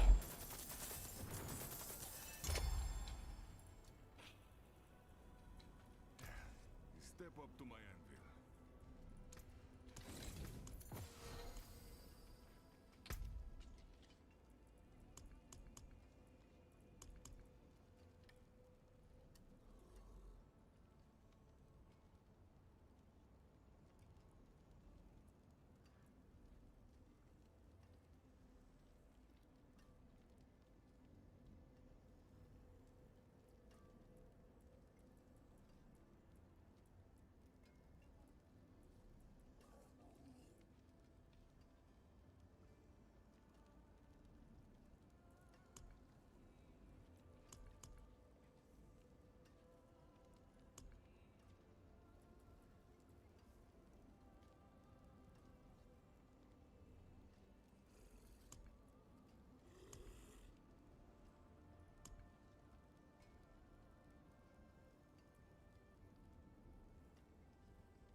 All plans I can't wait to win. Let's see what I will do.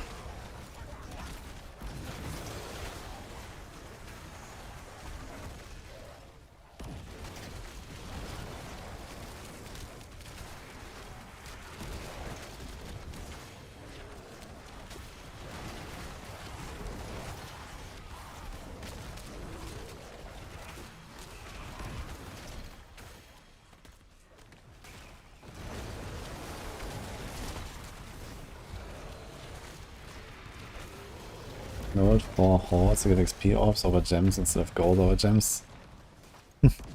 I think they don't have to put like Giga XP into every single activity, but in general I think they need to juice up the Infernal Hordes a bit. It takes long, doesn't give it that much at the end. I found so many hordes on my Apocalypse guy, and I don't know, it's just like not really worth it, I feel.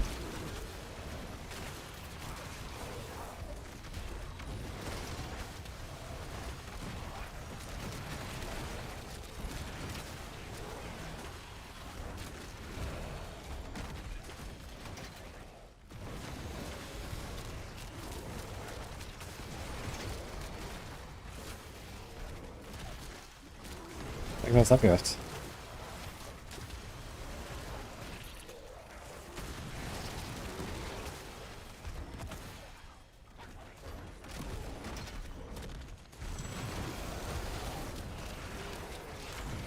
I'm running Pink Waters right now as a charm.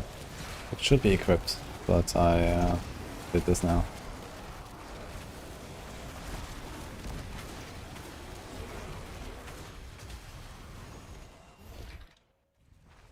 Oh, good luck, Snake.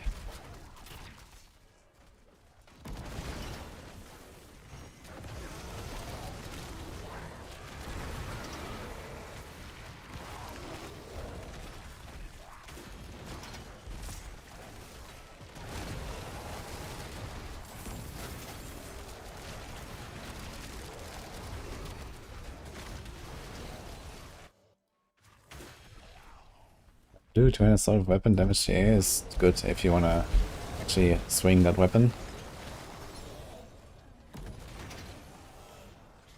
And then you start crafting. You put life on it, maybe life on hit as well. You can do focus rerolls. And then you can start doing the offensive affixes. And you can go to the enchanter and lock the GA in place. You can just like enchant it once without changing anything, and then it cannot be crafted by the cube.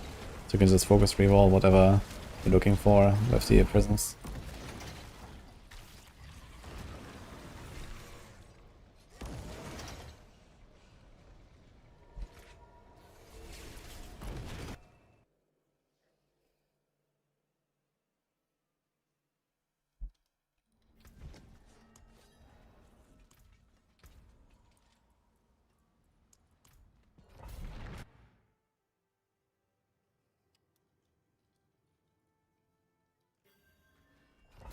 What build is this? This is the LUNATIC WARLOCK. With one capital L and then a bunch of lowercase letters.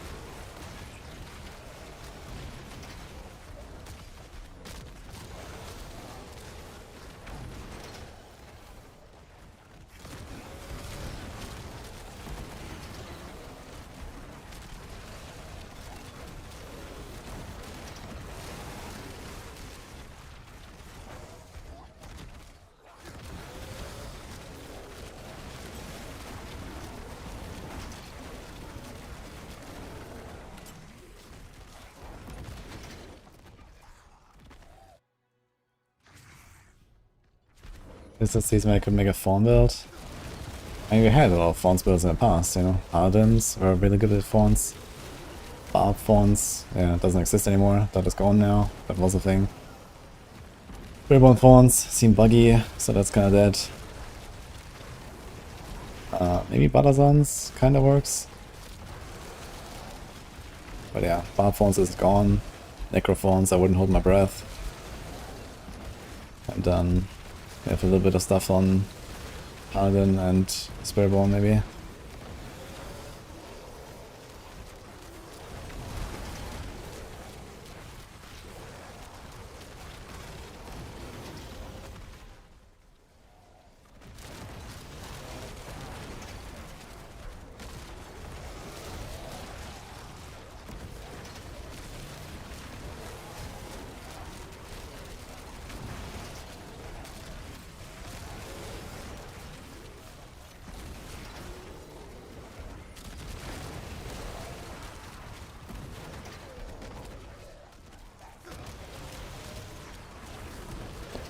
Gonna play Rogue. I'm probably gonna start with TB and then do like a bunch of range stuff.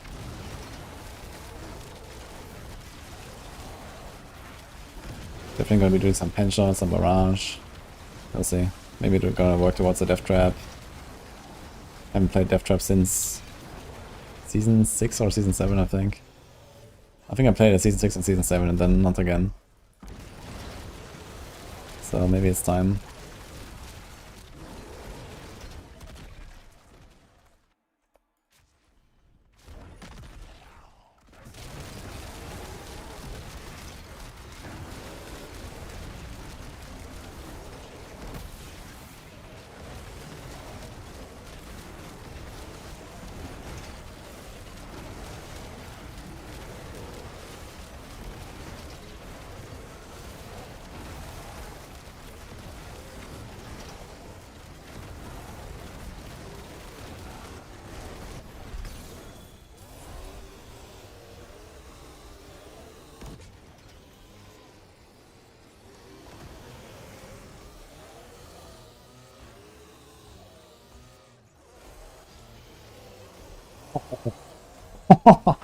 Oh shit.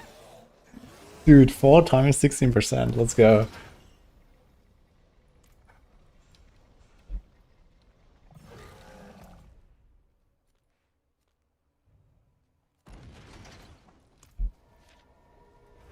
That was sick. I'm running Tyrios right now, yes. And on my gloves I have Edge Masters. So basically Edge Masters replaces God Slayer right now. For my setup here. But I don't really want to do this. I just don't have good pain gauges that really compete with a normal glove.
What's happening here?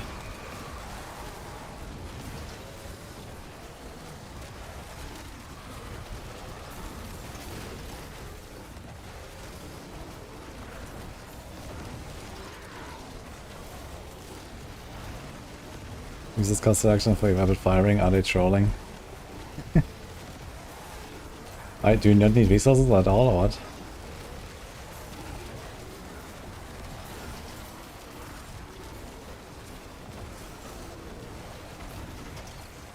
I guess it might be relatively easy to solve it with just like a hit, I guess. Was that just roots? No, this is a spire too here. I can place another root. Where it went now? Somewhere in there.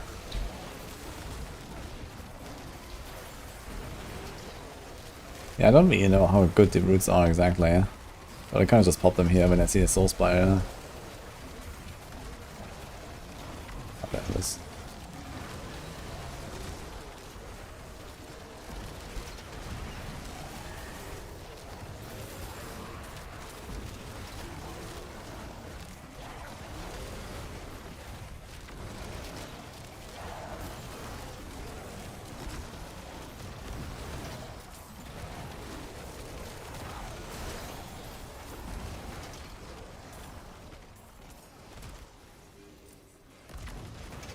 Cinders, by the way.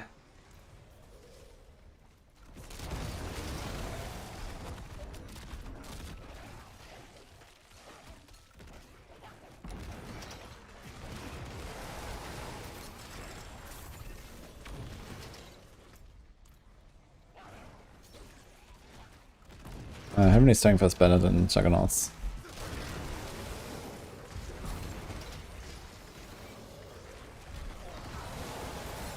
Thanks, Kataki.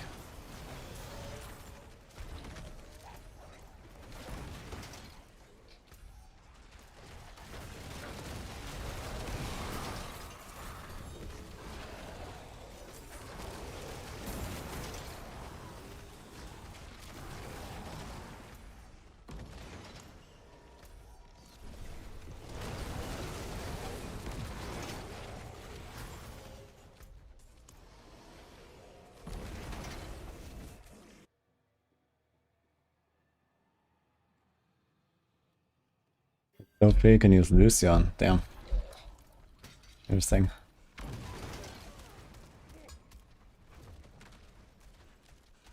I also last time got an upgrade on his build. I guess today. But we farmed the Horonic gems, I just need to craft them. So I'm gonna be quite a bit better off too soon.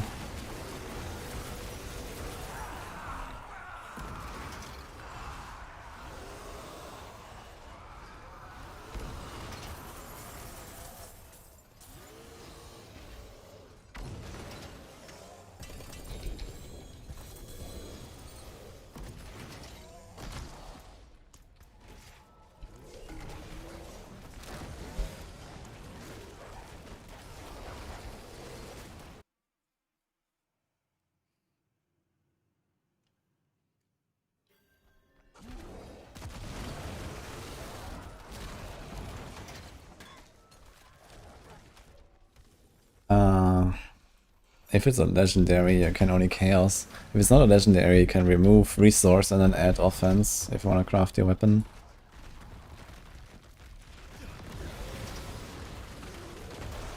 But I usually want to try to do the big crafts on non-legendaries.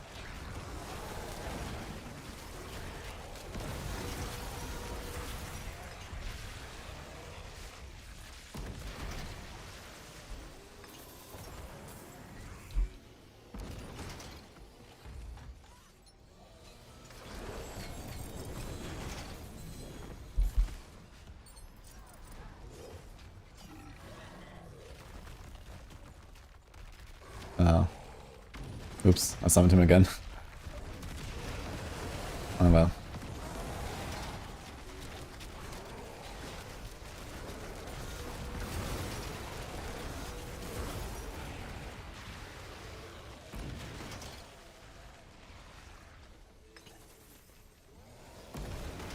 Yeah, I wasn't done like 50 swords or something until I got my gem power. It's pretty tough.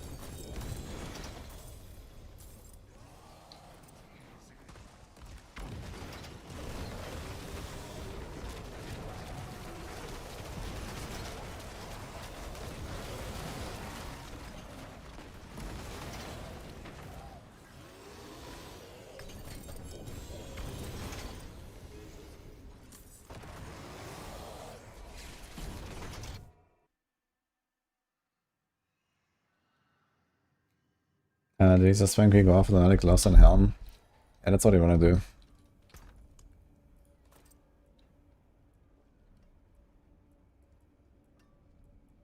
Ho ho ho. Boots.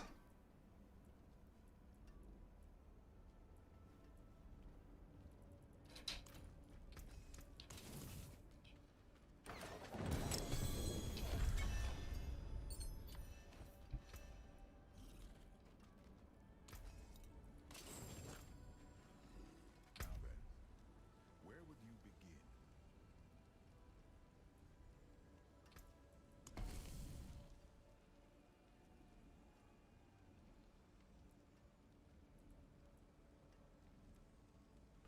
Another course.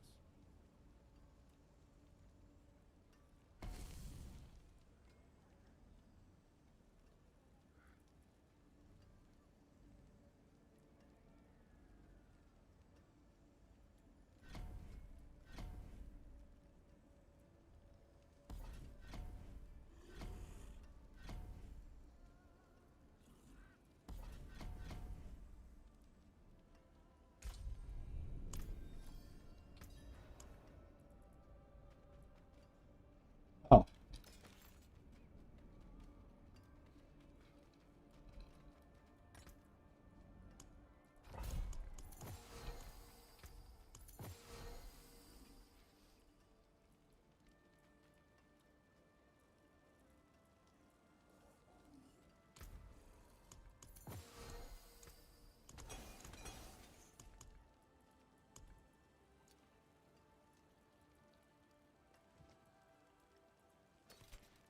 So many strong rooms, man.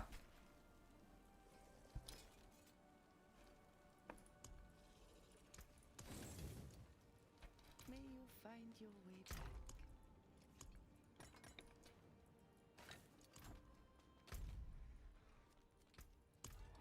Treasure breach time. Yeah, Dodge is bugged. This is why I removed the aspirational variant again from the LUNATIC guide.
This respawning from the treasure breach is kinda cool, man.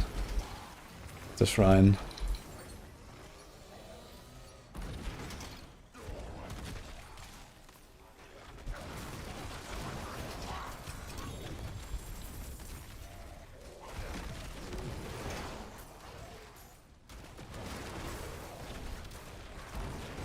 Chromatic is only single res, Xatiana.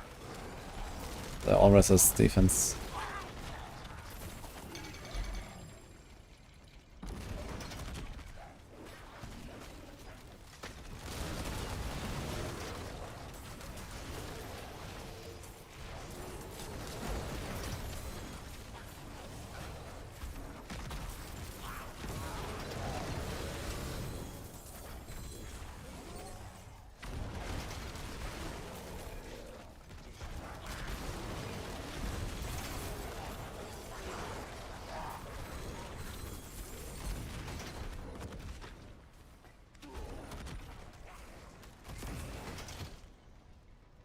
I'm gonna switch to PA2 at the end of May. Maybe for like a little bit, yes. But we're definitely gonna main D4 for now, I think. We'll see how much I'll do PoE2. I guess you're gonna do launch and then D4 again and then PoE2 again at some point and then yeah, kind of go back and forth a bit. Because I'm certainly not gonna be done by the time PoE2 launches.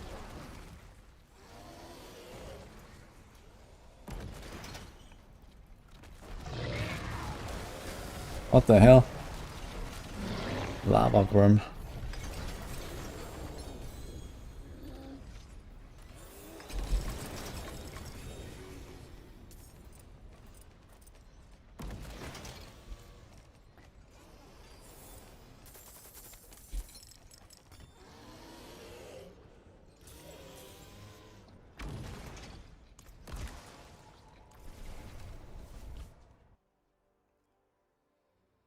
Hey Noisy, if you're new to the game, I would recommend just play whatever sounds like a cool class to you.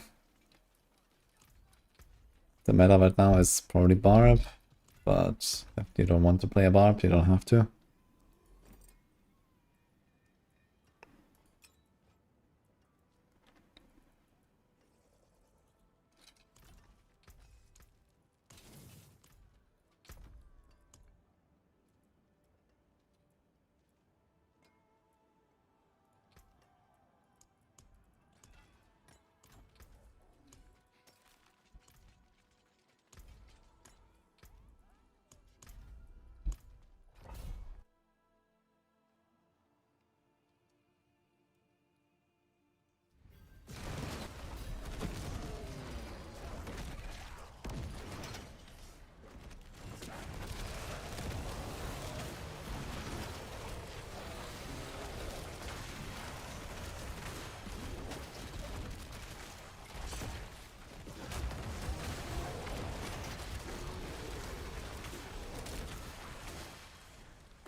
Like that's really level 0 Horde on your rogue.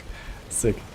I should we need any items on Bartok or something on my rogue. Maybe I'll do the same. I mean, if you do one Horde, I think you get 1 point, so this might help you to like boost for the activity tree a bit faster.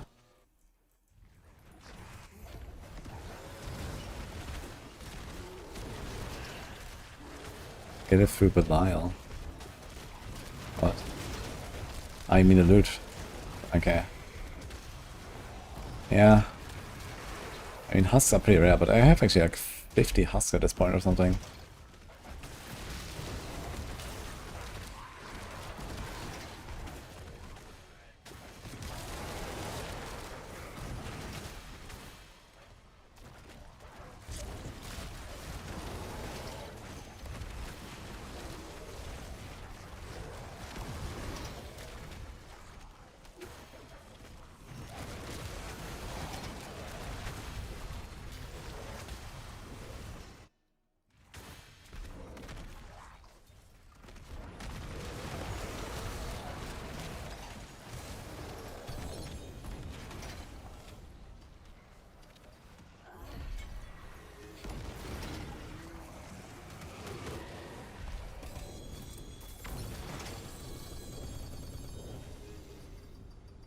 South Korean training prisons.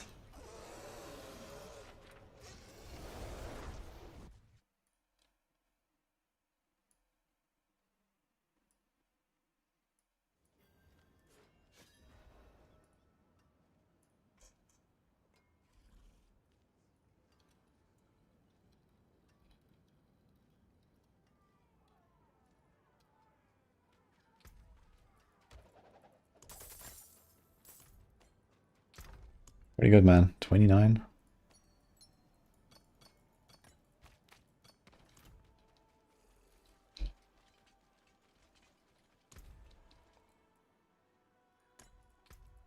But wait, there's more.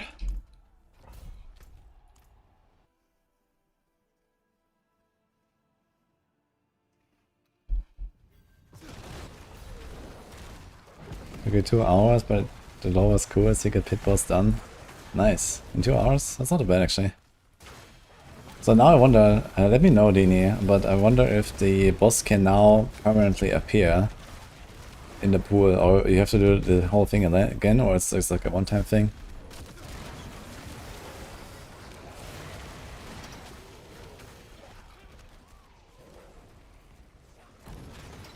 Thanks, Lamor.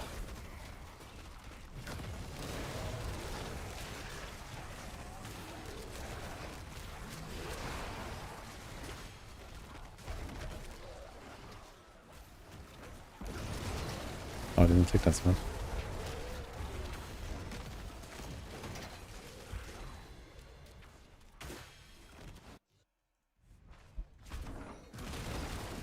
It's a one-time thing and I could stop saying I'm being followed. Oh. Okay, so it's like once per character. Curse this place.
40 all and 28 wound. It's 88 crit. I mean, it depends on the values you have, you know, how much crit chance, how much crit damage, how much wound, how much all. Can't really just make a statement like that. I mean, 88 crit is pretty big.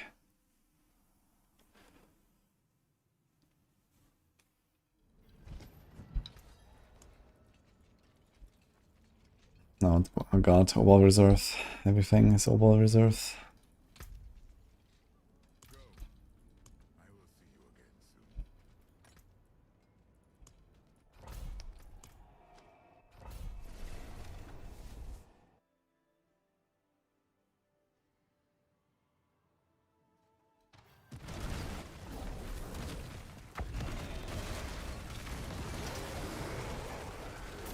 How do you reroll the top stats on charms? You can just roll new charms, or, you know, if it's a set, you can just reroll a set. Or 3 to 1 even. And if it's unique, you have to like keep making them. And then you can 3 to 1 the unique charms.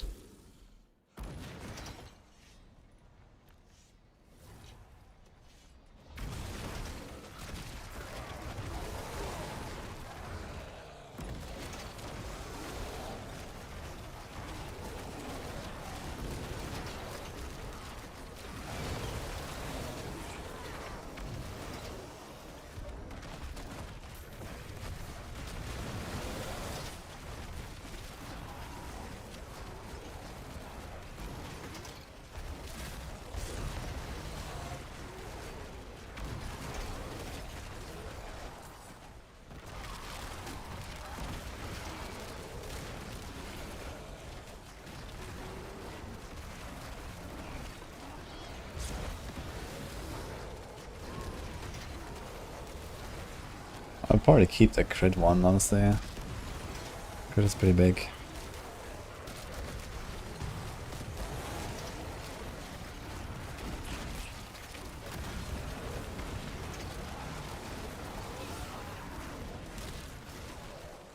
Okay, make it to 6.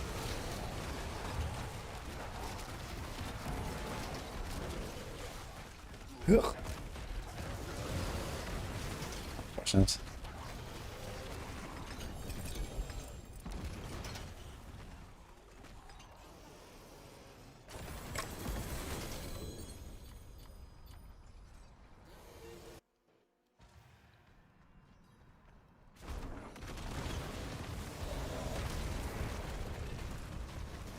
Missile throw, thanks man. This build kill Mephisto, yeah, easily.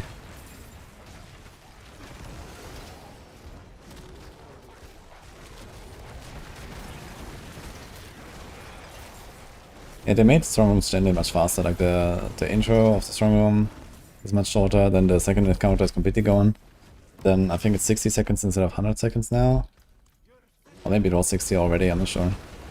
But yeah, it's pretty tough to get to a full attunement, but I think that's good, right? It makes the choices matter. And it gives you good and bad runs and stuff. So I like that.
Dude, 100 conviction stacks, man. What's happening? That's gonna be a big chest at the end.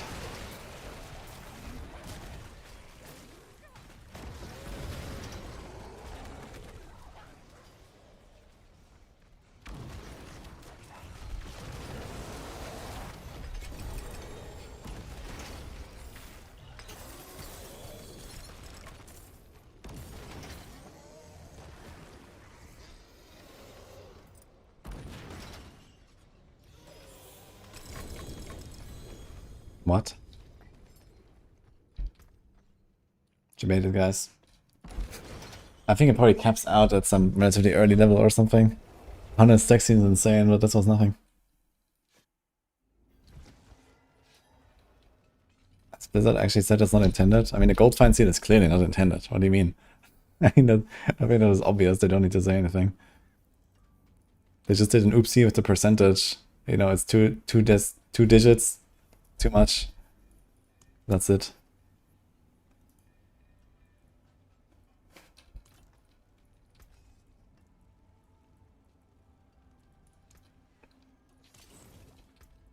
Gold find isn't a new concept. I'm not talking about concepts here. I'm talking about how does this fit in with the rest of the game, and it just doesn't. You know, like look at the powers you get on all the other seals. They are 5%, 8%, 10%. You know, it's always these values. It's clear that should be like a 9% value, and they fucked up. I think this is obvious. And this is also a very easy mistake to make, right? It's like a very typical mistake as well. So this is 100% not intended. That he used this shit low-level set on high-end content to get a giga gold that he get nowhere else. Like, no way.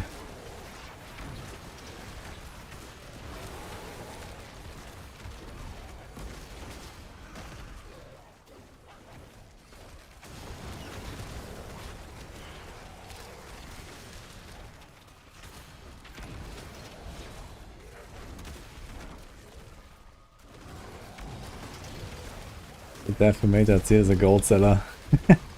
Maybe they snuck it in. Making bank with the expansion launch.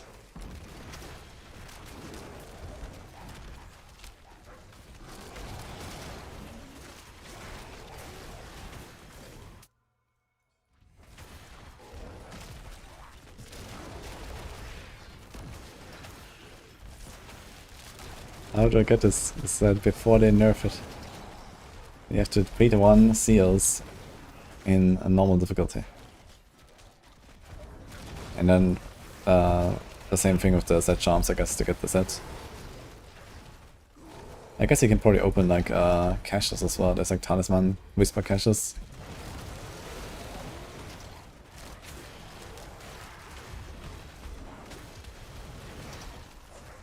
The decimal error on the gem fragments. Yeah, there could definitely be a decimal error somewhere.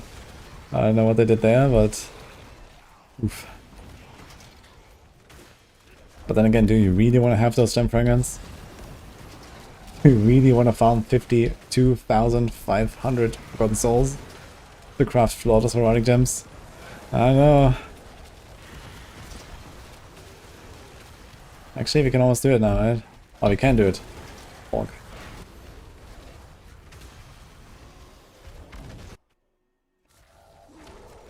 You just cooldown 3-1. Okay, so I think if one of your seals or charms is like a low level one, it can also give you low level ones.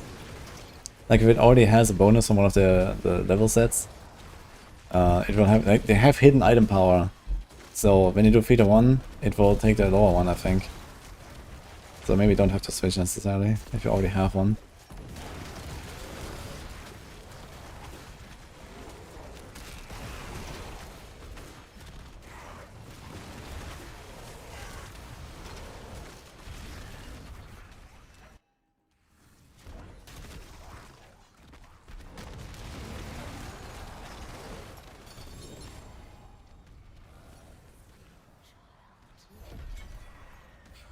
You should only change your crit tempers to vulnerable if your crit chance is below 80%. That has nothing to do with the values of how much crit and stuff you have, actually. Crit damage. The amulets in pink are for the cube, yeah. For upgrade unique. Because they're blue or white, so you don't need many materials to upgrade to unique.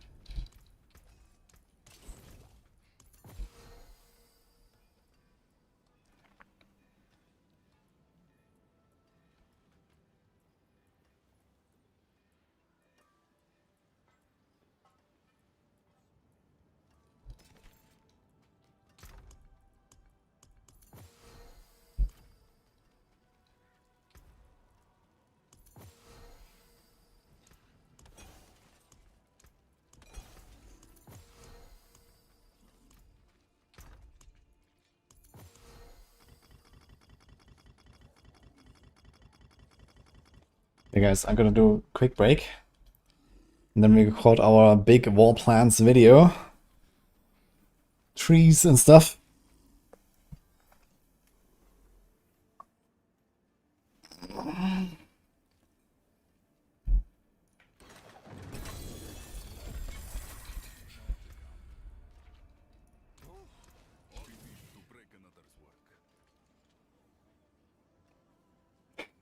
You're gonna clear a stronghold for your treasure breach, that's funny. Okay. Okay, so BRB.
Okay, guys, almost ready. A few more minutes.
Gem strength. Yo, Grastini.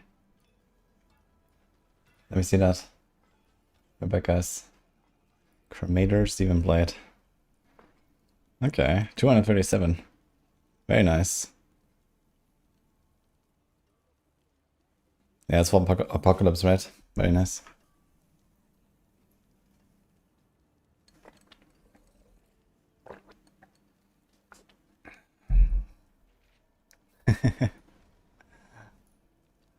Yeah, we had some sub echelon and Nyan. Joe free. Thanks, guys. Yeah, it took a bit longer. I had a bit of a larger break, took care of some things here.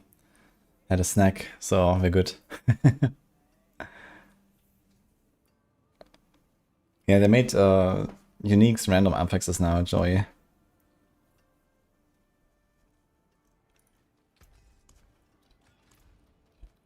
Okay, we wanted to record a video, guys, on the war plans. A lot of people ask me all the time about my trees and why I choose this or that. So let's do it. Stop making all these cool builds. Oh no. Wait until I go in the rogue, man. You drop 2 times the 4 slot 1. Oof.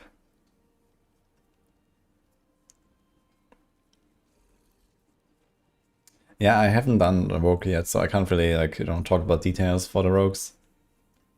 So we'll see. Yeah, I saw there's a lot of crazy aspects now in rogue, actually. They really buffed it. Okay, we're gonna do a recording. It's gonna be kind of a special video. You're gonna see it in a second. Okay, we have this. And let me just double check this real quick. So we had the selection. Kuras, Pit, Altite, Boss, I think. Then we also have Under City. And Vengeance. Okay.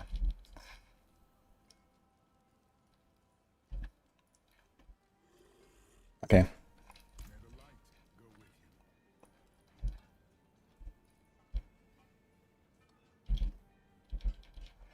Say hi YouTube everyone.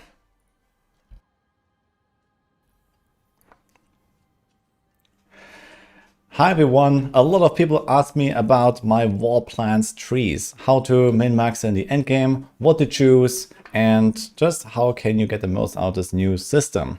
So I have sat down, I've tested pretty much every single node on those activity trees that we have here with the war plan system.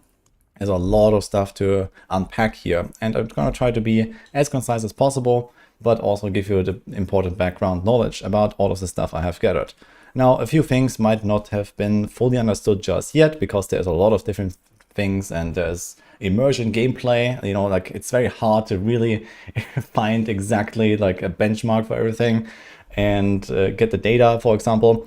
But for the most part, I think I have understood the system pretty well. So I'm gonna give you my best tips here. And I also have something special for you guys. We have a sponsor for this video, and that is Blizzard Entertainment. So thank you very much to them. They are sponsoring this for me to talk about the war plans and just give my insights on this endgame feature. And to celebrate, I will also give away 2 Lord of Hatred expansion keys to anyone in my YouTube comments on this video. So just comment at the end and tell me which of the features is your favorite in these war plan systems, what you're looking for, what you're farming the most. And I will pick 2 winners in a week from the launch of this video. So maybe you can give it for yourself or to one of your friends. Either way, let's get started. So let's talk about the trees. How does it even work in the first place? So we have the war plans here. This is your playlist of activities, as Blizzard calls it. So you just kind of select a few things that you want to run. You have up to 5 choices. There's like these different rows. You can always pick one of these and then you go. So it gives you a bit of a structure. And most of the time, I kind of just choose the activities I want to do. So I have my favorites. So for example, I like to do a lot of pit sometimes when I level my glyphs. Or I like to do some Helltide when I'm just chilling in open world content. And sometimes you get like a nice combo of like multiple of the same things in a row, which is also really helpful. Just like 3 times Helltide. And then you just stay there for like 10 minutes. and you open all the chests, and there you go. And sometimes there's 3 times sniper dungeons, so you can, for example, send an escalation key, and you actually complete them all in one go. So that is like what I usually look for when it comes to choosing what to do. Sometimes it's a certain thing I want to farm, sometimes it's just like a nice selection of activities, and sometimes there's also these special rewards that you can see here. When you look at the left hand tree, there's these extra rewards, like here's a lot of opticite and here's armor, and then you can reorder sometimes if you're not happy, and you can try again. And there's actually pretty crazy stuff. Sometimes there can be mythics, I heard, or like I heard of something like a 5 billion gold reward. So I have not actually seen it myself, but there is also sometimes a thing that just entices you to go out of your way a little bit. But for the most part, I just focus on like my top 3, top 4 activities, and I don't have to do all of them. For example, my character here has almost not done Infernal Hordes at all. You can just kind of path past it and skip it if you don't want to. So just as like a little preamble for this. Now let's talk about the trees and what can we do here. So we have the Tree of Whisper tree. I'm gonna go through all of these here with each of the nodes basically.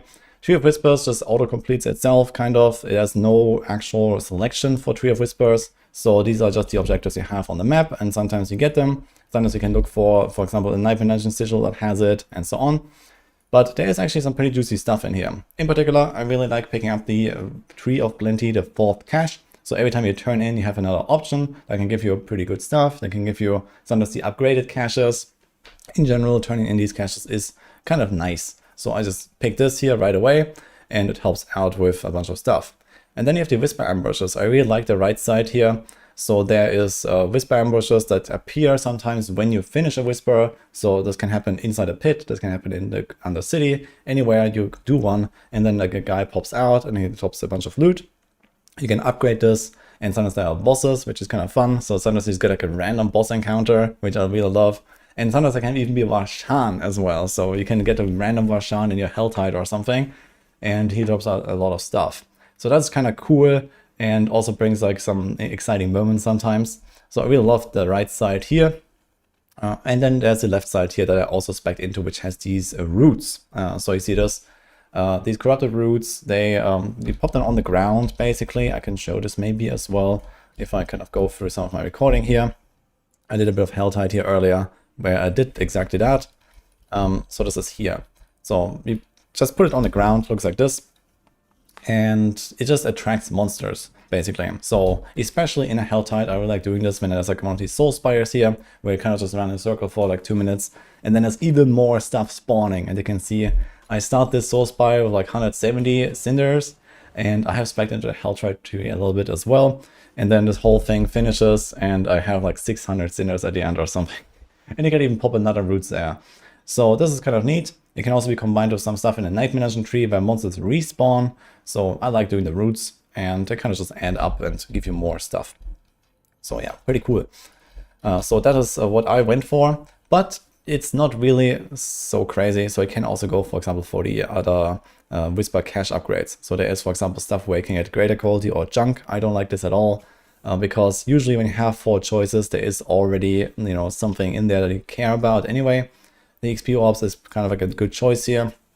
And then you can go down, there's all the way down to the spark here. But I feel like I'm not really worried about sparks. You get plenty from the season journey, and you can also farm mythics relatively easily with some stuff I'm gonna show you later. So yeah, this is kind of okay if you like doing a lot of Tree of Whisper stuff, but I like the roots. Now let's talk about Nightmare Dungeons. Nightmare Dungeons have some really fun stuff. I really like doing Nightmare Dungeons. So there is the left side, which gives you lots of Elixir Elites and respawning monsters. So we have this here in particular, the Gauntlet. When you click a shrine, all the monsters you kill during that shrine, in fact, will respawn later. So actually these shrine dungeons can be quite valuable just because of this. Sometimes you have this as an affix. So I really like doing that. And I don't have one to show right now. But you can get insane amounts of monsters respawning because you can carry them from shrine to shrine. And it gets wild at some point. And then you have this here, which is the Nemesis Bracer effect from Diablo 3. It can spawn up to 7 elites. So this perfectly synergizes with this whole thing. You click the shrine, you go to the next shrine, you click that one, monsters spawn, even more spawn on the next one, and so on. So it gets pretty crazy. And then you have this Conviction chest. When you finish one of those dungeons, it's like a buff that stacks up as you kill elites and drop like some little globes. I'll try to find this here real quick. And then you can turn this in here. So we have this here on the top right now. So basically don't get hit, then you keep your conviction, and at the end you have like a big chest. And that actually is relatively rewarding. So I like doing that. And you just see like a bunch more of the Nightmare Dungeon stuff going on here as well. There's also this War Bounty chest that you can open there. This is one of the other nodes. It just gives you more stuff. And overall, I think Nightmare Dungeons are pretty juicy. You can see here, like going through like one of those dungeons. Okay, arguably this was a treasure breach dungeon as well with the goblins. So pretty neat. But then imagine you get like a shrine here. You can actually respawn the goblins and then, you know, take all of that into the next shrine and then respawn the goblins again. And it's going to get pretty crazy, as you can imagine. And like one run here filled up my entire inventory with mostly ancestral, legendaries, and uniques. So it's kind of crazy. And also here's, for example, the extra boss that can spawn. Sometimes you get like 2, 3 bosses and they can reappear again. Pretty cool stuff that is going on here in Nightmare Dungeons. So overall, they're pretty juiced. And I really like the left side here. Then we have the middle path, which gives you this chance to respawn bosses. And then the plus monster power and escalation sigils. So you can farm escalation sigils like crazy, and they're pretty valuable. Especially if you get like some setup here where you have like, you know, here's like 1 dungeon, 2 dungeons. And imagine there's like a 3rd one. This is like perfect for like an escalation run, for example. You just do 3 dungeons in a row. But even if you don't, you can just do 2 in a row, for example, and then just finish the escalation, for example, because they're just kind of good by themselves. And then we also have the last node here, the branching path waves. So this is getting fixed on the next patch on Wednesday. So previously there was like a little bug where sometimes you get kicked out when it rolls stronghold dungeons that you haven't completed yet. But that is a thing of the past, and very soon. And then this is going to be crazy because you get 3 portals and these escalation sigils roll random modifiers. So you can always pick the best one out of the 3 options and then go to the next one and then pick the best out of the 3 options. And then this gets even crazier because you stack these bonus modifiers with all these tree nodes here. So this is really nice to farm any sort of loot. You can farm Astra of the uniques. And I really like the red side and the middle path here. And then there's like the kind of like just for fun stuff on the right. The Nightmare Dungeon Goblin stuff. So here you get Treasure Breach affixes. I have not really noticed this happening too often. I had this for a while. I got like 2 or 3 of them. But if you really like goblins, you can get them much more reliably when you spec into this whole blue stuff here. So if you don't like doing the escalations, then I guess you can do that as well. There is these altars you can click, and then there's you replace them with goblins basically. And then you have a chance to get these Treasure Breaches for even more goblins. And then you also have the Treasure Goblin Realm. So a lot of stuff here with goblins, which is also relatively good. Alright, then we have Helltide. So we have this here. I like doing those 2 points right away. This is the Hellworm bonus, like extra monsters. Like it's like a special Hellworm that pops out basically when you choose this.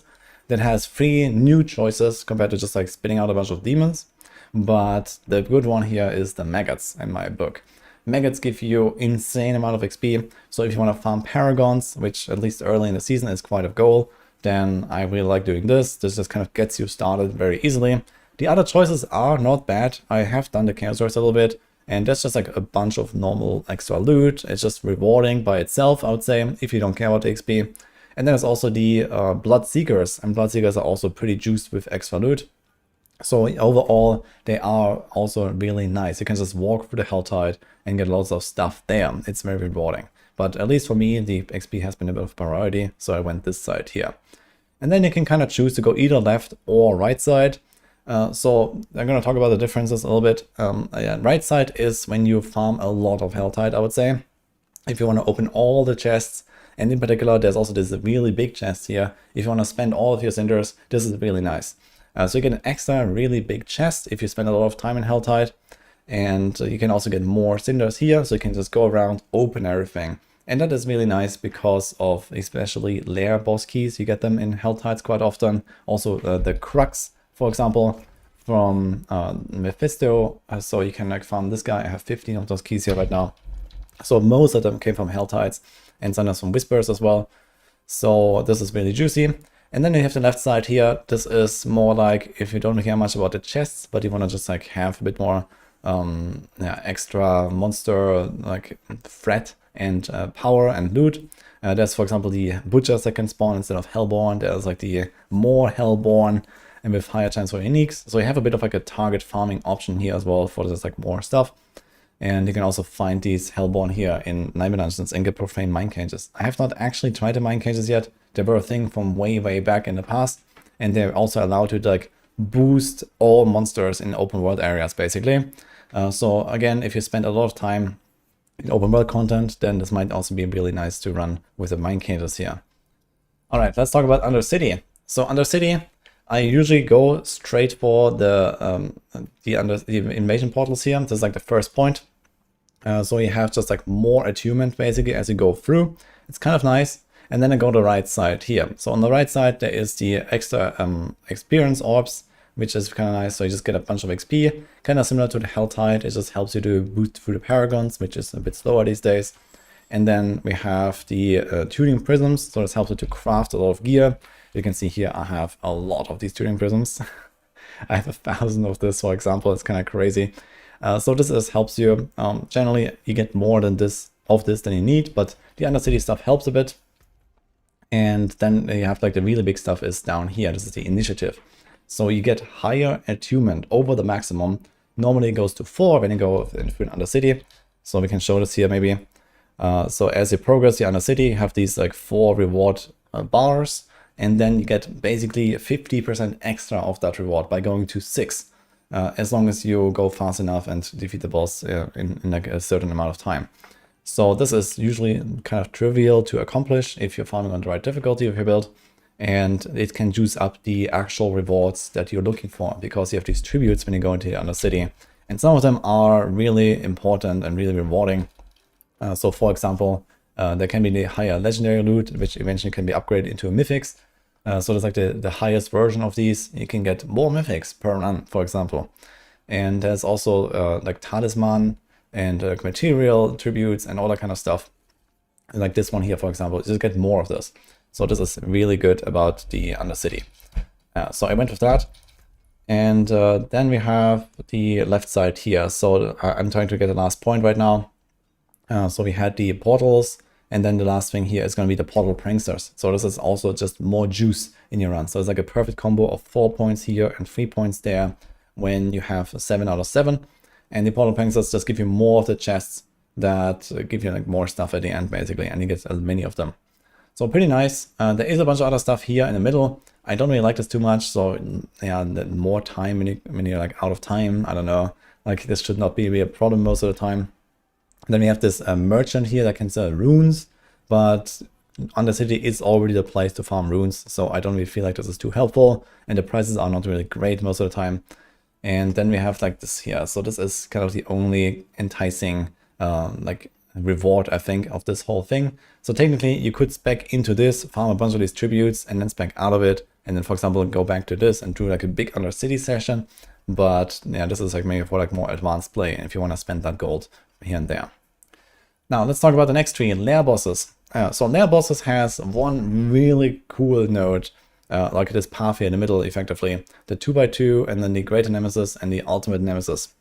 So the way this works is that you defeat a boss, and then a portal appears, and there's a double boss fight, and that is for free after opening the chest. So it just happens when you open the horde, and then you have this double up fight, and they give you a lot of stuff, and they're also really rewarding for mythics in particular.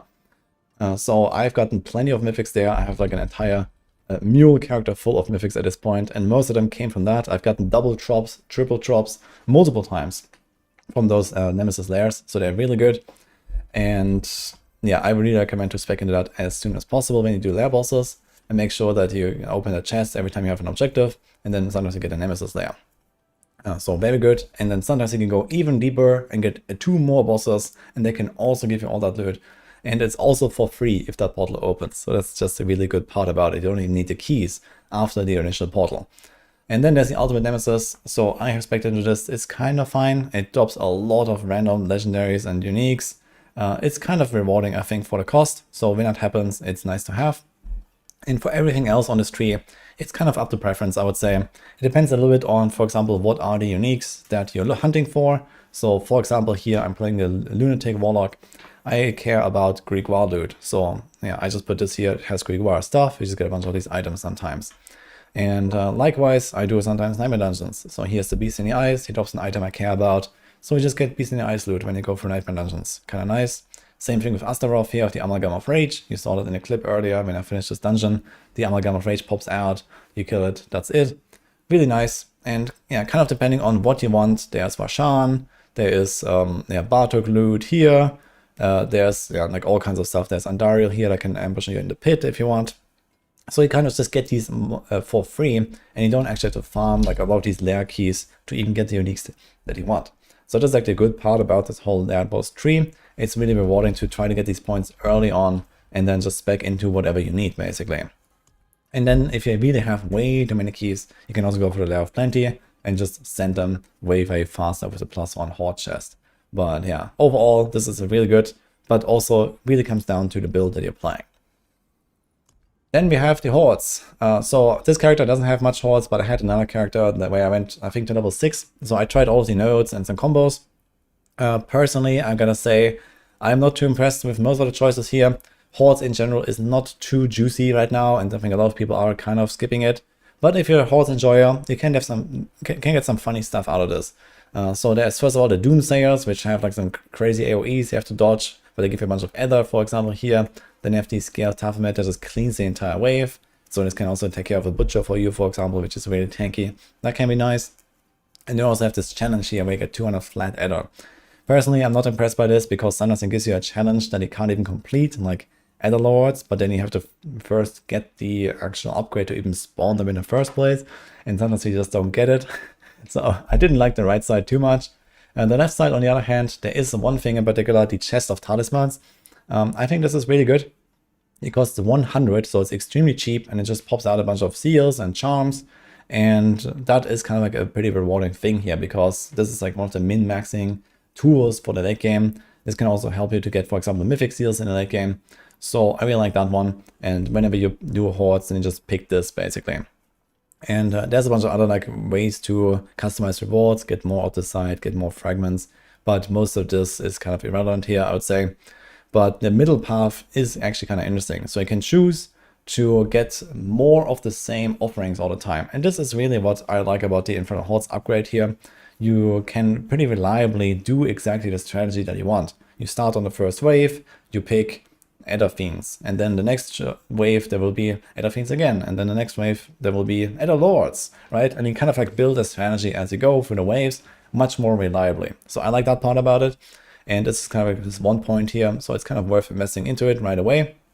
And then you can choose either having 4 options, so you can really build the strategy you want pretty much every single run. If you want to do Ether Lords every single one, then there you go. Or if you want to do Soul Spires every single time, there you go. So I have tested this, and it's very reliable actually. And every run with 10 waves, I ended up at 1200 to 1800 or so without Chaos Waves. So it is really rewarding. And on the other side, you can do more Chaos Waves. So if you like to embrace the chaos, you can do that. And you can get lucky with the goblins, for example, and then get a really juicy runs. So that is the alternative here. I think both is fine, depending on what you like. And then you can kind of go down here this path. And you have this impending doom effect here as well. That's not terrible. So you just get a bunch of events all at once when there's 10 seconds left. So you can spawn a bunch of masses, a bunch of Ether Fiends and whatever. And you just need to be fast and clean them up, basically. But that's pretty good. And then there's this Black Pact. So this is sort of like a backup that you can keep.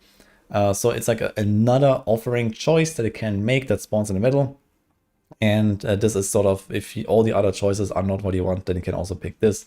And it's going to be of the same category of before. So this is also allows you to more reliably build into a certain strategy. Kind of neat, to be honest.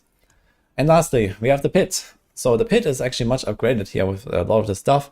And there is very interesting paths to choose here. The first thing I would recommend to everyone to get is Koron's Haste. This one gives you effectively +2 glyph upgrades every single run, because you have 50 minutes. So completing it in 5 minutes and getting +2 is pretty easy. So this just helps you out from the get-go. And then you also have this in the Heart of Stone. So as you go through the pit, you carry this thing around and it spawns progress orbs. I'm going to show this here actually briefly. Here's a pit run. So you pick this up right away at the start as you go in. And here you carry this around, and now you can find progress globes. So this just speeds up the run even more, and I would recommend just get those two things right away on every single build, on every single character basically, because it just speeds up the pit, it gets you those glyph upgrades faster, and yeah, it's pretty nice, yeah, overall. Unless eventually maybe you spec out of it when you're completely done with the pit. There are other ways to actually complete the pit faster, not just through the progress bar, which is also the butcher you can spec into. You can just finish the run when it shows up, and there's other stuff like that. So that's also kind of neat. But I really like taking that. And at the end, when you spec into the entire pit tree, there's all the way down here in the middle path, the Corran's Soul, where then you can get the plus one progress orb. Sorry. There's the Corran's Soul, where you can get more extra XP from the progress globes. So this is very nice. And you have this deposit here for the extra progress orbs as well. So if you don't need to level your glyphs anymore, then you can actually put all of the glyph upgrades into extra XP as well. So that's kind of neat. It's not the best way to farm XP, but it works. And if you're done with your glyphs, for example, then you can do that. There's an alternative here. If you don't care about glyphs or XP at some point, you can do the extra loot here as well. So you can just deposit all of it. So if you want to keep farming the pit forever, you can do that now without having to feel bad about wasting your glyph upgrades, for example. So this is one way you can do this. There's a bunch of other nice stuff. There's these orb thieves, so they give you more progress globes. There's just kind of little goblins that appear, so you can go even faster in those pit runs. And yeah, here is the Butcher Guardian that can appear, kind of nice. And special events appear more often as well. Personally, I don't really know what all of that means. So there is apparently like a goblin pit that can happen and stuff like that, and maybe other little funny things. But I've not really seen too many of them, or I just didn't recognize them necessarily. But yeah, goblin pit I have not seen yet, even though I had this almost the entire season. It's pretty rare, it turns out. But yeah, this is one thing there. And on the right side, there is the Corran's Wager, and you can farm these artificer stones, and then there's a vendor that can pop up, and then you can buy some items from that. They are pretty pricey. It takes a few runs to actually get one of those items, but they seem to always have greater affixes and be relatively juicy, and there might be some pretty good stuff in there. Then there's also this here. If you're like more of an explorer type of person, you can go for the cursed rituals. There's like little things you can click, like flowers and rocks and whatever. And then you have these ritual sites where you can get extra loot. And that is actually kind of good, I believe, based on what I've tested. I've tried this a little bit, and it does require some attention to actually see these things. But if you go a little bit of a slower pace and you don't care about the speed running part so much, or if you, for example, want to continue in the pit after finishing one, you can do that. And there is stuff to find, basically. And lastly, the cursed offerings here. So I tried this also briefly, and they are really rare. So I don't know, like maybe 1 in 10 or 1 in 20 runs or so. I tried it for a while, but they are extremely juicy. So when I found one of them and I had a bunch of these stones, then yeah, they pop out a lot of stuff. And I also heard they drop these Trace of Echoes extremely often, or maybe every time even. So if you want to do Echoing Hatred, for example, then this might be kind of the way to go here. Yeah, and that also kind of sums it up for this video, actually. So yeah, TLDR, there is a lot of customization in there, but yeah, sometimes there is certain rewards you want to farm, and I try to give my reasons why I do these. So hope this helps you out. I do have a planner for this actually as well that you can follow along. You don't have to like find everything from this video, but I will link this here as well in my description. So go check this out. You can have the trees here. This is just an empty planner, but you can scroll down here. And this is kind of the point allocations that I am shooting for on my characters as a general baseline. Of course, feel free to customize this, to adjust it to, you know, whatever you like. Maybe you don't want to do a certain thing, or maybe you want to explore another. So that is up to you. But I hope that I gave you a pretty good overview here of just all the choices that are available and why to pick some of them. So hope this helps you out. Hope everyone's having a blast in this season, in this expansion. I certainly am enjoying this a lot in the exploration part of this, and I'm quite excited to see what else we will get with the war plans in the future. I feel like this is maybe just kind of like the first version of this, and then it's gonna be more stuff in those trees, more nodes to choose and updates. It's gonna be pretty cool, I imagine, as we go. But even just as it is already, I think there's lots of really cool stuff different strategies to make, different content to farm, and I really like that. So with that, I'm gonna wrap it up here. Again, a thank you to Blizzard Entertainment for sponsoring us. So go check out the link I have in the descriptions about the planner and about Lord of Hatred. And also, again, the giveaway for the Lord of Hatred keys. So leave a comment and see you guys next time.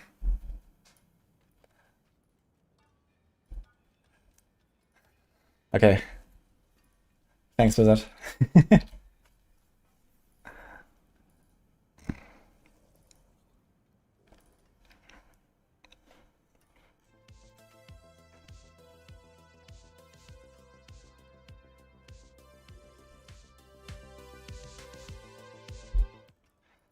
Okay. Yeah, the wall plans clip that we have is like a bit outdated and like very short. So I figured I should make like a full video about everything basically at some point, and this was a pretty good one. So Blizzard asked me to kind of like cover some endgame topic, right? And I figured what better to choose than wall plans, which is like the game kind of, right? This is everything. So there we go, I guess.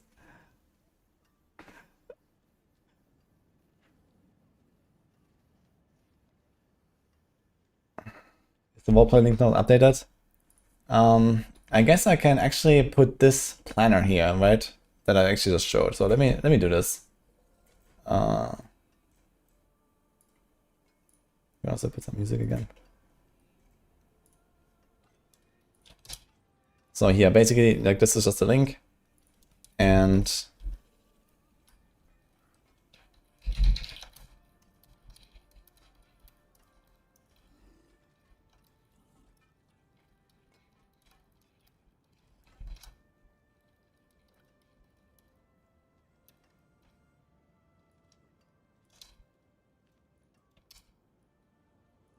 like that.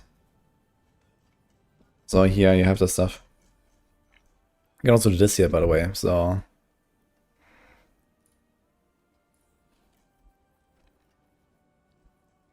because it's just empty anyway, so you can just see the wall plans run away.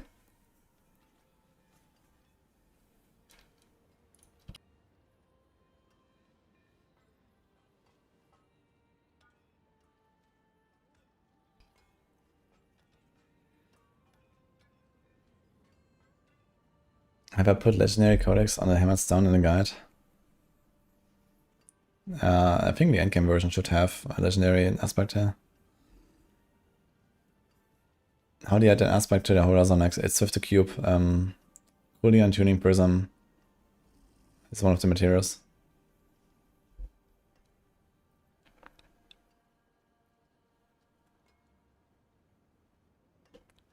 Nobody will never beat the Blizzard payroll accusations. Yeah. Unlucky.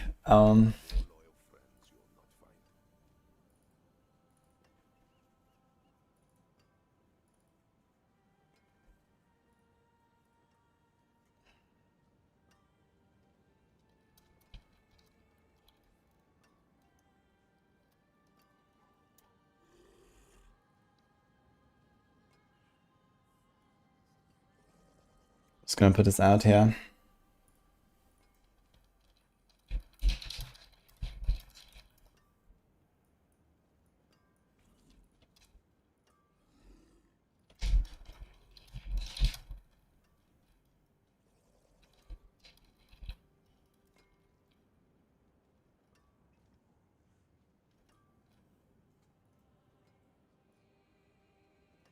Okay. Now, guys, time for something fun.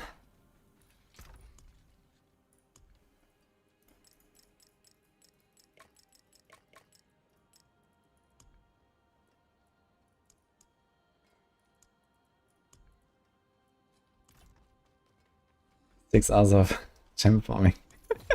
No, we've done that already. 10.9k souls. So okay, let's check those numbers, yeah. I was doing something fun before. Actually, recording the video was fun.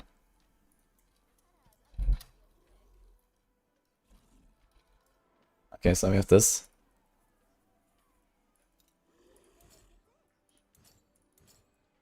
Thousands of gems in a handful of dust.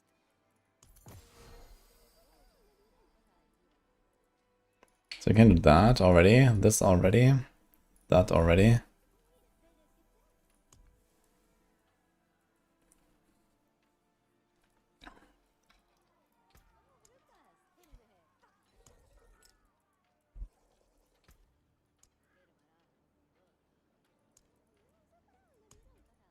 We can do this. I can do that. I think I'm gonna go for 1 ruby, 1 topaz, and 1 diamond from now on, since we have more auras now anyway. So we can juice that up a little bit. Okay, I have to do that. I have to do this. And this.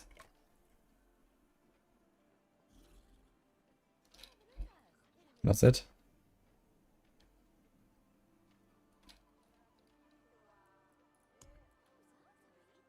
Wait, there's no selection for salvage all royal. Interesting.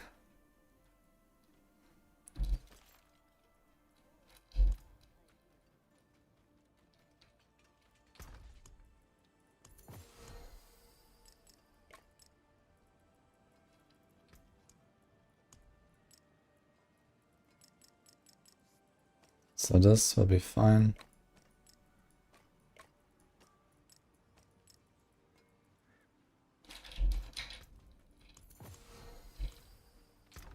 Just to make sure, I want to try this.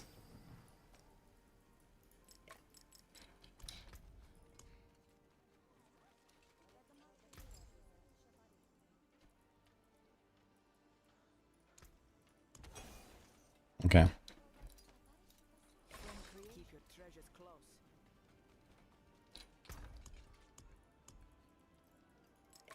So the favorite with the savage works. I've actually never tried to favorite a gem, I just realized. I've never done favorite on a gem.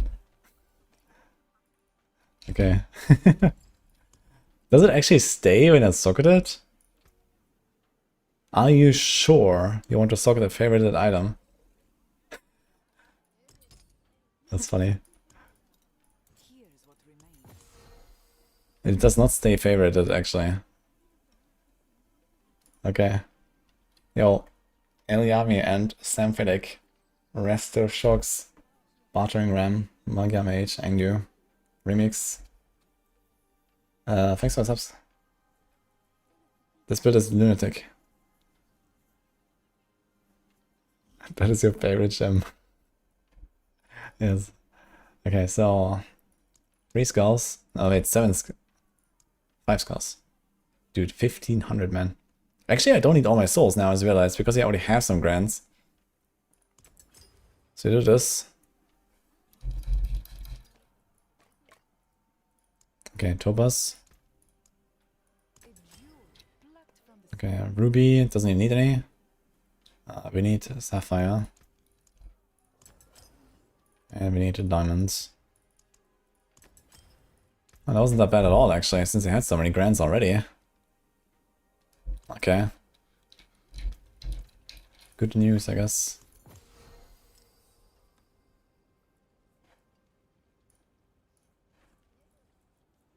Alright, it's not the biggest.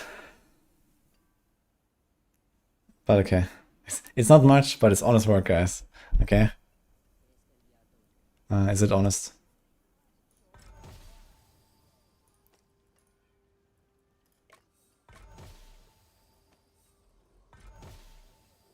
Oh, they look beautiful, man. Look at this. Damn.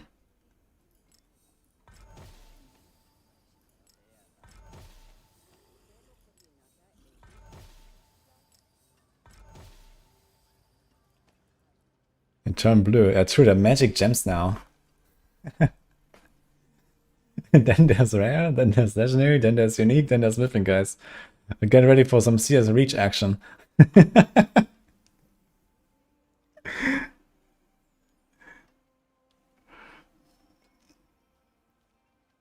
Just 7 more heroic skulls and 14 diamonds.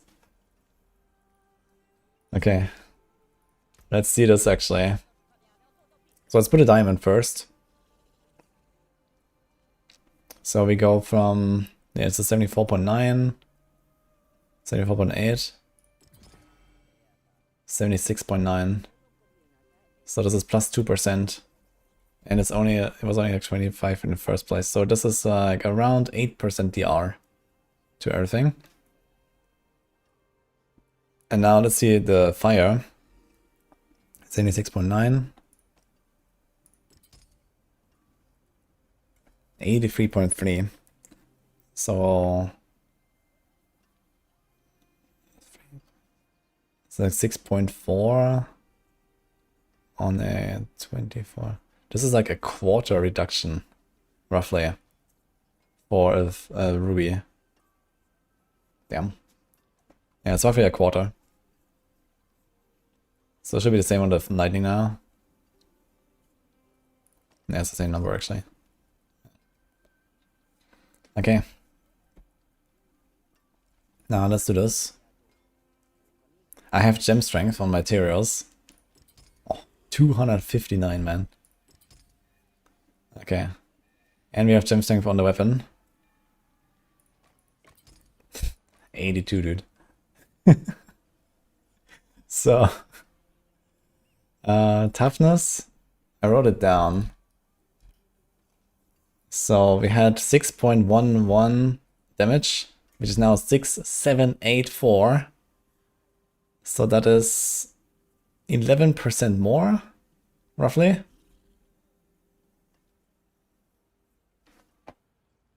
And my toughness, okay, my toughness went up like not too much, but I had 2 diamonds and one of them became a topaz now. So I think it probably didn't go up as much as expected, basically. If that was a diamond, it would probably go up more, but I kind of care more about the lightning now, since they're about to go push. But yeah, it kind of made up a little bit for the bigger gem, basically.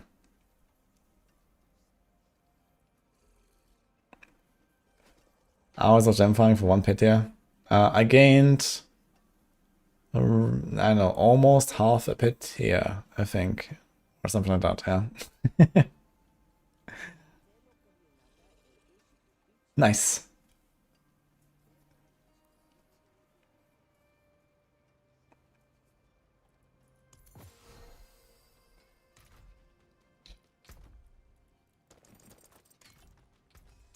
Thinking of Albier swinging away.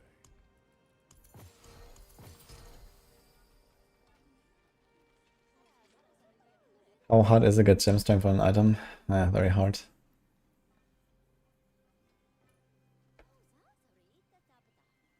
Just another 16 hours of farming for 1 pit tier worth of buffs. Yeah, so when I go for the big gems now, I guess I would, like, going from these to the flawless heraldic, starting at grand, I guess it's probably gonna be somewhere in the range of like a pit tier or so.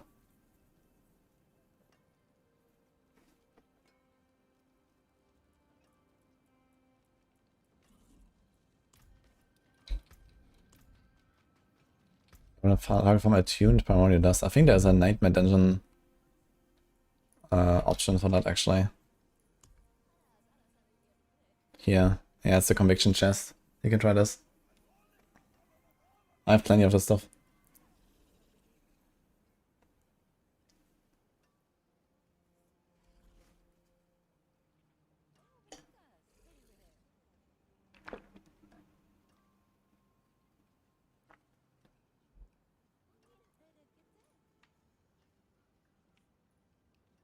If Mars and Vega glyphs on a new character.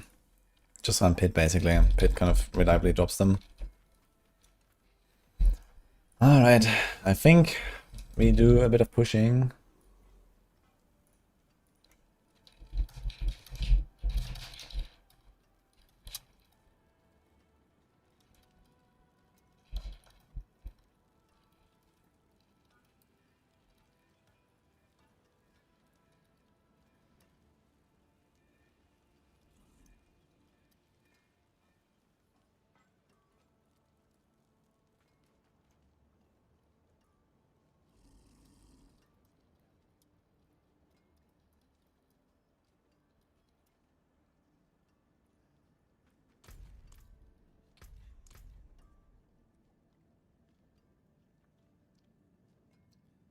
think it's gonna send a 126 and see how it goes. But before that, there's one more thing actually.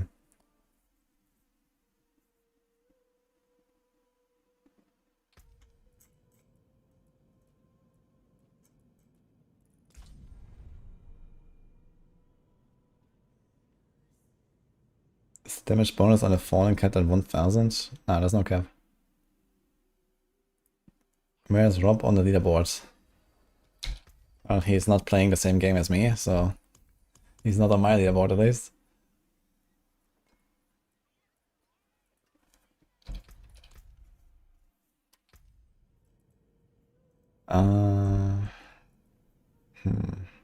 I need to check a few more mules, just to make sure. I was gonna go through them all.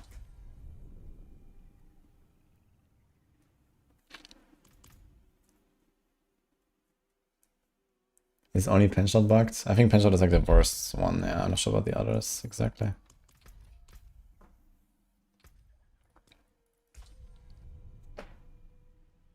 Curse this place.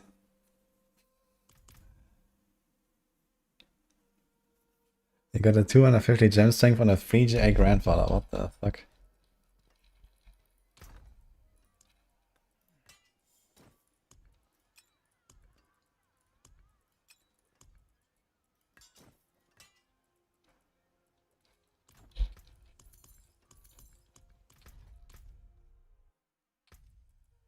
Should we boost a rogue to craft mythics? That's not a bad idea.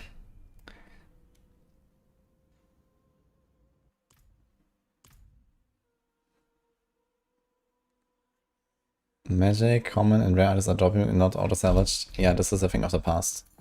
You want these items now for crafting. Blue and yellow in particular. Like, these are all crafting bases here.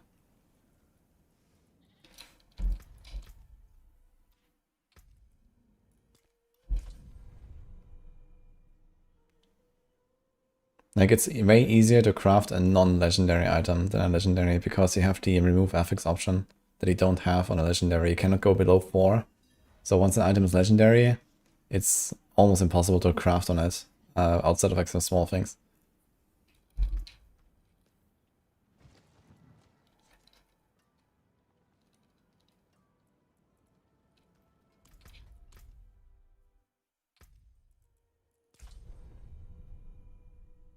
Are we starting rogue builds? Soon. Why did I remove the mule's gloves? Because I boost these characters and then I usually equip a bunch of stuff. But in this case, I didn't have enough stuff to equip.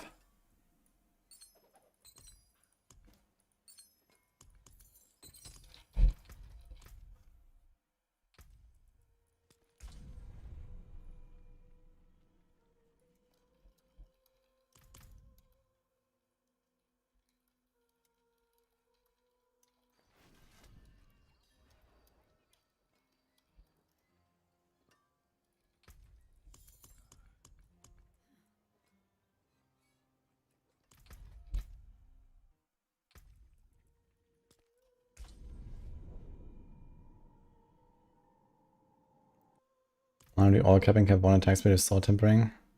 On what? Yeah, on Lunatic you can overcap attack speed. I think I'm like 5% over the cap or something even.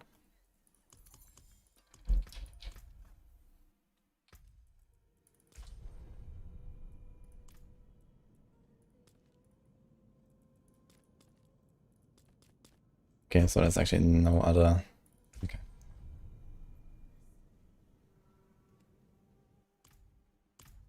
Ring of Starless Skies can work for Apocalypse, yes.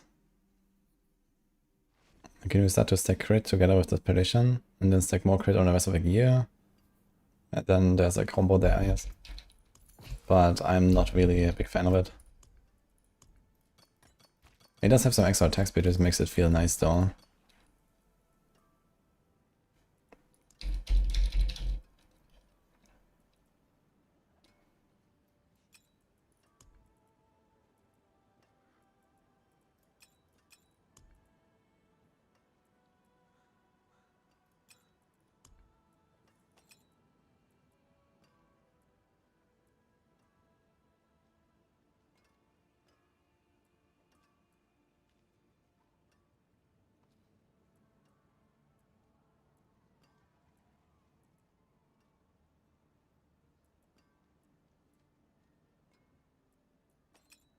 Okay, let me count. So we get 40% attack speed from aspects.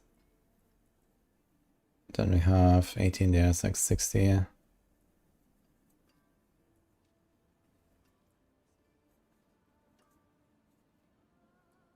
Then we have 70. Nothing. There's another thing, I guess, it's attack speed. I'm missing something.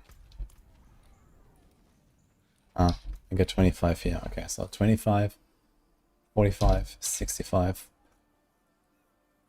85-ish, and then 95. Yeah, so we removed this. So we have a ring.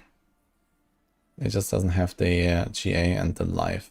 But otherwise, this is kind of a ring, I guess. So I want to try Signet over... Well, unfortunately, this one is unmodifiable. But yeah, crushing should be on a glove in that case, I guess. It's like 5% difference. But okay. It's good enough for science. Yo, Kalidor, thank you.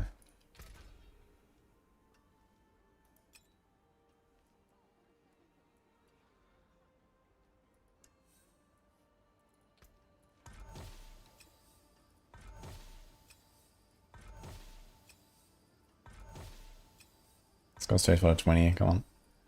It's only 1 in 6.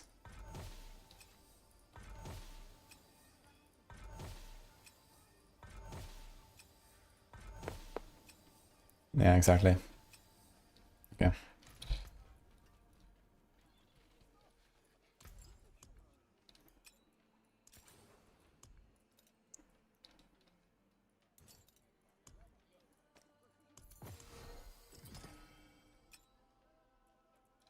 Good luck, mainlander. It's a bit of a toughness downgrade, but it's okay.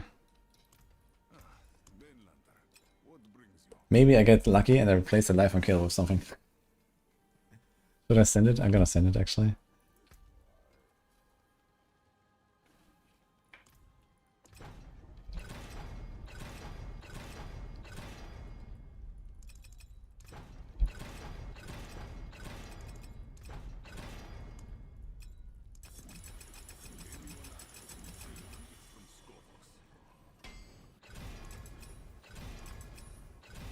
Okay, it's 25 full multi. Okay, don't break, please.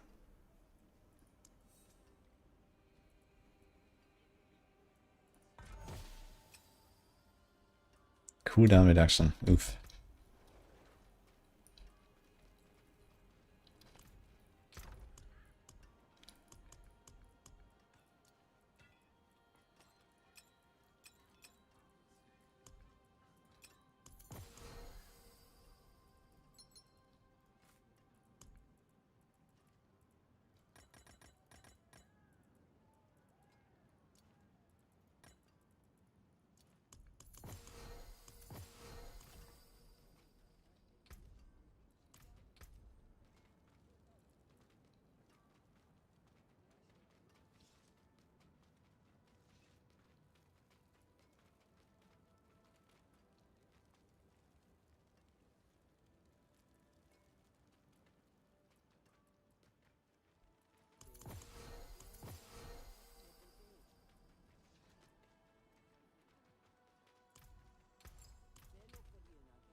Yeah, we're pushing.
Interesting. So they all have their individual timer.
Yeah, the Nemesis portals is where I get most of the mythics.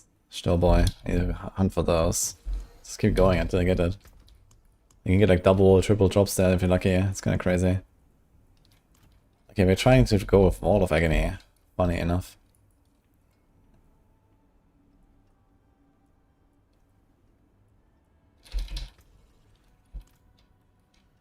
Okay, let's send a... Let's start with 125. Let's see.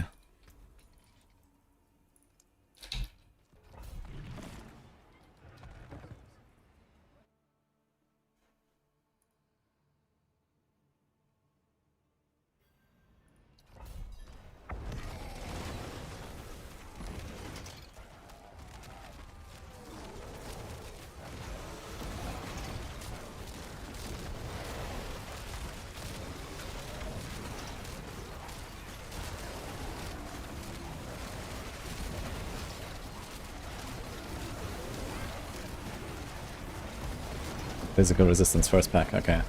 Good test.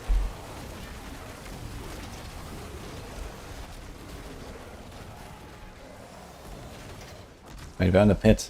Oops. Oops. World boss in 2. Oh no, maybe okay. Maybe I'm gonna go to the world boss real quick. Quick.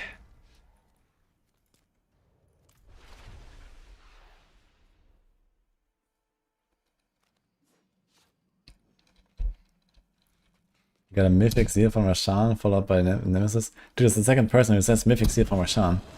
Something's very sus there. How do you achieve the part in Season 9? Generally, you have to craft a flawless Ceramic Gem into Jeweler. And they're gonna allow you to do this on Wednesday. Right now, you can only do it in the cube.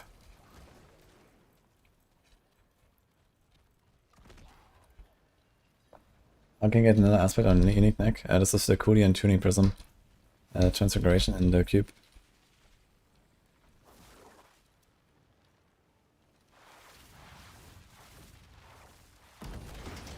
Yo, GK, about your question, Grandfather versus Mace. That depends on the build, that depends on your crit chance and everything. Like, you can try to math this out, but just like a screenshot of how much damage you do is not really gonna be enough. Realistically, I would say try it.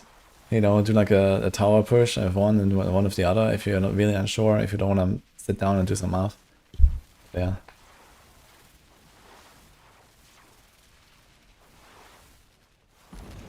The Apocalypse build, yeah. If you want to do Grandfather, you need to have at least 80% crit chance, I would say.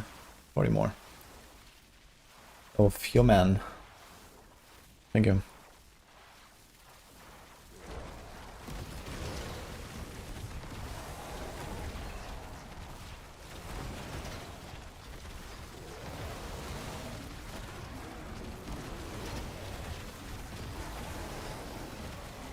Okay.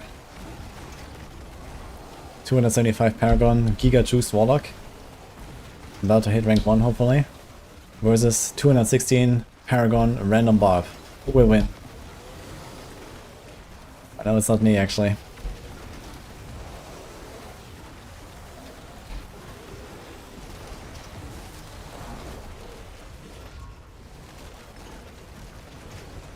Actually I'm gonna wait the last 20% or something. I'm just gonna let him do it.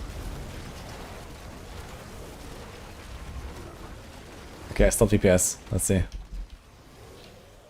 Wait, he's not doing shit! Wait a second. It's me! Okay.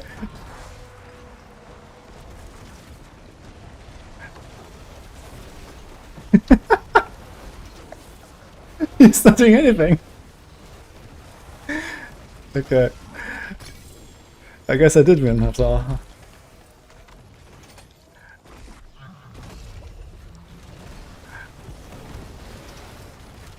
This is a support bar, nice.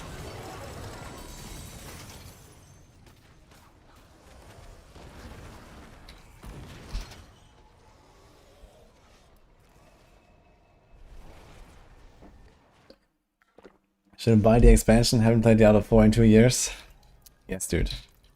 It's great. Step up to my end. It is done.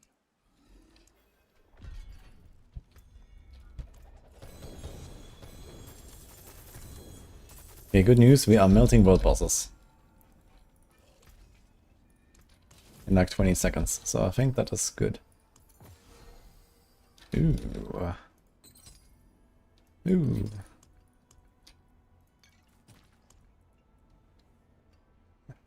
Ancestor escalation sigil? It's kind of funny that this exists, I must say. Okay, can we play the game now? Let's see. 125. Tower. Setting. I am running Pain Gorgeous Charm right now because I don't have good love. So I just have that.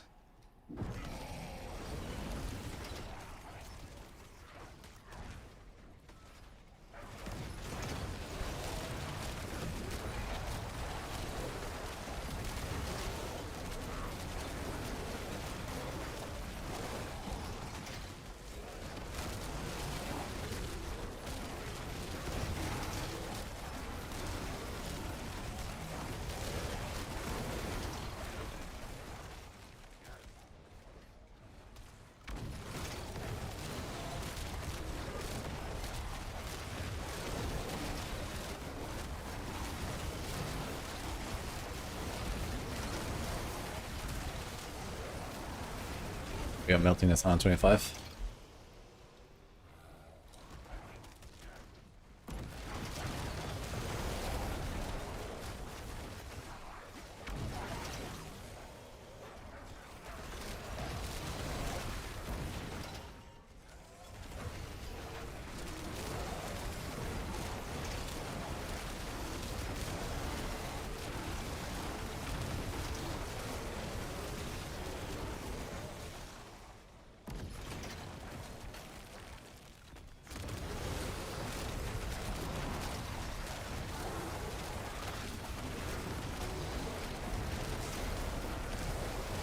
I get.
Okay, let's see das hier da.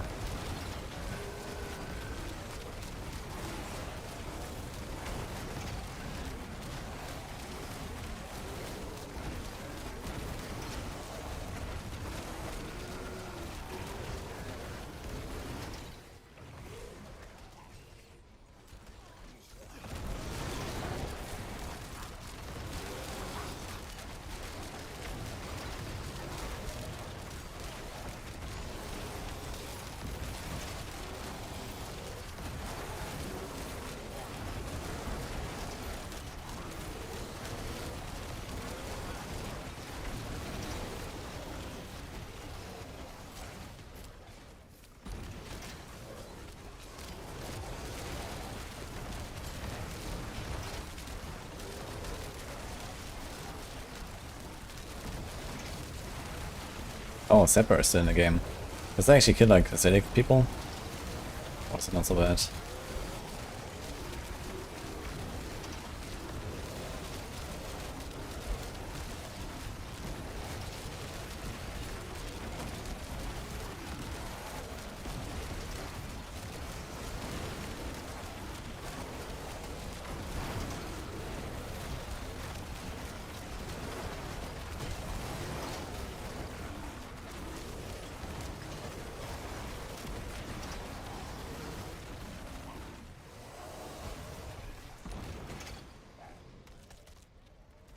Huge bar.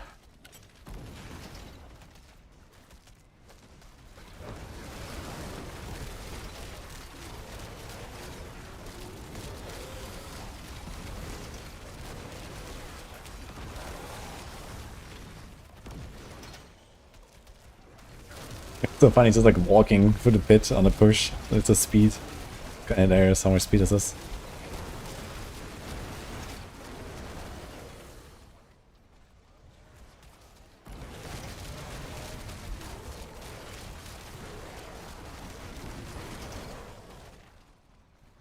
Like also with the hands behind the back, that's kind of there's the animation there. Love it. Do, do, do, do, do.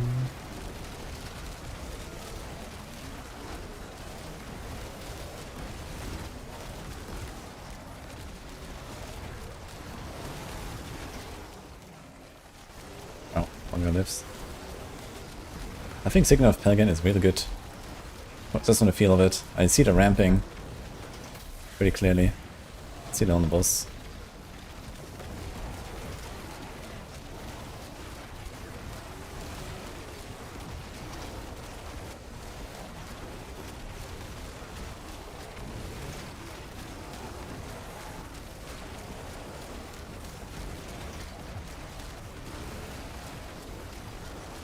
This is really weak.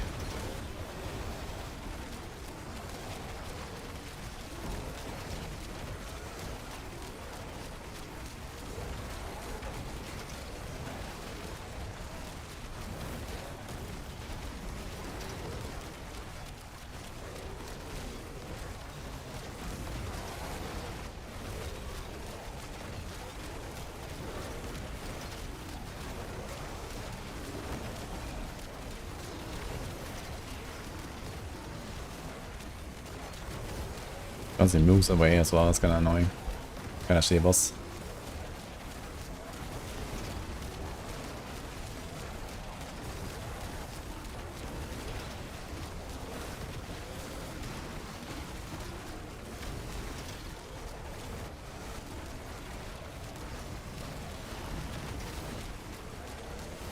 Yeah, I kind of feel like the Signet does not work on a boss.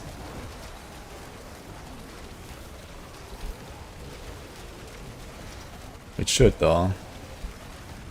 But it feels like it doesn't. Like I don't see my damage really ramping. Should be pretty obvious. Like a stagger is I think usually 7 seconds. He was staggered 3 times now. So 7 times 20 times 3. Should take like 400% extra damage now or something. But this is not 400% extra for sure.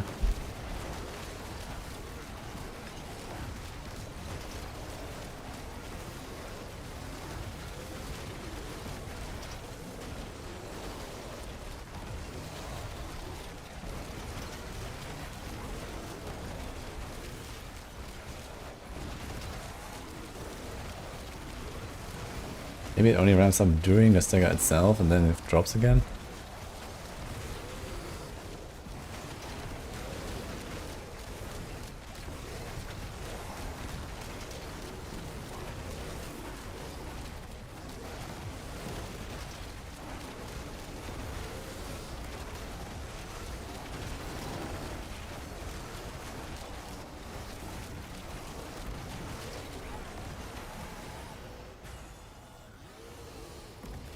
Okay. That was a long boss. Oof.